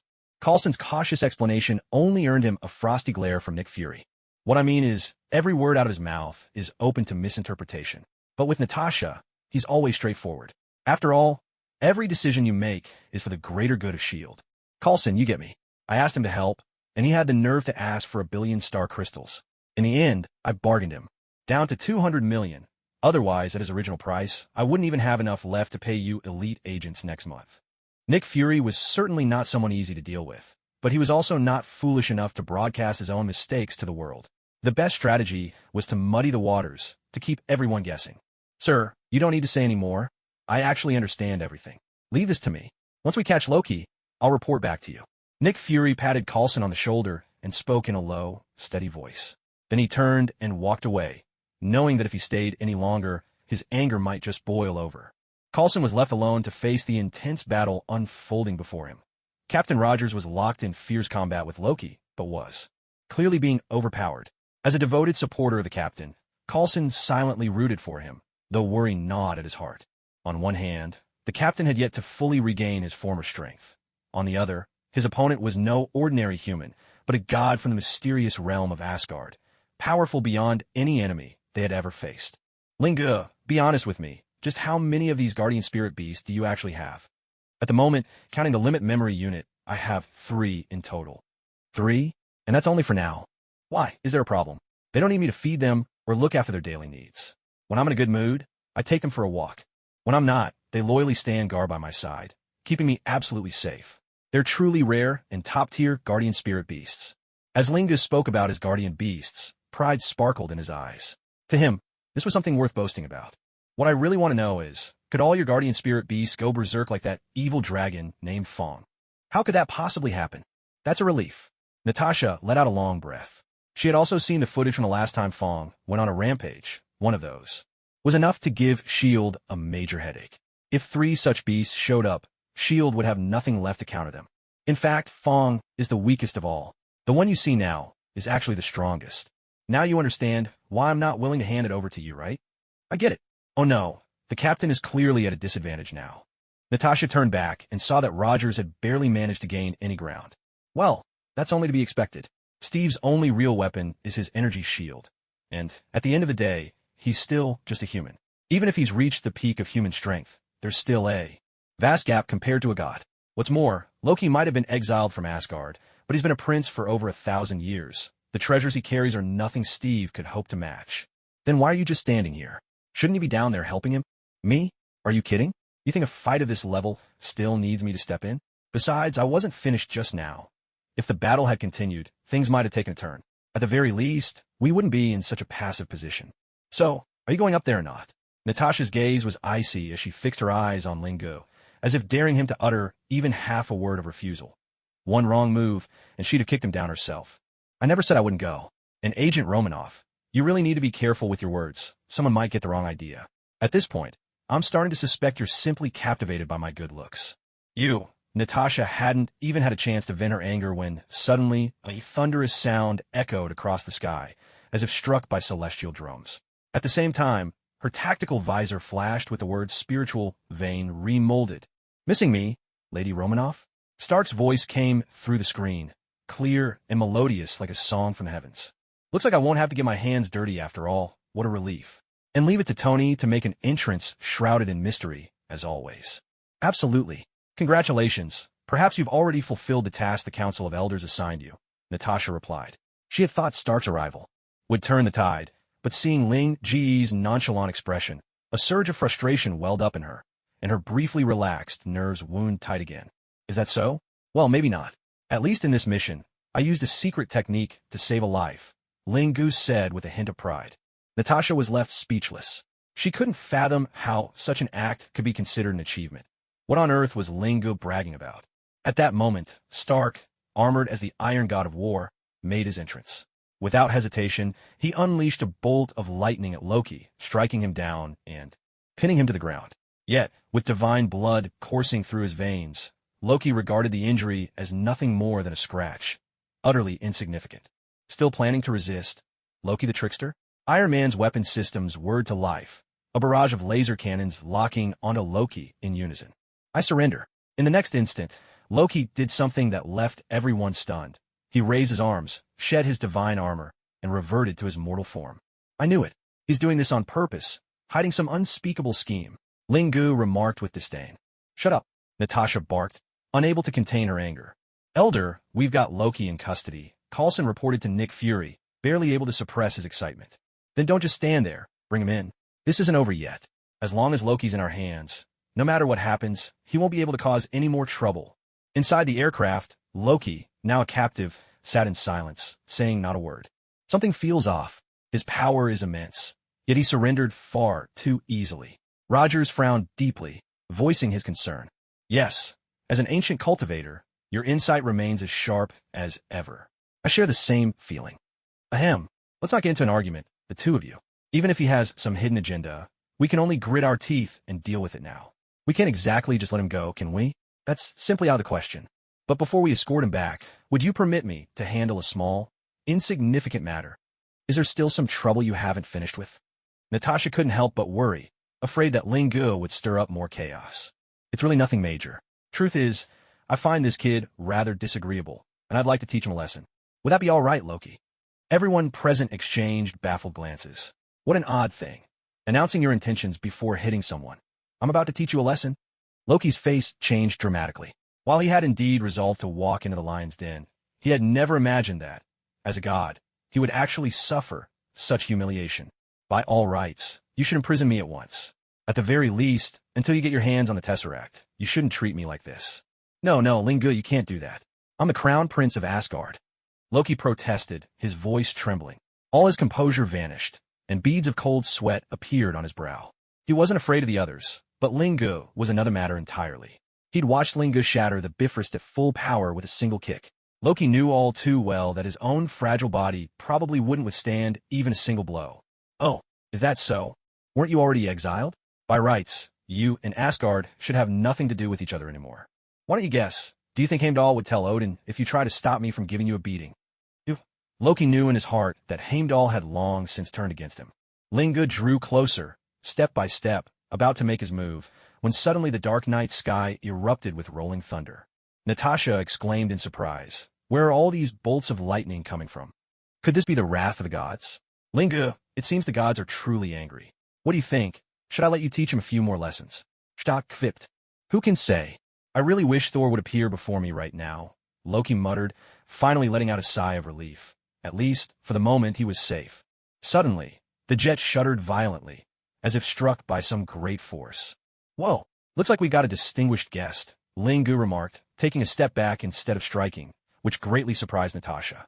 Stark and Rogers quickly realized that the uninvited guest was none other than Thor, the one Loki had mentioned. They wasted no time, gearing up and bracing themselves for a confrontation. With unshakable confidence, Stark strode toward the hatch. In the blink of an eye, Thor appeared before them, and just as Stark was about to strike, Thor seized the initiative. With a mighty blow of his hammer, he sent Stark flying backwards. Without missing a beat, Thor grabbed Loki and made a swift escape, not even noticing Ling-gu standing right behind him. Ouch, that really hurt. Ling-gu, could you not stand there making sarcastic comments? The guy just showed up out of nowhere. I didn't even get a chance to fight back. Another envoy from Asgard? Natasha asked. That's right. He's the heir to Asgard's throne. Loki's elder brother, the god of thunder, Thor. But isn't he supposed to be our ally? Rogers asked, his brow furrowed in confusion. That's beside the point. No matter what Thor does with Loki, the Tesseract has already vanished, Stark replied, already moving to give chase. If you two are going after them, I won't stop you. But whatever you do, don't tell him to put down his weapon. Forest Guardians, that's a grave insult. Thor would take it as a challenge to the death. Got it, Stark called back, then shot off in a hurry. Rogers quickly grabbed a parachute. After all, he was just a regular guy without the power of flight. Aren't you coming with us? Ling-gu, the captain called back. And besides, now that we have some idea of Loki's next move, we won't be caught off guard. As long as we prepare in advance, he's basically walked right into our hands. We can simply wait for Barton to show up and trap him. Agent Hill, I'll leave the defense of the helicarrier to you. Natasha, if Barton comes, you know what needs to be done. Understood. I'll catch him, no mercy. Stark shrugged and said, suit yourself. It's not my ship. If you want it to crash, there's not much I can do to stop you. Dr. Banner, let's get back to work. The sooner we find the Tesseract, the sooner I can show you around Stark Tower. I know you'll love it. You're right. No matter what they're arguing about, my work can't stop. I was just about to start analyzing Loki's scepter. Maybe there's something new to uncover. With that, the two scientists left the meeting to dive into their research, while everyone else got busy with their own responsibilities. After all, on the helicarrier, no one had time to spare. Not even Rogers, who had to set aside time to catch up on 70 years' worth of knowledge, or he might not even know how to fly the jets. As for Ling-gu, the moment he returned to his room, he couldn't wait to open up his mission panel. Seeing so many tasks labeled incomplete, Ling-gu realized that he had indeed been slacking off quite a bit lately. Comfortable days really do make a person lazy, he sighed, then quickly refocused his attention on the tasks at hand. The first main quest hadn't changed. It was still to give the Hulk a good beating. Ling-gu couldn't help but wonder if Dr. Banner had done something in a past life to deserve this much attention from the system. Well, no matter, his opportunity would come soon enough. Back in the laboratory, Banner sneezed. Huh? Why do I suddenly feel uneasy, like some bad luck is about to hit me? As expected, these tasks are still tightly bound to the Infinity Stones, Ling-gu muttered. Main quest: defeat the Hulk. Reward: 70,000 points. Status: incomplete. Obtain the Mind Stone. Reward: 1,000,000 points. Status: incomplete. Obtain the Space Stone. Reward: 1,000,000 points. Status: incomplete. Obtain the Time Stone. Reward: 1,500,000 points. Status: incomplete. Side quest: save Coulson. Reward: 100,000 points. Status: incomplete. Defeat the Chitauri army and protect as many civilians as possible. Reward: 100,000 points. Status: incomplete. Quest. Staring at all those zeros at the end of the rewards, Ling-gu was practically drooling. Excitement surged through him. If he could complete these tasks, he'd be set for life. That many points would allow his strength to skyrocket in no time. System, the reward for this round are pretty generous. The Infinity Stones are worth that much, the system replied in its usual icy tone. No, what I mean is, why does the Time Stone earn 500,000 more points than the other two? As an enlightened system, shouldn't you treat them all equally? The system was silent for a moment. You make a good point. How about we just lower that 1.5 million to 1 million? What do you think? Wait, what? Ling Yi Frosa. His intention was to get the other two stones bumped up by 500,000, but this sneaky system seemed to be suggesting the opposite. No way, absolutely not. That's going too far. He could end up losing 500,000 points, especially if he didn't even manage to earn the extra million. 50,000 points was no small amount. If he didn't do the tasks, who knew how long it would take him to accumulate that much on his own? No, system, I was just joking. There's no need to take it so seriously. Oh, really? Well, it seems the host has a pretty high level of self-awareness. You really think this system can't handle you? Of course. But can I ask why? Shouldn't the rewards be the same, at least in theory? System. That's because the difficulty of the tasks is different. The Space Stone and the Mind Stone are both within easy reach for you right now. But the Time Stone is with the Ancient One. That's not something you can get so easily. Oh, I see what you mean. But here's another question. If I do get my hands on Infinity Stone, won't Thanos set his sights on me? That's a pretty big risk. Besides, Thor seems to need the Space Stone to bring Loki back to Asgard. If I interfere, I might end up offending Odin himself. That's really not worth it. System, you fool. What's the task? Just to obtain the Infinity Stones, not to collect them all for yourself. You can always put them back once you've had them. Holy crap. For some reason, Linga couldn't shake the feeling that the system sounded a little sly when it said that. Well, that's good. I was actually thinking, maybe after finishing the mission, I could just move to Asgard. As for the Sorcerer Supreme, forget it. Whenever the Ancient One gives that little smile, I get chills. This time, it was the system's turn to be stunned. What's ruthless? What's cunning? This is it. At most, the system could claim to be a little clever, but its host had just pulled a God King in as a human shield. 110. Internal Discord. The Space Stone. I'll probably have to wait another day or two. But, well, never mind. I'll worry about it tomorrow. Points are important, and millions of points are even more so. But when Ling Gu looked down at his pajamas and then at the bed in the lounge, twice the size of the one at home, and free at that, he couldn't help but feel that compared to sleep, everything else was just fleeting.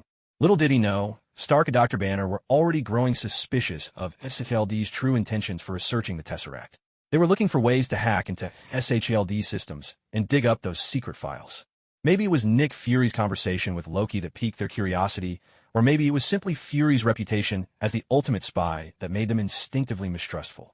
It's worth noting that they'd managed to persuade Steve, too. As a soldier, he probably shouldn't be doubting his superiors, but with his overwhelming sense of justice, who could blame him? Still, it was obvious that trying to crack secrets with smarts alone didn't really suit an old relic like him. For Steve, direct action was far more comfortable than sneaking around. Is that so? In the 2 days since Loki descended upon this world, he slaughtered 80 innocent lives. Do you still think I was too harsh? Ling Gu fixed Thor with a steely gaze, his words carrying a crushing weight. Well, you weren't too hard on him. This brother of mine really does need to be taught a lesson. Thor replied helplessly. After all, those were 80 lives lost. Now, with nothing more than a severe beating to soothe the public's outrage, Loki was lucky to have escaped true punishment. I am ashamed to have a brother like you. Loki's voice carried a faint trace of pain, his words blurred and indistinct. Thor couldn't help but feel a ripple of guilt deep within, the remorse for his brother growing heavier. That's enough. Stop pretending. You wipe away those tears. Ling Gu pointed at Thor, her tone firm and unyielding. You're a child of Asgard. Even if others don't know, surely you do. These wounds might look serious, but they'll heal in half a day. Why worry so much? Ling Gu reminded him. She's right. Loki, you're tricking me again. Thor snapped out of his daze, glaring at Loki, his anger barely contained.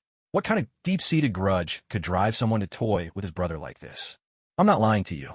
The emotional wound is simply too great. Since childhood, Odin has never punished me in this way. Loki replied bitterly, his face clouded with resentment. No matter how Loki tried to explain, Thor no longer believed him.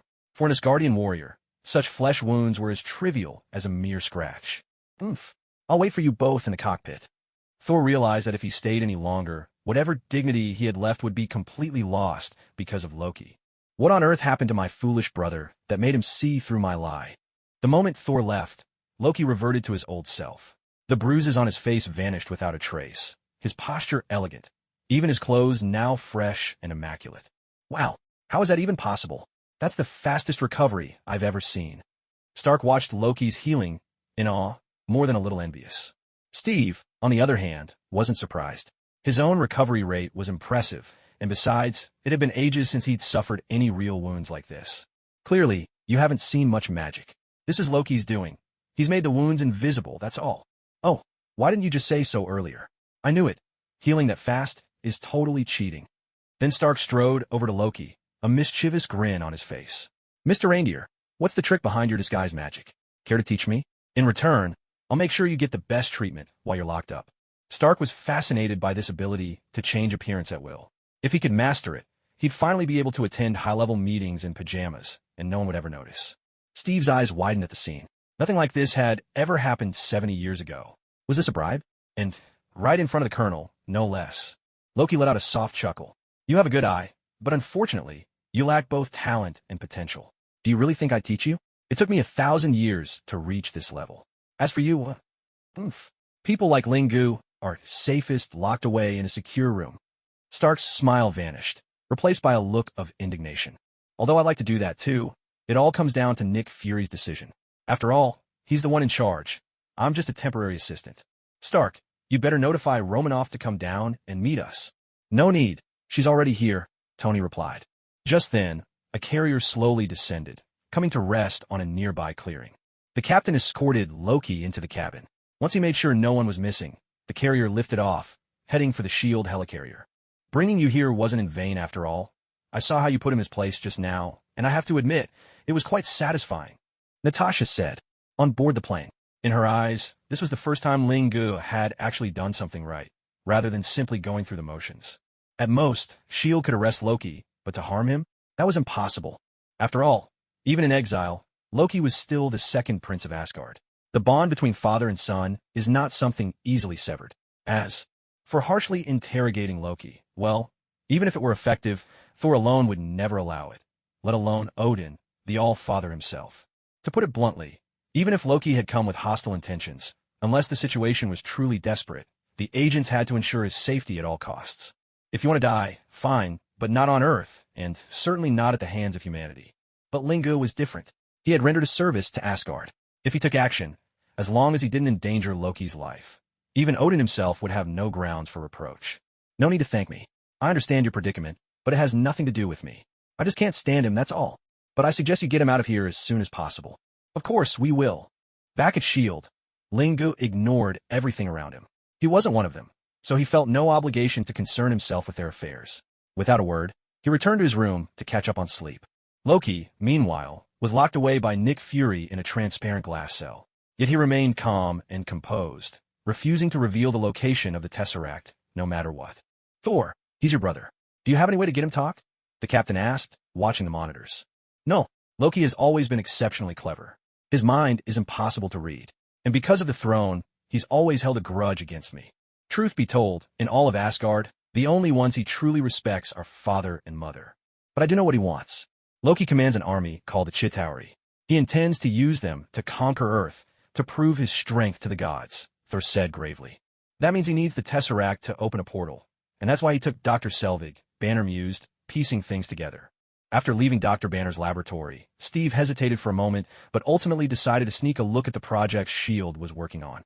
Perhaps he could find some clues there. As a super soldier whose physical abilities were at the very peak of human potential, it was easy for him to track down whatever he wanted aboard the helicarrier, especially since, for now, he still had the status of an insider. No one would think to stop him along the way. So, when Ling Gu woke up the next day and stepped into the conference room, which, to be accurate, was actually Banner's makeshift lab, the first thing he saw was Nick Fury, brimming with intensity, pointing at Thor and shouting, "Because of him!" But with Ling Ge's sudden entrance, all eyes in the room turned to the doorway. Linga had to admit, he was a little baffled. What's going on? I just came to check on my 1,000,000 points. Wait, no, the Mind Stone. Does everyone really need to stare at me like this? Am I interrupting something? Please carry on. Or maybe I should just go back to bed. Hold on. What are you doing here? Nick Fury's voice was cold and sharp. I'm just checking on the progress finding the Tesseract. Is that not allowed? You were the one who said, I'm free to roam the helicarrier as I please. Did you forget? This time, Nick Fury was at a loss for words.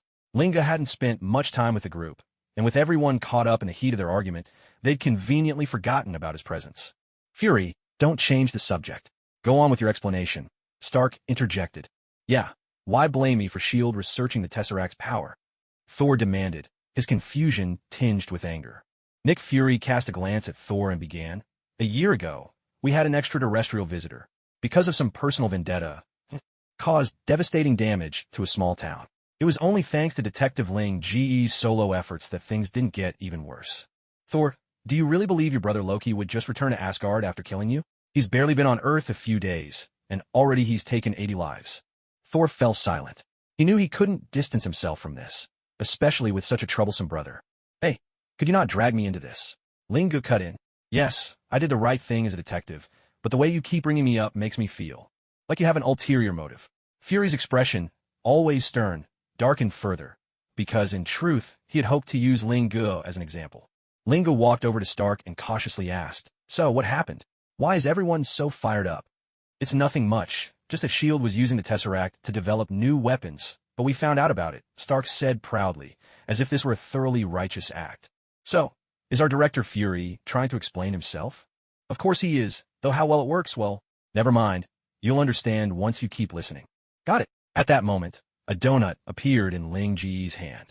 He sat alone at the table, quietly enjoying his snack, a sight that left Stark rather stunned. Where'd you get that donut? Do you have any more? Actually, I wouldn't mind some peanuts or sunflower seeds either. And if you got a cheeseburger, that'd be even better. Stark thought Lingo was the true embodiment of a bystander enjoying the show. No wonder he'd felt something was missing earlier. No more, Lingo replied, thinking to himself, what a joke. A single donut, unless the shop refreshes, costs twice the usual points if bought directly, 100 points in total. Does Stark really think Ling Ji's points grow on trees? What a shame. But our Asgard has no hostility toward Earth, Thor explained after a moment's thought. Even so, Asgard isn't the only force in the universe. If others come to Earth with invasion in mind, surely we can't go without defenses. Take Loki, for example. Just last night, you yourself said he was bringing an army to conquer Earth. Don't tell me now they're just here for sightseeing. Besides, we can barely keep the threats on Earth itself under control. If people with such overwhelming power start running rampant, what means do we have to? Stop them? Honestly, our actions are out of necessity. Nick Fury sighed, sounding as if his good intentions were being questioned, and he was deeply wronged. Knew it, this guy's up to no good. He was totally hinting at me just now. Linga muttered. Don't take it personally. He's just telling the truth, Stark laughed. Seeing Linga caught off guard like that didn't happen every day. But you shouldn't be experimenting with the Tesseract. That sends a signal to others, a signal that you're ready for war. It's your actions that attracted Loki and his allies. You forced our hand. Nick Fury shot back. That's enough. Asgard has always been committed to protecting peace across the 9 realms. Otherwise, do you think Earth could have reached its current level of civilization? I wouldn't have spent so much dark energy to rush here at this moment if it weren't important, Thor declared, his tone resolute and righteous. Nick Fury snorted and retorted. All this started because of your brother, and do you really think you alone could hold off Loki's Chitauri army? Thor had enough self-awareness to realize that standing alone against an entire army would be too much for him. He'd probably collapse from exhaustion long before he fell in battle. Wow, I never realized Nick Fury was such a persuasive speaker. This trip has truly been worthwhile. Thor may have put all his points into strength at the expense of intellect and emotional intelligence, but to be rendered speechless so easily, well, that's quite something, Ling Gu thought, feeling a deep concern for Thor's intelligence. To be fair, it makes sense.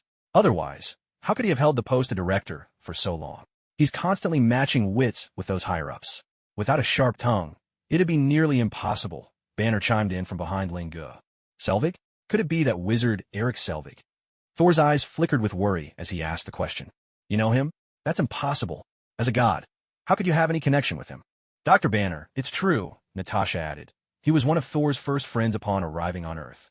Only she among them knew this part of the story. And Jane? Is she all right? In the end, Thor's concern shifted to his beloved. He suspected Loki's actions were aimed at him. Why else would Eric have been taken? Miss Foster is perfectly safe. You can rest easy. She's in no danger, Coulson replied as he entered the room. Coulson, it's been a long time. Thor greeted his old acquaintance with genuine relief, not only because of their reunion, but more so because Jane was safe. It really has been a while. Who would have thought our next meeting would be on account of your brother? Coulson replied with a warm smile. Let's get back to business, Nick Fury interjected from the side. Once we recover the Tesseract, you'll have plenty of time to catch up. Stark, Dr. Banner is here to help track the cube. I hope you'll lend him your expertise. No problem. That's what I'm here for. Honestly, we're probably the only two here who actually understand this stuff, Stark replied nonchalantly. By the way, where's Ling Gu? I want to take a look at that red beetle of his, Stark said, noticing Ling Ji's absence. You mean the device on his belt? Steve asked. So, even you noticed, old-timer? Honestly, I thought it was just some eccentric hobby of his at first, but after seeing it in action during the fight, I realized I was wrong. I have no idea what that armor does, but I'm more than a little curious about its construction. If possible, I'd love to incorporate some of its features into my own suit. Yes, it is convenient, isn't it? I suppose that's what you're envious of. Captain Rogers, you figured that out? Well, I admit it, Stark said, giving Rogers newfound respect. This soldier wasn't quite as out of touch as he'd thought. But where is he now? Yes, let's find Ling Gu first. His book might hold clues about the cosmic cube, Thor proposed loudly, suddenly recalling the mysterious book in Ling Ji's possession that seemed to appear and disappear at will. Since they had no better plan at the moment, it was worth a try. A book? Stark asked in surprise. The others looked puzzled as well, except for Coulson and Nick Fury, who who exchanged a knowing glance. They already understood. None of you know about it? Is there something you think we should know? Rogers responded. Quiet, Coulson. No, Agent Hill, please wake up our great detective and ask him to join this meeting. And make sure to remind him to bring that book. Me? Yes, Director. Nick Fury cut Thor off from saying anything more. With so many agents present, too many people knowing the details could easily spark unnecessary thoughts. After all, when he first learned of it, even he had considered seizing it. Being able to glimpse the future, even just a little, could be incredibly useful at critical moments. The group continued their discussion, tacitly avoiding the topic of the book, though their curiosity was obvious. A dozen minutes later, Linga shuffled in, still in pajamas and looking disgruntled, with a book in his hand. Nick Fury, this is exploitation. Where's the all-inclusive room and board you promised? And don't forget to count my overtime pay. Everyone watched as Nick Fury's expression shifted. Was the director of S.H.I.E.L.D. really going to be that accommodating?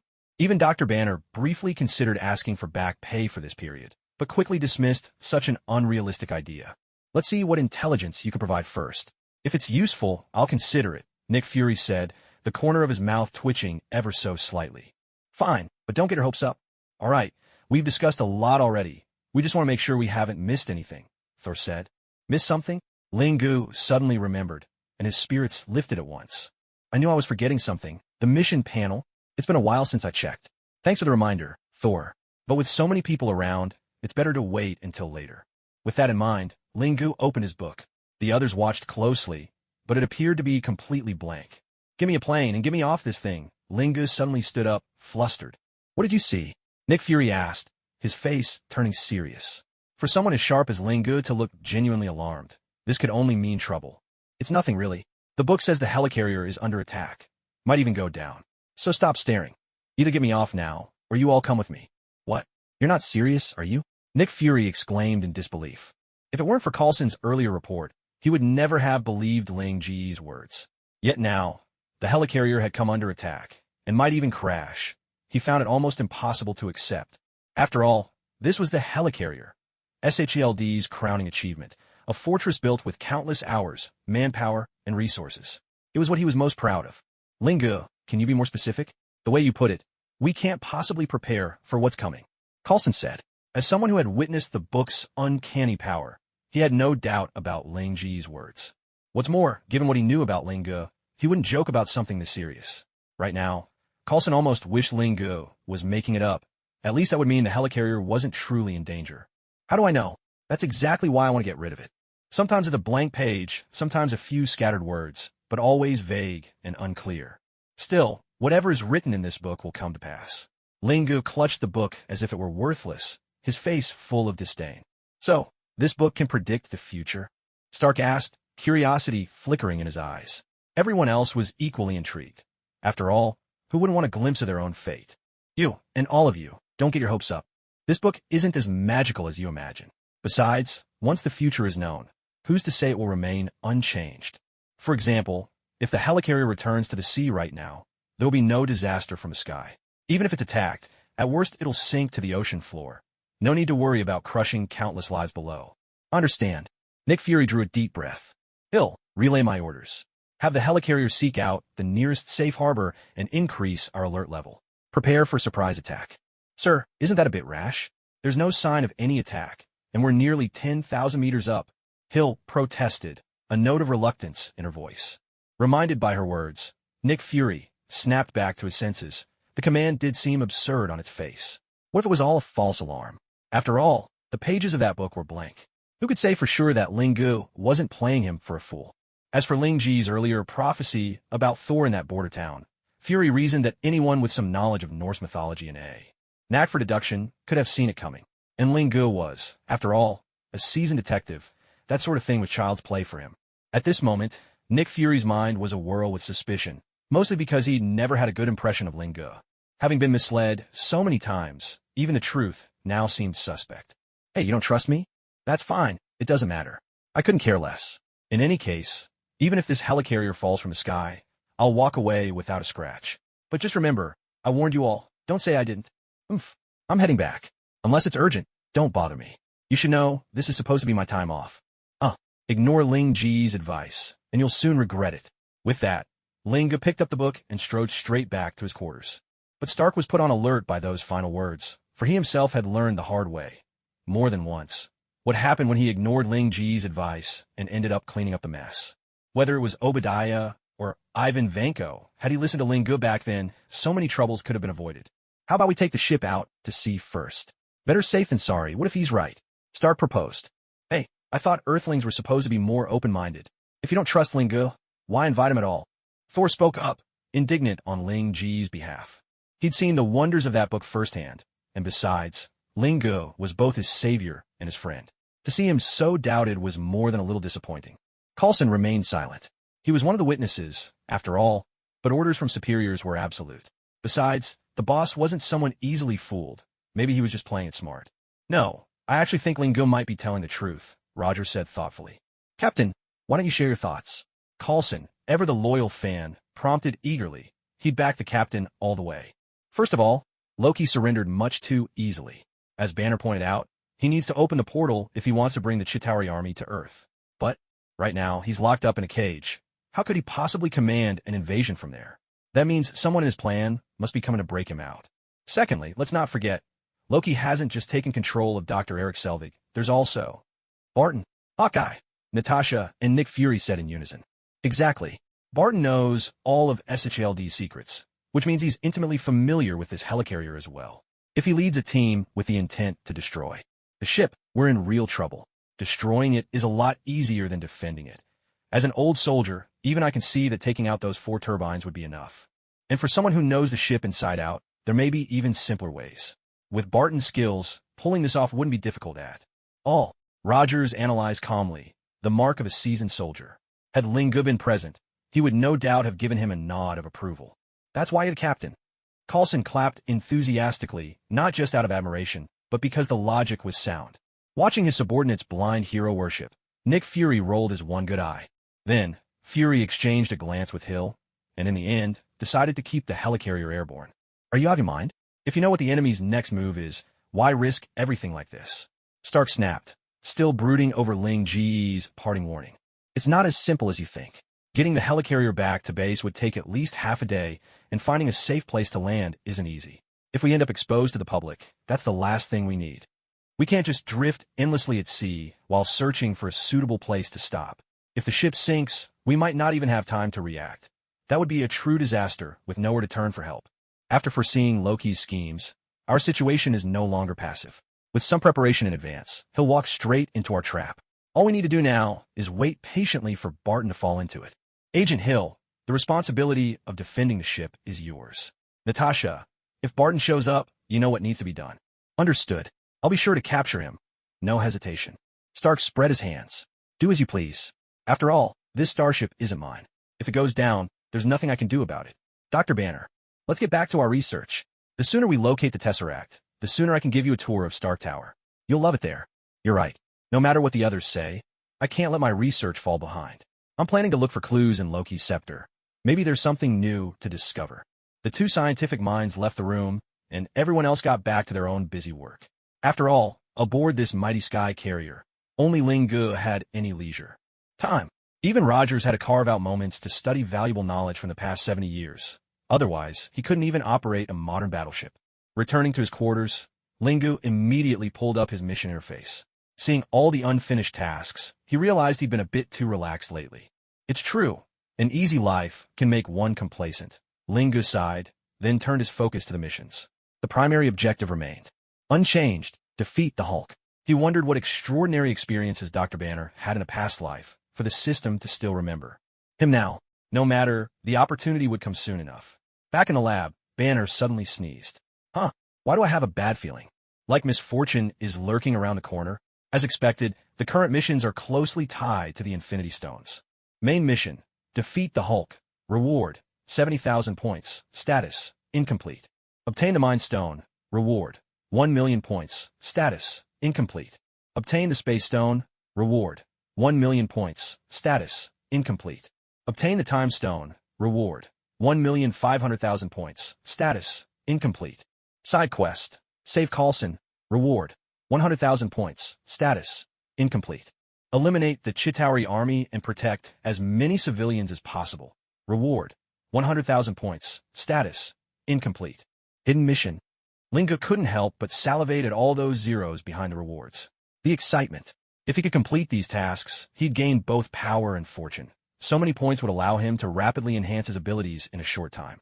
System: the rewards for these missions are truly generous this time. That's the value of the Infinity Stones, the system replied coolly. No, what I mean is, why does the Time Stone give 500,000 more points than the other two?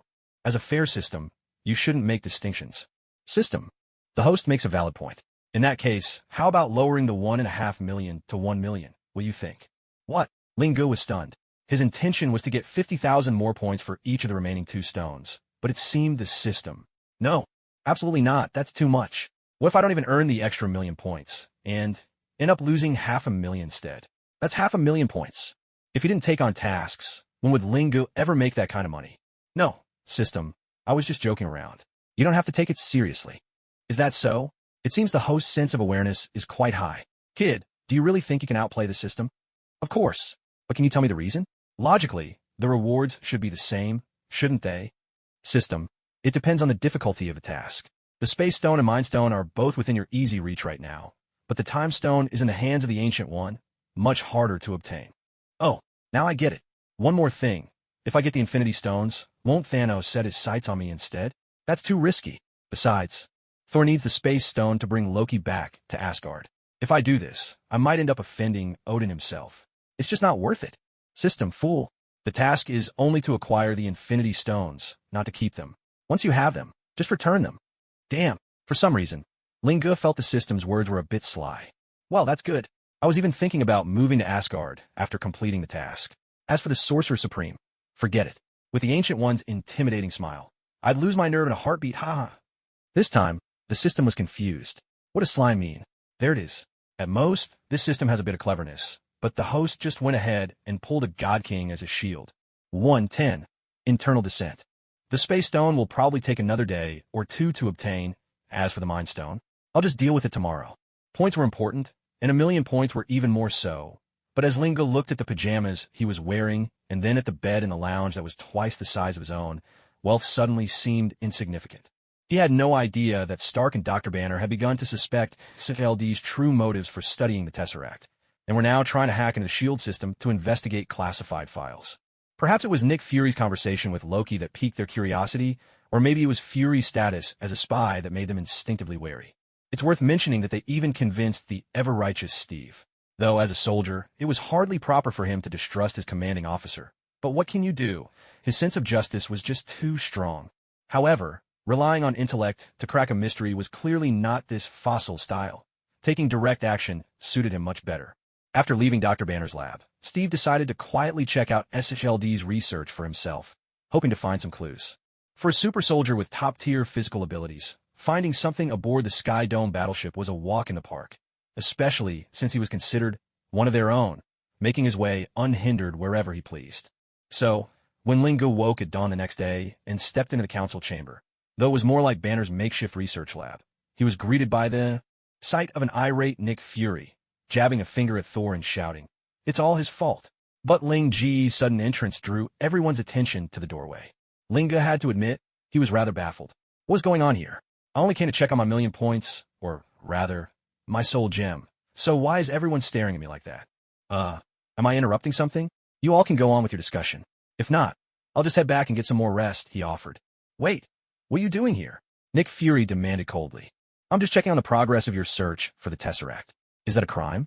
You said I was free to move about the Sky Dome mothership as I pleased. Have you forgotten? Ling Yi retorted. Nick Fury had no comeback.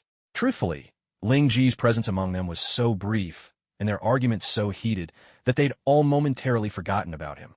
Fury, don't change the subject. Get on with your explanation, Stark reminded him. Yeah, why blame me for the research into the Tesseract's power? Thor protested, his voice tinged with annoyance. Nick Fury shot him a look and began. A year ago, an interstellar visitor landed on Earth. Because of a personal grudge he brought devastation to an entire town. If Detective Ling hadn't stood alone against him, the consequences would have been unthinkable. Thor, do you honestly believe your brother, Lord Loki, would return to Asgard after killing you?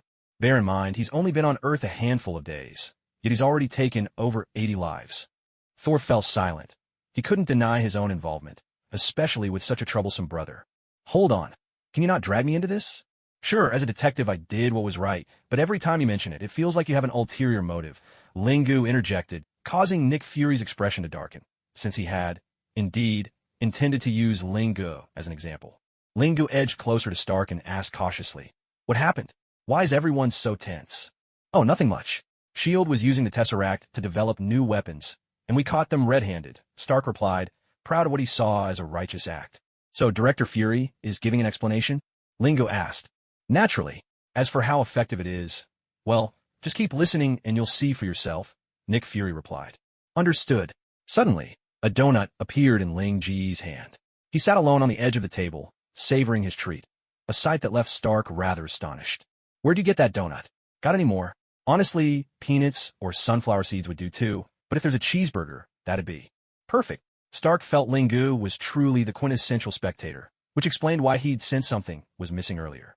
"No more." Lingu shot back. "Come on, a single donut, unless you snatch it from the shops for fresh, costs double points. That's 100 points. Did they think points just fell from the sky?" "What a pity," Stark lamented. "But Asgard bears no ill will toward Earth," Thor replied, after a moment of thought. "Even so, Asgard isn't the only force in the universe. What if someone comes here with conquest in mind? How can we not have defenses? Take Loki, for instance. You said yourself last night he led a mighty army to invade Earth. Don't tell me now they just came for sightseeing. And besides, we can barely manage threats on Earth itself. If these powerful beings run amok, how are we supposed to stop them? Honestly, it's a last resort." Nick Fury sighed, sounding as though his good intentions had been misunderstood, leaving him a bit aggrieved. "Damn, I knew this guy was up to something. He was totally taking a jab at me just now," Lingu muttered. "Don't take it to heart. He's just telling the truth," Stark chuckled. It was a rare treat to see Lingu get a taste of his own medicine. "You shouldn't have meddled with the Tesseract. To others, that's a harbinger of war. Your actions drew Loki and his allies here," Thor reminded him. "And who forced my hand?" Nick Fury shot back. "That's enough. Asgard has always been committed to maintaining peace across the 9 realms. Otherwise, do you think Earth would still have its civilization? I wouldn't have spent so much dark energy rushing here at a critical moment if it weren't important," Thor retorted with righteous indignation. Nick Fury snorted. "All this started with your brother. Could you alone really hold off Loki's Chitauri army?" Thor knew his limits. Facing an entire army alone, he'd probably collapse from exhaustion before he fell in battle. Wow, I never realized Nick Fury was so sharp-tongued. This trip's been worthwhile. Thor's put every point he has into combat, leaving none for wit or tact. It's rare to see him lost for words like this. Lingu was deeply concerned for Thor's intelligence. He's not so bad, actually. Otherwise, he wouldn't have held onto the director's chair for so long. He's always having to deal with the higher-ups. Without some verbal skill, he'd be in real trouble, Banner chimed in from behind Lingu. "Almost forgot why we're here. Dr. Banner, let me see Loki's scepter," Lingu said. "What do you want with it?" Banner asked. "Just curious. Young people are supposed to be curious, right?" Lingu replied. "Just leave it over there and take a look yourself," Banner said. "All right." Lingu walked up to the scepter, his heart pounding with excitement. His hands trembled as he slowly picked it up. When he saw the words "Mission Complete" on his task panel, Lingu was so overwhelmed he nearly fainted with joy. The system hadn't played any tricks on him.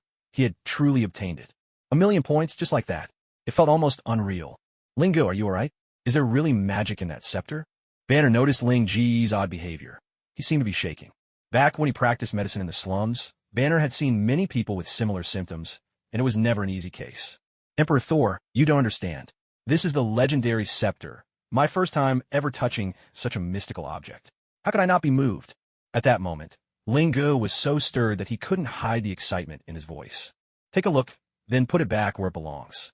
I still need it to guide me to the Mirage Cube." "Understood." Lingu snapped back to reality and saw that the others in the room were caught up in a heated argument. Only Dr. Banner remained calm, having long practiced self-restraint in order to control. The Hulk, Banner might not have achieved absolute tranquility, but maintaining a peaceful heart came easily to him. Since he was talking with Lingu, he hadn't been drawn into the dispute. Mr. Stark, on the other hand, chimed in now and then, making the debate all the more intense. "Dr. Banner, it seems that those of us who walk alone are actually more at ease. At least we don't have to worry about so many things. Don't you think?" "Sir Lingu, I admit you have a point, but I didn't choose this path. I was forced into it. If I hadn't been hunted by powerful forces who will want to hide away in tropical jungles or deserted islands. To tell you the truth, Living in the slums was already an upgrade for me. The military is so ruthless.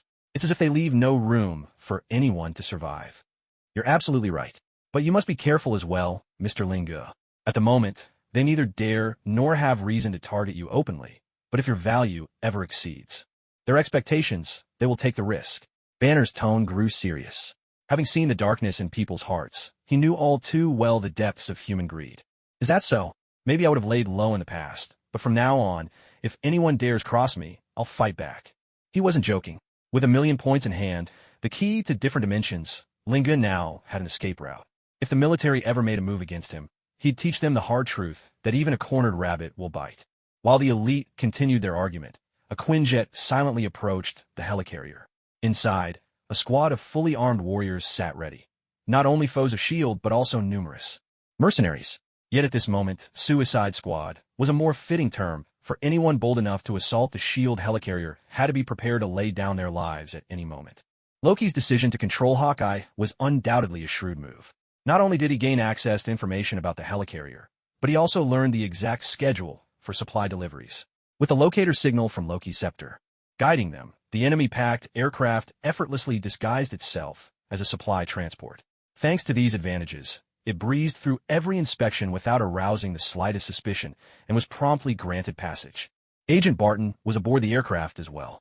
He retrieved his bow from a crate, his gaze fixed on the looming helicarrier, an eager anticipation gleaming in his eyes. At last, the aircraft drew near to the helicarrier. Barton opened the hatch and stood at the threshold, poised at the edge of the doorway, thousands of meters above the ground. Without any protective gear, he drew an arrow from his quiver, tested the wind's direction, and, relying on his extraordinary vision, searched for his target. He planned to fire this arrow, rigged with an explosive, directly into the engine. It was no wonder Nick Fury held him in such high regard as an elite agent. The arrow, carried by the high-altitude gusts, arced gracefully rather than flying straight, and struck the steel armor covering the engine with pinpoint accuracy. But the arrow didn't merely thud into place or fall away. Thin wires shot out from its tip, anchoring it securely to the wall. A red light began to blink, waiting for the signal to detonate. Dr. Banner, how long have they been arguing? Lingu asked with a yawn in the laboratory. I'm not sure, but I'd wager it's been a while. So when do we eat? What? Banner chuckled incredulously. You're really something, Lord Ling. Did you not catch what they were saying just now? S.H.I.E.L.D. already considers us a threat. Aren't you worried they might try something during dinner? Banner's attempt at humor, however, couldn't mask the simmering anger in his voice. What does it matter? As long as they don't make a move, I don't care what they think. After all, agents always want to control everything, especially someone like Nick Fury, the king of spies. To him, anything beyond his grasp is a threat. Well, I'm not as indifferent as you are. They invited me here, yet this is how they treat me.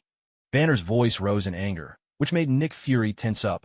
For a moment, he nearly forgot about the ticking time bomb in their midst. But seeing Ling Ge's unruffled composure beside him gave Fury the courage to press on. Natasha, please escort Dr. Banner to his. My room? Didn't you lend that to Loki? Banner cut him off. That was just in case. In case of what? That I turn on you. Banner's tone was bitter. I've tried before, you know. In a moment of despair, I put a gun to my own head. The Hulk spat the bullet out. So now, I'm only barely hanging on. Frankly, aside from Thor, probably only Lord Ling here could restrain me. Still, if they wanted to kill me, I doubt they could. Exactly, Lingu interjected, as if to drive the point home. Huh, how amusing.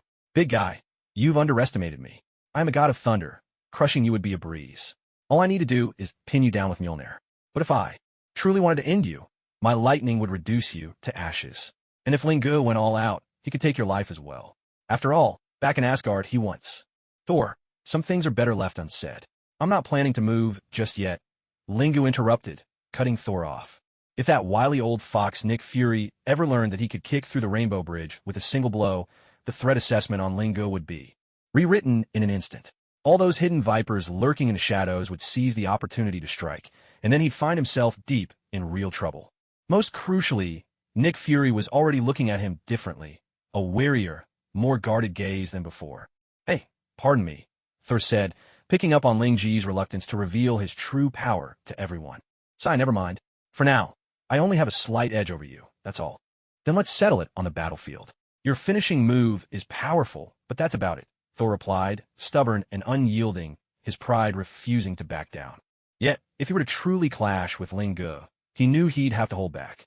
Even with his formidable physique, he doubted he could withstand a single strike from Ling Ge. Unless he had more time to grow stronger, he was no match for Ling Ge at this moment. Ahem, gentlemen, could you not use me as a benchmark? It's a terrible feeling, you know? Banner spoke up with a grim face, just in time to see Nick Fury and Natasha subtly reaching for their waists. He saw it clearly. These two agents were ready to draw their energy weapons, and their target was obvious. What does this mean? The Hulk hasn't even shown up, and you're already bracing to deal with me? Accepting your invitation was the second dumbest thing I've ever done. First was trusting Ross, that cunning father-in-law of mine. Just then, the machine let out a series of beeps, indicating a 95% match for gamma radiation, instantly capturing everyone's attention. No matter their quarrels, the top priority was to locate the mysterious cosmic cube. Let's get to work, Doctor, Ling Ge said with a smile. You're right, Banner replied, suppressing his anger as he moved toward the machine to pinpoint its location. However, the reading from the precision instrument left him utterly stunned. It indicated that the source was right near the helicarrier, perhaps even on board. Banner knew well that it couldn't be the cosmic cube itself. Loki would never be foolish enough to bring all his treasures straight into their trap. There was only one explanation. One of Loki's puppets had already arrived. It couldn't be Dr. Selvig. The scholar was no fighter and would only be a burden. That left only one answer, Barton. Remembering Ling Ji's warning from the previous night, a wave of dread washed over him. Oh my god, guys, we've got a serious problem. Boom! Before the words had faded, an explosion erupted, and in an instant, the conference room was engulfed in flames. The psionic arrow fired by Barton had been triggered, and its effects were far beyond anyone's expectations. Not only did it destroy the engine, but it also swept through the conference room. One could only say that the arrow's power was simply overwhelming. No one in the room, embroiled in heated debate moments before, escaped unscathed. Yet, remarkably, there were no fatalities. It's worth noting that, just a split second before the explosion, Ling Ge had already dropped into a defensive stance, head down, arms shielding himself on the ground. He dodged perfectly, not even a wrinkle on his clothes, and at this moment, a detective's intuition proved invaluable. As sparks flew all around the lab, Banner and Natasha were nowhere to be found. What more could Ling Ge say? This was the price of ignoring a detective's warning. Suit up in your armor, Steve struggled to his feet, urging Stark beside him. Just moments ago, they'd been at odds, but in a crisis, old grudges were set aside. Got it, Stark replied, rising and heading toward the storage area for his Iron Man suit. Hill, what's the situation? Nick Fury forced himself up, dazed, and called out. Engine 3 has stopped running. Someone needs to fix it, immediately. Damn it, didn't I tell you to tighten security? How could you overlook such a critical engine? There's been constant patrols at the engine, but we can't cover every corner. Something slipped through. What matters now is repairing it. If we lose another, the helicarrier is finished. Damn it, Stock. I heard you, I'm going. Didn't I warn you last night not to leave the helicarrier hovering? Regretting it now, aren't you? Stop gloating and get moving. Nick Fury barked in frustration. Last night, he'd wanted to use this crisis to his advantage, and now it had backfired. Especially humiliating. With everyone watching, these were the very people he'd hoped to recruit for the Avengers. With this debacle, even if he assembled a team, the stain would be hard to erase. Director Fury, are you regretting it now? I told you. Ignore Ling Ji's advice. Suffer the consequences. You didn't believe me. You even doubted me. Well, now you're reaping what you sowed. Meeting Ling Ji's grinning face, Nick Fury finally understood what it meant to have salt rubbed in your wounds. At this moment, Ling Ji's taunt stung like a mouthful of fiery hot pot, leaving the director's emotions in turmoil. Oof. If you want to laugh at me, save it till this is over. For now, don't make things worse. For once, Ling Ge caught a flush of red on Nick Fury's dark-as-iron face, a rare sight. The S.H.I.E.L.D. director's pride had truly taken a hit. You think I want to be like this? I still have no idea what I'm supposed to do. You can't seriously expect me to repair an engine. I wouldn't know where to start, Ling Ge replied, a bit embarrassed. Can't you help Captain deal with the enemy? Those guys? Steve can handle them just fine. Besides, didn't you set up extra precautions? He's not fighting alone over there. Damn it. Then you go keep an eye on Loki. No heavy lifting required. Nick Fury felt that asking this ancestor for help was simply inviting trouble for himself. No problem. You can rest easy on that. I've already made arrangements. Arrangements? What arrangements? Nick Fury asked, skeptical. Oh, nothing much. Just a little bug, that's all, Ling Ge replied. He had been torn between completing the mission involving Hulk or the one with Coulson. The former promised hefty rewards, while the latter was just too time-consuming. Leaving it unfinished always left a sour taste in his mouth. After weighing his options, it was clear that Hulk was the more valuable target. So, for now, Coulson would have to wait. Just in case, though, he had summoned a beetle to secretly guard him. After all, even if Loki managed to escape, time was far too precious to waste on killing Coulson. Nick Fury was about to ask what Ling Gu intended, when a thunderous roar erupted from below. It's finally begun. Ling Gu thought to himself. Well, looks like I've got a big problem to deal with first. Wouldn't you agree, Director Fury? Nick Fury nodded blankly. He too knew the source of that sound. The very beast he least wanted to face, the Hulk. Ling Gu dashed toward the direction of the roar. This was the key plot mission that he had yet to complete. Missed this chance, and who knew when the next one would come? He could try to track down Dr. Banner, but the man was always on the run, either in hiding or fleeing from someone. If Ling Gu did find him, it would hardly be appropriate to announce that he'd come just to teach him a lesson before Banner could even feel relieved. Why do I get the feeling that guy is actually excited, almost eager? Nick Fury mused. It's just my imagination, right? Yes, must be. Who in their right mind would look forward to facing that kind of monster? Nick Fury didn't realize that for once his suspicion about Ling Gu was spot on, though he dismissed it himself. 3 minutes earlier, Romanoff never imagined her luck could be this rotten. It was bad enough to be blown off her feet by an explosion, but now her leg was pinned under a pipe, leaving her unable to move. She could accept that, but why did she have to end up here with someone like Banner, a walking time bomb? Worse still, the signs of detonation were already showing. Unbelievable. At least if the explosion had knocked him out cold. She was in a panic now. Banner was gentle and kind. He wouldn't raise a hand against anyone, even if attacked, as long as the Hulk didn't appear. Otherwise, she'd be facing a monster capable of leveling everything. From what she'd seen, only Banner's old girlfriend, Dr. Betty, had ever received the Hulk's mercy. Romanoff had no reason to believe she'd be given the same. Watching Dr. Banner struggle desperately to keep the Hulk at bay, she knew time was running out. It was only a matter of time before the green monster emerged. With no other choice, she had to break free from this damned pipe and free her trapped leg before the green beast appeared. At the very least, she'd have a shot at escaping. No, a chance. Banner, you have to hold on. Otherwise, you'll be playing right into Loki's hands. We're going to be fine. Natasha kept up her steady stream of words, encouraging and comforting Banner, seemingly forgetting that just moments ago she wanted to lock him in an iron cage. At the same time, she pulled desperately at her trapped leg, doing whatever she could to stall for time. When your life's on the line, dignity hardly matters. Listen to me. I swear on my life, I'll get you out of here. You can hide far, far away. Before she could finish, Banner began greening out, a low, guttural growl rumbling from his chest as his clothes started to split and tear, the Hulk emerging.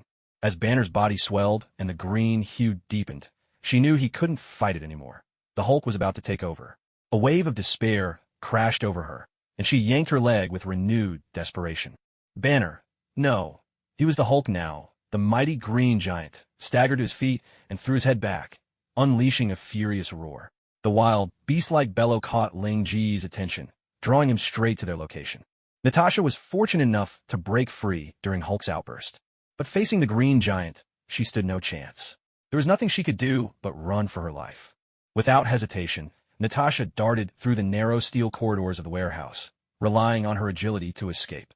For an ordinary person, she would have been almost impossible to catch. But to the Hulk, it made no difference. He could simply smash his way forward, obliterating obstacles with a single blow. However, the dim lighting worked in Natasha's favor. The Hulk couldn't see well in the dark. That was her only advantage. Unfortunately, her injured leg made it impossible to get away quickly. Soon enough, in her frantic flight, she was swatted aside by the Hulk, sent flying hard against the wall. Staring at the green monster advancing on her, Natasha seemed to accept her fate. Hey, Hulk, wait up! Ling Gu arrived just in time, drawing the Hulk's attention and halting his attack on Natasha. Detective, I've never been so glad to see you. Natasha breathed a deep sigh of relief, the weight lifting from her shoulders. No one could imagine what she'd just endured. In all her years as a spy, Black Widow had never been so disheveled, chased by a monster, an experience she hoped never to repeat. Is that so? Just don't fall for me. I'm already taken. Ling Yi Yukit. Oh, for heaven's sake. Is this really the time for jokes? Let's deal with Banner first. Wait, did you just walk in here like that? Where's your armor? Your transformation device? Natasha eyed Ling Ji's casual Banner. You have to hold on, or you'll be playing right into Loki's hands. We'll be fine, I promise. Natasha kept up a steady stream of words, trying to encourage and comfort Banner, completely forgetting how she'd just tried to lock him in a cage. At the same time, She tugged desperately at her trapped leg, doing whatever she could to stall for time.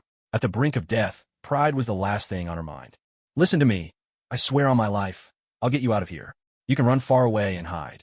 She didn't even finish her sentence before Banner began to go green, a deep, guttural rumble spilling from his throat as his clothes started to tear, warning of the Hulk's imminent arrival.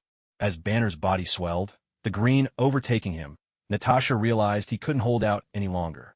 The Hulk was coming. Despair washed over her, and she pulled even harder, trying to free her leg. Banner, or rather Hulk, the mighty green giant, staggered to his feet and threw his head back with a furious roar. The wild, beast-like bellow echoed through the warehouse, catching Ling Ji's attention and leading him straight to their location. Natasha was lucky. She managed to break free just as the Hulk unleashed his rage. But facing the green giant, she knew she stood no chance. Her only option was to run for her life. Without hesitation, Natasha darted through the narrow, steel-lined corridors of the warehouse, relying on her agility to keep ahead. For anyone else, she might have been impossible to catch, but to the Hulk, it was meaningless. Brute force solved everything. He barreled after her, smashing through obstacles with a single swipe. Still, the darkness of the warehouse gave Natasha her only advantage. The Hulk couldn't see well in the dim light. Unfortunately, her injured leg made escape nearly impossible. Inevitably, as she scrambled away, the Hulk struck her with a massive blow, sending her slamming into the wall. Watching the green monster lumber toward her, Natasha felt a wave of resignation. Hey, Hulk, wait up! Lingu arrived just in time, diverting the Hulk's attention and stopping him from attacking Natasha further. Detective, I've never been so happy to see you. Natasha gasped, relief flooding her. Heaven only knew what she'd just been through. In all her years as an agent, the Black Widow had never been in such a sorry state, chased by a monster. It was an experience she'd never want to repeat. Is that so? Just don't fall for me. I'm already taken. Lingu joked with a grin. Oh, come on. Now's not the time for jokes. Let's deal with Banner first. Wait, did you just stroll in here like this? Where's your armor? Your transformation device? Natasha shot him a look, seeing he was dressed casually, without his signature suit, and suddenly her relief gave way to anxiety. You can't tell? I didn't bring them. Lingu shrugged as he stepped up beside her, utterly unfazed. Just as I thought. This guy is never reliable when it counts. Natasha muttered inwardly. Great. Now we've got one more person to run for their life. When the time comes, we'll split up and run. Whether we make it out or not, that's up to fate. In truth, I ought to thank you. The moment you showed up, my chances of survival suddenly shot up by 50%. Natasha smiled, her despair swept away. Don't be so pessimistic. Besides, if it comes to running, you'd definitely be behind me. My fitness isn't any worse than yours, and in your current state, you're basically half disabled. Lingu stared at Natasha's slightly trembling leg, his words full of deeper meaning. Mind your own business. As they spoke, the monstrous Hulk unleashed a furious roar, an earth-shaking bellow of rage. Since his creation, no one had ever dared to treat him with such disregard. Without warning, he lunged straight at Lingu, instinctively recognizing him as the greater threat. A sense of danger made him wary. Just like everyone else, Hulk always chose to take down the strongest opponent first. Yet, Hulk's wild charge was easily dodged by Lingu. Well, it seems if anyone's in real danger running away, it might be me. At least until I deal with you. I'm safe for now. Natasha quickly caught on. Hulk had shifted his main focus to Lingu. Are you really that free right now? Leave Dr. Banner to me. It's the perfect chance to test out my new gadget. Why don't you go find Agent Barton and help him return to normal? At the mention of Barton, Natasha immediately lost interest. Barton was her closest comrade, their bond already far deeper than life or death. I understand, but are you really going to be okay? Natasha stood up, a hint of worry in her voice. After all, this man had saved her life. HM, why are you still here? Go back and tell Nick Fury, and don't forget to add my bounty. At that, Natasha turned to leave. All that worry for nothing. Give me back my gratitude, you jerk. Well then, Dr. Banner, to be honest, I've been looking forward to this moment for quite some time, at least half a year. Now it's just the two of us on this battlefield. Are you ready? Lingu buckled on his Faui's belt, and a device appeared in his hand, shaped uncannily like a cell phone. Yes, a cell phone. His voice brimmed with excitement. Though this was just a main storyline mission with a hefty reward, out of sympathy, Lingu had never actively gone after him. Every time he checked the mission panel and saw the incomplete status, it gnawed at him. Over time, excitement turned to frustration. No matter how unhurried things seemed, letting them drag on too long always felt like a thorn in the heart. uncomfortable in every way. Fortunately, fate had not let him down. At last, Ling Ge had his chance to fight, fair and square, with a clear conscience. It was a rare delight. Hulk responded with another guttural roar, whether because he sensed Ling Ge's fighting spirit or simply grew tired of his words. Ling Ge opened the Fui's phone, entered the code 555, and pressed the enter key. The device announced, standing by. He snapped the phone into place, ready to transform into Kamen Rider Fui's. Suddenly, with a loud crash, a figure was hurled through the back wall, smashing a gaping hole in it. Even more astonishing, Banner was sent flying right along with him. It all happened so quickly, almost in the blink of an eye, that Ling Ge barely had time to react. Huh? What about my points? What's going on? Ling Ge looked at the already activated transformation device in his hand, and at the spot where Banner had just been, now completely empty. He was at a total loss. Just one more step, sliding the Fui's phone into the driver, and he would have transformed. But could someone please explain why his opponent had vanished? How was he supposed to transform now? Ling Ge pulled himself together and peered out through the hole in the wall. The one who had been facing off against the Hulk had now become Thor. Around them, staff members scattered in panic at the sight of the green giant. Witnessing this, Ling Ge was furious, though not at Thor. True, he was annoyed that Thor had interrupted his battle, but after all, there was also a lost traveler who'd been caught up in the explosion, and his confusion and frantic running around were understandable. But Hulk's actions were just too much, downright unfair. Not only had the battlefield been shifted, but even the opponent had changed. Who did Hulk think he was disrespecting? With a fierce roar, Hulk prepared to fight Thor. Hold on, big guy. Your opponent is me, Ling Ge called out, rushing to stop Hulk. If those two started brawling, there'd be no way for Ling Ge to get involved, let alone complete his mission. Thor, what are you still doing here? Go keep an eye on Loki. Don't let him get away. Oh, right. I'm on it, Thor replied, hurrying off. Quit staring, Hulk. Let's pick up where we left off, Ling Ge said, a bit wearily.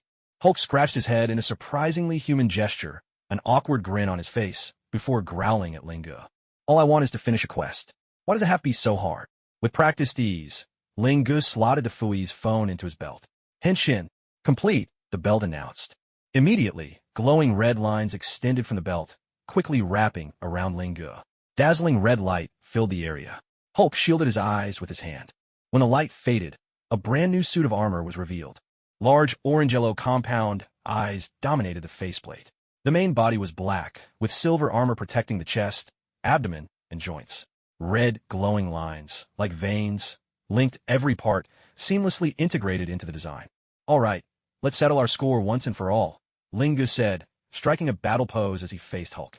A sword-like weapon materialized in Ling Ge's hand, but he quickly dismissed it. The Fui's edge was usually meant for finishing off enemies, but this was only a sparring match. That's right, a sparring match. Hulk strode toward Ling Ge, swinging his fist down with tremendous force. Ling Ge leapt backward to dodge, but mid-air, he had no way to evade the next punch. With a loud crash, a figure slammed into the wall, leaving a man-shaped dent behind. This is too much. I really was too soft just now. Banner, no, Hulk. You made me angry. It didn't actually hurt, but what a humiliation. Hulk paid no heed to Ling Ge's thoughts. All he wanted was to give this daring challenger a thorough lesson. He let out a furious roar and charged at Ling Ge, throwing another punch straight for Ling Ge's face, perhaps simply because he disliked the color of Fui's compound eyes and always wanted to tear them off. Come on, you don't hit someone in the face. Oh, let it go.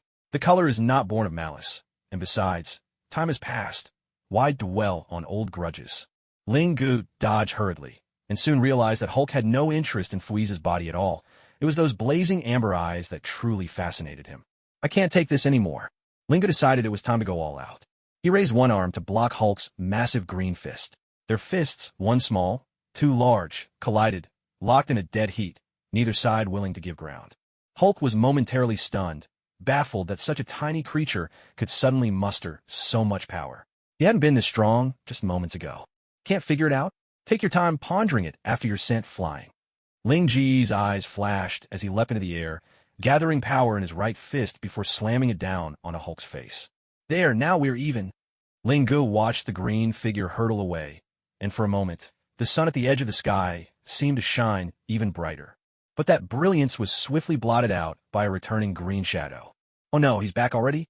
Hulk opened his huge mouth, aimed at Ling Ge, and unleashed another earth-shaking roar as he charged once more. Tisk TSK. Now I'm out of tricks. All right then, This is the perfect chance to test Fui's strength and see how well I can wield all these mystical tools. Facing Hulk's massive frame, Linga showed no fear. Instead, he felt a surge of fighting spirit. The two engaged in close combat. Though Hulk was hulking and thick-set, his movements were swift and nimble. Locked in battle, neither could gain the upper hand. The battlefield they'd torn through was a picture of devastation. Linga managed to hold his own, but Hulk, unable to restrain his immense power, left behind a trail of craters and footprints wherever he struck. Truth be told, the Green Giant's strength was overwhelming. Linga noticed that every time Hulk took a step, the ground sank beneath him, and whenever he swung a punch that Linga dodged, the wall behind him inevitably suffered the blow. If he kept trading blows head-on with Hulk like this, the Green Brute could probably go on fighting for days, and Linga feared that once exhaustion caught up to him, that would be his undoing. It seems brute force alone won't win the day, Linga pondered. He had, of course, considered using his mystical tools, but Hulk was clearly enjoying himself far too much to give him any opening. At this moment, Linga finally understood why Kadoya Tsukasa had such a fondness for cards. No matter the equipment, all it took was a single card to transform in an instant. Unlike Linga, who, even for a small magical device, had to spend considerable time to equip himself. "You seem to be having a great time," Linga shouted angrily, deftly dodging a fist that grazed past him. Seizing the opportunity, he gathered his strength and delivered a powerful kick that sent the Hulk flying more than 10 meters away. The Hulk tumbled across the ground, rolling several times. From Ling Ji's perspective, it looked just like a giant green ball spinning away, a scene that felt oddly familiar. The Hulk scrambled to his feet, raging as he charged straight at Linga. "Oh, getting fired up now, are you?" Linga could sense the shift in Hulk's mood, but he didn't mind. He used the moment to remove the Fui's phone from his belt. With the device now in hand, their earlier brawl seemed like a thing of the past. "Well then, it's time for your trial. Sorry for your luck, Hulk." Linga looked at him with a hint of regret, a pang of sympathy in his heart. But his hands moved without hesitation. He swiftly activated the Fui's phone, flicking it with his right hand. In an instant, it transformed into a gun, the mobile blaster. He quickly keyed in the numbers 103, then pressed the trigger. Single fire mode. With a sharp, focused sound, Linga took aim at the charging Hulk. A bolt of red energy burst forth, striking the Hulk's massive green frame dead on. "So, this is what it feels like to shoot at a living legend," Linga muttered in awe. Hulk's speed was proportional to his size, immense. Or perhaps his size was proportional to his speed. Either way, he was overwhelming. In such a scenario, unless one was blind, hitting him was almost guaranteed, especially since the Hulk barreled straight ahead, walking right into the line of fire. The red blast struck its mark, sending the Hulk stumbling backward. The weapon's power was undeniable, far more damaging than standard military firepower. Unfortunately, it was only a laser-type attack, unable to sustain continuous damage. If it were otherwise, it might have sliced through metal like Stark's tech.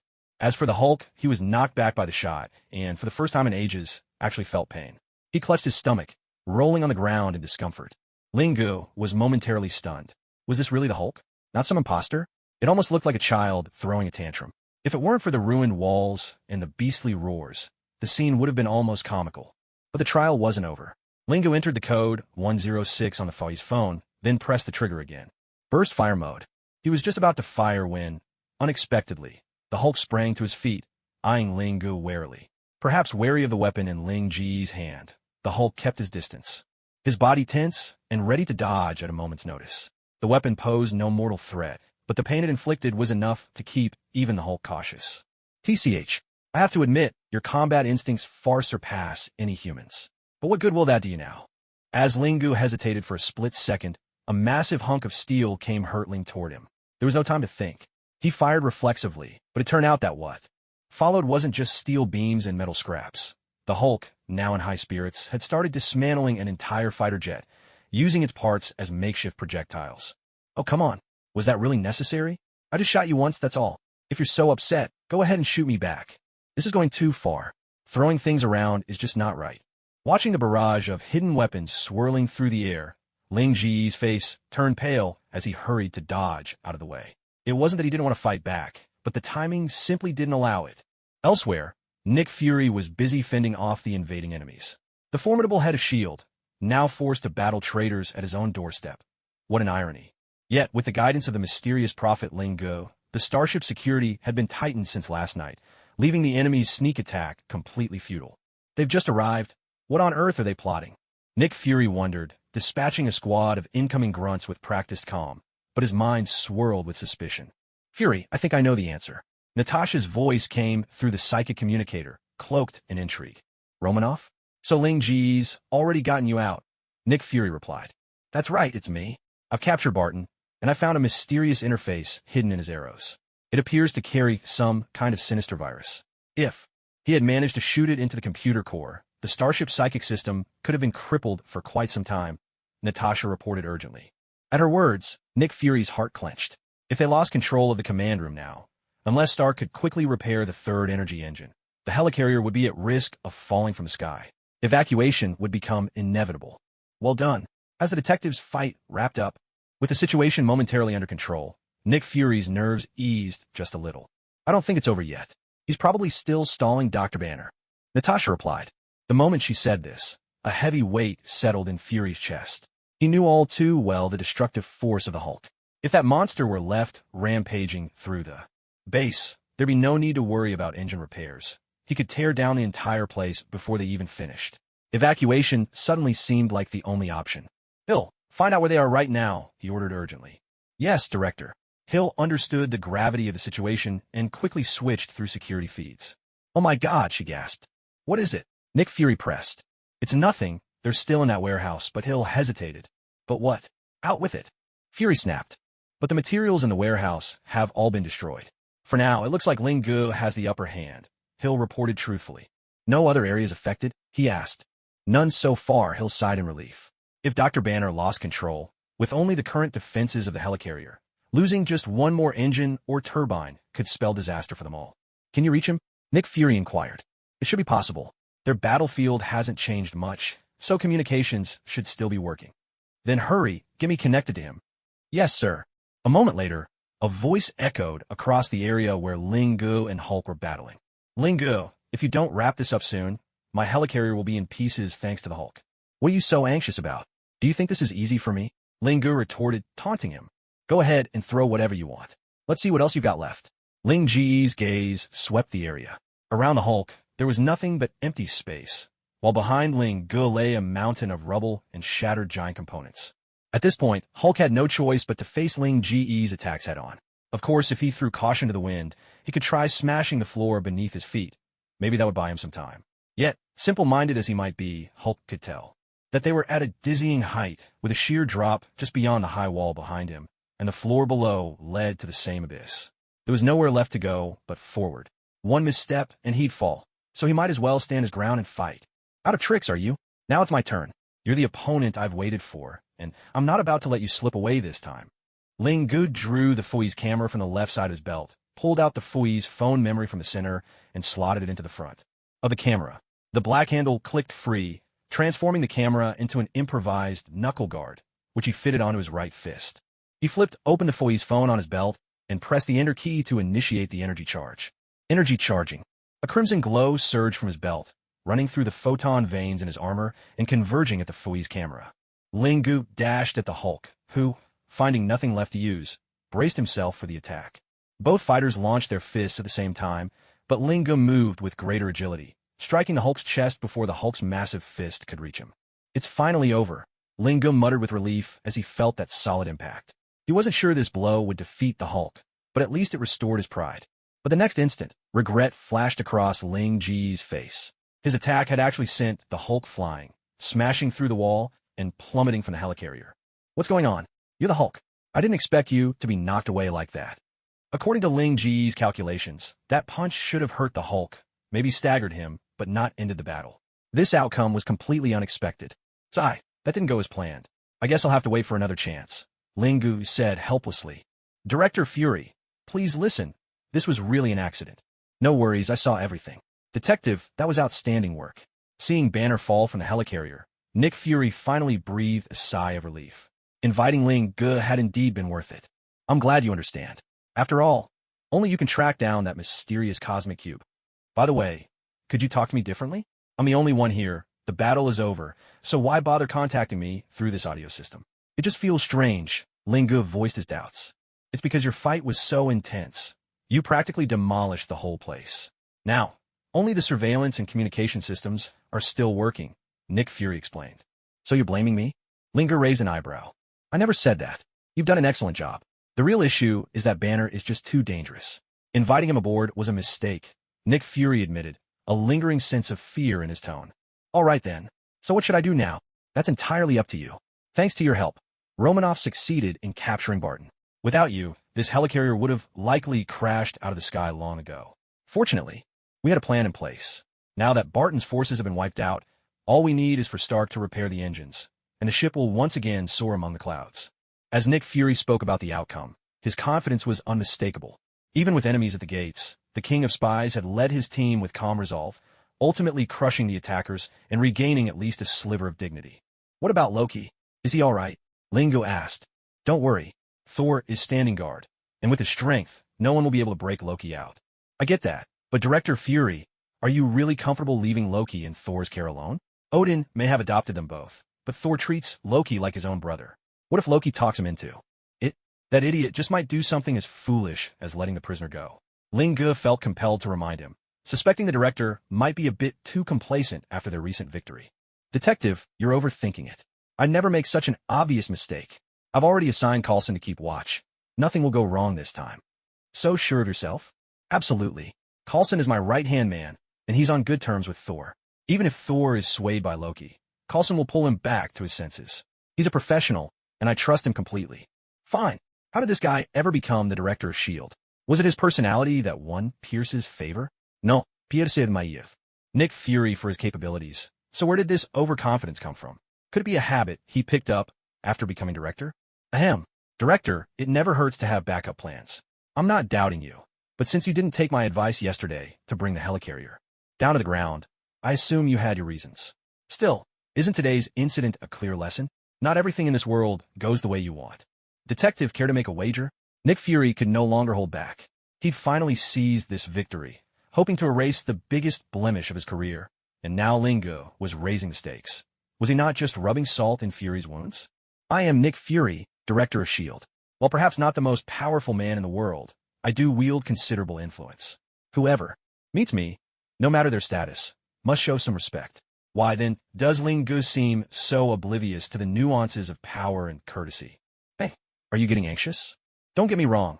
I'm not blaming you, just stating the facts. So, are you in or not? Lingo let out a soft laugh. There's an old gambler who once told me, do anything you like, just never gamble. I always thought that made sense. But Nick Fury, listening closely, caught a flicker of uncertainty in Ling Ji's tone, and it only steeled his resolve. S.H.I.E.L.D. had never bested Lingo. Not once. In fact, they'd never even managed to gain the slightest advantage. Not since Fury had taken over as director. Not that many agents cared, Coulson certainly didn't, but that was beside the point. He was the director of S.H.I.E.L.D., and for the sake of the agency's honor, and his own, Nick Fury had dreamed of beating Lingo just once. This was a golden opportunity, one he would not let slip through his fingers. Detective Lingo, are you scared? Don't worry, it's nothing to be ashamed of. Just admit it, Nick Fury taunted. Me scared? Is that what you call it? I'd say I was just trying to save some face for the great king of agents. But since you put it that way, how could I refuse? If I back down now, how would I ever live it down? Go on, what's the wager? Let's bet on whether Coulson succeeds. No, better yet, let's wager on whether Loki manages to escape. Don't say I'm being unfair. You can set the terms, Fury said, generosity dripping from his voice. No wonder you're the director. You always know how to twist the rules to your own advantage, Ling Gu said, instantly catching the flaw in Fury's proposition. Whether Coulson succeeded would depend on whether he clashed with Thor, even. A heated argument could be construed as failure. And with Loki stirring up trouble, things could easily go awry. But no matter how much chaos they caused, Loki escaping was out of the question. Nick Fury was absolutely sure of that. I accept. If I win, I want Loki's scepter. What do you want that thing for? Fury hesitated. Loki's scepter held a power on par with the Tesseract. Technically it was SHLD's trophy, and, as director, he had final say, but it was an object of immense significance, not to be given away lightly. It's nothing much. I just need to ask someone for a favor, and it's customary to bring a gift. I don't have anything else suitable, so I thought I'd borrow from the best. Fury thought to himself, as if I'd believe that. I can promise you this. I won't use the scepter for anything nefarious. You have my word. In fact, if luck is on our side, it might even help S.H.I.E.L.D. shoulder some of its burdens. Nick Fury was silent for a moment before he spoke. I can promise you, though I don't believe a word you say. Straightforward. Worthy of a director of S.H.I.E.L.D. That confidence of yours is something I could never match. Cut the flattery. I don't buy a thing that comes out of your mouth. Let's get to it. If I win, I want all the technology behind Kamen Rider. That's outrageous. Sorry, that's impossible. Change the terms, or the bet is off. Lingu refused without hesitation. Nick Fury must be dreaming. There was no way he'd ever agree to that. No room for negotiation? You've got at least 3 suits of armor by now. Can't you spare one for us? Fury pressed, refusing to give up. It's not that I don't want to give you one, but as for Kamen Rider's technology, sorry, I don't have that kind of thing. Lingu wasn't lying. He was only the user, not the creator. Then at least give us a finished suit. That should be doable, right? Fury shifted tactics. He figured that with a complete set, S.H.I.E.L.D. would eventually be able to reverse engineer the technology. It would be worth it. Sorry, still not possible. Is sorry the only word you know? Fury was losing his patience. Lingu showed absolutely no sincerity. My apologies, but my answer is still no. Fury started, frustration clear in his voice. Why so evasive? Is this really that difficult for you? Not at all. It's just that my armor can only be operated by me. Even if someone else got their hands on the belt and the transformation device, it would be nothing but scrap. You really expect me to believe that? Believe it or not, that's up to you. You're welcome to test it yourself, but it's also my way of safeguarding it. As director of S.H.I.E.L.D., you should understand that, shouldn't you? Nick Fury fell silent. He knew it was true. The position he held now meant he'd long since set aside his conscience, willing to do anything to achieve his goals. So what else can you offer? To be perfectly honest, I could even offer myself. You might want to check with S.H.I.E.L.D. to see if there are any beautiful female agents in need of resolving certain, shall we say, personal needs. Of course, I'd recommend someone exceptionally attractive. As for age, anywhere between 20 and 30 is fine. Director Fury, for the sake of justice, this little detective is always willing to make a personal sacrifice. Nick Fury slammed down his headset and then stomped on it twice for good measure. He's mocking me. Absolutely mocking me. Damn it. As if any good thing would fall into your lap. Stark's been itching to volunteer for this sort of sacrifice for ages. Sacrifice his looks? Whose looks he's offering up is anyone's guess. Director Fury drew a deep breath, forcing down the turmoil within him. Hill, get back in touch with that idiot Lingu. Use the phone. Yes, sir. Agent Hill replied, her expression odd.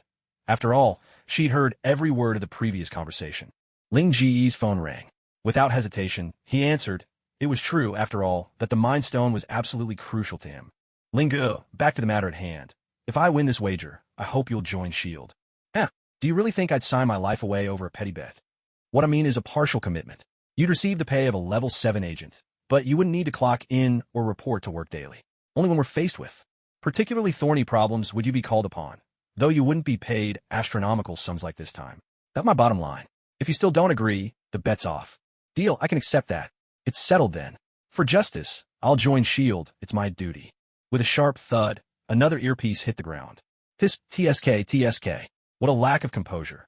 Lingu remarked as he put away his phone and walked out of the dilapidated warehouse. Sir, is it really worth it? Hill asked. If we win, it's worth it. Besides, one cosmic cube has already drawn Loki and an invading army. What do you think that scepter will bring? Earth and humanity simply aren't equipped to handle these enemies, are they? To tell the truth, even if I win the bet, I have no idea what to do with that thing. Locking it away forever might be the best option. I understand, sir. Now everything depends on Agent Coulson. That's right, it all hangs on Coulson. Enough talk. Let's go take a look at that cage. It'll give us one more layer of security. After all, the bet never said we couldn't offer some assistance. Brilliant as always, sir, crafty and wise. Hill exclaimed in admiration. Nick Fury shot her a sidelong glance. Ahem. I mean, experience really does trump all. This time, Lingu doesn't stand a chance. Crafty and wise is a fair description for me. Hardly a compliment, but it's true enough. Let's move, Agent Hill. S.H.I.E.L.D. is about to welcome a powerful new addition. Remember to throw a lavish welcome party when the time comes. Nick Fury smiled, as if he already had victory in his grasp. Yes, sir. For once, Hill allowed herself a genuine smile. Ling Ji's strength was undeniable. Once he joined, S.H.I.E.L.D. would not only gain a formidable asset, but even the toughest missions would become much more manageable. Most importantly, his armor technology was impossible to keep hidden forever. No matter how much he refused, time would wear him down, and eventually he'd hand it over willingly. That was Nick Fury's true objective. Meanwhile, Lingu was making his way over as well. To him, this wager was as good as a free gift. Even though those sent to rescue Loki had already been dealt with Loki's cunning mind and arrogant magic, Deceiving the simple-minded and overly protective Thor would be child's play.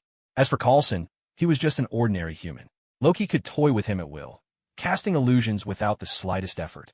Linga had only one goal in hurrying over, to make sure Coulson wasn't killed. The Kabuto insect device could save Coulson's life at a critical moment, but against Loki, direct confrontation was impossible. After all, without transforming, Kabuto was still just an unusually tough bug. Just as Linga had predicted, Loki had already escaped from the cage. It was Thor who was now imprisoned inside. Agent Coulson struggled to remain standing, facing Loki in a tense standoff. The bloodstains on Coulson's clothes made his dire situation clear.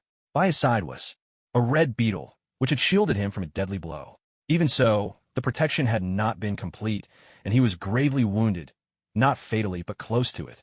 Don't move. I don't know how you managed to escape that cage, but expecting you to climb back in now seems impossible.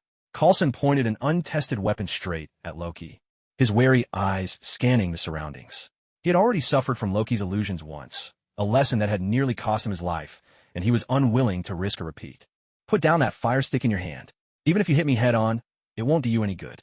You Earthlings know far too little about gods, Loki said, ignoring Coulson's warning as he fiddled with the controls before him, planning to send Thor plummeting thousands of meters below. The passage beneath the cage had been opened, and a fierce wind howled upward. At the flick of Loki's switch, Thor would drop in an instant. Don't move, Coulson barked, ready to pull the trigger as he saw what Loki intended. If Loki were to fall to Earth, Asgard would be furious, but they might yet be appeased. Thor, on the other hand, the only son of the All-Father, if he died, it would spell disaster for Earth. Should anything happen to him, Odin would surely lead his armies in vengeance, and Coulson dared not take that risk. Loki lifted his gaze and looked at Coulson, a mocking smile playing at his lips. Can you not understand that this is an order? Again with you, little bug. I'm growing increasingly tired of insects. Loki glared at the crimson beetle at the tip of the scepter, rage rising. In his chest, it was this very bug that had interfered with his plans, nearly allowing Coulson to escape, and now it was back to metal again. On the contrary, Coulson, with sweat streaming down his face, stared at the blade hovering near his throat. Without hesitation, he fired off a spell at Loki, sending him flying backward. Seems to work pretty well. I'll have to report this to my superiors. See if we can produce more of these. Thanks, little bug. No, Coulson, run. That spell won't work on Loki. Thor called out from the cage, his eyes filled with regret. What? I thought he was already. Oh, damn it. Loki emerged from the smoke and dust, casually brushing off the debris from his clothes, and shot Coulson a cold, contemptuous smile. I told you understand nothing about gods. There was a lethal edge to Loki's grin. Stop. Loki, don't make it worse. Shut up. I'll let you down first. Care to try it? Loki strode back to the control panel. This time Coulson did not make a move, not because he was unwilling, but because he simply could not. The cage was poised precariously, one wrong step, and Thor would plunge straight down. He had just dodged and changed his position, so now Coulson, Loki, and the cage imprisoning Thor were lined up in a straight line.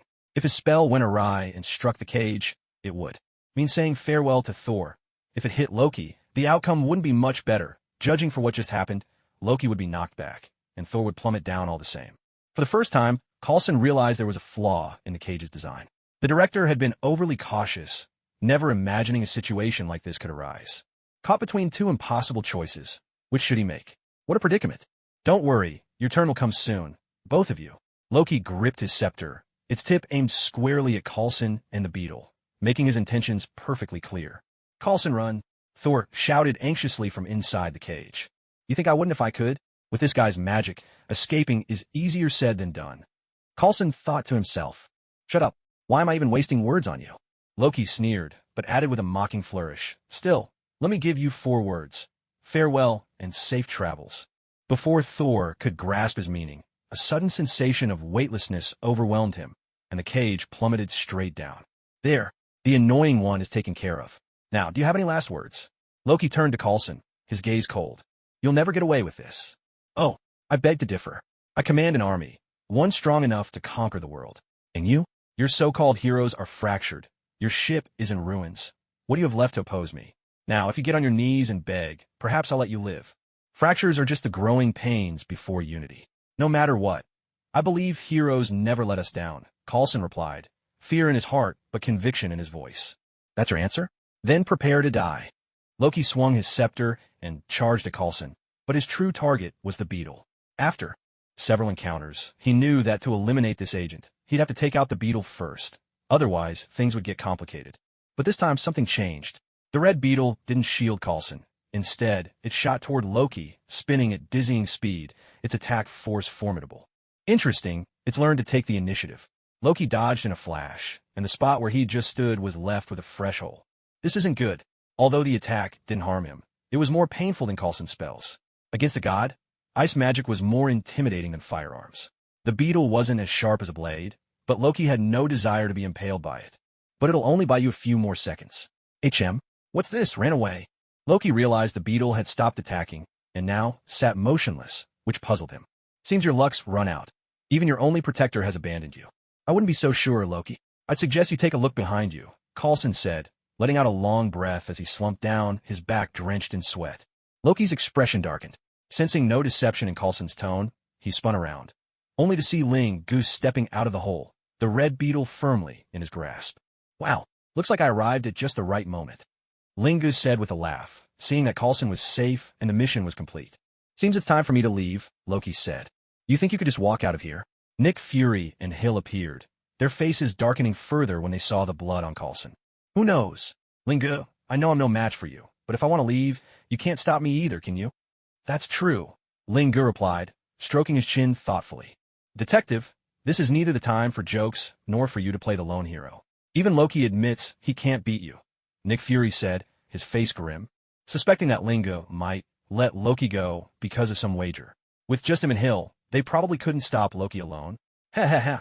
So, it seems these cultivators don't fully trust you, do they? Ah, Ling Goose the hero. Perhaps they haven't yet realized your true strength. You're holding back. Are you afraid of drawing envy and resentment? Honestly, I don't understand. Someone as powerful as you, why stay in this tiny corner of Midgard? With your abilities, you could command storms and clouds anywhere in the nine heavens. Why humble yourself as a mere detective, struggling for daily survival? Why not join me in conquest?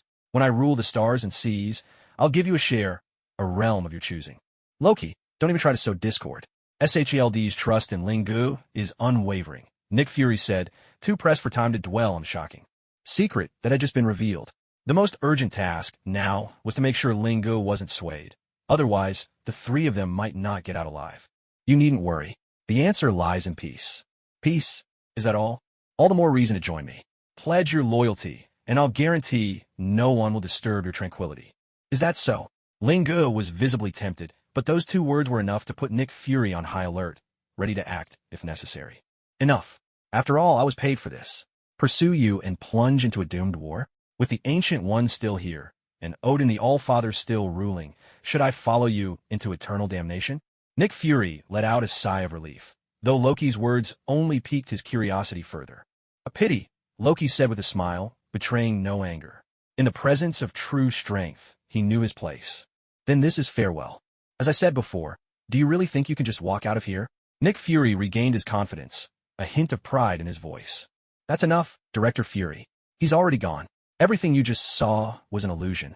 So that's how it is. You really do understand me.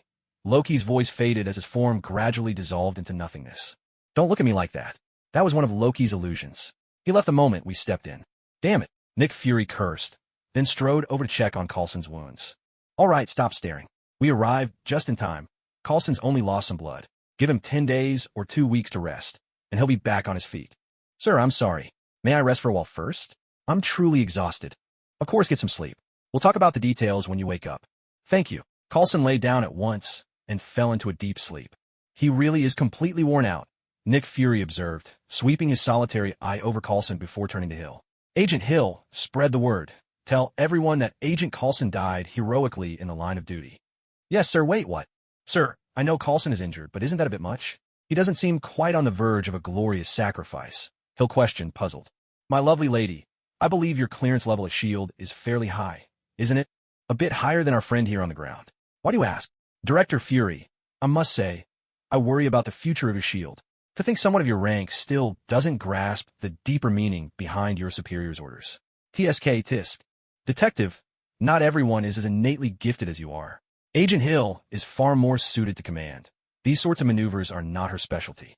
Besides, you're the third, no, the fourth, person to know about Coulson's sacrifice. Since you understand my intentions, I trust you can keep this to yourself. Nick Fury fixed Lingo with a steady look. Of course. But what's in it for me? Remember, I helped S.H.I.E.L.D. rescue one of your elite agents. You can't expect me to do this for nothing. Lingu replied with perfect composure. As expected, shutting this guy up won't come cheap. Nick Fury thought to himself. If everything with Loki is resolved smoothly, your hush money this time will be $1 million, Fury said, a touch of pain in his voice. Deal. Lingu didn't bargain further. He'd never intended to reveal anything anyway. He considered the $1 million fair compensation for saving Coulson. After all, a truly loyal and elite agent was worth the price. So what's really going on here? Hill pressed. Miss, you're honestly a bit adorably naive. Isn't it obvious? Your sly old fox of a boss is up to his usual tricks, though this time, it seems he might be setting up his own. People, you must know what kind of man your director is. His specialty is squeezing out every last drop of value from his staff. Surely you've experienced it firsthand. Ah, well, Hill seemed lost in thought. Be more confident. There's no surely about it. For S.H.I.E.L.D. agents, life or death is part of the job. Who among them hasn't faced it? In comparison, those who survive are the lucky ones. As for those who fall, Nick Fury has always made sure their families and children are well taken care of, even years down the line, seizing every chance to bring them into S.H.I.E.L.D.'s big family. Ahem, to put them to work. Ahem, Agent Hill, matters within S.H.I.E.L.D. are yours to answer, or not. Nick Fury spoke while throwing Hill a meaningful glance, subtly tipping his head toward Ling Gu. Hill instantly understood. The director was still intent on winning over this detective. If she let slip too much about Fury's methods, the man might steer clear in the future. Our director isn't quite as ruthless as you make him out to be, Hill replied, though her uncertain tone was just ambiguous enough to satisfy Nick Fury. A faint, subtle doubt flickered in Ling Ji's eyes. He knew that blunt denial would only deepen suspicion. Only a vague, non-committal answer would pass as natural. After all, what leader doesn't squeeze the potential out of their subordinates? Even if Fury's exploitation paled in comparison to others, he was well aware of it. Is that so? Coulson once mentioned that his boss makes empty promises. Last year's promised vacation is still unfulfilled. Employees are constantly pushed to work. Overtime, sometimes with all sorts of pretexts to dock their pay. Even if someone is hospitalized, as long as their mind's intact, they're expected to keep working. Linga vaguely sensed that the unconscious Agent Coulson, lying on the ground, seemed to twitch ever so slightly. If only Coulson knew that the casual details he'd let slip would later cost him all his vacation days for a whole year after his recovery. That's enough, Nick Fury barked, his gaze toward Coulson turning noticeably colder. He'd never imagined his trusted aide saw him in that light. I was toughening you up, not exploiting you. No gratitude at all, like biting the hand that feeds you. Looks like I'll have to push him even harder. In fact, the boss Coulson mentioned isn't necessarily me. Within S.H.I.E.L.D., anyone with higher clearance than him counts as his superior. That's what I thought too, Ling Gu replied, catching the briefest flash of embarrassment in Nick Fury's eyes and choosing to spare him further discomfort. To press the matter would be needlessly harsh. All right, Hill, that's enough questions. I'll be direct. Nick Fury cut indecisively, unwilling to let the conversation drift any further and risk his dignity. The truth is, Captain Banner, Stark, they're all top talents and formidable fighters, but each harbors their own ideals and differences. That's what makes them vulnerable, easy to pick off one by one. To unite them quickly, surprise and strategy are essential. Coulson maintains a good relationship with everyone. If he were to fall to Loki, however they might feel deep down, avenging Coulson would become their shared goal and drive. Do you understand now? Understand, sir. Your foresight puts me to shame, Hill replied, genuinely impressed. But speaking of which, my dear, don't you think your change of attitude is a little too quick? Shouldn't you be calling the boss cold and ruthless at this point? Resorting to such drastic tactics. At a time like this, who cares about loss or gain? As long as it works, that's all that matters. I imagine, if Coulson knew he'd play such a pivotal role after just a nap, he'd be content. Besides, the aliens are closing in on Earth. There's simply no time for hesitation. Agent Hill, you're always so reasonable. That's what I like to hear. Go ahead and make the announcement. I'm leaving this to you. Keep it under wraps. At least until all this is over, no one else can know. Yes, sir. Hill swiftly made her way to the control room and delivered the heartbreaking news. With employees like these, you're a lucky man. Even if you sold them out, they'd probably help you count the money and praise you for a job well done. Huh, I'll take that as a compliment. Aren't you going to the meeting? I'm one of only 3 who know the truth. If I joined a meeting built on a lie, I'd be afraid I might slip up, Ling Gu replied, looking a bit embarrassed. Nick Fury didn't believe a word of it. Slip up? Even if he did, you certainly wouldn't. In his eyes, no matter how dramatic Ling Gu acted in front of Captain and Stark, they just see it as normal, a fearless detective's way of venting his feelings. Ling Ge's unique personality was deeply etched in their minds, more valuable than even Stark's quirks. Nothing he did could ever truly surprise them. If Ling Gu knew what Fury was thinking, he'd probably pay $2 million out of his own pocket just to reveal the truth to Steve and the others. Then at least tell me what you plan to do next, or I won't be able to keep this story straight. Let's wait until Coulson wakes up. There are some things I need to discuss with him. Don't worry, once Loki's army arrives, I'll be there before anyone else. Your planes can't outrun me. Ling Gu noticed the change in Fury's expression and quickly sought to reassure him. Fair enough. Leave anything that happens in your absence to me. For some reason, Ling Gu couldn't shake the feeling that Fury's confidence was hiding something more. So, in the war room, the director stood before all the assembled heroes and announced that Detective Ling Gu, devastated by Coulson's death, insisted on preparing Coulson's body himself and was temporarily unable to attend the meeting. He had only one request. Once Loki was found, inform him immediately. Hill was present at the meeting as well. Hearing the director's explanation, she quickly turned away, covering her face and feigning grief. Anything to avoid betraying herself, for it was hard enough to stifle her laughter. Yet, to everyone's surprise, not a single soul in the room, not even Agent Barton, who had just regained his senses, harbored the slightest doubt. After a short silence, Steve responded with just 4 words, understood. I know. Looks like he and Coulson are even closer than I thought. Not that it's surprising, really. Coulson's always been the one handling SHLD's dealings with Ling Gu, Stark remarked. Natasha said, Ling Gu has always been a loner. For him, being abnormal is just normal. Barton thought to himself, you've all said what needs to be said. What else can I possibly add? Meanwhile, in Coulson's hospital room, you're awake. Good. You slept for half an hour. That's actually much sooner than I expected. I thought I'd be out for the whole day. I just had a nightmare, though I can't remember the details. It was terrifying, that's for sure, Coulson said, still shaken. Don't get up too quickly. Nick Fury plans to have you fake your death, hoping it'll inspire this fractured team to come together. Is that so? I see. Coulson had been about to rise, but upon hearing this, he lay back down on the bed. And what about you? Why did you come looking for me? As expected of someone as sharp as you. Far more perceptive than Agent Hill. I'm here to discuss the fact that you owe me a life. What? Coulson shot upright, utterly stunned. Relax. Think about it. If it weren't for my spirit beast and the help of that red-horned giant beetle, you'd have lost your life to Loki. You wouldn't be able to look at me the way you are now, or even breathe the air in this world, stale as it may be. All right, just tell me what you want. But let me make this clear first. If it's something that goes against my principles, I won't do it. Coulson had to admit, he truly did owe Ling Gu his life. That was a debt of enormous weight. It's not as serious as you imagine, just 2 things. First, about your fake death, I know nothing about it. Even your boss, Nick Fury, is in the dark. Understood. Coulson nodded, signaling that he understood Ling Ge's concern. Everyone had been deceived. If Ling Gu knew and didn't say anything, it would be a different kind of betrayal. For a while, people would probably look at him with suspicion, especially Stark, who'd think Ling Gu had teamed up with the director to play a trick on him. Second, the director promised me a $200 million reward, but that doesn't include extra compensation for additional hardship. Besides, I helped you all avert disaster and even save your life. Asking a little more isn't unreasonable, is it? But you know as well as I do what your director is like. He'll surely try to stall, dodge, and wriggle out of it in every possible way. That's when I'll need you to put pressure on him in front of everyone, preferably get him to pay up on the spot. Cash or transfer, I don't care. Wait, I'm not sure I could do that. I've never dealt with anything like this, and you know it. Besides, I'm just one person. The director might not give in. You don't need to worry about that. Before saving you, I also happened to save Natasha. She'll back you up when the time comes. All you need to do is say a few words at the crucial moment, like, I think that's reasonable. It's really quite simple. Coulson looked at Ling Gu, his gaze shifting abruptly. Was this man a demon? He realized that all the injustices he had suffered in the past were nothing out of the ordinary. Compared to someone like Ling Gu, Coulson was merely a novice. Perhaps only the director could go up against such a being. No, not even the director could withstand her, otherwise where would Ling Gu be right now? I understand, Coulson said bitterly, already picturing the director's murderous glare fixed upon him. That's wonderful. I knew you'd agree, came the reply.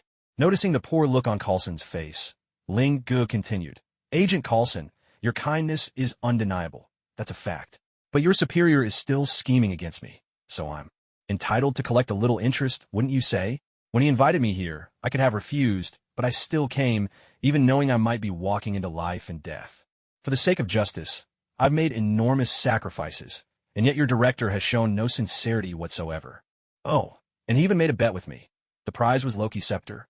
He lost, but I still had to take the treasure from Loki myself. I accepted that massive loss, but surely you can offer me some compensation. All you need to do is say a few words at the right moment. Not only will that soothe my fragile soul, you also won't be left with the guilt of an unpaid debt. As for your director, he's only giving me what I'm due. It's a win-win situation. All in all, S.H.I.E.L.D. is getting quite the bargain here. Lingus stated this as if it were only natural. Quite the bargain for you, maybe. I'm the one who's really suffering here. Coulson thought to himself. So, once I complete these two things, that's it, right? Coulson finally gave in. After all, he owed too much to refuse, but he still hoped to clarify whether their deal would end here. What are you thinking? A debt of life isn't so easily repaid. Do you know, my armor was damaged while saving you? If I'd been any later, Loki would have split me in two. That wasn't my fault. If Thor hadn't let him out, none of this would have happened. Coulson hurried to explain, but then stopped himself, a thought occurring to him. You two, honestly, even the person who freed Loki has been dealt with. How did Loki manage to escape? And where were you at the time? Lingo asked with a smile, clearly intrigued by Loki's escape. To be honest, I'm not entirely sure myself. All I can say is that Loki is unbelievably cunning. This must have been part of his plan. All along, Coulson said, his anger so palpable even Ling Gu could feel it. It was rare for such a good-natured man to show real fury. Don't change the subject. I just want to hear what happened. Judging by that look on your face, it must be quite a story. When I arrived, I saw Thor trapped inside the cage. The way he looked at me was pure astonishment. Then he asked, "Are you really Coulson?" "All right, I understand now. Most likely, Loki transformed himself to look like you, pretended to be wronged, tricked Thor into opening the cage, and then, when Thor let his guard down, locked him inside instead." "Exactly, that's what I think too," Coulson said excitedly. This was indeed the closest explanation to the truth he could imagine. As expected, only that fool Thor would fall for such a trick. Lingu, Loki's magic is so cunning. Is there really no way to break it? There is. As long as your senses are sharp enough, he can't deceive you. Take me, for example. Loki avoids me whenever he can. But what surprises me is that even after spending centuries alongside Loki, Thor is still fooled by his brother's illusions. Honestly, I'm genuinely worried for Odin, having a son like that, Lingu said, as if the fate of Asgard were intimately tied to his own. What about other methods? The only thing you can do is wait. Though Loki is a powerful sorcerer, even he can't keep up such magic indefinitely. It wears him down. But don't get your hopes up too soon. Loki is dangerous even without his magic. No one in your shield can match him, and that's the plain truth. Coulson's face fell at these words. Lingu was brutally honest, showing no mercy with his assessment. It was the truth, but could he not have put more gently? Enough, there's no need to dwell on it. Now that Loki has escaped, the drums of war have sounded. I fear it won't be long before I'm called to the battlefield. Agent Coulson, I have a favor to ask. If fate is unkind and I do not return, could you look after those siblings for me? Let them have all my bounty as well. Lingus said, a shadow of gravity flitting through his eyes, one that did not go unnoticed by Coulson. It won't come to that. We still have a final chance to resist. Are you talking about the nukes? I truly don't understand where your confidence comes from. You know nothing of the enemy's numbers, their strength, or their origins. It's the unknown that is truly terrifying. That's all I needed to say. For now, focus on recovering, and think about how you'll explain all this to your strict superior. He is not a forgiving man. If, by some misfortune, things go wrong, you need not worry any longer. In a way, that would be a release for you, Lingu said with a carefree smile, and in that moment, Coulson's opinion of him soared. I had misjudged him, Coulson thought. A character and spirit like his is truly rare, especially in an age so obsessed with power and profit. Such people are few and far between. Detective Lingu, you must all come back safely. As long as you return alive, I will do everything I promised. Coulson's voice trembled, his eyes growing moist with emotion. What do you mean? If I don't return, you'll just give up? Is that it? Lingu glared at him, clearly annoyed. No, that's not what I meant. It's just... All right, just joking. I understand your concern. Focus on recovering for now. Under Coulson's watchful eyes, Lingu left the hospital room. Once he was sure no one was following, he immediately dropped his worried facade and returned to his usual self, leaving all traces of anxiety behind. That's settled. Honest people are just too easy to fool. Those Chitauri actually made me put on quite the act. I'll make sure to earn my reward in the coming battle. Though he did feel a twinge of guilt toward Coulson, Linga reasoned that this was just self-preservation. Helping with these two simple requests didn't seem wrong. In fact, it felt like a fair trade. Still, this heroic image should be firmly established by now. What a shame the Oscars don't hand out awards for performances like mine. Back at his quarters, Linga finally had time to review his spoils. System, open the mission panel. I'm ready to collect a hefty reward this time. Upon closer inspection, Lingu realized the mission to defeat the Hulk was still incomplete, which left him rather helpless. Who could have predicted that it would end with just a single punch? It wasn't for lack of effort on his part, just an accident. The real culprit was the poor quality of the helicarrier.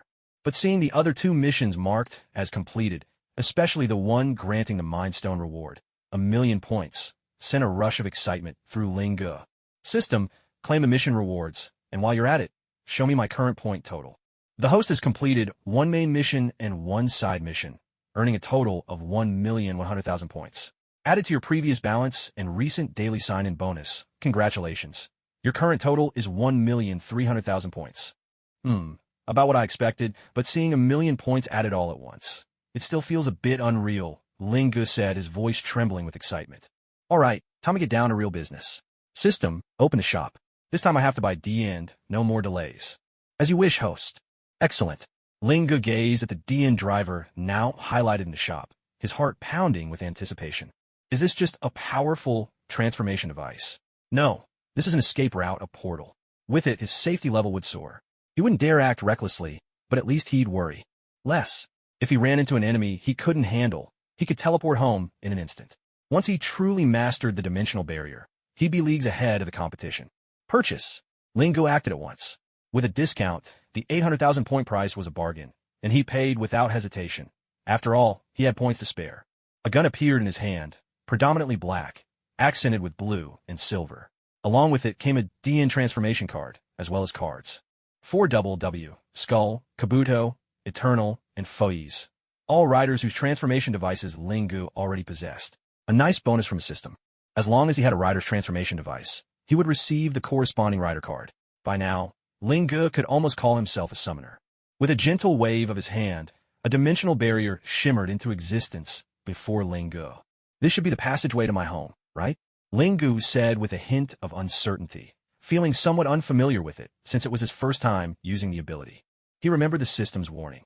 Unless it was a matter of life and death, he must not cross the dimensional wall recklessly while his power was still lacking. Who knew when or where he might end up?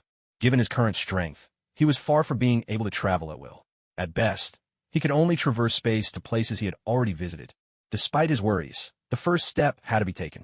Lingu closed his eyes and stepped into the dimensional barrier. Only when he saw his own front door did he finally breathe a sigh of relief. Without delay, he quickly returned to the lounge of the airborne mothership. Phew, this dimensional barrier is truly a marvelous artifact. It feels even more powerful than the portals conjured by the Ancient One. Turns out, it's not as difficult as I imagined. Lingu thought to himself, realizing that he could now appear anywhere he'd been before, anytime he wished. Even Asgard was within easy reach, with no risk involved. Crossing time itself was no longer a challenge. One thought was all it took. Should I try traveling back in time? The idea surfaced in Ling Ji's mind, but he ultimately decided against it. After all, he wasn't strong enough yet, and there might be formidable beings in the past as well. The Ancient One was still alive back then, and so was her master, 2 supreme sorcerers. Who could stand against them? Linga knew better than to invite trouble. He resolved that, until he was fully confident, he would use the dimensional barrier solely for travel. It might seem like using a sledgehammer to crack a nut, but safety came first. Just as Lingu was basking in his small triumph, a piercing communication signal suddenly rang out, cutting through the air. "Leave me alone," Lingu shouted angrily, flinging his spirit-armored communicator aside. This special device was nothing like an ordinary smartphone. It lacked those complicated features. In fact, it was a treasure exclusive to the Twin Riders, designed to work in tandem with their memory cores. On a daily basis, it could only make and receive calls. But it had one unique trait: it was indestructible. No amount of smashing could harm it, and it could even withstand attacks from elemental crystals. That was exactly why Linga loved it so much. Especially when his mood soured, this communicator always provided a bit of unexpected relief. He could throw it as hard as he liked, without a second thought. What's going on? He's not picking up. Stark looked at the 3 people before him, clearly displeased. Collecting the remains of the fallen is a physically demanding task. Maybe Detective Lingu wants to do everything he can to preserve Coulson's dignity, so he turned off his communicator, Steve offered, and no one questioned his explanation. Everyone silently agreed. But in critical moments, we can't do without his power. He's indispensable, Stark insisted. Let's set him as backup, and try calling every 5 minutes. Meanwhile, we'll go after Loki. But are you really sure of his location? Steve suggested. I'm 90% certain. Right now, he's in my Stark Tower. Why are you so sure? Natasha asked. Loki is the epitome of arrogance. Today is crucial for him. He needs to satisfy his pride, to be showered with flowers, applause, and a crowd of onlookers. He also needs, a symbolic structure, somewhere lofty to witness his rise to power from above. On top of that, he requires a stable and powerful energy source to open a portal through space and time. Looking across the entire world, nothing is more suitable than the top of my own tower. I'm certain he's already set everything in motion. His army could arrive at any moment. Stark's answer was unwavering, though there was something odd in his tone. Indeed, having your own domain turned into the enemy's stage. No self-respecting person could stomach that. All right, let's move out, ordered the captain. Stark was the first to suit up in his Iron Man armor and soar into the sky, while the other three boarded the combat airship, racing toward their target. Just as I expected, so long as these people stand together, there's still hope for victory. Nick Fury drew a deep breath, finally feeling the heavy stone in his chest lifted. Director, about Linga. Hill hesitated, unsure whether to continue. No need to worry about him, Fury replied with confidence, a faint smile tugging at his lips. Linga may be irritating in certain ways, but he knows the bigger picture. Besides, he accepted my commission, until he gets paid, he wouldn't dare act out of line. That, Fury had come to realize, was one of Ling Ji's rare weaknesses. He was meticulous to a fault, never letting anyone take what was rightfully his. Director, what I mean is since Stark contacted Lingu over comms, if the matter of collecting the remains comes up, then... Fury's face changed instantly. In his earlier haste, he hadn't considered that possibility. If Lingu found out, he definitely wouldn't take it lying down. Anyone else would be easier to handle, but Fury knew Lingu too well. A single remark could crush his pride for a lifetime. Any future negotiations would be lost before they even began, all because Fury was the one at fault. And it wouldn't just be Lingu. Even Agent Coulson might harbor resentment. Well, Coulson could be overlooked. He'd said plenty behind Fury's back anyway, and Fury had no intention of settling old scores with him. Ahem, where's Lingu now? I should probably tell him myself. Fury coughed awkwardly, suddenly less sure of himself. The situation was already out of hand. Regret was pointless. So all he could do was stall. At the very least, Lingu couldn't find out until this job was finished. Otherwise, that rascal would surely extort Shield for a hefty sum. Director, he should be in the lounge right now, but you probably won't have time to track him down. Once Loki's army arrives, they'll come straight for you. You'd better start preparing. Damn those senators. They're never this enthusiastic when it comes to asking for money. Ugh, you're right. We have to prepare. At the very least, I need to buy them some time. Fine, worst case, I'll just bow my head and apologize to Lingu next time I see him. Nick Fury made his decision in a heartbeat. Compared to resisting an alien invasion, his pride was worth nothing at all. But later, he realized that while his own pride might be cheap, the dignity of the director of S.H.I.E.L.D. was a different matter entirely. At that moment, Lingu picked up the communicator in the lounge. This was the third call, clearly something urgent, so he calmed his anger and answered Stark's call. Detective, don't busy yourself tidying up Coulson's remains just yet. I found Loki. He seems to be trying to open a portal above Stark Tower. I tried, but I couldn't stop him. You better get here fast. War is about to break out. Damn it. Just what has that muddle-headed Nick Fury been telling you about me? If I don't make him pay for this later, I'll change my last name. With that, Stark hung up, giving Lingu no chance to ask questions. At this very moment, he was hovering above Stark Tower, while Loki smiled up at him from below. But that wasn't the biggest problem. He needed to change into a new suit as quickly as possible. The one he was wearing had been badly damaged on the helicarrier. Though it had been repaired, its defenses and power supply were nowhere near enough for the coming battle. A sudden network outage in the middle of a game was just a minor annoyance for Stark. He could always buy the gaming company. But losing power in a fight was no joke. He nearly died, once from palladium poisoning, and while he respected death, he didn't fear it. What he truly dreaded was dying in vain. Falling because of a lack of energy was not how he wanted to go. So, ignoring Jarvis's objections, Stark stripped off his damaged armor and prepared to put on the untested Mark 7 suit. Before his mysterious liquor cabinet, Stark poured himself a glass of celestial wine, looking calm and collected.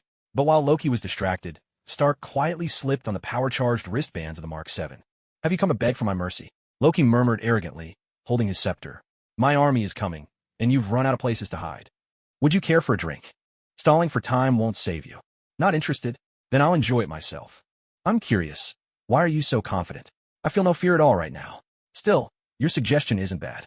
Once I win, I'll drink deeply here to celebrate my triumph. The Avengers, we take pride in that name. It's a title we all share. Oh, I've seen them, Loki replied with a disdainful smile. But they're shattered now, just about destroyed by my hand. He looked down on them all, not sparing a second thought for the group. Let me help you recall, your brother. There are certain qualities of his that I truly admire. All of you are warriors overflowing with passion. If we had met sooner, we might have been the closest. Of friends, an ancient legend, bearing the renown of immortality. A giant who, once enraged, could tear down everything in his path. Two exceptional assassins. And me, Tony Stark, a peerless genius. And you've managed to anger everyone. That was my intention. But tell me, that detective, he hasn't joined your ranks? Loki asked in confusion, for the one he feared most was conspicuously absent from their alliance. Fury did invite him, but he seemed unwilling to take part. So my luck holds. This so-called team of heroes you've assembled, clowns the lot of you. Not a real threat in my eyes. You're so wary of him? Linga may be formidable, but surely not enough to make you tremble. Stark exclaimed in surprise. How interesting. It seems he hasn't placed his full trust in you, or you wouldn't be ignorant of his true power. As for fear, quite the contrary. The stronger he is, the less I have to fear. He's still only mortal. Wielding such power comes at a terrible cost. The loss of his own life, perhaps, is part of the price. Besides, he would never dare unleash his full might in this city. Do you want to know why? I'll tell you, my army clashing with. You clowns might not level the city, but if he fought without restraint, the destruction could be more fearful than your planet's nuclear weapons. That sounds a bit exaggerated, don't you think? Stark had begun to believe, but still needed confirmation. Did he never tell you what he did in Asgard? Back then, when I opened the Bifrost and tried to destroy Jotunheim, that world-ending force was shattered by a single kick from him. In Asgard, perhaps only Odin could rival his strength. Loki sighed in awe. No way, Stark almost blurted out. Loki's words felt too real to be a lie. Stunned, he didn't even notice the drink spilling over his hand. Then why would you dare wreak havoc on Earth? Are you out of your mind? What do you know? As long as he holds back, he's just a powerful warrior, at most a bit stronger than Thor. Even Odin never faces an army alone. Every time he goes to war, he leads the might of all Asgard. I get it. So as long as there are still humans alive, Linga won't unleash his full power on Earth, right? You could put it that way. My goal is to rule, not to wipe out mankind. In other words, if I win, he ceases to be my enemy. But we won't let you succeed. You still don't see it. You'll never sit on that throne. There's no way you could ever win. I have an army, don't I? We have a Hulk. If Earth falls, we'll all come for you. Vengeance will find you. Stark pressed closer to Loki, his voice unwavering. Then you'd best turn them against one another first. That way, they'll have no time to trouble me. Curious how I took control of Barton. Loki's expression remained blank as he raised his scepter, pointing it at Stark. But nothing happened. He tried again, still to no effect. Stark was just as he'd always been. I've never failed before, Loki murmured, baffled. Even the best miss their mark now and then. Don't beat yourself up about it, Stark replied with a careless wave, unwilling to let on just how terrified he'd been only moments ago. Everyone has their... Loki cut himself short, suddenly seizing Stark by the throat. His voice thundered with rage. Enough talk. One day, all shall kneel before me. I am a god. As he spoke, Loki prepared to hurl Stark from the hundreds of meters high tower. Wait, could he not throw him just yet? He still owes me a favor. If he dies now, it'll be a real hassle for me. At these words, Loki loosened his grip, his trademark smile returning as he turned toward the source of the voice. Lingu, when did you get here? Why were you over there? Stark asked in confusion, surprised to see Lingu emerging from the stairwell. Shouldn't he have flown in, like Stark himself? It seemed he'd simply walked up. Lingu shot him a glare, as if to say, Do you think I wanted to? I've only ever visited your lab one floor below. Never been here before. Stark saw Ling Ji's reluctance to explain and didn't press further. He knew he was safe now, and that was enough. Detective, you arrived sooner than I expected. No matter, even you can't stop me now, Loki said with a smile, though he began to inch backward. I know, your army is on its way, but what's that to me? In fact, why should I stop you? I never intended to interfere, Lingu replied calmly. Is that so? Excellent, detective. Rest assured, my promise still stands. When I conquer Earth, a tenth of its land will be yours. Loki's face lit up at Ling Ji's words. With such a formidable ally at his side, his conquest would be swift and his troubles greatly reduced. Lingo, what do you mean by this? Is this some kind of joke? Stark's eyes blazed with disbelief as he stared at his former ally. The Lingo he remembered had never been so openly ambitious. Silence, Stark. The vision of the mighty is beyond the comprehension of those who crawl in the dust. Is that so? Stark replied coldly, his gaze fixed on Lingo. It seems I misunderstood you and misspoke. But what I truly meant is this. Why not strike at the root and destroy your army altogether? Wouldn't that be more satisfying? As long as you command such power, your ambitions to invade Earth will never truly be curbed. On the other hand, if you wish to attack Earth without your army at your side, do you intend to face us alone? Loki's smile froze instantly, shifting into anger. But he quickly regained his composure, letting out a soft laugh before continuing. Tell me, why? Whatever it is you desire, I can grant it. Wealth, power, status, beauty. Hold it right there, Loki. I can offer those things too, Stark interjected. His words meant only to get under Loki's skin. He knew Ling Gu wasn't interested in such temptations. If Ling Gu could read Stark's mind, he would have immediately protested. No, you're wrong. I'm very much interested in those things. Is that so? But you cannot grant him the peace he truly yearns for. That I can promise. Under my protection, no one would dare harbor any improper intentions toward you. Ling Gu, you know better than anyone the greed and selfishness within the human heart. As long as you live, there will be no shortage of ambitious people coveting what you have. The moment you show the slightest weakness, they will descend on you like a pack of wolves, ready to tear you apart. But if you kneel to me, no, if you simply join hands with me, then in Loki's kingdom, you would enjoy absolute freedom, wielding your power openly, with no one regarding you with fear or envy. Stark fell silent. He truly couldn't promise what Loki offered. He himself was constantly on guard against the military and his rivals, let alone Ling Gu, whose every move was brazenly monitored without the slightest pretense. To tell you the truth, I almost wavered. It's true, I yearn for a peaceful life. That was once my goal, to live out my days in tranquility. I do despise being watched, but do you really think I care about their surveillance? As long as they don't interfere with me, they can watch all they want, I don't mind. And if the day ever comes when things fall apart, I wouldn't hesitate to teach them a harsh lesson. After all, killing is hardly foreign to me. But most importantly, I love my life as it is now. If you ruled, Earth would no doubt become a closed empire. And that's not a world I'm willing to live in. So, as for your offer of cooperation, I'll have to decline. After thinking it over, Ling Gu gave his answer, but this only served to further enrage Loki. As expected, Loki, you're absolutely right. I simply can't understand the way a conqueror thinks. Stark seized the opportunity. Mocking Loki once more, his face now the opposite of what it had been a moment before, relieved he hadn't misjudged his companion. Ha ha ha. Detective Ling Gu, you've truly made up your mind to stand against me. Even if you are powerful, you cannot stand against an entire army. When faced with endless enemies, even Odin would choose to retreat. You will regret your decision. When you die, I will pour a full cup of wine at your grave, as a tribute to your strength. Loki roared, determined to prove himself right through his actions. Those who oppose him would meet a grim fate. At that moment, a dazzling beam of blue-white light shot out from the top of Stark Tower, piercing the sky like a spear and tearing open a rift high above, a portal that seemed to be growing ever larger. Electric arcs flickered around the deep blue portal, while its center was filled with endless darkness, sharply contrasting with the clear sky. Around it, if you looked closely, you could see countless blue lights flickering in the darkness, the glow from the weapons of the Chitauri soldiers. Ha ha! My army has arrived. Now it's your turn to face what's coming. Loki laughed wildly, convinced that victory was in his grasp. Ling Gu remained unmoved, dismissing it all as a clown's performance. This is bad, Jarvis. At your command, sir. Everything is ready.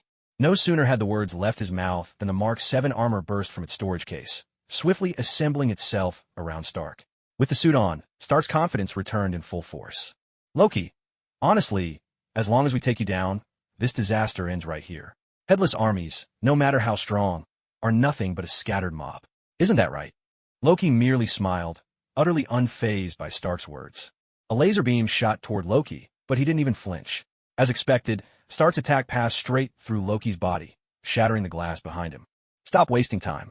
That's one of Loki's illusions. He left as soon as I refused him just now. Though he shouldn't be far, Linga said. If you knew, why didn't you stop him? How could I?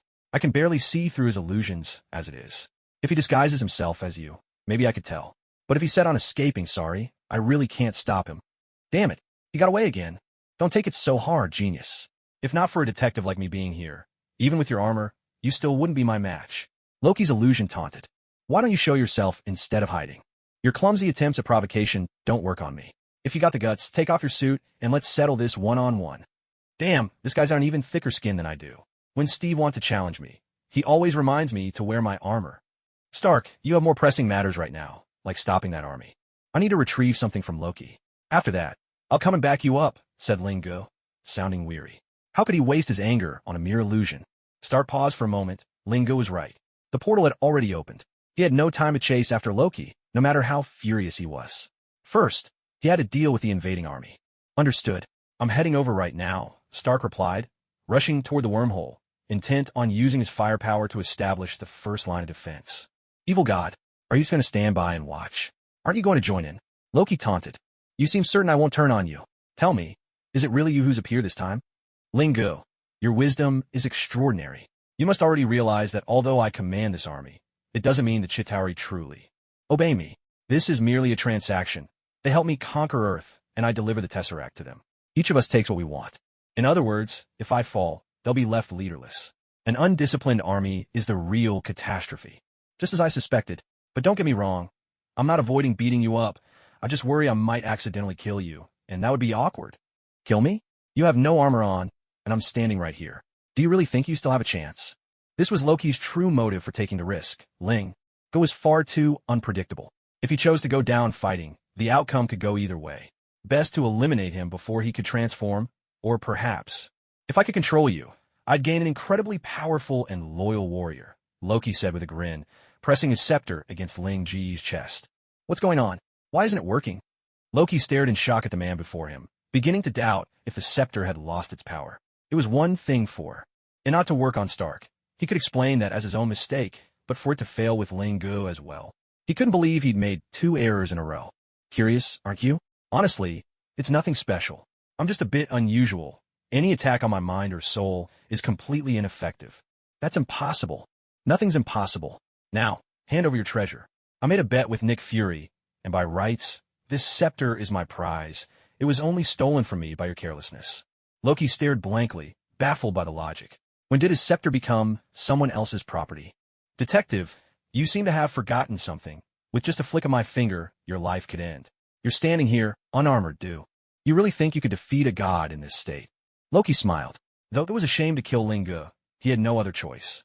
TSK, I thought you'd be more humble, but you're just as blindly confident as those S.H.I.E.L.D. agents. I bet Thor never told you. When I'm out of my armor, I once punched him so hard he flew several blocks. What?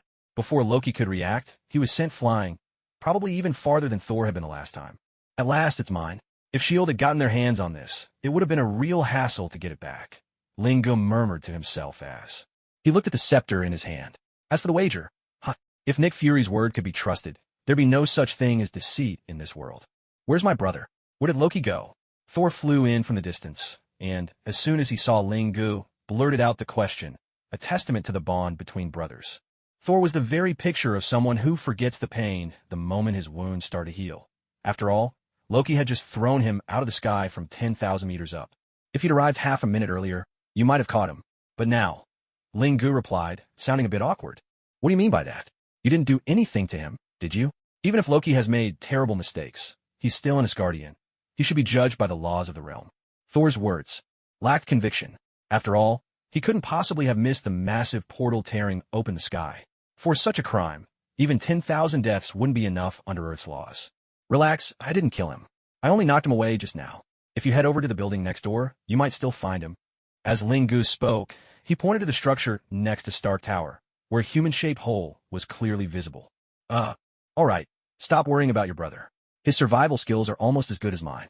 I'd bet that even if you died, he'd still be living the high life somewhere. Focus on the battle. Stark can hold on for maybe another 20 seconds at most. The enemy's firepower will bring him down soon enough.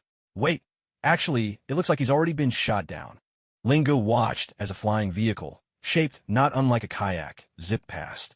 He instantly realized the first line of Stark's defense had been breached. It wasn't a surprise, no matter how advanced their was only one suit, only so much ammunition, limited energy, and finite durability. Stark's armor might outclass the Chitauri gear, but they had the numbers, and Stark simply couldn't hold them all back. Sure enough, moments later, the sounds of explosions and screams echoed from below. Swarms of Chitauri soldiers piloted their crafts, spraying laser fire in a relentless barrage. To them, human lives were as insignificant as blades of grass. Loki, Thor roared, gritting his teeth in fury. All of this was his brother's doing, and at that moment, he longed to teach Loki a lesson he'd never forget. I'll go find Loki and make him close the portal. Thor, ever impatient, proposed what he thought was the quickest solution. Wait, you know what your brother is like, don't you? Do you really think he'll listen to you? We should focus on eliminating the enemy as quickly as possible. At least that way we can protect as many civilians as we can down there. I believe I can persuade him, Thor declared, so sure of himself that it was almost hopelessly naive. Sigh, another one who won't listen to reason. Linga watched as Thor flew off to the nearby building in search of Loki, already knowing that Thor was doomed to be hurt by his brother once more. Well, he brought this on himself. Nothing I say will stop him now. Linga walked to the edge of the rooftop and saw the Chitauri army pouring from the portal like a torrential rain. Stark was fighting desperately, ammunition flying as if it cost nothing.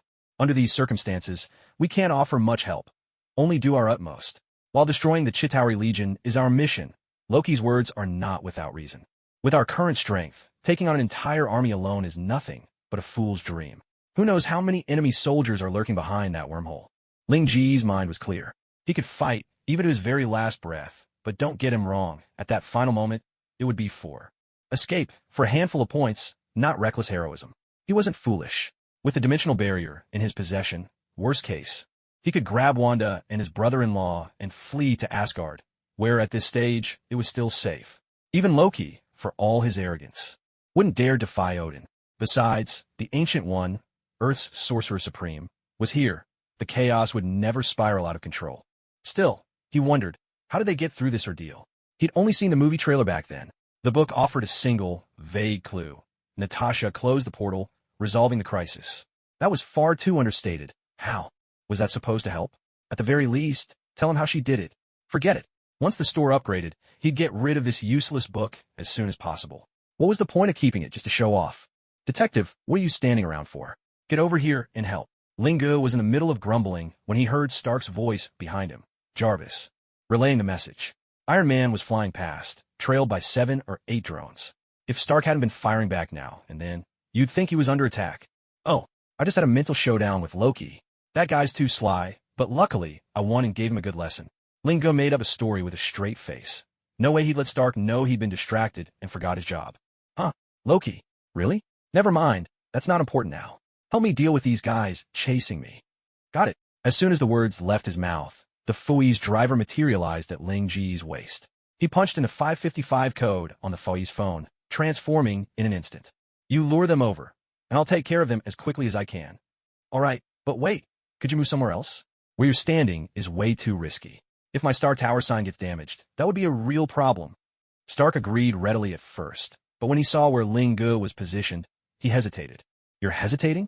Really? Is this the time to be worried about that? It's not that. 2 days ago, I hooked up the sign to the arc reactor. It's a symbol, a beacon for a new era of clean energy. But fine, the sign's not the point. The truth is, it's the fruit of months of work with pots. It means a lot to me. Unless it's absolutely necessary, I really don't want it destroyed. Oh, like a token of your love. Ling Yeti Seed. All right, I get it. Just bring them over here. I promise I won't touch your precious sign. However, Mr. Tony Stark, I have to say, your token of affection is a bit awkward. Linga was at a loss for words. With all your wealth, couldn't you have chosen something else? Of all things, it had to be this. Should I apologize now? But it's really not my fault. If I just bought something with money, wouldn't it seem insincere? But honestly, I can't think of anything money can't buy, Stark said, aggrieved, completely oblivious to how much his words stung Linga. What the heck? Is this what rich people worry about? How are the rest of us supposed to cope? Linga couldn't help but tilt his head back, staring up at a 45-degree angle, trying not to let 2 silent tears slip down his cheeks. No, sir, I should be the one apologizing. There's nothing wrong with your taste. It's my problem. I was too hasty just now. Stark, we're here, just to your right. A Quinjet swept on a battlefield. Black Widow Natasha, Hawkeye Barton, and Captain Steve had finally arrived. Did you guys come by ox cart or something? Never mind. It's not too late to join the party. Don't worry about me. The detective's got my back. You guys decide your own tactics. But be careful with the plane. On a battlefield like this, you could get shot down any minute. You don't have to worry. I'll keep that in mind. No, Natasha, he's right. Let's find a place to land first. At the very least, the three of us should split up. That way, we can maximize our firepower. We can't let one plane tie down all three of us, Steve said. Barton, you handle the jet. Take out as many enemies as you can before the aircraft goes down. For now, drop Natasha and me off. We're not much help up here. Yes, Captain, Barton replied in his deep voice, searching for a suitable spot nearby to make an emergency landing. Lingo was still on the rooftop preparing for action. The Foe's phone in his hand had already transformed into gun mode, just waiting for the enemy to get close.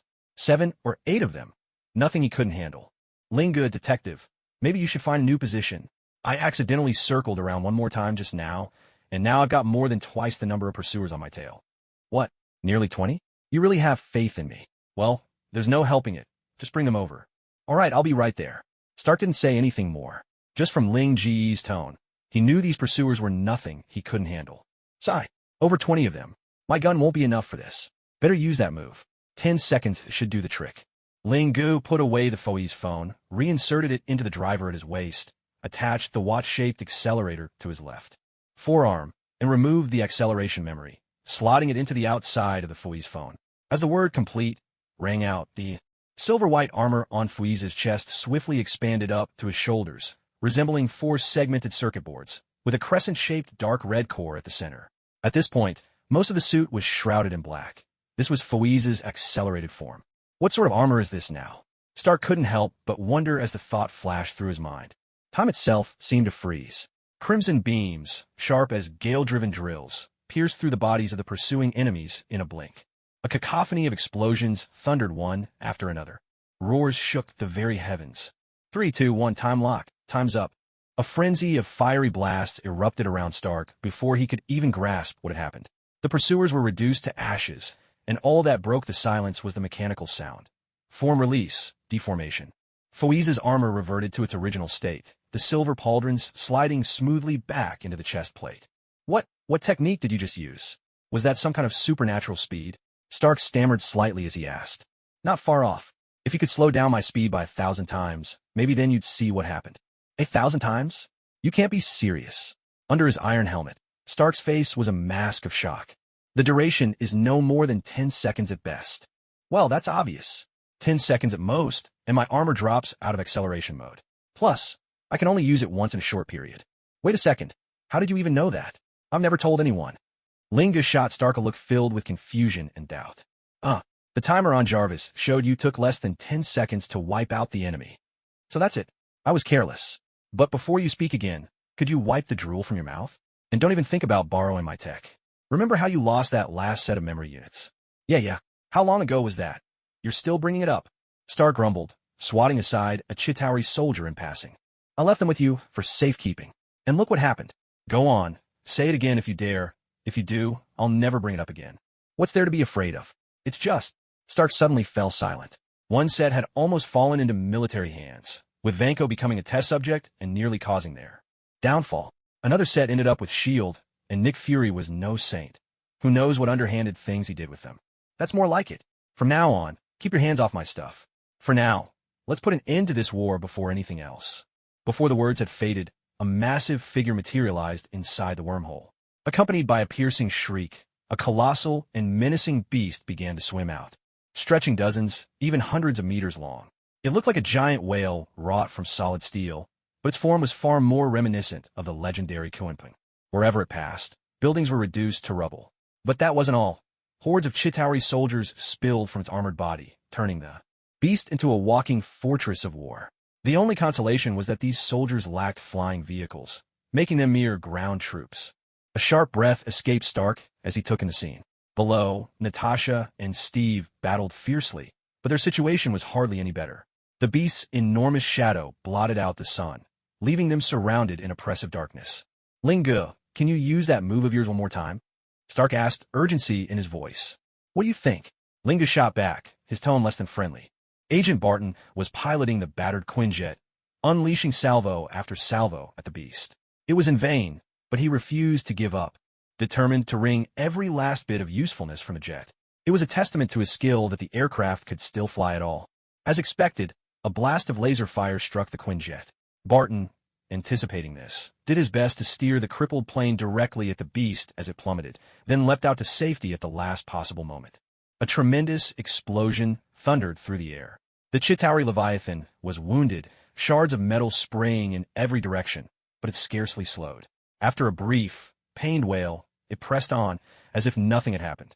Next time you try that trick, pick your moment. Like now, Stark remarked to Ling Gu, watching the scene unfold. I'm heading to the front lines. You should change your position, Stark continued, pointing toward the Chitauri soldiers rampaging through the streets. All right, take me down there, Ling Gu replied without objection, but he insisted Stark give him a lift. He wasn't yet ready to reveal his trump card of dimensional travel. While he could have jumped from this height in his own armor, a free and safe elevator ride was too good to pass up.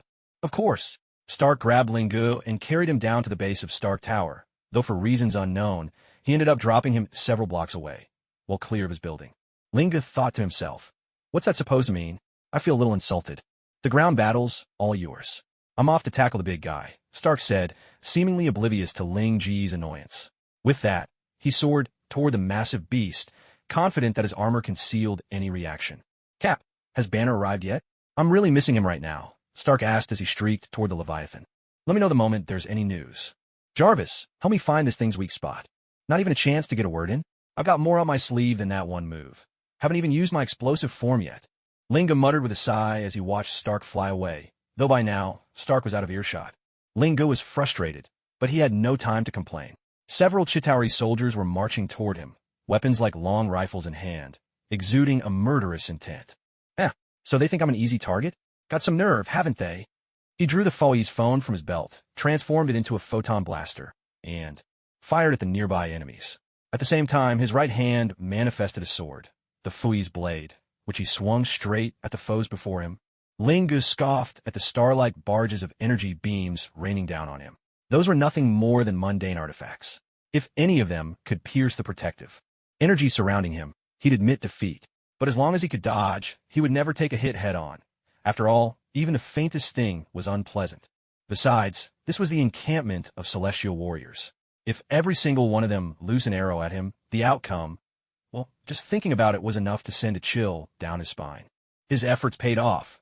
Ling Gu, single-handedly, took on a host of enemies, racking up a tally greater than all the other fighters on the street combined.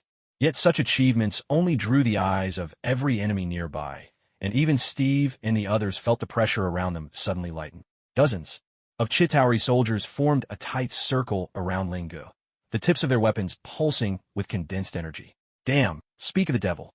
Stark, you were right. I should probably save some of those superpowers for later, he muttered. Despite his words, Ling Gu did not retreat. He stood his ground as a storm of energy beams swept over him, facing the enemy ranks head-on. The Foe's phone had already been slotted back into his wristband. For close combat, the spirit blade in his hand was far more lethal. A few minutes later, fewer than 10 Chitauri remained on Ling Ji's stretch of the battlefield, and even they were slowly retreating, on the verge of fleeing outright. What horrors had these survivors witnessed? Their comrades, right beside them, hadn't even had time to react before being cut down and torn apart by this armored warrior, who seemed to be enjoying himself, with a look that said he hadn't had nearly enough. These broken remnants of an army were already entertaining thoughts of escape. If there had been even a sliver of hope for victory, they would never be in such a state. But now, if they didn't run, weren't they just waiting to die? If it were Ling Ji's own body, perhaps he'd have reached his limits by now. But Kamen Rider Decade's physique simply wouldn't allow him to fall. The longer he fought, the fiercer he became. What was he to do? As exaggerated as it seemed, Ling Gu began to wonder if he alone could rout this entire force. After all, it was far easier than he'd imagined.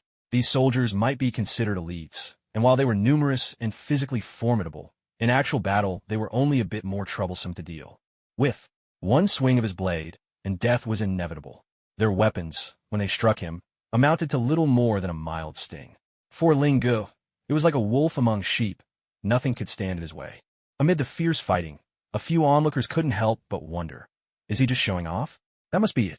System, how many points are these soldiers worth? A preliminary estimate, 2,000 points each. Ling Gu was momentarily taken aback, and in that instant, the remaining survivors made no move to ambush him. Instead, they began conversing rapidly in their own language. Is that guy a demon? Why doesn't he ever tire? With so many of us, we still couldn't slow down his sword for even a moment. Forget it, let's just run. Those people on the next street look much easier to deal with. You're right. The orders were only to cause destruction anyway. By the time Ling Ge snapped back to his senses, the battered soldiers suddenly felt a chill run down their spines.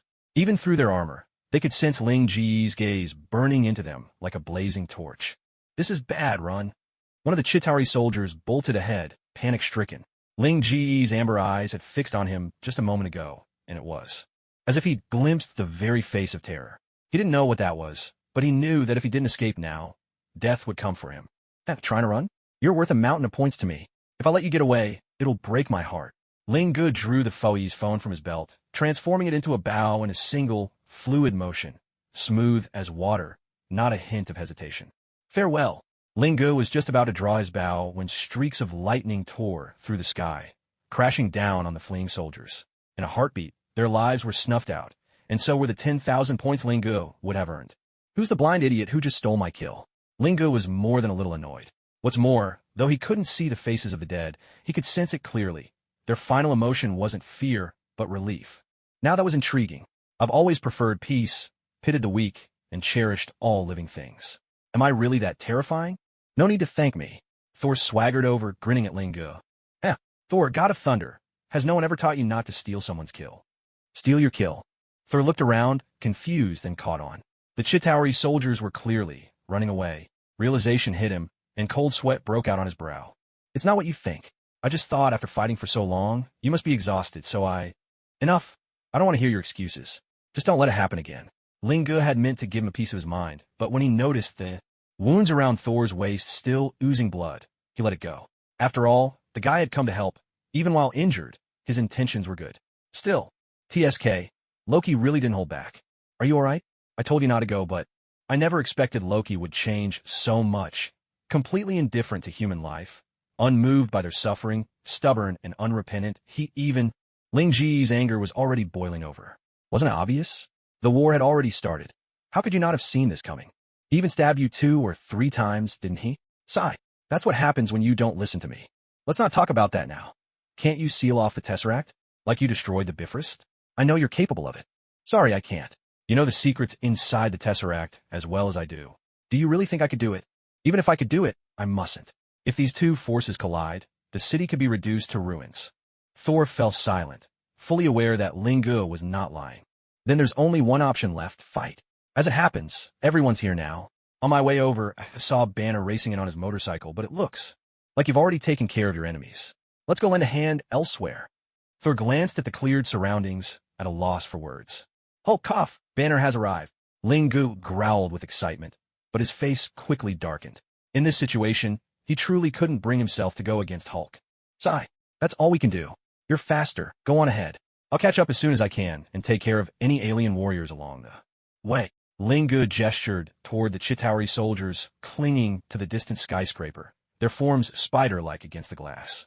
Understood. Thor did not hesitate. He knew that if he unleashed his power, the thunder might cause even greater destruction. Besides, who could say for sure that there were no lives inside those buildings? Ling Ge encountered only scattered enemies along the way, dispatching each one with a single shot. The poor Chitauri soldiers, just hurled in a battle by their monstrous commander, could barely manage a defiant roar before a searing crimson beam claimed their lives. Only 13 left. Well, even the smallest prey is still a catch. Ling Ge silently reattached the Foyi's phone to his belt, feeling a twinge of frustration. His annoyance at Thor's eagerness to steal the glory only deepened. Arriving at Roger's battlefield, he spotted several charred corpses on the ground, clearly struck down by lightning. Instantly, he assumed Thor had succumbed to his habit of claiming victories, but he said nothing. After all, the vanquished foes bore no grudge. As long as his own share was untouched, he didn't mind. Detective, you're here too, Natasha called out. Hey, I cleared several blocks behind me. Thought I'd come give you a hand. Wonderful. Finally, a moment to catch our breath. Steve managed a weary sigh, uncertain whether it was the relief of Ling Ge neutralizing threats, or simply the arrival of 2 more allies. Thor, what's the situation? Steve asked. We can't shut down the cube. Loki is determined to start this war, and I can't stop him. He's right. We'd better deal with these guys first. Stark's voice rang out from a distance. Loki must know how to close the cube. More importantly, he commands this army. If we can capture him, things will improve dramatically. Thor, you just confronted him. Do you know where he is? Steve pressed. I don't. I knocked him down a floor, but he escaped in a flyer. Thor replied, a note of guilt in his voice. Steve fell silent for a moment, frustrated that such a perfect opportunity had slipped away. Never mind. Catching him won't be easy. Let's focus on fighting back for now. What's our next move? Natasha inquired. Teamwork. I still have unfinished business with Loki. I must bring him back to face judgment, Thor declared with unwavering resolve. Really? Well, you'll have to get in line, Barton interjected as he loaded another arrow, his tone edged with bitterness. He hadn't forgotten the things Loki had made him do, and when it came to grudges, no one could surpass his. All right, Loki will focus all his strength on us. From here on, follow my lead. Stark's in the air. He'll need us. Before Captain America could finish, the distant roar of engines cut him off. Banner had finally arrived. He approached the group, hands spread in a gesture of helplessness. Looks like things are pretty bad. I've seen worse, Natasha replied. Banner glanced at her, understanding the weight behind her words. After all, there was nothing ordinary about the havoc the Hulk could unleash. Sorry about that. No, I think worse is exactly what we need right now. Stark, Banner's here. Steve quickly radioed up to him, eager to share the good news. Tell him to get ready. The onslaught's about to begin, Stark replied, guiding the monstrous creature toward them. He was convinced that only Banner's destructive power could stand against such a behemoth. Suddenly, a ripping sound split the air. An enormous, metallic beast thundered after Stark, roaring savagely. With a careless swing, it smashed a massive hole through the side of a nearby building. The team was left stunned. The captain drew a deep breath. Barton's hands trembled around his arrows. Thor clenched his hammer, glaring fiercely. I don't think this is anything to celebrate, Natasha stammered. Only Lingus seemed intrigued. The bigger the monster, the greater the reward points. Maybe she could score the first strike? With that thought, she quietly unfastened the Fui's belt from her right hip, removed a mission memory card from her phone, and slotted it into the device, preparing for action. Dr. Banner, now's a good time to get angry, Steve said to him. Want to know a secret, Captain? I'm always angry, Banner replied, stepping toward the beast. He paused briefly in front of Steve, then his clothes shredded rapidly as Hulk emerged this time. Banner didn't try to hold him back. Hulk transformed in a flash, but for some unknown reason, he hesitated for a second, glancing over at Lingu before charging the creature. Did I just imagine that? Or did Hulk give us a strange look? Natasha noticed the detail instantly. He wasn't looking at you. He was looking at me, probably blaming me for knocking him off the helicarrier. Ready? Hey, you all might want to stay back. Wouldn't want you caught in the crossfire, Lingu said, strapping the Fuis to her right leg and standing up to address the group. Wow, Detective, time for your special move. That's the best news I've had all day, Stark exclaimed, delighted by her readiness. Don't get your hopes up. It's not that simple, but at least a simplified version is ready to go. As they spoke, Hulk let out a furious roar and swung a heavy fist at the oncoming monstrous beast. Hulk's fist collided with the creature's skull, his right hand refusing to yield as he braced himself against the beast's charge. The green giant's entire body was shoved back several meters. Perhaps it was because the power from another world was too overwhelming, but even this iron-clad monster suffered grievous wounds from that single blow. Its hide split open, metal frame shattering in several places. Even if it wasn't dead, it was clearly on the brink, clinging to life by a thread. Ouch, just look at that. Must be agonizing, Stark remarked with a wince. Detective, now's not the time for commentary. If we don't move, we'll be buried alive by the remains of that creature, Natasha warned urgently. Linga looked over and saw the beast's massive body about to roll over, pivoting on its head. If it managed to topple, its fate was uncertain, but there was no doubt everyone nearby would be caught in the chaos. Leave this to me. You all make sure to stay safe, Linga called, swiftly pressing the Fui's communicator at his waist and activating the button. Exceed charge, energy surging. Crimson photon blood overflowed from the Fui's driver, coursing through mysterious channels within his body and gathering at the emblems on his legs. No transformation this time. Seems different from before. Well, looks like you won't need my help, Stark muttered, retracting the energy blast he'd been preparing. With a powerful leap, Lingu soared into the air, the Fui's signal light flashing red and illuminating the beast core. In that instant, a deep crimson, lightning drill materialized within the creature's body. Lingu fixed his aim and launched a swift, decisive kick. Crimson smash, crimson annihilation. The lightning drill spun at blinding speed, effortlessly piercing through the monster's frame. To Steve and the others, it looked as if a transparent cavity had been blasted straight through the creature. As Ling Ji's attack landed, the beast's body tilted, fragments flying everywhere, before crashing down in pieces. Was that just now? Some sort of ultimate move? Barton asked, wide-eyed. You could say that. The detectives used it before, but it was so fast I barely caught it, and there were a lot more attacks that time, Stark explained. If Ling Ge can use that move a few more times, wouldn't this fight be over in no time? Natasha joked. Wishful thinking. That technique can't be used repeatedly, and I put everything I had into that last strike. Honestly, it was only because the Hulk smashed through its defenses that I was able to break through it all, Ling Ge replied, catching his breath. No one really knew just how much strain he had endured a moment ago. But even so, every bit of it was worth it. Even if he was down to his last breath, he was the one who finished the beast off. The Hulk was just an assist. Yes, that's how it was. In truth, Ling Ge had benefited from Banner's efforts this time. He'd never expected to take down the monster with a single move. After all, it was simply too massive, but to seriously wound it, or even render it unable to fight, Ling Ge was confident he could manage that. Though the beast was long, it lacked true heft. Even at its thickest, the body measured no more than 20 meters across. As long as Ling Ge found a weak spot, even if the exterior was clad in steel, he was certain he could cut it in two. A chorus of guttural roars erupted from the surrounding Chitauri soldiers, provoked by the giant beast's death. Some even tore off their masks, revealing their savage, animalistic faces. Loki witnessed everything. He stood atop the Star Tower, draped in ornate armor, but instead of a scepter in his hand, he held a glass of wine. Oomph. All troops, attack, Loki commanded in a cold, unfeeling voice. In an instant, several more ironclad leviathans emerged from the portal, each one, without a doubt, teeming with Chitauri soldiers. The shrieks and howls echoing through the sky instantly ratcheted up the tension within the squad. Captain, give the order, Natasha suggested, her tone calm and steady. We hold them off until the portal is closed. Barton, get to the rooftop and track their movements. Stark, hold the line. Anything that gets near the Triskelion, drive it back or burn it to ashes. Thor, disrupt the portal if you can. Summon lightning and scorch everything in your path. Natasha, you're with me on ground defense. Detective, you're on free support. Help wherever you're needed most, Steve ordered decisively. Don't make it sound so nice. Basically, you mean wherever there are the most enemies, I'm the one who has to go, right? Ling Yi Yukit. You could put it that way, Steve admitted, a little embarrassed. The truth was he had left the toughest task to Ling Ge, but for now, only Ling Ge had the power to take it on. I'll do it. But when this is over, make sure Nick Fury knows I want a raise.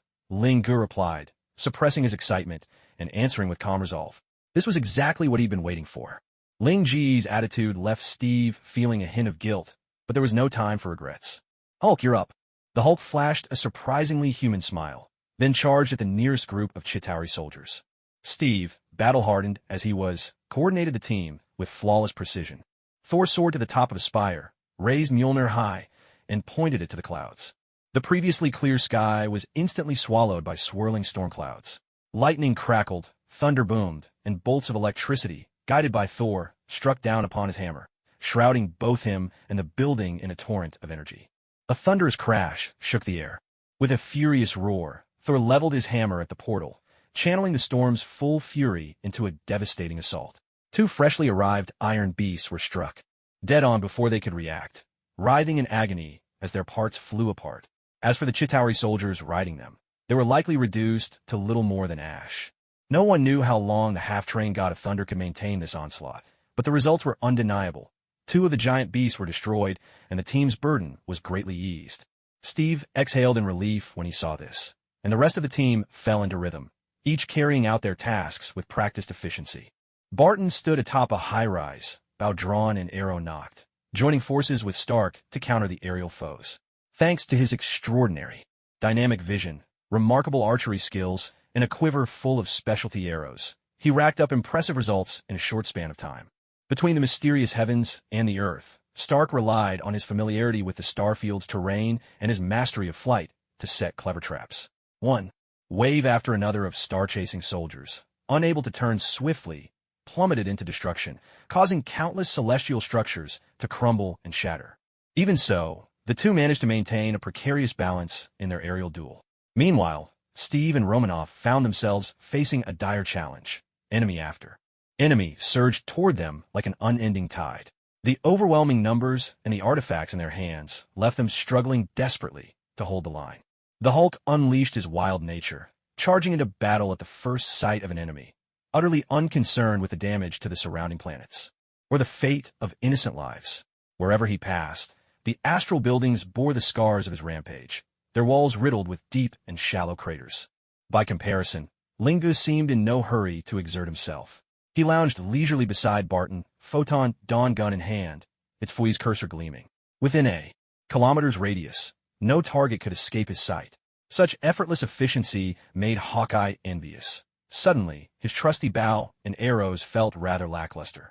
"Detective, does your gun have unlimited ammo? Why do you make it look so effortless?" Barton asked, curiosity tinged with a hint of frustration. "Oh, that? There's pretty much no limit, I'd say. As for making it look easy, the scope on this gun is like a simplified auto-tracking artifact. Its range? About 2,000 light-years. And with enemies everywhere, I barely even need to aim. Just pull the trigger and another one's down." As Lingus shot down a Chitauri warrior, he lifted his gun and explained it to Barton in detail. Yet he remained oblivious to just how mystical and unattainable all this sounded to Barton's ears. A pang of jealousy welled up in Barton's chest. Heaven knows, he'd honed his archery for over 20 years, only to be outdone by a single firearm in Ling Ji's hands. Worse yet, his arrows were far from infinite, now nearly depleted. When his quiver finally emptied, he'd be forced into close combat, drastically reducing his effectiveness. The implications for the battle's outcome were Barton stood atop the high-rise, bow drawn and arrow knocked, working in tandem with Stark to take down aerial foes. His extraordinary dynamic vision, masterful archery, and a quiver full of specialized arrows brought him impressive results in a matter of moments. Amid this mysterious world between heaven and earth, Stark used his deep familiarity with the terrain of the starfield and his prowess in flight to set clever traps. Wave after wave of interstellar pursuers, unable to maneuver swiftly, tumbled into destruction. Countless celestial structures collapsed and shattered as a result. Even so, the balance of their aerial skirmish was maintained only by the thinnest margin. Meanwhile, Steve and Romanoff faced an even harsher trial. Their enemies surged in endless waves, and even with legendary weapons in hand, they struggled to withstand the relentless onslaught. The Hulk unleashed his wild nature without restraint, fighting every foe in his path.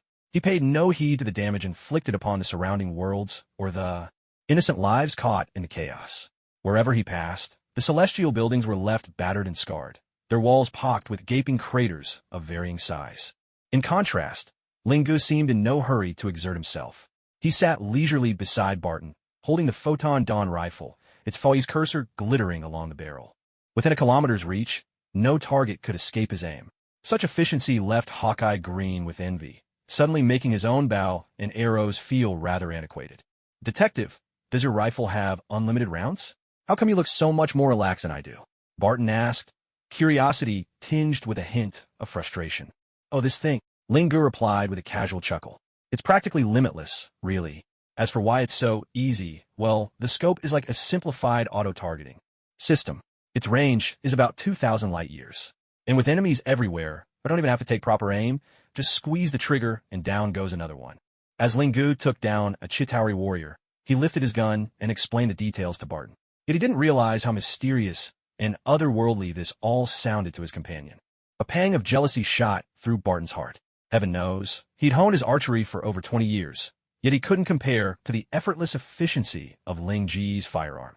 Worse still, his arrows were not infinite. He was running dangerously low. Once depleted, he'd be forced into close combat, and his effectiveness would plummet, a prospect with dire consequences for the outcome of the battle. Honestly, Detective, I really envy you. But tell me, why do you shout 2,000 every time you take down an enemy? Is that some special incantation?" "Oh, so you noticed that?" Linga looked a bit embarrassed, his armored face betraying his discomfort. "It's not a spell, it's motivation. Each time I take out a Chitauri soldier, I demand 2,000 star coins and hazard pay from Nick Fury. Not too much to ask, is it? After all, I'm literally putting my life on the line to earn it."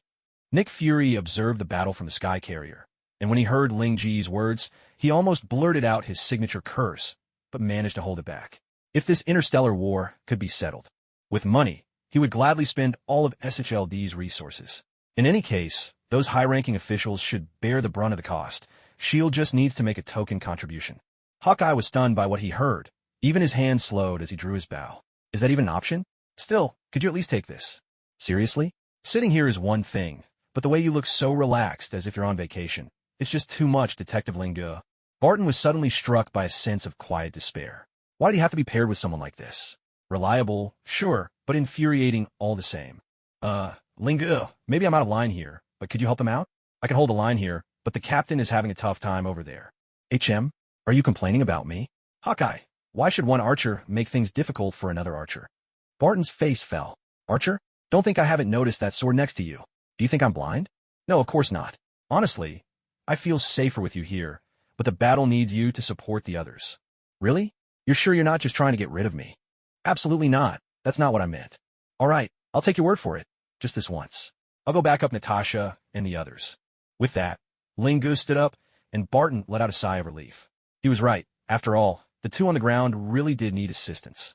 Even though it was a strain for him to hold the high ground alone, the pair below were already starting to flag. Honestly, it was for the best if Lingu left. Otherwise, Barton figured he'd be driven mad with jealousy sooner or later. Barton, where are Natasha and the others? I'll redirect my fire. Blast it. I should have seen that coming. Ahem. Over there. Barton forced a smile and pointed. Got it. Leave it to me. I promise I'll take some of the heat off them. Lingu looked down and saw Steve and Romanov surrounded by dozens of enemies. The encirclement was wide, but their situation was clearly dire. After all, they were still human at their core. No one could keep fighting at full tilt forever. Several beams of red light shot from the muzzle of his weapon, striking the enemy with pinpoint accuracy and easing the pressure on those below, while also drawing a lot of attention. The crimson beams were impossible to miss, and soon a dozen blue energy blasts arced up toward Ling Ji's position. Their aim was off, but the sheer number made them dangerous. Come on, sharing a roof with you is a terrible idea. Barton grumbled, shaken after nearly being blown off the platform by a sudden explosion. Relax. We're fine, aren't we? I'll head down now and draw the fire. Lingu replied, a bit sheepishly. There was nothing for it. This was once the pinnacle of the stronghold, but after the last bombardment, less than half of it was still safe to stand on. Stock. Lingu, I heard you. I'll take you down in 10 seconds. Honestly, all this rare energy is being wasted just on ferrying people around. Lingu holstered his gun, clipped it to his belt, picked up the Fui's blade, and said, I'm leaving the upper level to you. If you can't hold out, just come down. There's no need to go all out. This should really be the army's job, not ours. Maybe so, but there's a good chance we'll end up fighting to the bitter end. Barton replied with a calm smile, his words tinged with resolve. Whatever you say. Stark, take me to the captain. Of course. No problem. As soon as he spoke, a warrior clad in iron armor swooped down from the sky, seized Lingu, and shot toward the ground. So fast. I was hoping I could at least ask for that legendary weapon as a gift. Barton said with a trace of regret. The weapon forged from infinity stones was simply too tempting.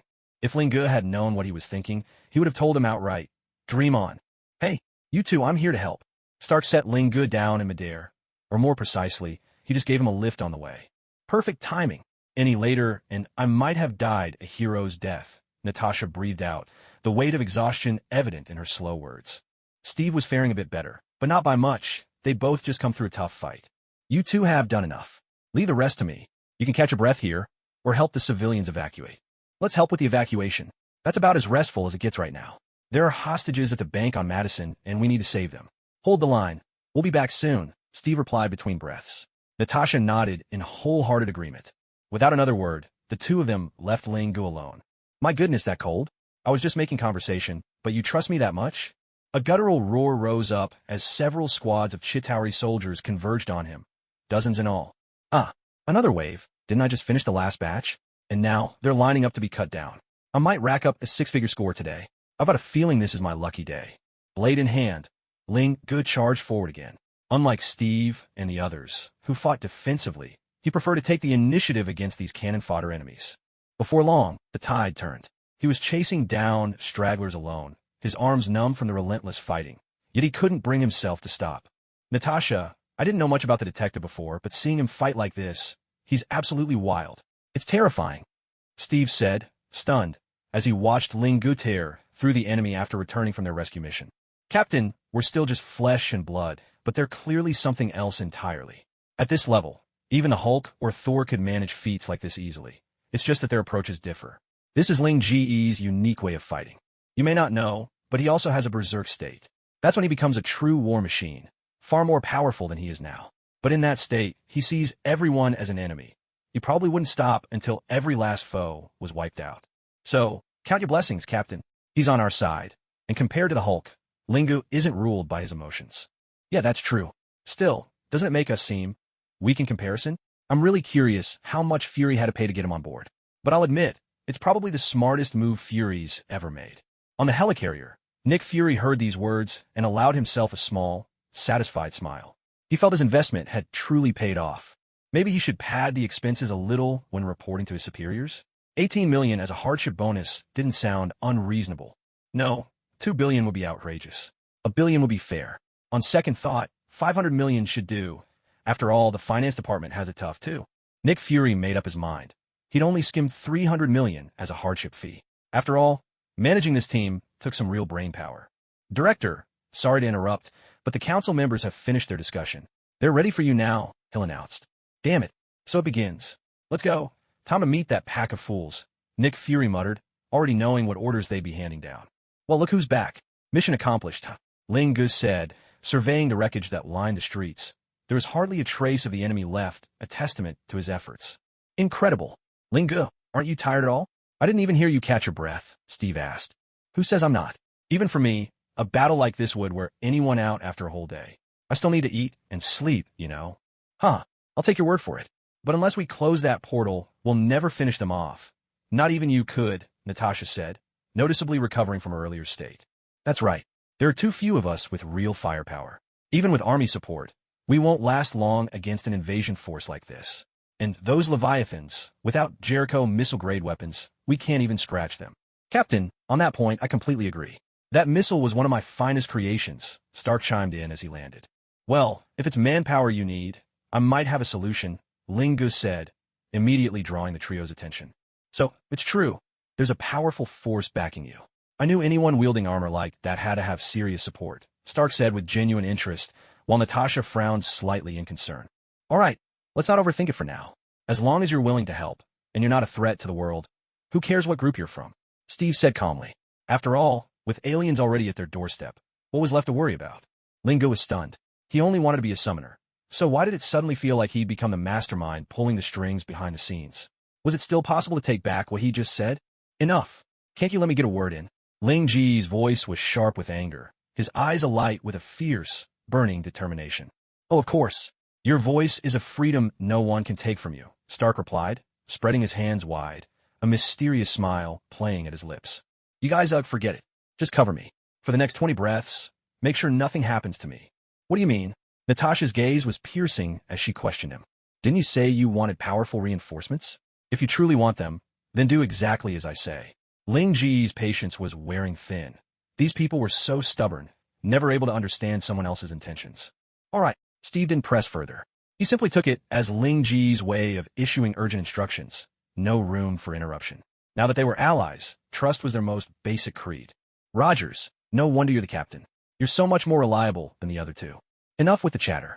Move now. The battle's at our doorstep. Maybe we'll fall before the reinforcements arrive, but at least they'll give others a fighting chance. Weariness weighed heavy in Ling Ji's heart. He regretted speaking so much. Perhaps actions would have served him better than words. Understood. Ling Gu decided to hold his tongue. Any more talking, and these people would surely tear him apart with their words. In the next instant, Ling Ji's armor faded away, revealing his true face, and what the others saw left them utterly speechless. Ling Gu, detective, wait, are you serious right now? Stark was the first to find his voice, disbelief etched across his face. I get your concerns, but isn't this a bit much? Natasha's eyes widened in shock. Steve fell silent, his clenched fist betraying his tension as a few dark lines appeared on his forehead. What else could I do? In a world like this, you dodge the blade if you can. Who knows how many eyes are watching us right now? I went to great lengths to prepare this. Unlike you, my identity isn't public. This is my bottom line. Ling Gu explained, a hint of embarrassment coloring his words. The mask he wore was identical to Coulson's, save for a sly twist to the smile. Every detail was a perfect match. As for his height, well, let's just say Coulson might have been wearing lifts. All right, I'll be honest with you. Agent Coulson's sacrifice really pained me, so I made this mask as a tribute. Captain, he always saw you as his idol. You're a hero from American history. That's why, for this battle, I chose to fight as Coulson. In a way, I'm fulfilling his dream of being a hero. So please, don't blame me. Ling Ge's resolute stance transformed their shock into somber silence. Sorry, Detective Lingo, your intentions were truly considerate. I thought you only wanted to shift the blame onto Coulson.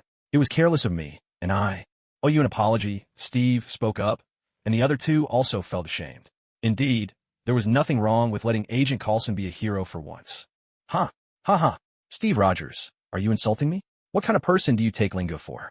Coulson has already made the ultimate sacrifice. Could I really pin the responsibility on him? Besides, becoming a superhero is something many people dream of. If I didn't mind the fame, do you really think it would have been his turn? Ling Ge's sense of righteousness rang out, masking the unease churning inside him. Captain Rogers had seen right through his intentions. As for what Coulson might think, that hardly mattered now. Ling Ge had already repaid his life-saving debt, along with the two previous conditions. They were even. Damn it, he planned this from the start. Ling Ge is despicable, cunning to the core. Nick Fury muttered to himself, frustration simmering beneath his calm exterior. He'd just managed to persuade those bumbling senators to delay the missile launch, only to look up and see Coulson's face. Suddenly, everything became clear. Ling Ge had washed his hands of the whole affair. Coulson's fake death had been orchestrated entirely by him, leaving Ling Ge untouched. What Nick Fury didn't realize was that it was Pierce who played a crucial role in persuading the senators to agree to his request.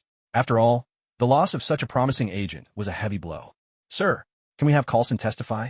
After all, you shouldn't shoulder all the responsibility alone. Hill began, but trailed off mid-sentence. Have him testify? That's impossible. Ling Ge saved his life. Even if Coulson forced himself to comply, the slightest slip in his explanation wouldn't escape this group. They're all extraordinary people. Any attempt to cover up the truth would only convince them further. Then what should we do? What else can we do? Face reality. Unless Coulson disappears for good, there's no way to keep this secret. Nick Fury replied through gritted teeth, feeling cornered. Sigh.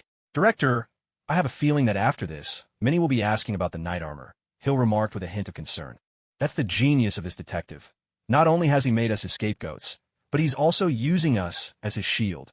No matter how I explain it, they'll remain suspicious, and unknowingly, we've helped take a huge burden off Ling Ge's shoulders, Nick Fury said with a wry smile, realizing that his own scheming had only earned him a sharp slap in the face. Meanwhile, Ling Ge had already taken out the DN driver, slid in a card, and was preparing to transform. Hill, get ready to intercept any intel. We still have no idea who or what is backing Ling Ge. At the very least, we need a way to contact them, Stark said, loud and clear for Nick Fury to hear. The more he listened, the more convinced he became that this was the real truth. However, sir, if we truly expose the existence of this mysterious force, how should we respond? Try to win them over. I'm quite certain they don't have many members. Most of them are researchers, with only a handful of fighters. Otherwise, there's no way they could have left no trace in the world. As for Ling Ge, that rascal might just be a fluke. Perhaps he came to scout us out, to test our reaction. And if they refuse, then it's out of our hands. The military will do the probing for us. Nick Fury smiled. When it came to reading people's minds, he'd only ever been outplayed by Ling Ge. He wasn't worried about anyone else. Understood, sir. As a senior agent, Hill instantly grasped his meaning and redoubled her efforts on the task at hand. So what if they leaked the enemy's position? When the time came, even if the military knew it was a trap, they'd have no choice but to walk right in. Transform. Kamen ride the end. A cascade of special effects echoed out. Several phantom images flickered rapidly around Ling Ge, then merged onto his body. Jet black armor materialized, and a set of blue cards appeared above Ling Ge's head, each slotting into the armor on his arm. As each card sank in, a section of the armor shifted to blue. Thus, Kamen Rider Diand revealed himself to the world. What is that? Isn't it supposed to be a signal emitter? Why that shape? Stark was the first to ask, a flicker of envy in his heart. Why did Ling Ge's armor have such dazzling effects, while his own only came with a theme song? So, you asked us to cover you just so you could change armor? Natasha said, a note of irritation in her voice. Couldn't he have picked a better moment to switch outfits? That's enough. I just want to know when the reinforcements will arrive. Steve kept his focus on the bigger picture, raising the crucial question. Meanwhile, aboard the helicarrier. Sorry, sir, there was no signal at that location, not even a blip in the magnetic field. Keep monitoring. I have a feeling that once Ling Ge's reinforcements arrive, everything will become clear. They'll be here any second, Ling Ge declared, drawing 3 cards from the left side of his belt and slotting them into the DN driver. He pushed the weapon's muzzle forward, then drew it back, repeating this 3 times before firing ahead. Kamen ride skull. Kamen de Phase. Kamen Ride Kabuto.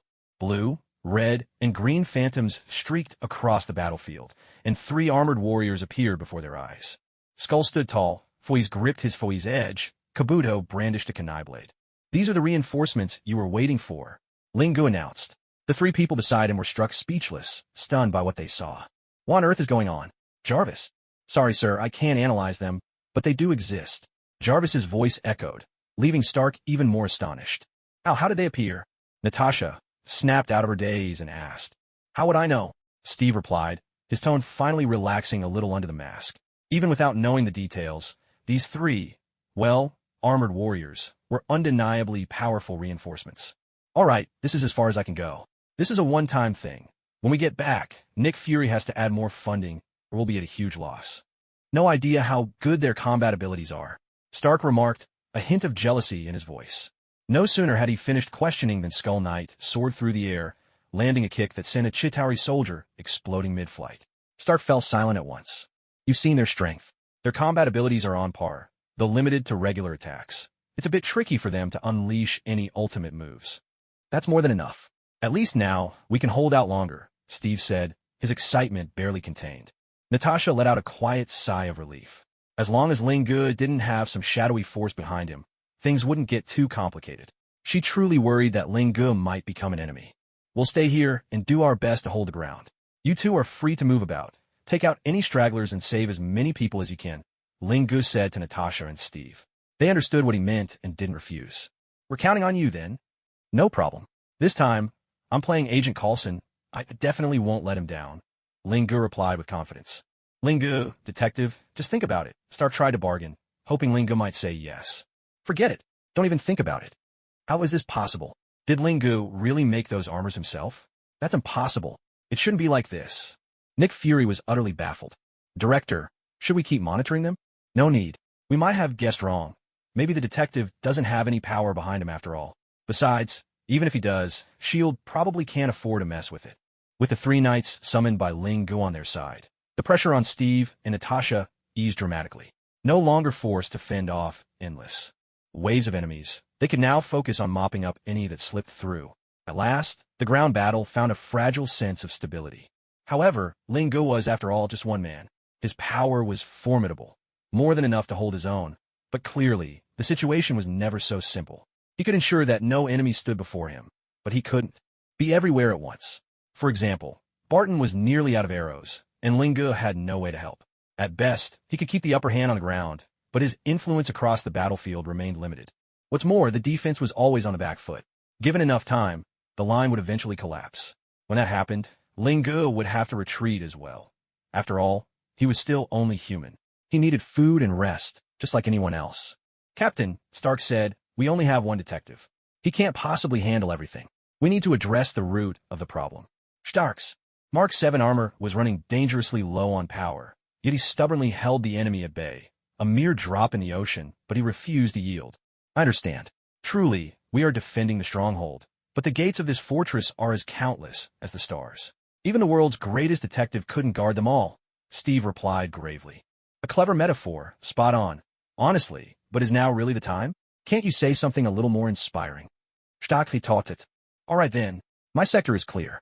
Even the enemy's been dealt with, Steve said, forcing a wry smile as yet another wave of Chitauri soldiers surged toward them. Not bad. No, wait, you're lying, Stark quipped as he swooped in at just the right moment, exposing Steve's bluff. He used what little energy remained to launch a few more attacks, buying them a brief respite. Is there truly no other way? Natasha looked up at the dark, swirling wormhole above, a trace of despair flickering in her heart. Find Loki or shut down the portal. But right now, can we even do either? Stark replied, frustration lacing his words. Any word from Lingu? I remember he has a book that foretells the future. Is there really nothing in it that could help? Natasha mused aloud, her tone thoughtful and measured. In that instant, the 3 fell silent. The battlefield around them raged with fire and chaos, but for a moment, it felt as if time itself had stopped for them. I'll go ask him. After a few tense seconds, Stark shattered the silence and hurried off, as though this place threatened to dull his sharpest thoughts. Natasha, well done. I can't believe I forgot about that. Steve gave her a thumbs up, both to encourage her and to mask his own embarrassment.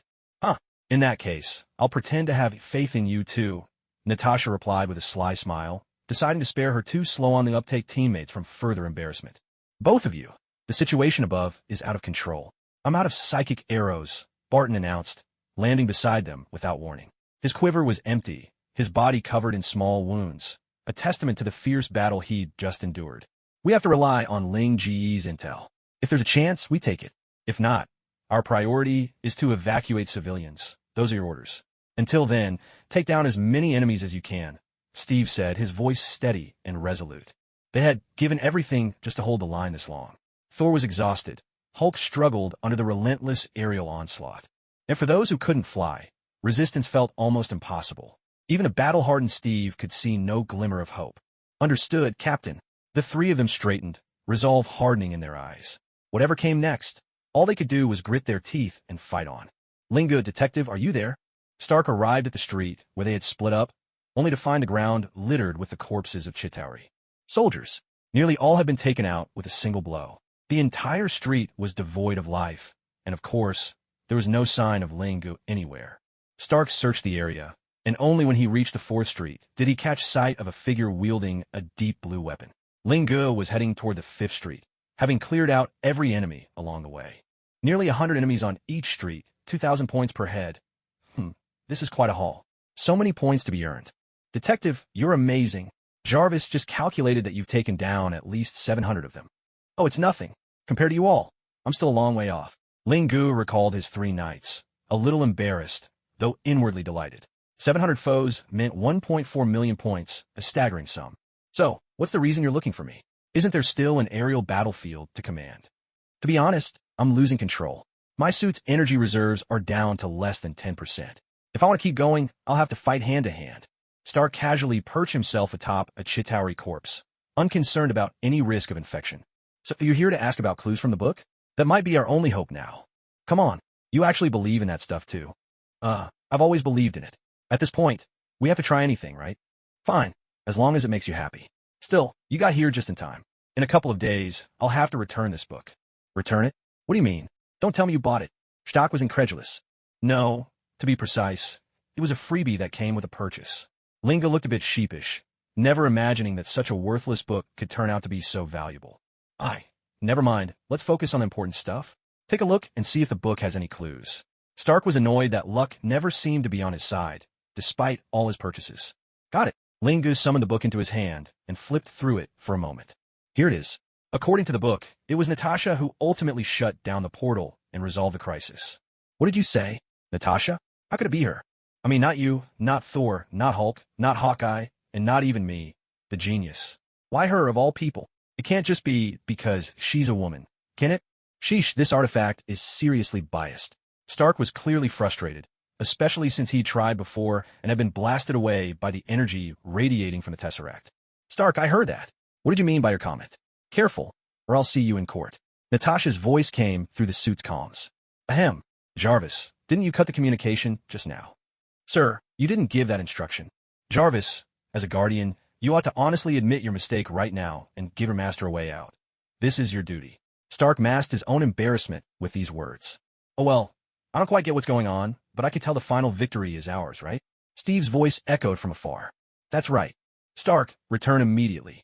First, escort Natasha to the matrix of chaos and ensure her safety. After that, all we can do is give it our all. Understood, Captain. I'll be there at once. Lingu, take care of yourself. As soon as he spoke, Stark realized how unnecessary this sounded. She had felled more enemies alone than the rest of them combined. What need did she have for his concern? Besides, Lingu had made it clear. If they ever needed to escape, he would provide shelter. That meant he already had his own escape route planned. Why worry needlessly? Hurrying back, Stark found Natasha already prepared to go.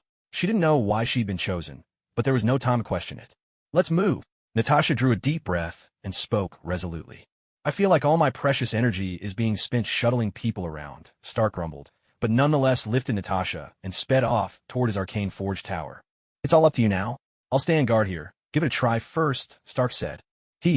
How did you manage to find me? Loki strolled out, holding a goblet of spirit-infused elixir, his gaze full of amusement at the scene before him. 2 battered opponents. Without their relics, they were hardly a threat. Loki, found you at last. Everyone, listen up. Loki is at my arcane forge tower. I repeat, Loki is here with me. Stark's announcement caught Loki off guard. This man was truly shameless. Calling for reinforcements. Should he make a quick escape? The idea barely formed before Loki considered retreat. But while he could handle Stark, he wasn't confident against Thor, Hulk, or especially Linga. Loki, don't even think about running. You won't get away. Run? Huh, with just you and her. Loki scoffed. Before leaving, he decided to teach this arrogant man a lesson he wouldn't soon forget. But before he could act, a hulking green figure flashed before him. Hulk grinned menacingly, and Loki's face froze. Well, looks like you're really out of options this time. Don't get smug, you. Before Loki could finish, Hulk grabbed him and slammed him into the ground with bone-shaking force. The pain was overwhelming. Loki could only let out a guttural moan, unable to speak. Ouch! That looked painful just watching it. Stark couldn't help but gloat, then raised both arms and fired twin beams of light at Loki's position, deepening the crater in the ground without a second thought for his own tower. After giving Loki a proper thrashing, Hulk wasted no time and leaped toward a massive beast prowling nearby. You people at S.H.I.E.L.D. seem to misunderstand Dr. Banner. I think he's quite a decent guy, Stark hinted. That's because you've never been on the receiving end of his fists. I'd rather not go through that again. All right, you were there, so you've got a say in this. But can we get down to business now?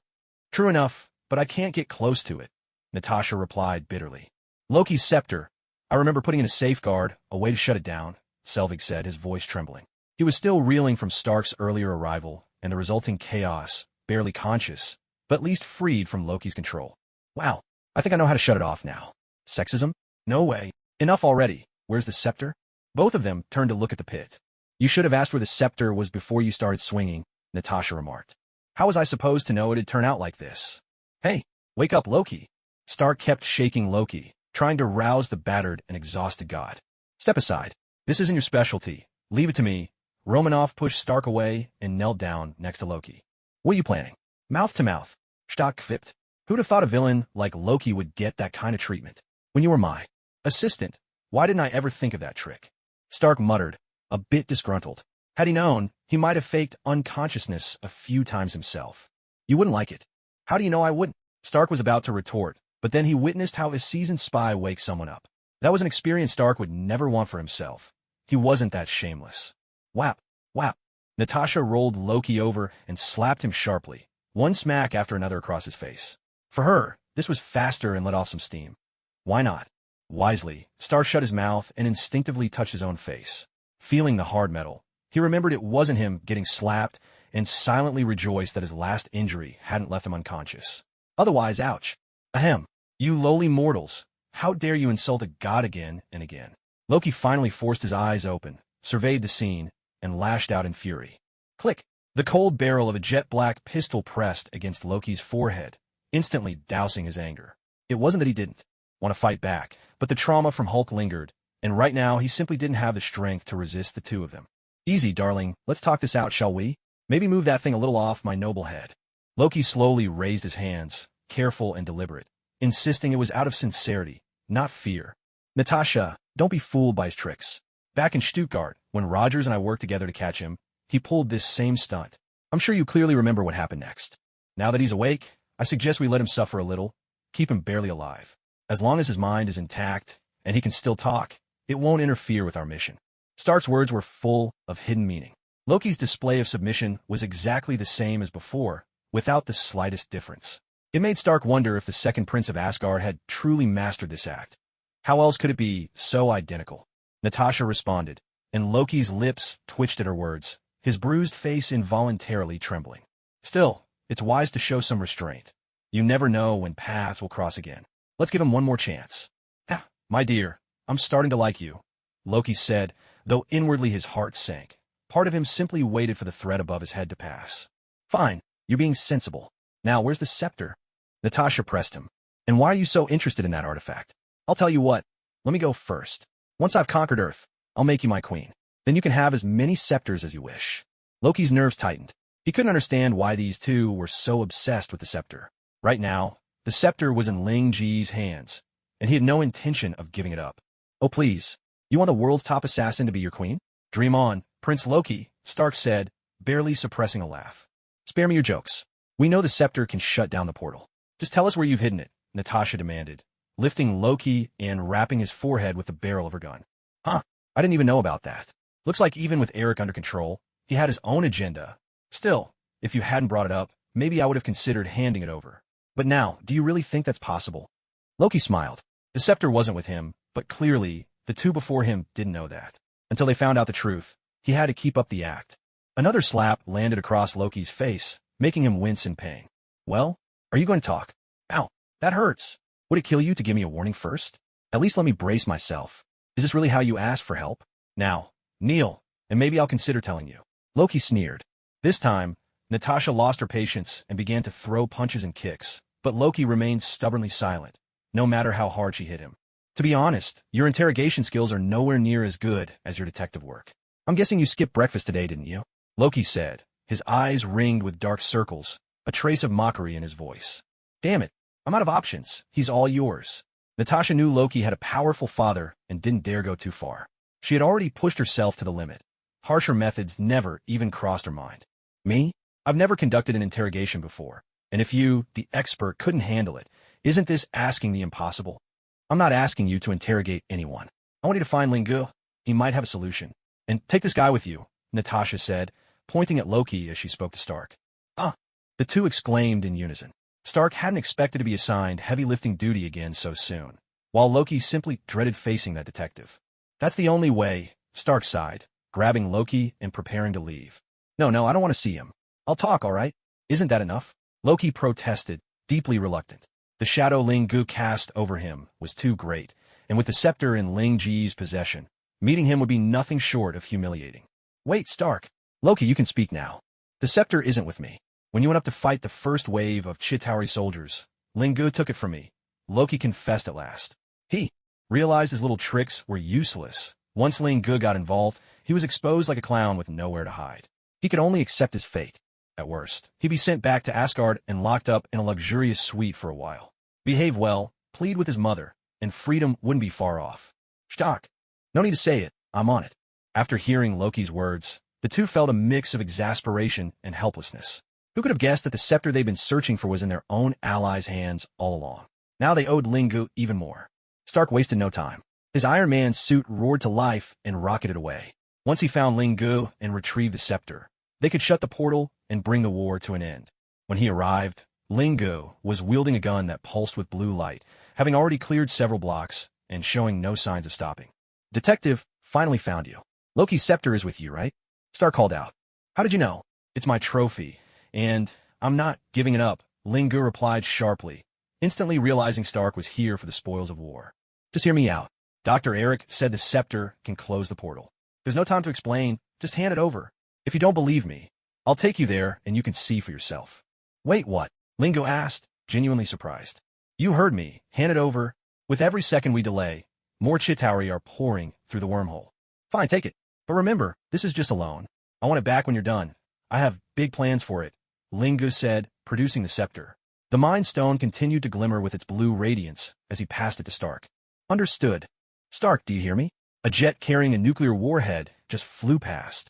Stark had barely gotten his hands on the scepter before Nick Fury's voice broke in, bringing with it a piece of grim good news. You know, I've just obtained a key to sealing the chaotic portal. I could close the passage in at most 60 seconds, and now you hit me with this. Sorry, I did everything I could to stall them, but this order bypassed me entirely. By the time I found out, it was already too late to. Stop. Nick Fury stood on the deck, wielding the blade of chaos.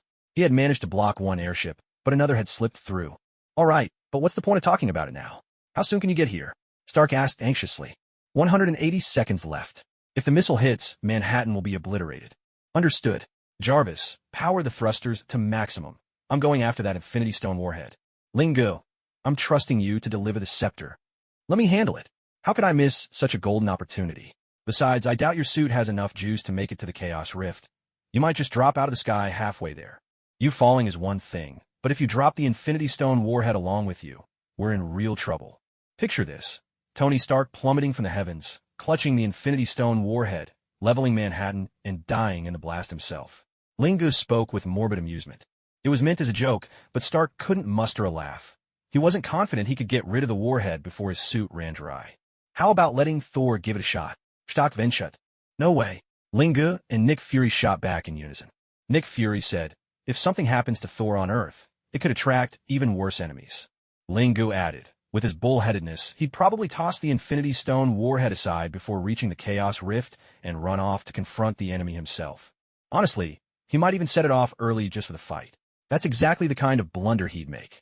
Stark found Ling Ji's reasoning all too convincing. Thor's temper was a real headache. Detective, I'm sorry. I truly am sorry about all this, Nick Fury said, guilt weighing down his words. He knew full well the risks at stake. Forget it, Director. No need for apologies. That 200 million reward is nowhere near enough. You'll have to figure that out. And if I don't make it back, you know what to do.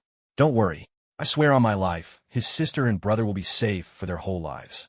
Every cent in your name will go to their accounts, including this fee. I've told a lot of lies in my life, but this time I mean it. And, Detective, come back alive. With that, Nick Fury ended the call. Ling Yi, I'm sorry. This should have been my job. Stop. Right now, your only job is to wait for the right moment to shut down the portal. When the time comes, my fate will be in your hands. Besides, even if I have to make the ultimate sacrifice, those siblings will still have someone to take care of them. But if anything happens to you, Pepper is someone I can't look after. Hey, Stark scoffed. You'd better come back safe, or I won't be able to explain myself to them. And you wouldn't want to get punched again the next time we meet, would you? Cover me. I need to switch suits. The D-end is strong, but it can't fly, Ling Gu said. Leave it to me. But Ling Gu, this mission is dangerous. How about you hand over the rest of your suits to me? Stark promises. They'll carry on their legacy at Stark Industries. Even at a time like this, Stark couldn't resist the temptation of Ling Ji's armor tech, eager to lend a hand for his friend. Even if, truth be told, this was mostly wishful thinking on his part. Just give me a gun. I might want to throw my life away. If you die, I'll be stuck here with no way out. Ling Gu might have sounded like he was heading off on a suicide mission, but with the greed template at his disposal, even an exploding Power Stone bullet wouldn't necessarily spell his end. And with the dimensional barrier on his side, a true artifact, he could return from a chaotic rift almost effortlessly. He accepted this seemingly impossible task, mainly to tag the Chitauri army's location. If pinned down, he could rack up points in the future. If not, at least he'd gain a foothold in another universe. No real loss either way. In no time, Ling Gu had swapped into the Foe's armor, which left Stark a bit puzzled. Ling Gu, I remember that suit can't fly, right? Are you sure about this? There's still time to switch. Stark reminded him. That's just what you think. You said it can't fly. It just needs a little preparation. Then why did you make me play chauffeur so many times before? Not cool, man. Stark chuckled. Shut up. I don't need your cover anymore. If you've got nothing to do, just bring the scepter up here. No way. I need to make sure you're all right. 2 minutes left, that's plenty. Stark's real motive was to see what Ling Gu was really capable of. That initial hyperspeed mode had made his mouth water, but even then, it couldn't sustain real flight. He had a hunch this Fui's armor held more surprises. Suit yourself, Ling Gu replied, as the Fui's blaster appeared in his hand. What's this? A suitcase? Interesting design. Stark didn't bother questioning how the case had appeared. After all, he'd seen Ling Gu transform so many times, it was hardly surprising anymore. Besides, with nanotech, pulling off something like this wasn't that hard. What really interested him now was what this suitcase could do, how it might allow Ling Ji's suit to fly. Stark signaled Jarvis to record everything, not to steal the tech, but at least to draw inspiration, maybe even improve the next generation of Mark armor. He drew the Foe's phone from his belt and fitted it into the upper left slot of the blaster. Agent Hill, the defense is in your hands. Natasha, if Barton shows up, you know what to do. Understood. I'll capture him without mercy. Stark spread his hands and said, suit yourself. This starship isn't mine anyway. If you wanted to crash, there's nothing I can do. Dr. Banner, let's get back to our research. Once we find the celestial crystal, I'll show you around the Stark Stardust Hall. You'll love it there. You're right. Whatever they're discussing, I can't let my research be interrupted. I plan to look for clues in Loki's scepter. Maybe I'll uncover something new. The two scientists broke off their discussion and headed back to their work, while the others busied themselves with their own tasks. After all, on this sky carrier, everyone had their hands full, except for Ling Gu, who seemed to have a bit more time. Even Rogers had to squeeze in moments to catch up on 70 years of history, or he'd never be able to fly a modern jet. Ling Gu returned to his room and immediately opened his mission panel. Gazing at the many unfinished tasks, he realized just how much he'd let himself slack off lately. A comfortable life really dulls the edge. Ling Gu sighed, then turned his full attention to the missions at hand. The main quest remained unchanged. Challenge the Hulk. Ling Gu wondered what Dr. Banner had done in his previous life to earn a place in the system's memory for so long. But no matter, the chance to face him would come soon enough. Back in the lab, Banner sneezed. I have a bad feeling about this. Feels like disaster is coming my way. As expected, this mission is closely tied to the Infinity Stones. Main quest: defeat the Hulk. Reward: 70,000 points. Status: incomplete. Obtain the Mind Stone. Reward: 1 million points. Status: incomplete. Obtain the Space Stone. Reward: 1 million points. Status: incomplete. Obtain the Time Stone. Reward: 1,500,000 points. Status: incomplete. Side quest: rescue Coulson. Reward: 100,000 points. Status: incomplete. Eliminate the Chitauri army and protect as many civilians as possible. Reward: 100,000 points. Status: incomplete. Ijin quest. Lingu stared at all those zeros lined up after the rewards, practically drooling with anticipation. How thrilling! Completing these missions would mean a meteoric rise. So many points would let him boost his strength in no time. System: these mission rewards are unbelievably generous. The value of the Infinity Stones speaks for itself, the system replied coolly. No, what I mean is, why does the Time Stone come with 500,000 points more than the other two? As a wise and just system, shouldn't you treat them all equally? System: the master makes a good point. In that case, why don't we just drop the 1.5 million down to 1 million? What do you think? What do you mean? Lingo was taken aback. He'd originally meant to increase the reward for the remaining 2 stones by 500,000 points, but the system seemed to have a different idea. No way, absolutely not. That's going too far. What if I don't manage to earn that extra 1 million points, and instead end up losing 500,000? That's 500,000 points. If I don't take on tasks, who knows how many years I'd have to wait. No, sir, I was just joking. You don't have to take that seriously. Oh, the master's mental fortitude is truly impressive. Does the system really think it can handle you? Of course. But can you tell me why? Logically speaking, the rewards should be the same, shouldn't they? System: that's because the difficulty of the tasks is different. The Space Stone and the Mind Stone are relatively easy for you to obtain right now, but the Time Stone is in the hands of the Ancient One. It won't be that simple. I see. Now it all makes sense. One more question. If I get the Infinity Stones, Thanos won't come after me, will he? That's a pretty big risk. Besides, Thor still needs the Space Stone to take Loki back to Asgard. If I do this, I might just end up angering Odin himself. Not worth it. System: fool. What's the task?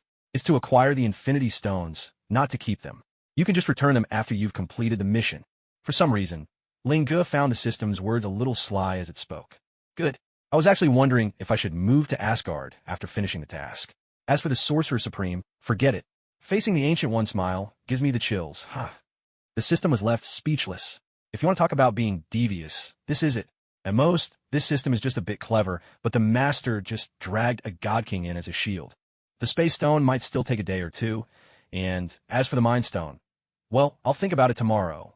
Points were important, especially 1 million points, but as Lingo looked down at his pajamas and then at the bed, twice as big as the one he had at home, and free of charge, he instantly felt that sleep was more important than anything else.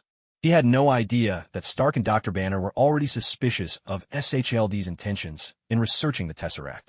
They were working to hack into SHLD's system to investigate its secret files. Maybe it was Nick Fury's conversation with Loki that piqued their interest, or maybe it was simply that, as the king of spies, Nick Fury inspired a certain instinctive mistrust. It's worth mentioning that they'd managed to persuade Steve Rogers, whose sense of justice was overwhelming. It might be improper for a soldier to question his superiors, but Steve's righteousness left no room for doubt. Clearly, cracking classified files with technical know-how wasn't suited to this old-timer. Direct action was much more his style. Steve, having left Dr. Banner's lab, hesitated for a moment before deciding to quietly check SLD's research. Maybe he could find a clue. As a super soldier with extraordinary physical abilities, it wasn't hard for him to find things aboard the helicarrier, especially since he was considered one of their own and his passage was unimpeded. So, when Lingu awoke at dawn the next morning and set foot in the Hall of the Gods, or rather, Banner's lightning-fast lab, he walked right into a furious Nick Fury, who was pointing a finger straight at Thor and shouting, "It's all because of him." But the moment Lingu entered, everyone's attention snapped toward the door. Lingu had to admit, he was a bit baffled by the scene. What's going on here? I only came to check on my 1 million points. No, my soul gem. Is that really a reason for you all to stare at me like this? Am I interrupting something? Please carry on. Or maybe I should just head back and keep meditating, he said. Wait, what brings you here? Nick Fury demanded coldly. I'm just concerned about the progress on finding the mysterious Tesseract. Is that so wrong? You said yourself I was free to move about the helicarrier as I wished. Or have you forgotten? Lingu shot back. For a moment, Nick Fury was at a loss for words. Lingu had only just appeared, and with the heated debate raging, they'd all simply overlooked his presence. Fury, don't dodge the question. Continue your explanation, Stark reminded him. That's right. Why am I being dragged into this whole business with the Tesseract's power? Thor asked, his voice brimming with anger. Nick Fury shot him a glance before he spoke. Years ago, an interstellar visitor came to Earth. Because of his personal vendetta, a town suffered heavy losses. The reason it didn't turn into an even greater disaster was Detective Ling Gu, who single-handedly turned the tide. Thor, do you really think your brother, Lord Loki, would return to Asgard after killing you? You should know, he's only been on Earth for a few days, and already he's taken more than 80 lives. Thor fell silent. This was, after all, something he couldn't deny, and he did have a brother who always gave him headaches. Hold on, could you not drag me into this? Ling Yi interjected. Yes, I acted out of justice as a detective, but every time you bring that up, it feels like you have some ulterior motive. Fury's face grew darker, because in truth he had intended to use Ling Gu as an example. Ling Gu moved over to Stark and asked quietly, What's going on? Why is everyone so tense? Oh, nothing much. S.H.I.E.L.D. was trying to use the Tesseract to develop new weapons, but we caught them, Stark answered, sounding rather pleased with himself, as though justice had been served. So, our Director Fury is explaining himself? Ling Gu asked. Of course, it's all about the effect. Never mind, just listen and you'll understand, Nick Fury replied. Got it. At that, a donut appeared in Ling Ji's hand. He sat on the table, quietly savoring it, a sight that left Stark thoroughly surprised. Where did you get that donut? Got any more? Actually, I wouldn't mind some peanuts or sunflower seeds either, and if there's a cheeseburger, that'd be even better. Stark felt Ling Gu was the real bystander here, and suddenly realized what had been missing from the scene. There's no more. Ling Yi retorted. He wasn't about a joke, just getting a single donut without waiting for a store refresh cost double points, a full 100. Points didn't just fall from the sky, after all. What a pity, Stark sighed, sounding genuinely disappointed. But our people in Asgard mean Earth no harm. Thor thought for a moment and explained. Even so, Asgard isn't the only force in the universe. If someone arrives with hostile intentions, we need weapons to defend ourselves, don't we? Take Loki, for instance. You said yourself last night that he was leading a powerful army to invade Earth. Don't tell me now, they're just on a sightseeing tour. Besides, there are threats on Earth we can't control. If those with overwhelming power start causing chaos, what can we do to stop them? We truly have no choice. Nick Fury let out a long sigh, as if his good intentions were being questioned and he was deeply aggrieved. Come on, I knew this guy was up to something. He was totally hinting at me just now, Ling Gu muttered. Don't take it personally. He's just telling the truth. Stark couldn't help but laugh. It was rare to see Ling Gu on the losing end. But you shouldn't have started studying the Tesseract. To others, that's a signal you're preparing for war. That's what drew Loki and his allies here, Thor said. Like we had any other choice. Nick Fury shot back. That's enough. Asgard has always been dedicated to maintaining peace across the 9 realms. Do you think Earth could have reached its current level of civilization otherwise? I wouldn't have spent so much dark energy to rush here if it weren't necessary, Thor replied with unwavering conviction. Nick Fury gave a cold snort. And whose fault is that, really? Your brother started all this. Besides, can you alone stop Loki and his Chitauri army? Thor knew his own limits. Taking on an entire army by himself would probably wear him out long before he fell in battle. Wow, this is the first time I've seen Nick Fury so sharp-tongued. This trip was worth it just for that. Thor invests all his wisdom and emotion into raw strength, but to see him rendered speechless so easily is truly rare. Ling Gu couldn't help but worry about Thor's intelligence. He's not bad, actually. Otherwise, he wouldn't have held the director's seat for so long. When you're constantly negotiating with top brass, you need a silver tongue, Banner chimed in from behind Ling Gu. Almost forgot the important thing. Dr. Banner, let me take a look at Loki's scepter, Ling Gu said. What do you want to see it for? Banner asked. Curiosity, of course. I'm still young. It's only natural to be curious. Ling Yi replied. It's over there. Go ahead and have a look yourself, Banner said. All right. Ling Gu walked up to the scepter, heart pounding with excitement, his trembling hands slowly lifting it up. Gazing at the completed status on his mission panel, he was so moved he nearly fainted. The system hadn't tricked him. He really had it in his hands. 1,000,000 points just like that. It all felt unreal. Ling Gu, are you all right? Is there some sort of mystical power in that scepter? Banner noticed Ling Ji's strange behavior, his shaking hands making him look as though he'd been cursed. The scene reminded Banner of his days tending to patients in desolate places, when such symptoms often signaled tough cases. Doctor, you don't understand. This is an artifact, a legendary item. It's my first time ever touching something like this. It deserves a little reverence. Ling Ji's words were brimming with excitement. barely contained beneath the surface. All right, now that you're done admiring it, put it back. I still needed to track down the tesseract. Oh, got it. As Ling Gu came back to his senses, he realized that everyone else had gotten caught up in an argument. Dr. Banner remained calm, needing to keep his emotions in check for the Hulk's sake. Years of self-discipline had made his mind as tranquil as a still lake. Though perfect serenity was always just out of reach, calmness came naturally to him. Besides, chatting with Ling Gu kept him away from the heated debate. Mr. Stark, on the other hand, kept jumping in, fanning the flames of the argument. Dr. Banner, looking at things now, it seems that people like us, loners, have it easiest. At least we don't have too many worries, right?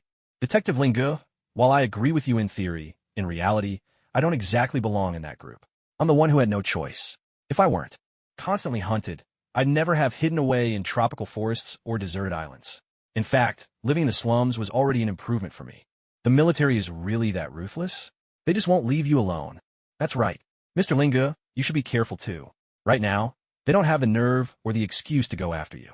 But if you ever become more valuable to them than they expected, they'll throw everything they have at you, Banner said gravely. Having lived through darkness, he understood human greed all too well. Is that so? Maybe I would have held back before, but now, if anyone dares to mess with me, I'll fight back. He wasn't joking. 1,000,000 points was his ticket to another world. Now Ling Gu had a way out. If the military came after him, he wouldn't hesitate to teach them a lesson. Even a cornered rabbit will bite back. As these elites quarreled, a Quinjet stealthily glided toward the SHIELD helicarrier. Inside, a squad of heavily armed warriors sat in silence. Some perhaps SHIELD traitors, others mercenaries for hire. At this moment, to call them death dealers would be more fitting, for to launch an assault on the helicarrier meant being fully prepared for sacrifice. It must be admitted that Loki's control over Hawkeye was a masterstroke. Not only did he gain access to helicarrier intelligence and supply schedules, but with the help of his scepter's tracking signal, he orchestrated every move with chilling precision. Taking advantage of these edges, the enemy-laden jet disguised itself as a fuel supply transport. It sailed through security checks with ease, arousing almost no suspicion as it was cleared to approach. Agent Barton was aboard as well. From a crate, he retrieved his bow and arrows, casting a keen gaze toward the helicarrier, his excitement barely contained. At last, the plane drew close. Barton slid open the hatch and stepped to the edge. At 10,000 meters above ground, with not a single safeguard, he drew an arrow from his quiver. Feeling the rush of wind, he peered out with his extraordinary vision, searching for his mark. His plan, to fire an explosive arrow straight into the engine. No wonder Nick Fury held him in such high regard. The arrow, guided by strong air currents, did not fly straight, but arced gracefully toward its target. It struck the steel plating protecting the engine, not embedding nor bouncing away, but instead, slender wires shot from the arrow's tip, anchoring it firmly to the wall. A red light began to blink, patiently awaiting the detonation command. Dr. Banner, how long have they been arguing? Ling Gu yawned in the laboratory as he asked. I'm not sure, but it must have been a while. So when do we eat? What? Detective Ling, you sure have a relaxed attitude. Didn't you catch what they were saying just now? SHIELD already sees us as a threat. Aren't you worried about being ambushed over dinner? Banner tried to smile, but the anger in his eyes was unmistakable. So what? As long as they don't make a move, I don't care what they think. Agents, after all, love to keep everything within their grasp. Especially Nick Fury, the king of agents himself. To him, anything he can't control is a threat. Not everyone is as unconcerned as you. They're the ones who invited me here, and yet this is how they treat me? Banner's voice rose in anger. Nick Fury, listening in, was reminded of the ticking time bomb sitting nearby. But seeing Ling Ji's calm demeanor, he found a bit more courage. Natasha, take Dr. Banner to his. My room? Didn't you lend it to Loki? Banner cut Nick Fury off. Just in case You mean, in case you need to put me down. I've tried it before, you know. In my darkest hour, I put a bullet in my mouth. The Hulk spit it out. So, I'm merely forcing myself to go on living. To be honest with you, everyone here except Thor, perhaps only Detective Ling Gu, could suppress me, but if any of them wanted to kill me, I doubt they could succeed. Indeed, that's true, Ling Gu echoed in agreement. Huh, how amusing. Big guy, you underestimate me. I am the god of thunder. Holding you down would be effortless. All it takes is placing Mjolnir upon you. And if I truly wish to end you, my lightning could reduce you to ashes. As for Ling Gu, if he were willing to fight without holding back, he could kill you as well. Don't forget, back in Asgard, he once. Thor, some things are best left unsaid. Let's keep that knowledge between us for now. I have no intention of moving house just yet. Lingu interrupted Thor's words. In a distant star system, if Nick, the overlord of the stars, ever learned that Lingu could shatter the Rainbow Bridge with a single step, his assessment of Ling Ji's threat would be utterly transformed. The vipers lurking in the shadows would catch his scent, and when that time comes, he would be plunged into a chaotic inferno. More importantly, Nick, the overlord of the stars, now looked upon him with a touch more wariness. Sorry. Thor realized that Lingu preferred to keep his true strength hidden from prying eyes. Never mind. At the moment, I'm only a little stronger than you anyway. We won't know until we've truly tested our strengths. Your finishing move is only slightly more powerful than mine, Thor retorted, stubbornness clear in his voice, unwilling to concede so easily. Yet, if it really came down to a fight between them, he knew he would have to hold back. Even with his mighty physique, he could hardly withstand a full-force blow from Lingu. Unless he was given enough time to grow stronger, he simply wasn't a match for Lingu right now. Ahem, gentlemen, please don't use me as your benchmark. It's really awkward, all right? Banner interjected, his face tinged with embarrassment. At that moment, he happened to notice Nick, the overlord of the stars, and Natasha quietly reaching for their belts. He saw clearly that the two agents were preparing to draw their psionic weapons, and their target was obvious. What's the meaning of this? The Hulk hasn't even made an appearance, and you're already so eager to deal with me?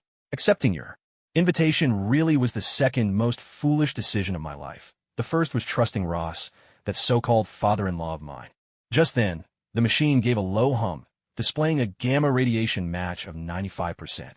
Instantly, everyone's attention was drawn to the readout. No matter their disputes, finding the mysterious cosmic cube remained the top priority. Let's begin, Doctor, Lingu said with a smile.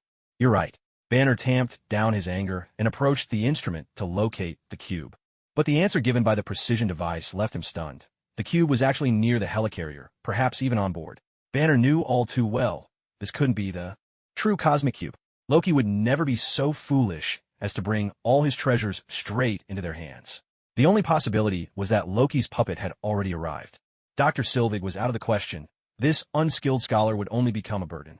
That left only Barton. The memory of Ling Ji's warning from last night came rushing back, bringing with it an inexplicable sense of danger. Oh no, guys, we're in big trouble. Before the words had fully left his lips, an explosion thundered through the room. In an instant, the meeting room was lit up with bursts of fire. Barton's psionic arrow detonated, with results beyond anyone's expectations. Not only did it destroy the engine, it blew apart the meeting room as well. The sheer power of the arrow was simply astonishing. Everyone arguing in the conference room was caught in the blast, though, fortunately, no one suffered any life-threatening injuries.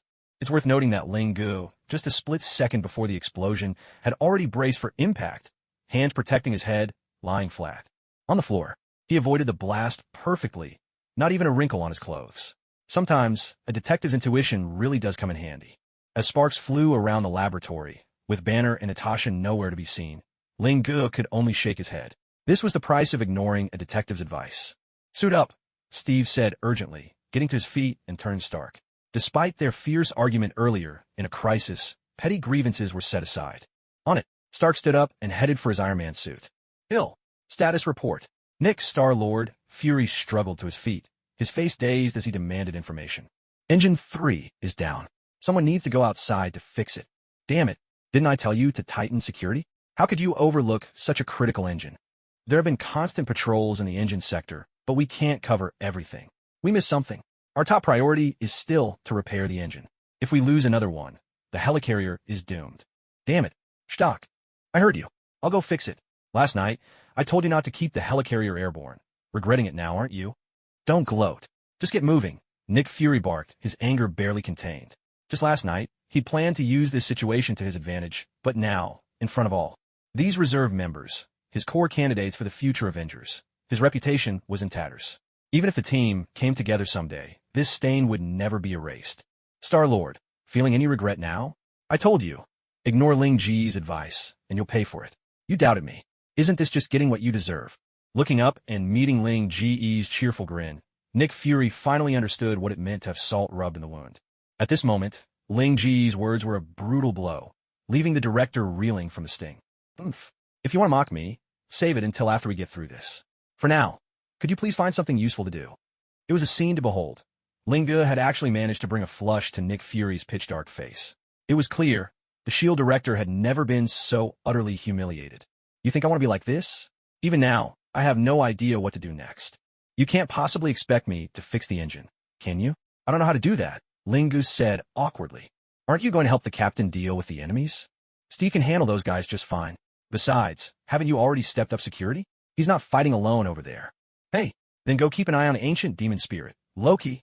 It won't take much effort, Nick Fury said, feeling like he'd summoned a god to watch over the situation. Of course. Don't worry, everything is arranged. Arranged?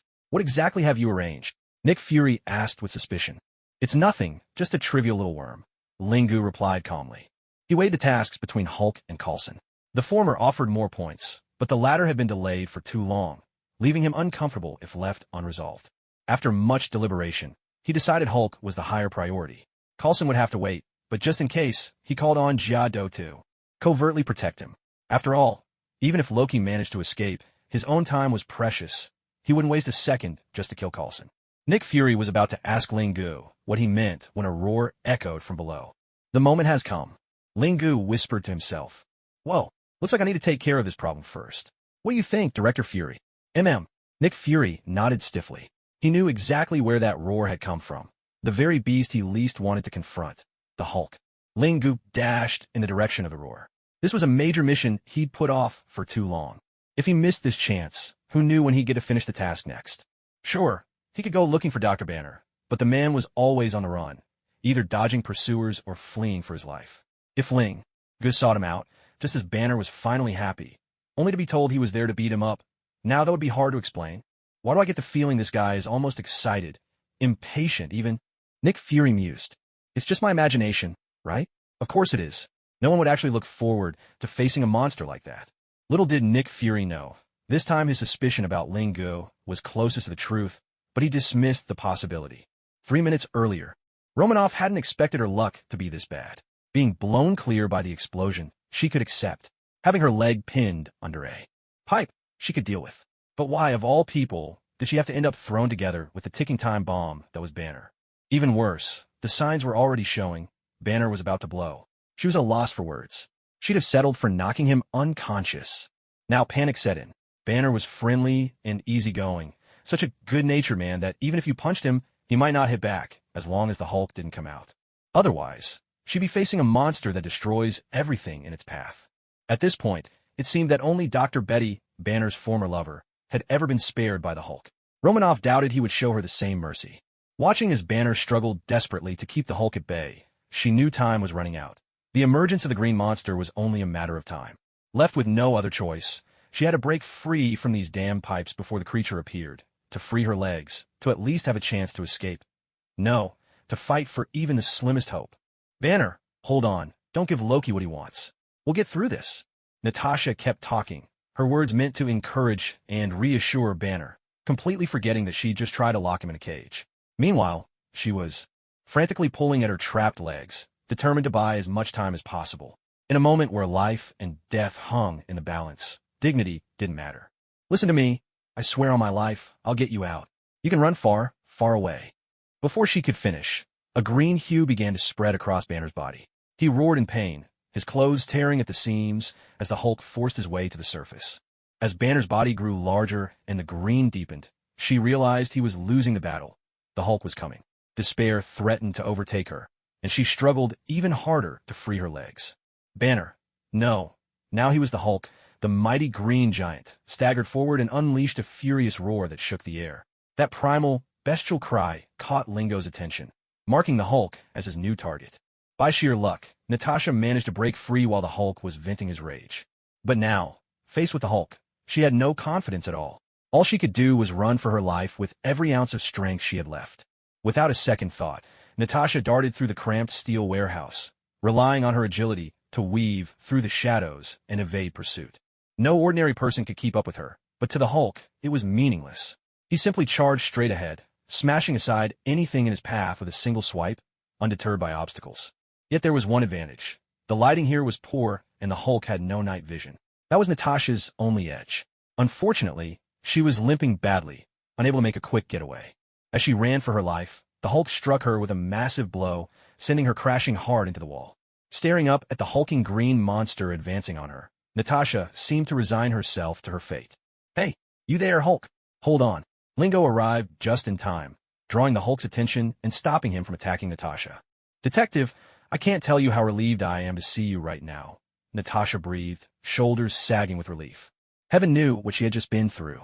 In her long career as a spy, the Black Widow had never been so battered and humiliated, chased by a monster. She never wanted to go through that again. Is that so? Well, just don't fall for me. I've already got my eye on someone, Lingo said with a wry smile. Oh, come on.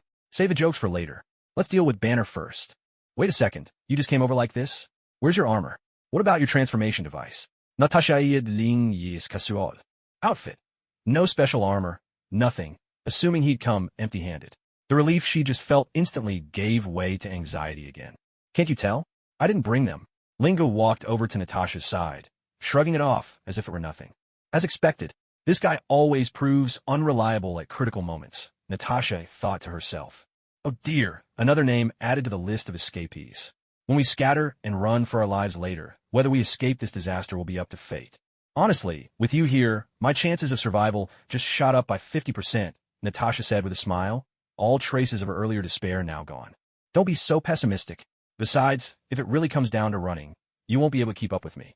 You may be tough, but in your current state, you're practically half crippled, Ling Gu said, his gaze lingering on Natasha's trembling legs, his words carrying a deeper meaning. Oomph. You don't need to worry about me. A furious roar erupted. In the midst of their conversation, Hulk lost all patience. Never in his existence had anyone so blatantly ignored him. Without hesitation, he charged straight at Ling Gu. Instinct screamed that this newcomer was the greater threat, a surge of danger rising within him. Like most, Hulk chose to deal with the strong first, then the weak. Yet Hulk's brute force assault was dodged with effortless grace by Ling Gu. Turns out the real danger isn't always yourself, at least until I beat you. I'm safe, Natasha instantly realized, seeing that Hulk's attention had now shifted to Ling Gu. Got time now? Let me handle Dr. Banner.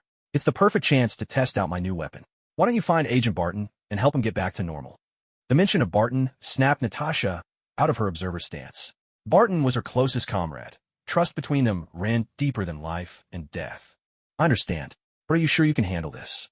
Natasha stood up, worry flickering in her eyes. After all, Ling Gu had just saved her life. HM, what are you waiting for? Get going. And tell Nick Fury not to forget my bonus. Hearing this, Natasha turned to leave, muttering under her breath. Wasted my concern. Give me back my feelings, you jerk. All right, Dr. Banner. To be honest, I've been waiting for this moment for a long time. Over half a year at least. Now it's just the two of us. Are you ready?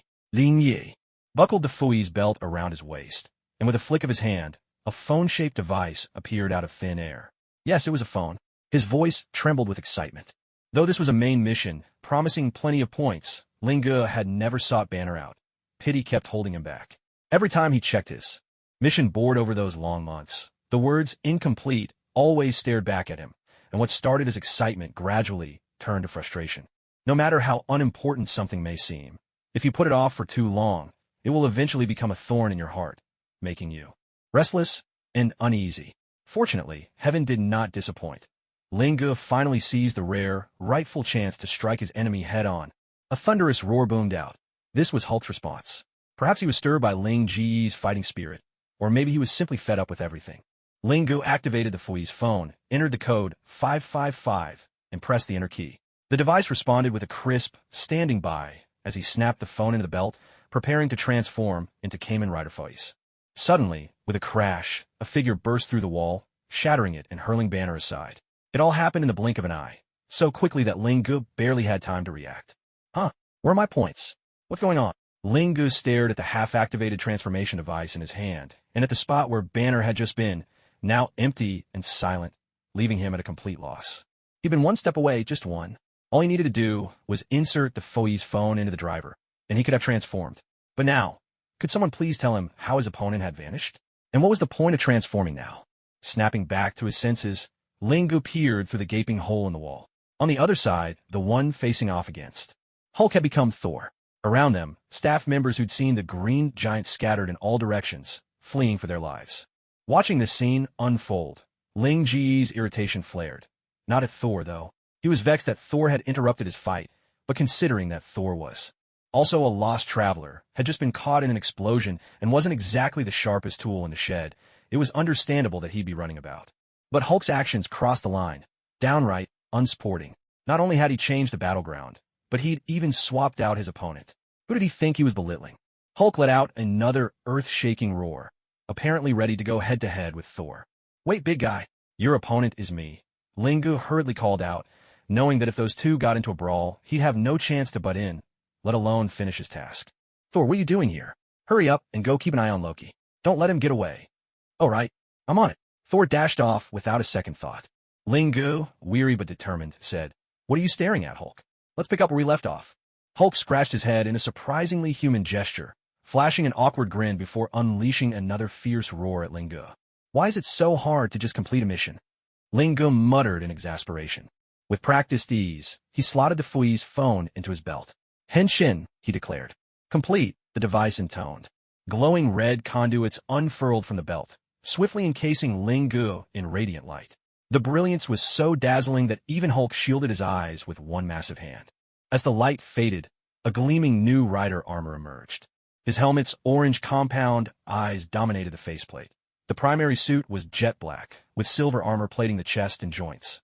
Vivid red tubing ran like veins across the armor, binding it together in a design so seamlessly integrated it was strikingly natural.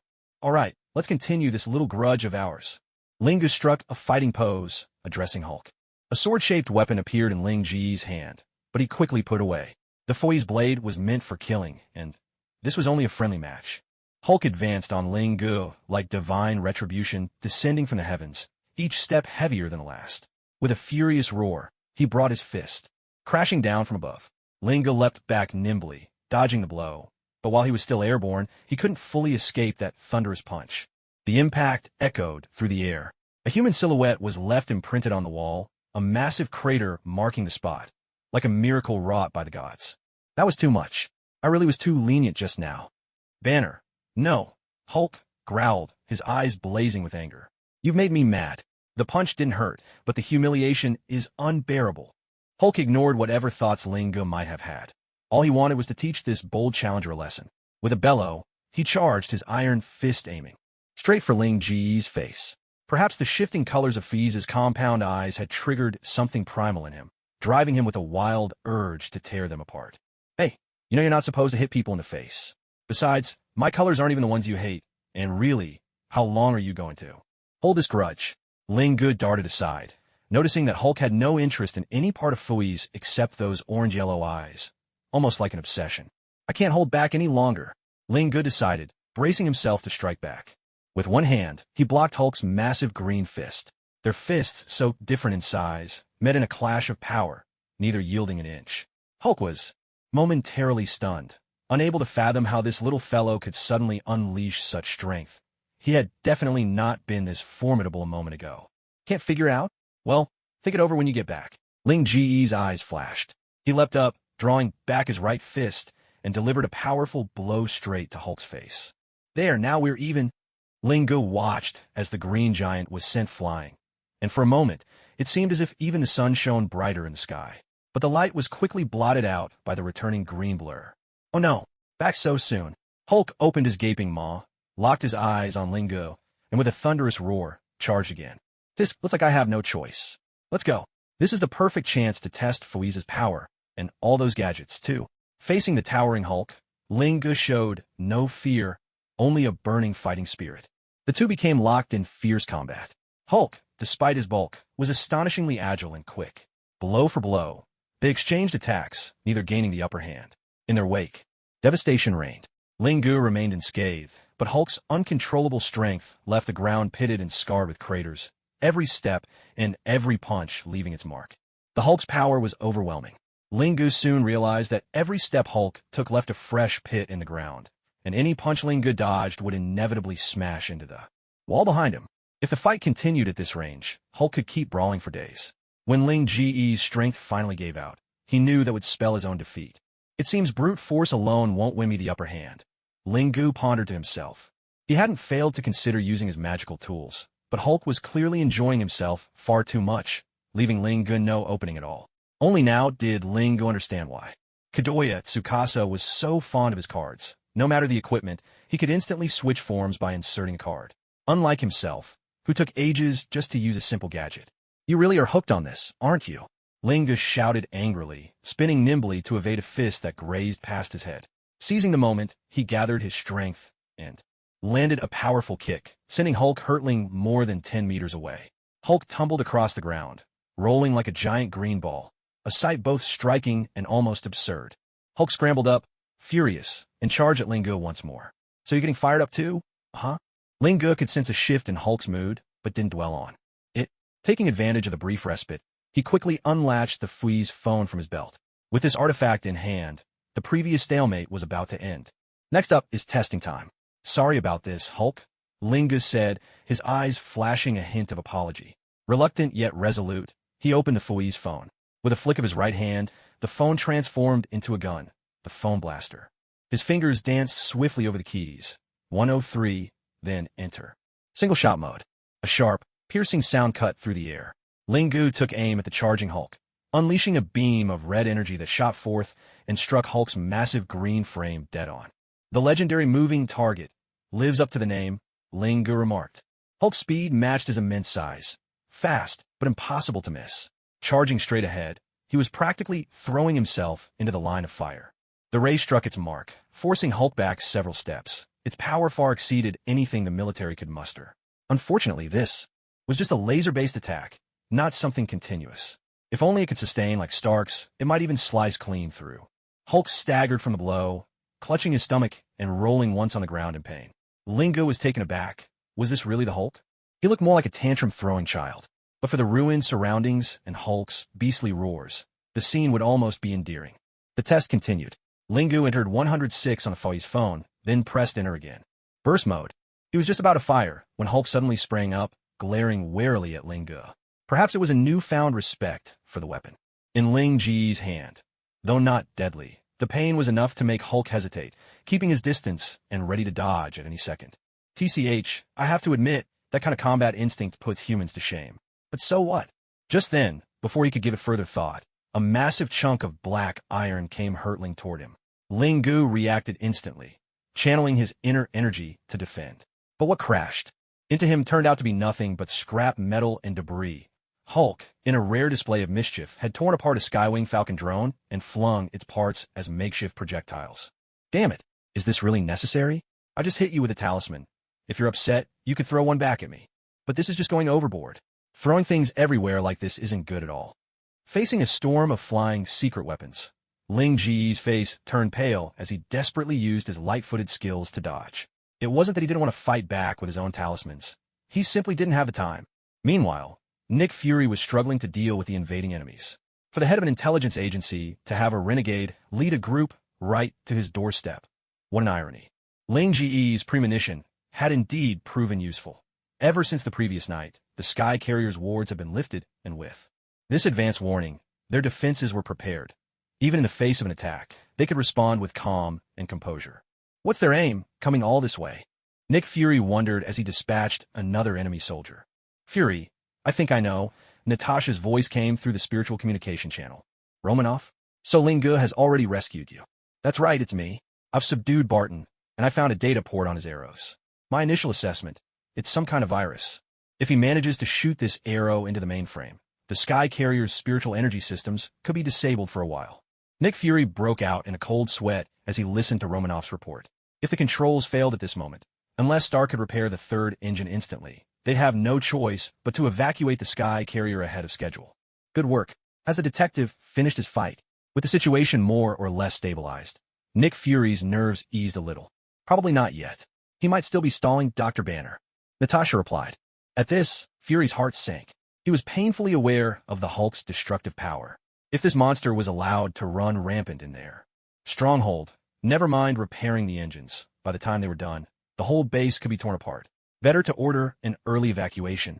Hill, find out where they are now. Yes, Director. Hill was clearly aware of the gravity of the situation and immediately mobilized surveillance. What's the status? Nick Fury pressed anxiously. Nothing unusual. They're still in that storage area, but Hill hesitated. But what? Out with it. But most of the materials inside the warehouse seem to have been destroyed. Right now, Linga has the upper hand. And it hasn't spread elsewhere? Not for the moment. Hill let out a sigh of relief. She was genuinely worried Banner would tear the place apart. In the current state of the sky carrier, if even one more engine or turbine was lost, all of them might end up at the bottom of the sea. Can we reach him? Nick Fury asked. We should be able to. The battlefield hasn't shifted, and communications are still functioning. Then get in touch with him now. Yes, sir. A moment later, a voice rang out at the site where Ling Gu and the Hulk were locked in fierce battle. Ling Gu, if you don't wrap this up soon, the helicarrier is going to be torn apart by the Hulk. What's the rush? Do you think this is easy for me? Just keep throwing things. I'm curious to see what else you have left to toss. Ling Gu shot Hulk a provocative look. He glanced around. The space around Hulk was already stripped bare, while behind Ling Gu, heaps of scrap metal and scattered, oversized parts were piled high. At this point, Hulk had no choice but to face Ling Gu head-on. Of course, he could still try ripping up the floor beneath his feet in a last-ditch effort to buy some time. But despite his simple mind, Hulk understood the danger. Beyond the walls was 10,000 meters of open sky, and the same went for the deck beneath. There was nowhere to retreat, except forward. One wrong step meant falling into an endless abyss. He might as well meet the challenge head-on. Out of tricks, aren't you? My turn now. You're the opponent I've waited for, and this time, I won't let you slip away. He drew the Foe's camera from the left side of his belt, removed the mission memory from the Foe's phone in the center, and slotted it into the camera's front. The black grip detached from the camera, allowing Ling Gu to mount the Foe's camera onto his right fist, turning it into a makeshift knuckle duster. He opened the Foe's phone on his belt and pressed the enter key to initiate the charge. Energy charging. Red light flashed across the belt as photonic blood pulsed through the armor's luminous circuitry, surging toward the Foe's camera. Then Ling Gu charged at Hulk with lightning speed, and Hulk, having used up all the improvised weapons nearby, met him head-on with nothing but his fists.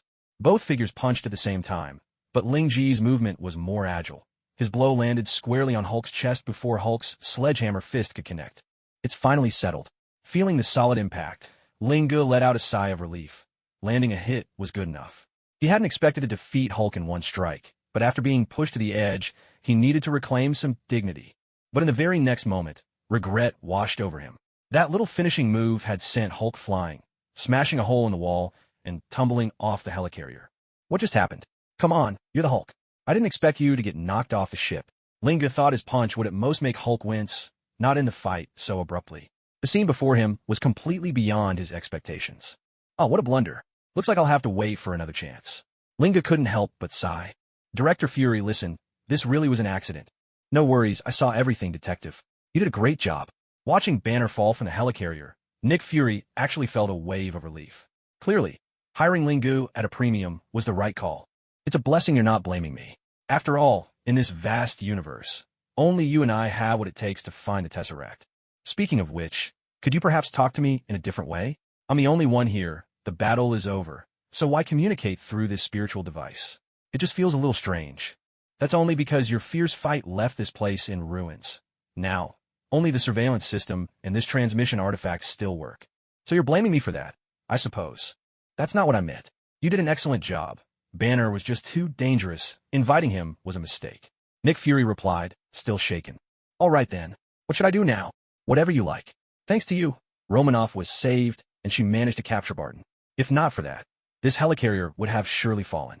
Fortunately, we had a plan in place. Now all of Barton's men have been dealt with. As soon as Stark repairs the engines, the ship can fly again as usual. Nick Fury spoke with renewed confidence. Though the enemy had invaded their stronghold, the legendary spymaster had led a calm and decisive counterattack, wiping out the intruders and regaining a measure of his reputation. How about Loki? What's his condition? Ling Gu asked. That's nothing for you to worry about. Thor is guarding him. With his strength, no one can possibly break Loki out. I know that. Wait, Director Fury, are you really comfortable letting Thor guard Loki alone? Loki was adopted by Odin, but Thor treats him like a real brother. What if he manages to talk Thor around? Thor, that big oaf, might just let the prisoner go. Ling Gu felt compelled to remind Nick Fury, who seemed a bit too satisfied now that the crisis was over. Detective, you're overthinking it. I never make that kind of mistake. I've already assigned Coulson to watch with him. There's no way anything will go wrong this time. So confident? Absolutely. Coulson's my right-hand man, and he's known Thor for ages. Even if Loki persuades Thor, Coulson can talk sense into him. He's a real professional. I trust him completely. Hey, how did this guy ever become director of S.H.I.E.L.D.? Was he picked by Pierce for his personality? No, Pierce respected Nick Fury's abilities. So, where does this arrogance come from? Did he develop it after taking top job? Ahem. Director, it pays to be prepared. It's not that I don't trust you, but yesterday, when you ignored my suggestion to land a helicarrier, I assume you had a foolproof plan in mind. Yet today's events should serve as a vivid lesson. Not everything in this world will go as you wish. Detective, care to bet on that? Nick Fury couldn't take it anymore. He'd been hoping this successful operation would help erase the biggest stain on his career, but Lingo had to bring it up now, just rubbing salt in the wound. I, Nick Fury, director of S.H.I.E.L.D., while not quite second only to one and above all others, still hold a position of considerable authority. Whoever comes to see me, no matter their status, must show at least a measure of respect. How could you, Lingo, be so oblivious to these subtleties of human interaction? Oh, what's this? Are you getting anxious? Don't get me wrong. I'm not here to lecture you. Just stating the facts. That's all. Care to make a wager? Lingo replied with a chuckle. Once a notorious gambler warned me. Everything in life is negotiable, except gambling itself. I always thought he had a point. Yet to Nick Fury's ears, there was a hint of uncertainty in Ling Ji's tone, making him all the more determined. S.H.I.E.L.D. had never once bested Lingo, not even so much as managed to take advantage of him in the slightest. Since Nick Fury became director, he'd never experienced such frustration. Most agents didn't care, not even Coulson, but Fury did. For the sake of the agency's reputation, and his own, he dreamed of beating Lingo just once. Now, this was a rare opportunity, and he had no intention of letting it slip by. Detective Lingo, are you afraid? No shame in admitting it, you know. Go ahead, speak plainly, Nick Fury taunted. Me afraid? You call that fear? I was just trying to save you, the so-called king of spies, a bit of face. But since you put it that way, how could I walk away now? Name the wager. What do you want to bet on? Let's bet on whether or not Coulson's mission goes smoothly. No, better yet, let's wager on whether Loki manages to escape. And don't say I'm taking advantage. I'll let you set the terms. Nick Fury offered generously. No wonder you're director of S.H.I.E.L.D., turning the terms around to suit yourself. Lingo immediately saw through him. The outcome of Coulson's mission? That was uncertain, especially considering the tension between Coulson and Thor. Any disagreement could count as failure, not to mention Loki fanning the flames. But no matter how much trouble they caused, letting Loki escape was out of the question. Fury could be sure of that. All right, I'll take your bet. If I win, I want Loki's scepter. What do you want that for? Fury hesitated, wary. After all, the scepter contained power on par with the Tesseract. Dangerous. And though it was SLD's prize and is to command, it was not something to give away lightly.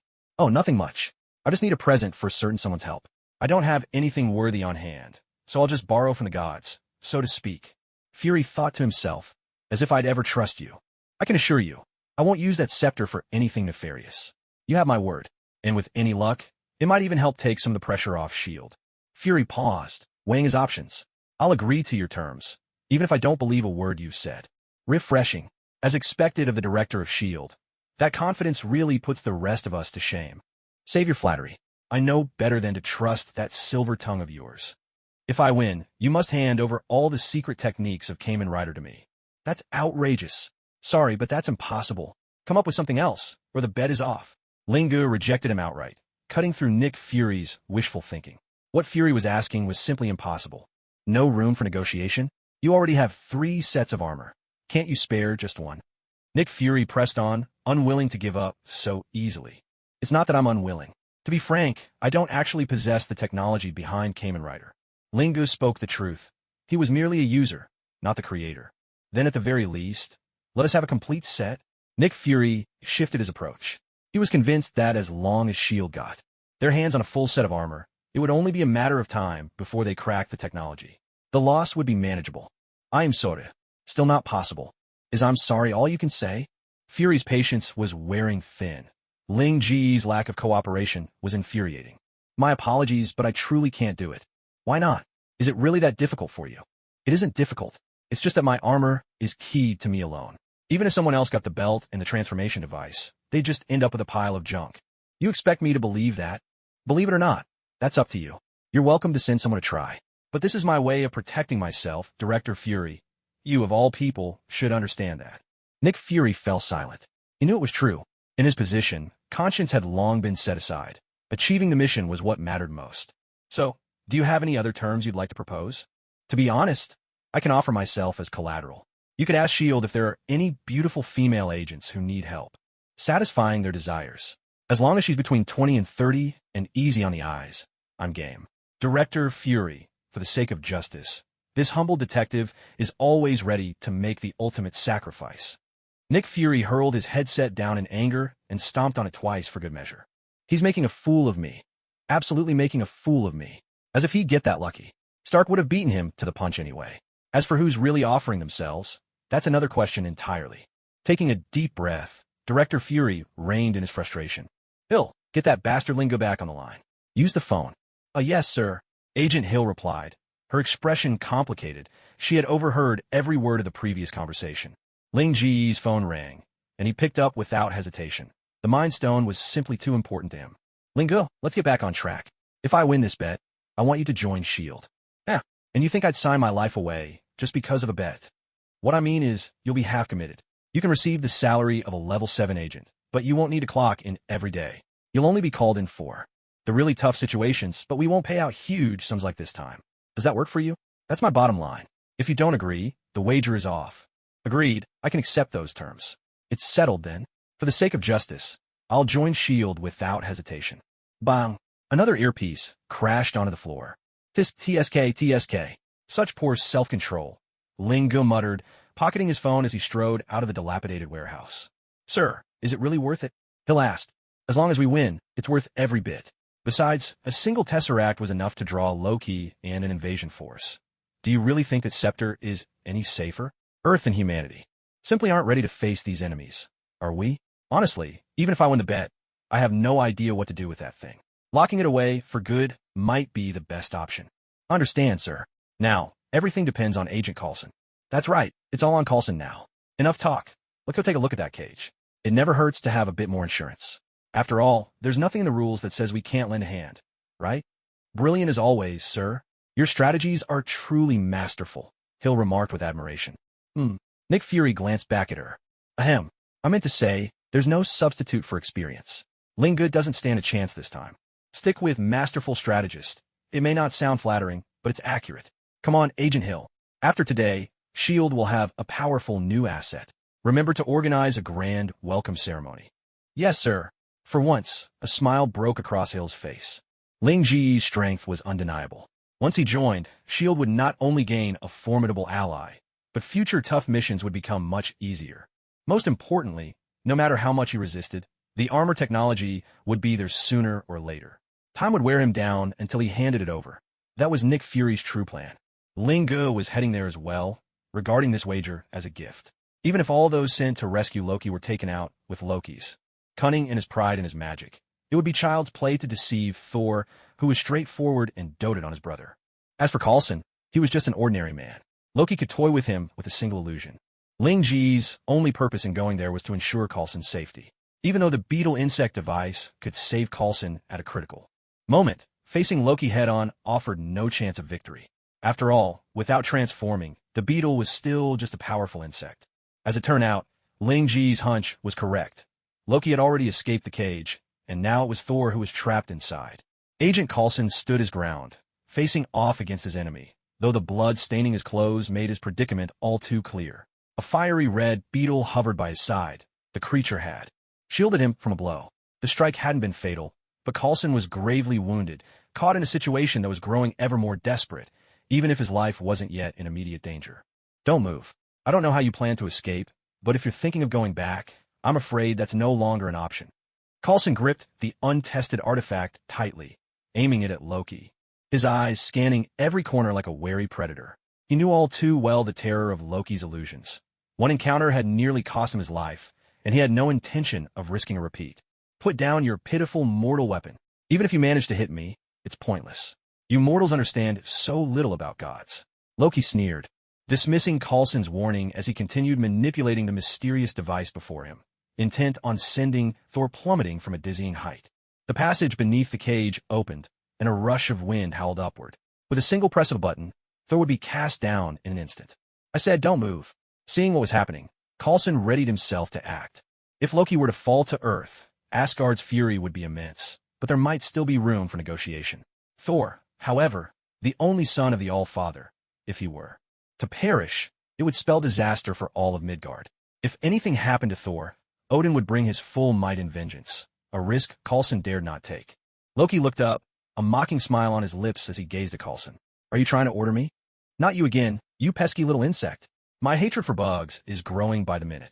Loki's anger flared as he glared at the red beetle perched near the artifact. This creature had foiled his plans twice now. Quite the opposite. Coulson's hand trembled as he stared at the blade, inching toward his throat, cold sweat trickling down his face. Without hesitation, he fired, blasting Loki backward. Seems to pack a punch. I'll have to report this to the higher-ups when I get back. Maybe they'll make more of these. Thank you, little one. No, Coulson, get out of here. That won't work on Loki, Thor called from inside the cage, his eyes filled with regret for Coulson. What? But I thought he was... Oh no. Loki rose from the cloud of smoke, brushing the dust from his clothes with ease. He smiled at Coulson, the gesture predatory. I believe I warned you. Your knowledge of gods is woefully inadequate. Loki's smile held no warmth, only lethal intent. Stop, Loki. You don't have to go through with this. Shut up. Let's see what happens if I drop you now. Care to try? Loki strode toward the control panel. Coulson didn't fire, not because he was afraid, but because he couldn't. A single press of that switch would send the cage plummeting, and any sudden jolt could hasten Thor's fall. During the chaos, Coulson had changed position. Now, he, Loki, and Thor were all aligned in a straight line. If he missed Loki, the shot could strike the cage. Goodbye, Thor. And if he hit Loki, that would only send him flying, separating him from Thor all the same. Either way, the outcome would be disastrous. This is the 238th out of 240 sections. Here is the English translation, preserving the original paragraph structure, line breaks, and overall layout. For the first time, Coulson found himself questioning the design of this cage.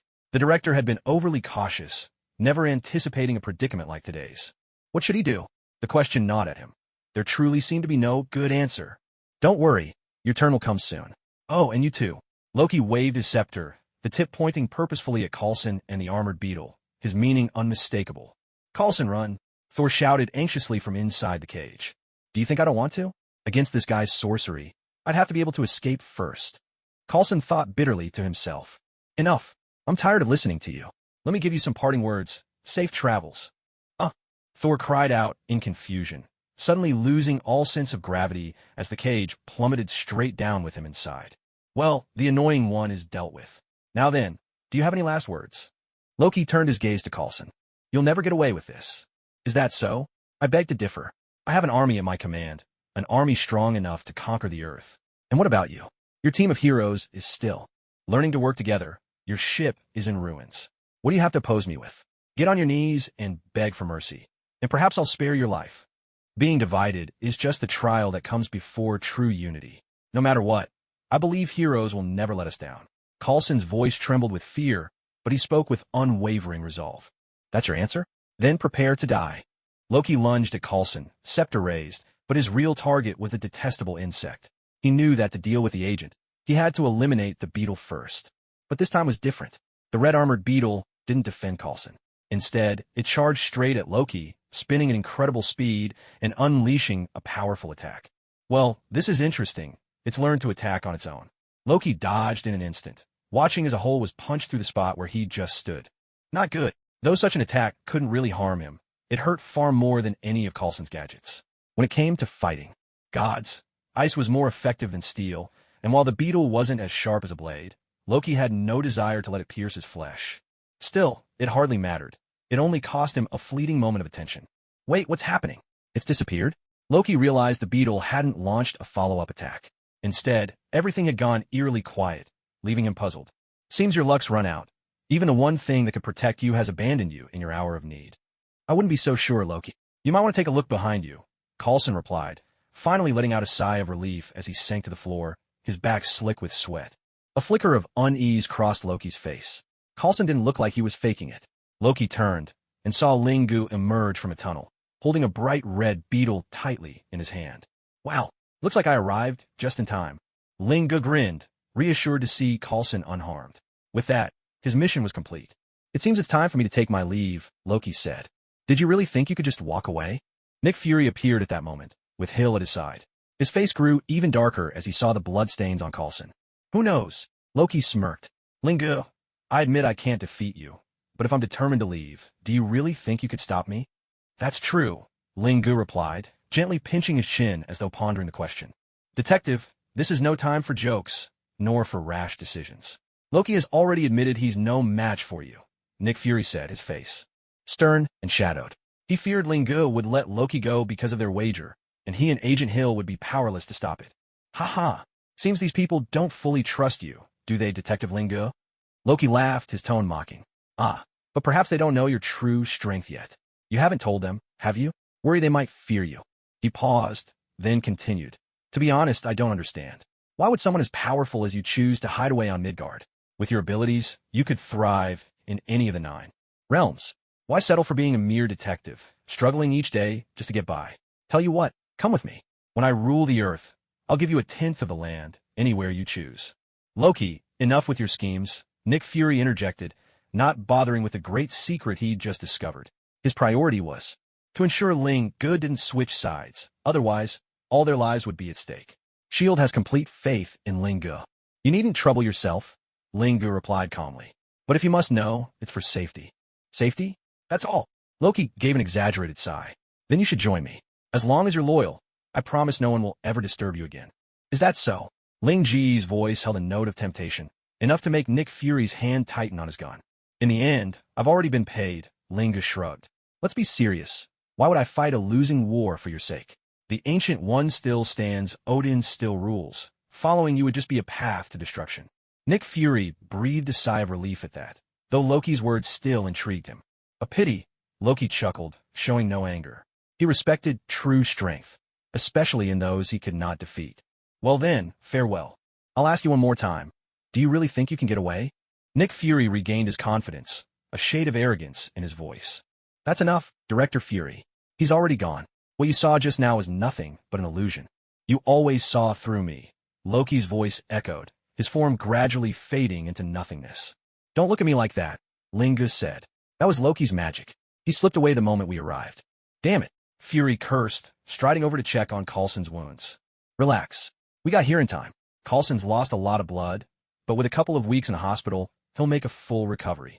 Sir, I'm sorry, Coulson murmured, exhaustion heavy in his voice. May I rest for a while? I'm really tired. All right, you get some rest first. We'll talk about the detailed report once you wake up. Thank you. Coulson collapsed on the ground and fell into a deep sleep. It seems he truly was at the end of his rope. Nick Fury glanced at Coulson, his single eye shifting to Hill. Agent Hill, send out the message. Tell them that Agent Coulson died heroically in the line of duty. Oh, sir, Coulson's injured, but isn't it a bit premature to declare him a fallen hero? Hill asked, puzzled. My dear, you hold a fairly high clearance in S.H.I.E.L.D., don't you? A bit higher than our friend on the floor there. Why do you ask? Director Fury, I have to say, I'm concerned for SHLD's future. To reach such a rank and not see the deeper purpose behind your superior's actions. Tisk. Detective, not everyone is as uniquely gifted as you are. Agent Hill is better suited to command. This sort of subterfuge isn't her specialty. And as for Coulson's sacrifice, you're the fourth person to know. Since you figured out my reasons, I assume you can keep this confidential? Nick Fury fixed Lingu with a steady gaze. Of course. But what's in it for me? After all, I just risked my neck to save one of your S.H.I.E.L.D. elites. Surely you're not going to let that go unrewarded. Lingu replied matter-of-factly. Just as I thought. There's no silencing this guy without paying a price, Nick Fury mused. As long as the Loki situation is resolved smoothly, I'll pay you a hush fee of $1 million. Fury said this with obvious reluctance. Deal. Lingu accepted without bargaining. He hadn't planned to spill the secret anyway, so he'd consider the $1 million his reward for saving Coulson. After all, an absolutely loyal top agent was well worth the price. So what exactly are you all playing at?